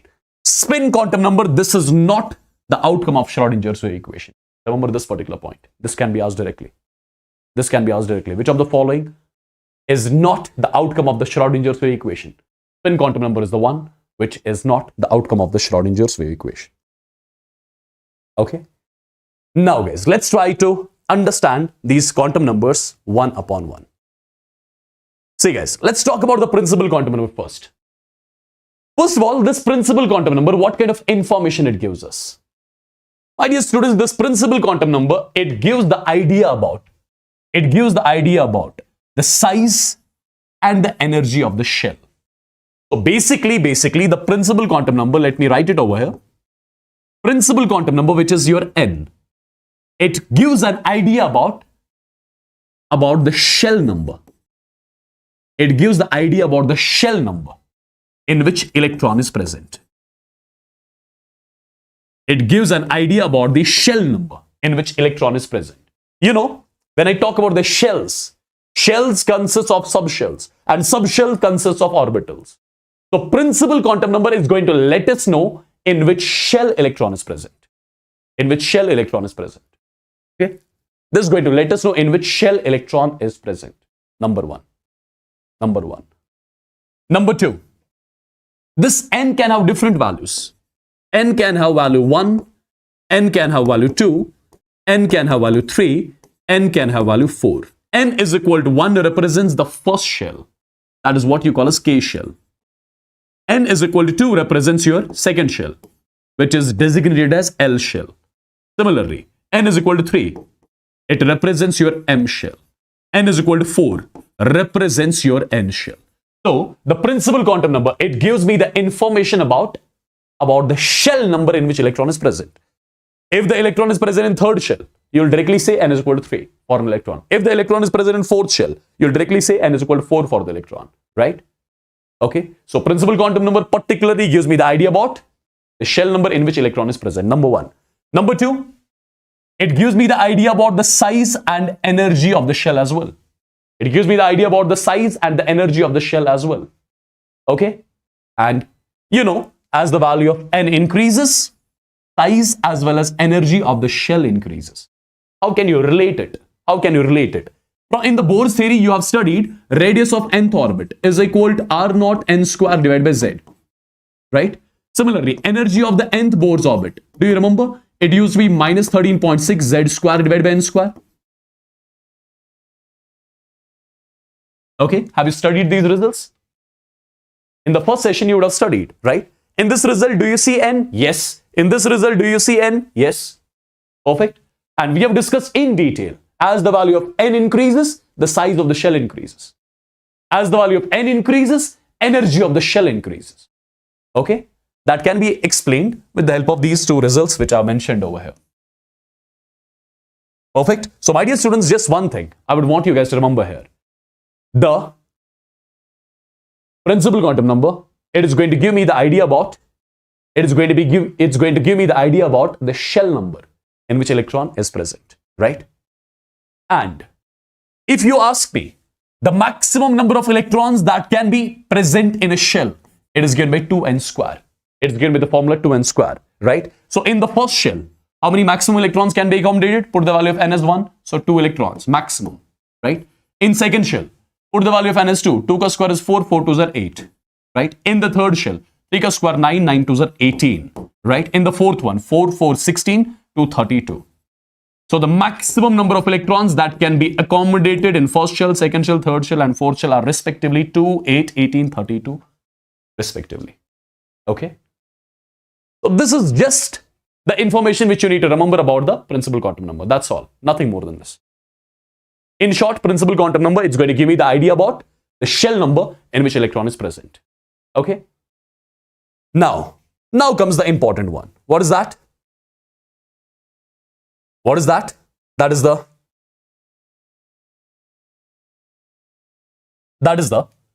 azimuthal quantum number. This is somewhat important, right? My dear students, I told you shells consist of subshells. Subshells consist of orbitals. And electrons at the end are present in the orbitals. That's what we say, right? Principal quantum number gave us the idea about the shell number in which electron is present. Now, azimuthal quantum number is going to give us the idea about the subshell of a particular shell in which electron will be present. So, it represents the subshell within a shell. It represents a subshell within the shell, right? Shape of the subshell we'll be discussing after some time, okay? Each value of L represents a subshell. For a given value of N, there are 0 to N minus 1 L values. What exactly is meant by all this stuff? Try to understand. I'm talking about the azimuthal quantum number. I'm talking about the azimuthal quantum number, which is represented by L. Okay? So my dear students, the first thing which I want you guys to remember from now onwards, azimuthal quantum number, it's going to give me the idea about, the subshell in which the electron is present. It gives me the idea about the subshell in which the electron is present, right? Now, let me tell you, every value of L represents what? Represents a subshell. Every value of L represents a subshell. Every value of L represents a subshell. Now, this L, it can have values from 0 to N minus 1. This L can have values from 0 to N minus 1. My dear students, remember, if L is equal to 0, L is equal to 0 represents your S subshell. L is equal to 1 represents your P subshell. L is equal to 2, it represents your D subshell. And L is equal to 3, it represents your F subshell. It represents your F subshell. For example, let's say I'm talking about N is equal to 1. N is equal to 1 means the K shell, the first shell. The first shell. Okay, N is equal to 1 means the first shell. Now, if N is equal to 1, what will be the possible values of L? For N is equal to 1, put the value of N as 1 here. So 1 minus 1, 0, 0 to 0. L is equal to 0. L is equal to 0. L is equal to 0 represents which subshell? It represents your S subshell. So basically, I can say, in your first shell, there will be only one subshell. That's something which you call as S subshell. In your first shell, there will be only one subshell. That subshell is what you call as S subshell. Right? Right, people? Now, similarly, for N is equal to 2, if N is equal to 2, that means which shell I'm talking about? I'm talking about the second shell, L shell, right? If N is equal to 2, L can have how many values? L is 0 to N minus 1. So 0 to 2 minus 1. 2 minus 1 is 1. So L can have value 0, it can have value 1. I told you, every value of L represents a subshell. Every value of L represents a subshell. So this is one of the values of L, this is one of the values of L. And L value 0, it represents your S subshell. And L value 1, it represents your P subshell. Perfect. So can I say in the second shell, there will be two subshells? One is going to be your S subshell and one is going to be your P subshell. In the first shell, there was only one subshell. In the second shell, there are two subshells, S as well as P. Now, talk about the third shell. Talk about the third shell. Third shell means M shell. If N is equal to 3, how many possible values of L will be there? How many possible values of L will be there? 0 to 3 minus 1. 3 minus 1 is 2. So 0 to 2. 0 to 2 means it can be 0, it can be 1, it can be 2. So how many L values you are getting here? You are getting 3 values of L. And every value of L represents a subshell.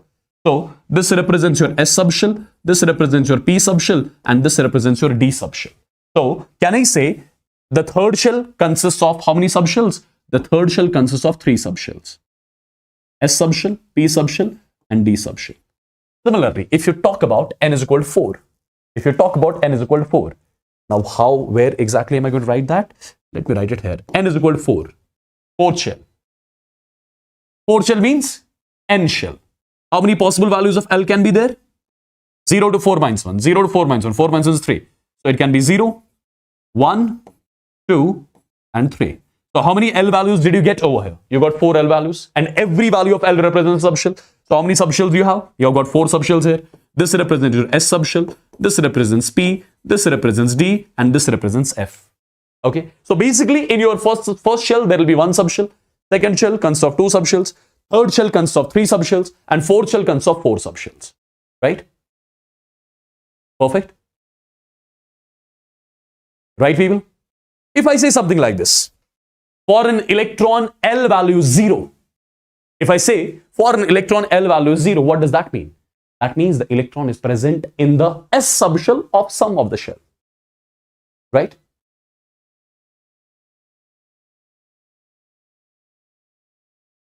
Right, people?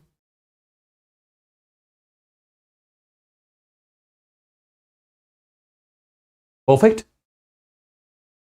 Perfect. I believe this is clear. I believe this is clear. This is something which I was telling you till now. In the first shell, only 1 subshell. Second shell consists of 2 subshells. Third shell, 3 subshells. Fourth shell, 4 subshells. S stands for sharp, P stands for principal, D stands for diffuse, F stands for fundamental. Right? The SPDF terms which you use over here. Right? These are their full forms. I hope I'm clear with this. I hope I'm clear with this. Now, what kind of extra information? What kind of extra information? What kind of extra information we can get from the azimuthal quantum number? Is there any extra information which we can get from here? Is there something else which we can get from the azimuthal quantum number? Yes. Yes, there is something extra as well. Okay, what is that extra thing? Sometimes you get a question based on orbital angular momentum. Sometimes you get question based on orbital angular momentum. And there is a formula by means of which you can calculate the orbital angular momentum, which entirely depends on the L value. Orbital angular momentum is equal to under root of L into L plus 1 multiplied by h upon 2 pi. L under root of L into L plus 1 multiplied by h upon 2 pi. For example, let's say I've got 1s. Let's say there is 2s. Let's say you've got 2p. Let's say you've got 3s. Let's say you've got 3p. Let's say you've got 3d. These are the, for example, different subshells which I have. Now I want to calculate their orbital angular momentum. Orbital angular momentum of 1s. In case of 1s, what is the n value? N value is 1. I've got nothing to do with the n value. What is the value of L for S subshell? The value of L is 0 here. What is the value of L for S subshell? It's again 0. What is the value of L for P subshell? It's 1. Over here, 0. Over here, L value is 1. Over here, L value is 2. So you got the different L values, right? Since you got the L values, now what you are supposed to calculate? Orbital angular momentum. Orbital angular momentum here will be under root of L into L plus 1. L value is 0, right? So entire term comes out to be 0. So for S, for 1s, orbital angular momentum is 0. Similarly, for 2s, orbital angular momentum will be 0 because again L is 0. Now, for 2p, for p, what will be the orbital angular momentum? Under root of L into L plus 1. 1 plus 1 is 2. So, root of 2 h upon 2 pi. This can be written as under root of 2 h upon 2 pi. Or finally, you can write it as h upon under root 2 multiplied by pi. Right? Perfect. As simple as that. Similarly, let's say you have got 3s. L is 0. So, orbital angular momentum has to be 0. Done. 3p. L is equal to 1. If L is 1, your orbital angular momentum again comes out to be the same. That's h upon under root of 2 multiplied by pi. Similarly, D. In case of D, L is 2. If L is 2, the orbital angular momentum is equal to under root of L into L plus 1 multiplied by h upon 2 pi. So, 2 plus 1 is 3. 3 2s are 6. So, root of 6 multiplied by h upon 2 pi. This is going to be your orbital angular momentum in case of your D. Perfect. So I believe if a question is asked based on the orbital angular momentum, you should be in a position to solve this question on your own. Okay? On your own. Perfect, guys. Now, after talking about the azimuthal quantum number, it is the time to talk about the magnetic quantum number. But before that, one thing, guys. The first shell contains only one subshell. Second shell contains two subshells. Third shell contains three subshells. Fourth shell contains four subshells. So, for a given value of n, how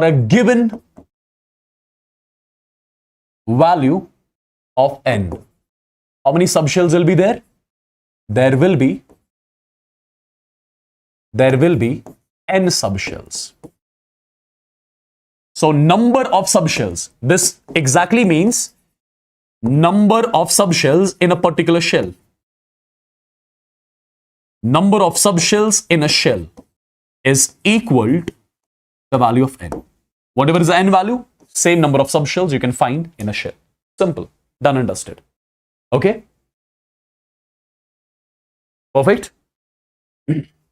So let's move on to something which is what you call as magnetic quantum number. Okay? What this magnetic quantum number is all about. My dear students, principal quantum number was giving us the idea about the shell number in which electron is present. Now in the shells you have got subshells. Azimuthal quantum number gave us the idea about the subshell of a particular shell.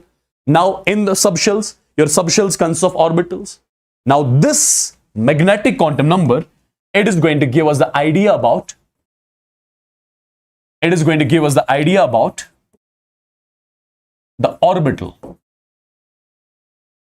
the orbital in which electron is present. It is going to give us the idea about the orbital in which electron is present. Let me first of all tell you, like I told you, every value of L represents a subshell. In the similar way, my dear students, remember, every value of M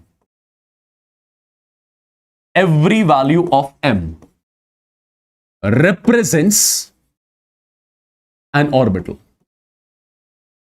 Every value of M represents an orbital. Every value of M represents an orbital. And M can have its values from minus L to plus L. Minus L to plus L. What does it mean? See guys, if I talk about S subshell, understand, if I talk about S subshell, in case of S subshell, what is the value of L? L value is 0. If L value is 0, what will be the possible values of M? Minus 0 to plus 0, which means 0. So how many M values did I get? I got one M value, which is equal to 0. And every value of M represents an orbital. So I would say, in the S subshell, there will be only one orbital. And you call that orbital as S orbital. You call that orbital as the S orbital. You call that orbital as the S orbital, which I'm representing like this. Okay? So in your S subshell, there will be only one orbital, which is what I call as S orbital. Now talk about the P subshell. Talk about the P subshell. In the P subshell, if you talk about P subshell, the value of L is 1. If the value of L is 1, what will be the possible values of M? Minus 1 to plus 1. So it will be minus 1, 0 and plus 1. So how many M values did I get over here? I got 3 M values. Every value of M represents an orbital, right?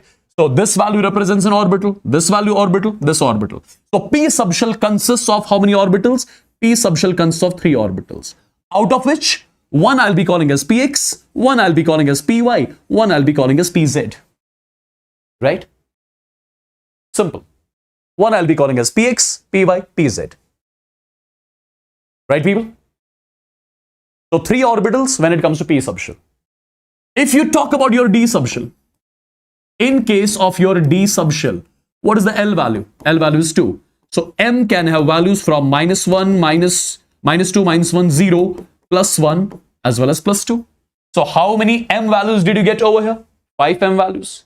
number of m values is equal to the number of orbitals. Every value of m represents an orbital. So in the d subshell, how many orbitals do we have? In the d subshell, we have got 5 orbitals. 1, 2, 3, 4, 5. Out of which one will be called as dxy, one will be called as dyz, one will be called as dzx, one will be called as dx square minus y square, one will be called as dz square. After some time, you'll look at their shapes as well, how they look like. In detail, I'm going to let you know about that. Okay?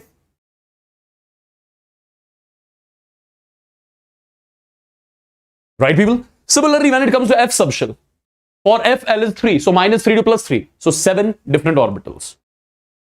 Right? 7 F orbitals. Okay, guys? So if I talk about first shell, in the first shell, there is only one subshell. In that one subshell, there is only one orbital, that's S orbital. Right? Let me quickly summarize all this. Whatever we have discussed till now, let me quickly summarize all this. See, guys, if I talk about the first shell, N is equal to 1.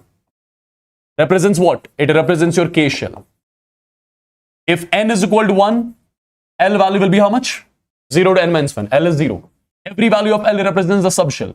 So, one subshell, which is called as S subshell. If L is 0, that means M is 0. Every value of M represents orbital. Which orbital it is? It's going to be S orbital. So, in first shell, there is only one subshell, S subshell. In S subshell, there is only one orbital, S orbital. Okay? Similarly, talk about N is equal to 2. N is equal to means second shell, L shell. How many L values will be there? L can be either 0 or L can be 1. 0 or 1. Every value of L represents the subshell. So this is your S subshell and this is your P subshell. This is your P subshell. In S subshell, how many orbitals are there? If you talk about S subshell, if L is 0, M will be 0. If L is 1, M will be minus 1, 0 and plus 1. And every value of M represents an orbital. M is equal to 0 represents your S orbital. Right? Okay? M is equal to 0 here represents the S orbital. Perfect. And in case of P subshell, M is having 3 values and every value of M represents the orbital, out of which one is going to be your, for example, Px, one is going to be Py, one is going to be your Pz. So if in total, if I ask you, in shell number 2, how many orbitals are there in total? In shell number 2, there are 1, 2, 3, 4. In shell number 2, there are 4 orbitals. In shell number 1, there is only one orbital. Okay? Talk about N is equal to 3. N is equal to 3. KLM. M shell. How many possible values of L will be there? 0, 1, 2. For L is equal to 0 represents your S subshell. L is equal to 1 represents your P subshell. L is equal to 2 represents your D subshell. Right? Now, for L is equal to 0, M will be 0. For L is equal to 1, M will be minus 1, 0 plus 1. For L is equal to 2, M will be minus 2, minus 1, 0 plus 1 plus 2. And every value of M represents the orbital. S orbital, Px, Py, Pz, Dxy, Yz, Zx, x square minus y square and z square. So, if you talk about N is equal to 3, in the third shell, how many total orbitals are there? 5 plus 3, 8, 8 plus 1, 9. So, 9 orbitals are there. Right? Similarly, you can talk about the F subshell as well. Similarly, you can talk about the fourth shell as well. Okay? You can talk about fourth shell as well. So, I can generalize a statement. The statement is total number of orbitals in a particular shell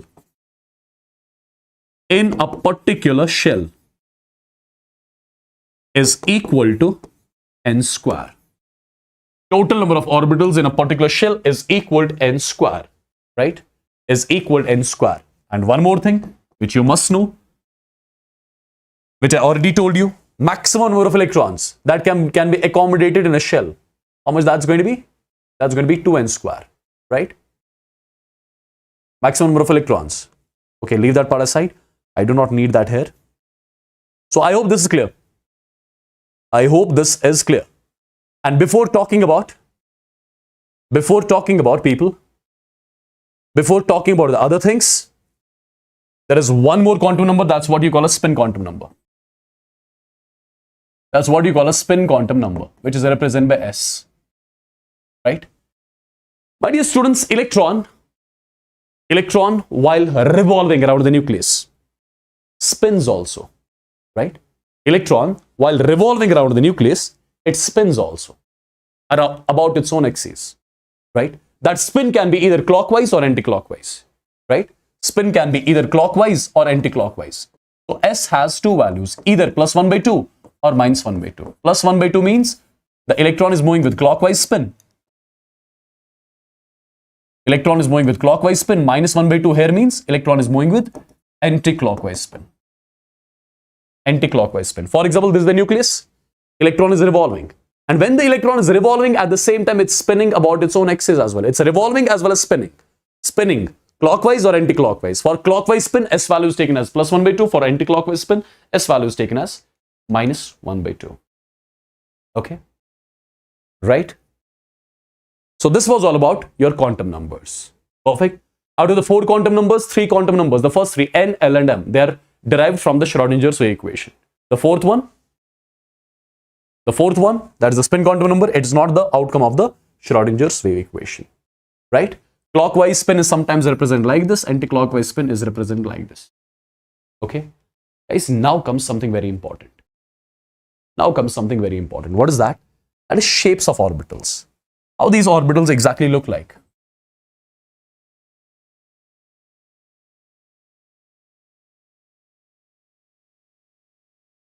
Shapes of orbitals. We'll exactly see the shape of s orbital, the shape of p orbital, and the shape of d orbitals, right? F, their shapes are complex. We have got nothing to do with them. Okay. Now, first of all, s orbital. S orbital. Let me talk about s orbital. S orbital, it is spherical in shape. It is spherical in shape. That means around the nucleus, let's say this is the nucleus. Around the nucleus, you will see a spherical region. Around the nucleus, you will see a spherical region like this, wherein we say the probability of finding the electron is maximum. And this spherical region around the nucleus, where the probability of finding the electron we say is maximum, you can call it as the s orbital.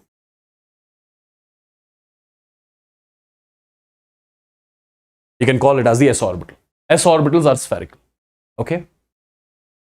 Right? S orbitals are spherical. A spherical region around the nucleus wherein the probability of finding the electron will be maximum. Right?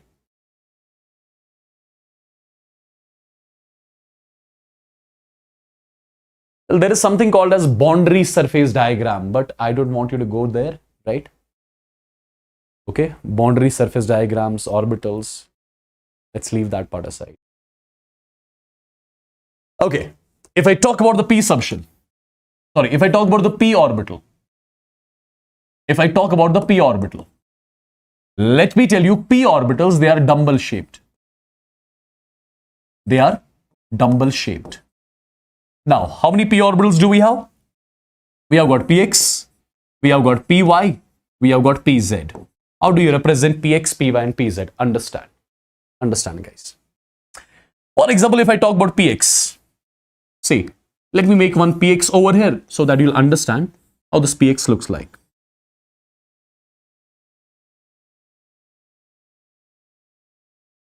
If I talk about px, okay, px, let's say, imagine this is your y-axis. Imagine this is your y-axis.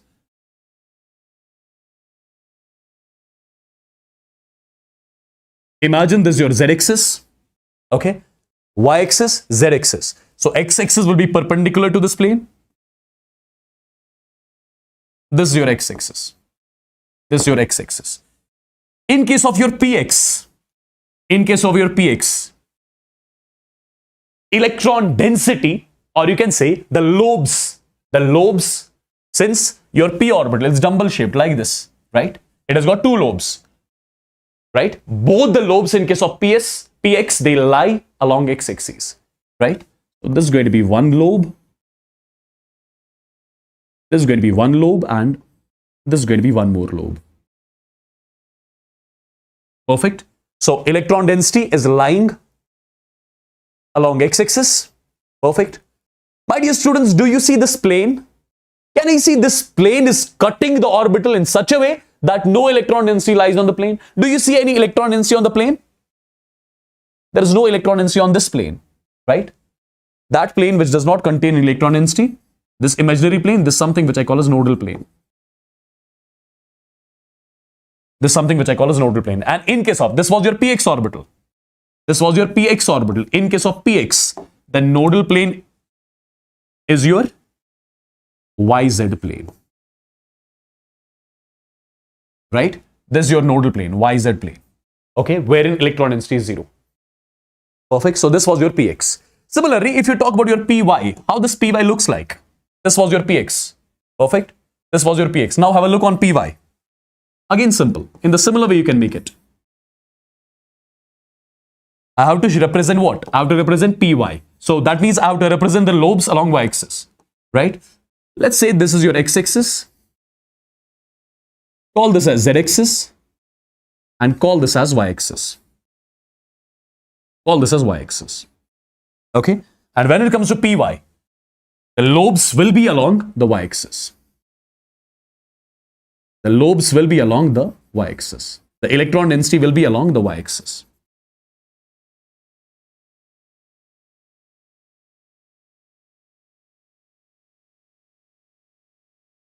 Perfect. This is how your py looks like. This is how your py looks like. Now, my dear students, do you see this plane over here? This xz plane? Do you see any electron density on this plane? No. When it comes to py, this is going to be your nodal plane.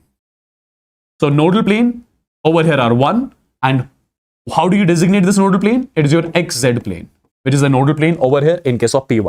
Similarly, you can make pz as well, right? I believe you can make pz on your own, right? Pz you can make on your own. How many nodal planes will be there? There will be one nodal plane. And what will be that? That will be xy nodal plane. Perfect? Right? I believe this is clear. So this was your p orbitals. Similarly, how your d orbitals look like? How your d orbitals look like? How your d orbitals look like?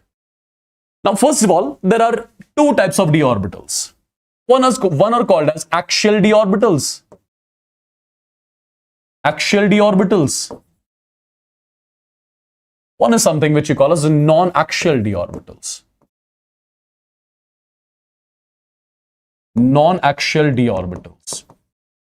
In case of axial d orbitals, let me tell you, electron density lies along the axis. Electron density lies along the axis. In case of non-axial, I would say the electron density, it lies between the axes. It lies between the axes, right? Axial d orbitals, here you'll be calling them as T2G set of orbitals. This is something which you call as EG set of orbitals. One is called as T2G set, one is called as EG set. Now comes the point. These d orbitals, I say these d orbitals are double shaped. Double shaped. These are double shaped. For example, let's say in total how many d orbitals we have? We have got dxy, we have got dyz, we have got dxz, we have got dx square minus y square, we have got dz square. We have got dz square. Right? We have got dz square. Let's just give me a second.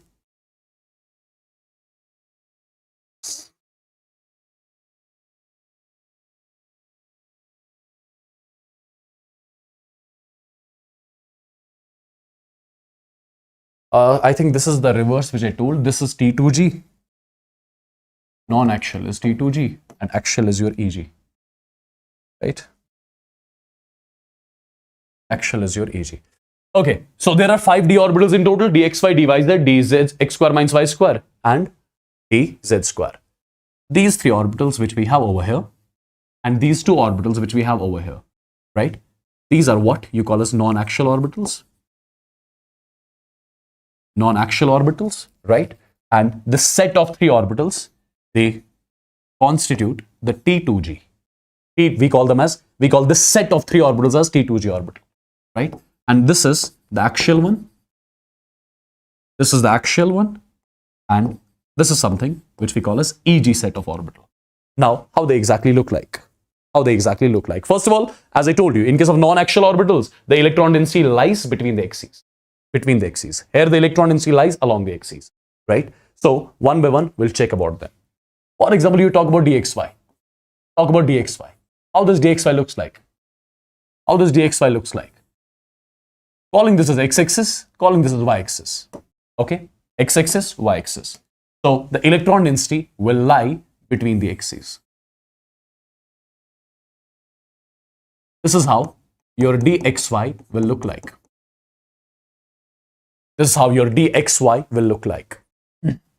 For example, you have got dyz. Now, call this as y-axis, call this as z-axis. How does dyz will look like? This is how your dyz will look like. Double shaped. And this is the electron density which I'm showing over here. For example, you have got dxz.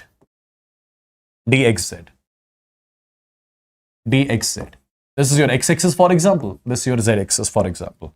And this is the electron density which lies between these axes over here. This is your dxz. Perfect. Now, if I ask you, do you see any nodal plane over here? Do you see any plane on which electron density will be 0? See, I can cut this orbital in this plane, along this plane, about this plane, and on this plane there will be no electron density. Similarly, on this plane there will be no electron density. So, in case of this d orbital, how many nodal planes are there? There are 2 nodal planes, right? Perfect. And what all these 2 nodal planes will be there? One is going to be your xz nodal plane, one is going to be your yz nodal plane. These are the 2 nodal planes which are here. These are the 2 nodal planes which are here in case of your dxy. Similarly, dyz, how many nodal planes? 2 nodal planes again. 2 nodal planes again. One is going to be your xy, one is going to be your xz.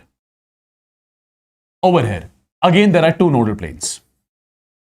One is going to be your xy, one is going to be your yz. Okay, right? 2 nodal planes. Perfect. Now guys, there is something called as dx square minus y square, which is the axial d orbital. So the lobes will lie along the axis. For example, this is your x-axis, this is your y-axis. The lobes will lie along the axis. Right? The lobes will lie along the axis. This is how your dx square minus y square will look like. Okay. Now, do you see a nodal plane? Yes, here is a nodal plane. It cuts the orbital in such a way that no electron density lies on this plane. This is one more nodal plane. It cuts the orbital in such a way that no electron density lies on that nodal plane. So how many nodal planes do we have? 2. One is going to be your xz, one is going to be your yz. Okay. This was your, dx square minus y square. Now, one more is left, that is dz square. Now, dz square, its shape is somewhat different. See how it looks like.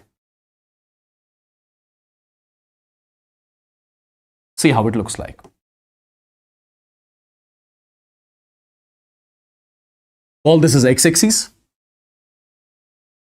All this is y-axis. So this is your xy plane. And over here, call this as z-axis. Right? Call this as z-axis. Now guys, first of all, you will find electron density over here along this axis. This is the electron density which I'm showing. Similarly, over here, you'll find electron density like this.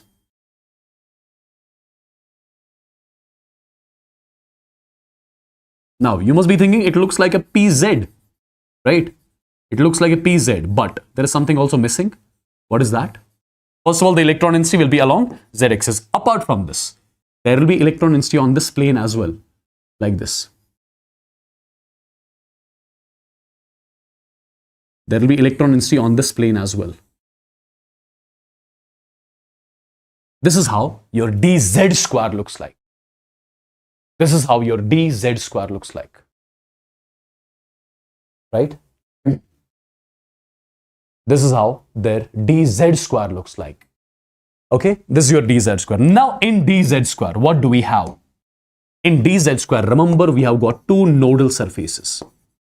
Two nodal surfaces, or you can say we have got two conical nodal surfaces. We have got two conical nodal surfaces. And how they look like? Have a look. There will be one conical surface over here.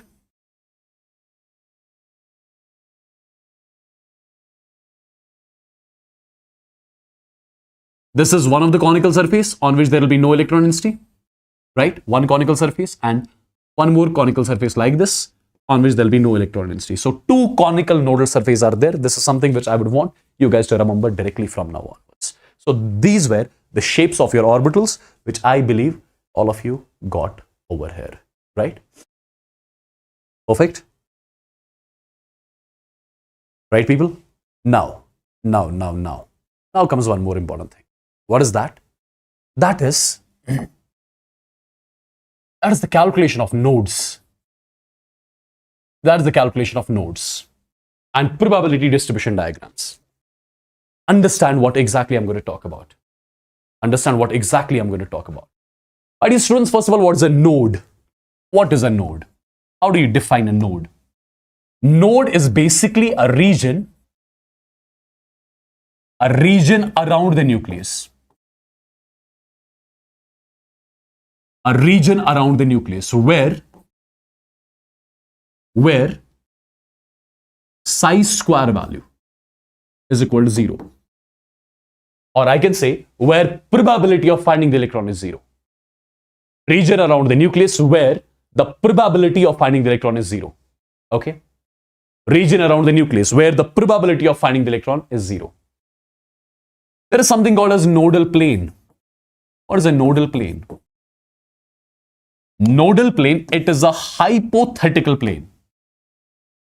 It is the hypothetical plane. Hypothetical plane passing through nucleus. Hypothetical plane passing through nucleus and no electron density lies on it. No electron density lies on it. Okay, that is the nodal plane. Now guys, let's try to understand every single thing in detail. Have a look. First of all, let me tell you, if you want to calculate the total number of nodes in an orbital, how do you calculate that? There is a formula. Total number of nodes is equal to n minus 1. This is the formula by means of which you calculate total number of nodes in an orbital. Total number of nodes. Now, these nodes are basically of two types. These nodes are basically of two types. One is called as spherical node. One is called as spherical node or the radial node. Or radial node. One is called as the angular node. One is called as the angular node. What is the spherical node? Right now, after some time, you'll get to know it in detail. Okay, I'll show it to you properly. Spherical node is basically a spherical region. Spherical node is basically a spherical region around the nucleus, wherein probability of finding the electron is 0. Right? A spherical region around the nucleus. A spherical region around the nucleus where the probability of finding the electron is 0. Angular node is basically a plane. It's a plane on which electron density is 0. How can you interpret this? Just give me like 4 to 5 minutes, you'll understand it in detail. But before that, I just want to give you certain results. First of all, how do you calculate the angular nodes? Just the value of L. Value of L gives you the number of angular nodes, right? Similarly, spherical nodes is given by the formula n minus L minus 1. N minus L minus 1, with the help of this particular formula, you calculate these spherical nodes. For example, let's say you have got 2s. Let's say you have got 2s. If I ask you what is the n value here, n value is 2. What is the L value here? L value is 0. L value for S is 0, right? So how many total nodes are there? Total nodes is equal to n minus 1. So 2 minus 1 is 1. Now, whether this node is spherical or angular, check it out. How do you calculate the angular nodes? Angular node is given by the value of L, and L value here is 0. L value here is 0. So this node, it is not angular. There are no angular nodes. So it has to be spherical. It has to be radial. N minus L minus 1. What is N? N is 2. What is L? L is 0. Minus 1 is equal to 1. So this node over here in 2s, it is basically a spherical node. So in case of 2s, you will find a spherical region around the nucleus where the probability of finding the electron will be 0. Where the probability of finding the electron will be 0 in case of 2s. For example, let's say you've got 2p, or let's say you've got 3p. Okay, what is the n value? N value is 3. What is L value for p? L value for p is 1, right? If I ask you how many total nodes are there, total nodes, n minus 1. So 3 minus 1 is 2. There are 2 total nodes. Now, whether these two are radial, whether these two are angular, or one is radial, one is angular. How do you check it? See, spherical node is equal to n minus L minus 1. N is 3 minus L is 1 minus 1. So it comes out to be 1. So therefore, angular node is given by the value of L. L value is 1. So there are in total 2 nodes, out of which one is spherical, one is angular. Right? Now, have the detailed overview of all this, what exactly I'm teaching you. Understand, guys, properly. So first of all, I'm starting with 1s orbital. In case of 1s, if I ask you what is the value of n? N value is 1. What is the value of L for S? 0. How many total number of nodes are there? N minus 1. So 1 minus 1, 0. So there is no node. There is no node. Okay, there is no node. Remember, guys, remember few things. For example, I want to plot a graph between psi versus r in case of S. Remember, all the psi versus r graphs as well as psi square versus r for the s orbitals.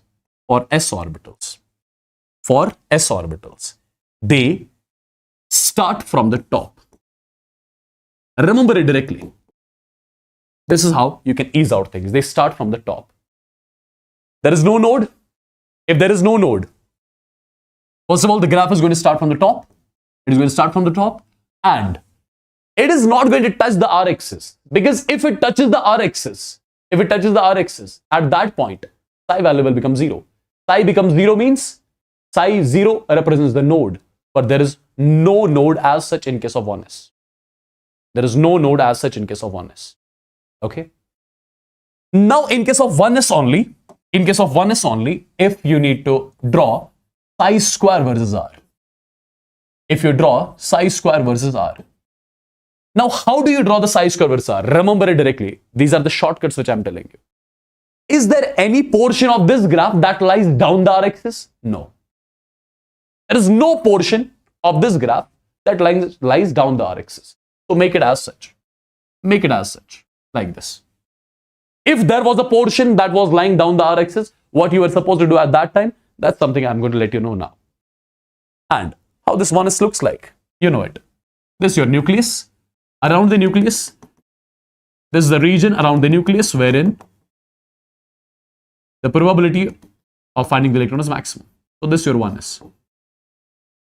Spherical. Okay, spherical. Perfect. Now, for example, let me talk about 2s. Let me talk about 2s. Understand. In case of 2s, the value of n is 2. What is the value of L? L value is 0. So how many total nodes are there? Total nodes, n minus 1. 2 minus 1 is 1. Now, whether this one node is spherical, whether this is angular, what is it exactly? Formula. How many angular nodes are there? The value of L. L value is 0. So angular node is 0. That means this node over here, it is a spherical node. So basically, in case of 2s, you will find a spherical region. In case of 2s, you will find a spherical region wherein the probability of finding the electron will be 0. So how do I show it? Let's say this is the nucleus. This is your electron density first of all. This is the electron density over here. Now, after this electron density, you will find a spherical region wherein probability of finding the electron will be 0. And after that region, again, the electron density will start like this.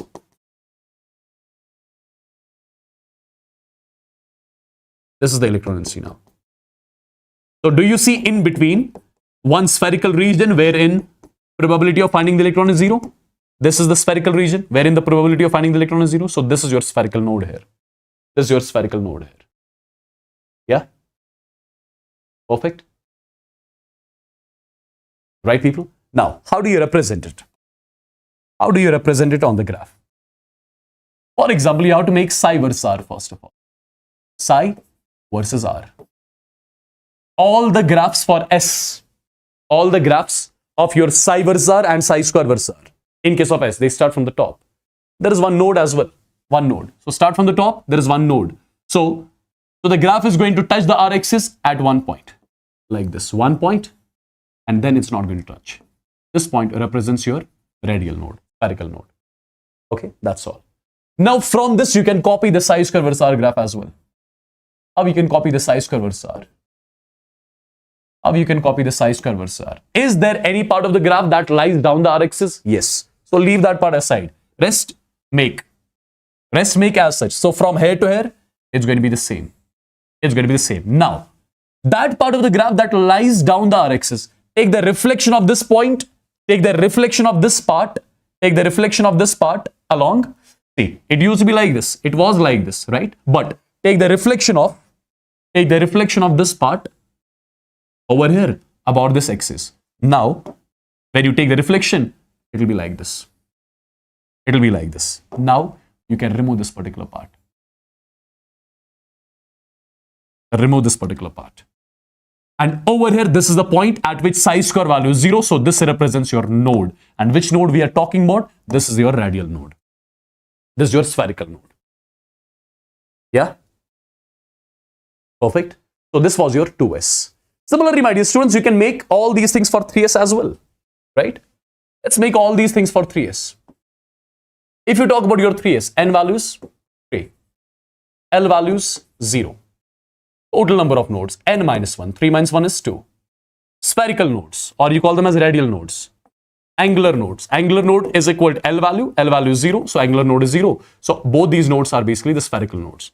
So, in case of 3s, you will find two spherical regions. In case of 3s, you will find two spherical regions, wherein the probability of finding the electron will be 0. You'll find two spherical regions, wherein the probability of finding the electron will be 0. Right? Let me show it to you. Let's say this is the nucleus. This is your electron density here. Okay. Now, after this, there will be one spherical region. And after that spherical region, there will be electron density. So, till now, I have showed one node. Till now, I have showed you one spherical region, one spherical node. But we have to show two spherical nodes. So, one more spherical node and then electron density.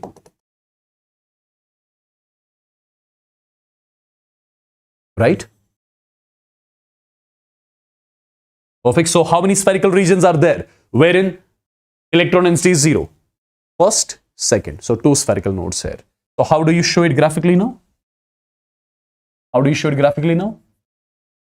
For example, I have to make psi versus r. When you make psi versus r, in case of S, psi versus r as well as psi square versus r, they start from the top, right? And there are two nodes. So, the graph has to touch this r-axis 2 times. So, this is once and this is twice. Okay.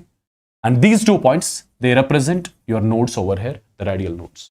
Now, if you want to convert the same graph into psi square versus r, you can do it as well. Psi square versus r. Okay. First of all, from here to here, keep it as such. Keep it as such. This part of the graph is down the r-axis. So, take the reflection of it. Take the reflection of it. I've taken the reflection of it. Okay. Rest everything is same. Rest. See, this part is same. This part is same. I've just taken the reflection of this part. This point represents a node. This point represents a node. Which node? Radial node. Okay. I hope this is clear. I hope this is clear to everyone. So, this was your 3s. Perfect. And in your NEET syllabus, my dear students, there is only psi versus r and I square versus r for 1s and 2s. Only this much is in your syllabus. Well, you can make for p as well, but that's of no need to us. Okay.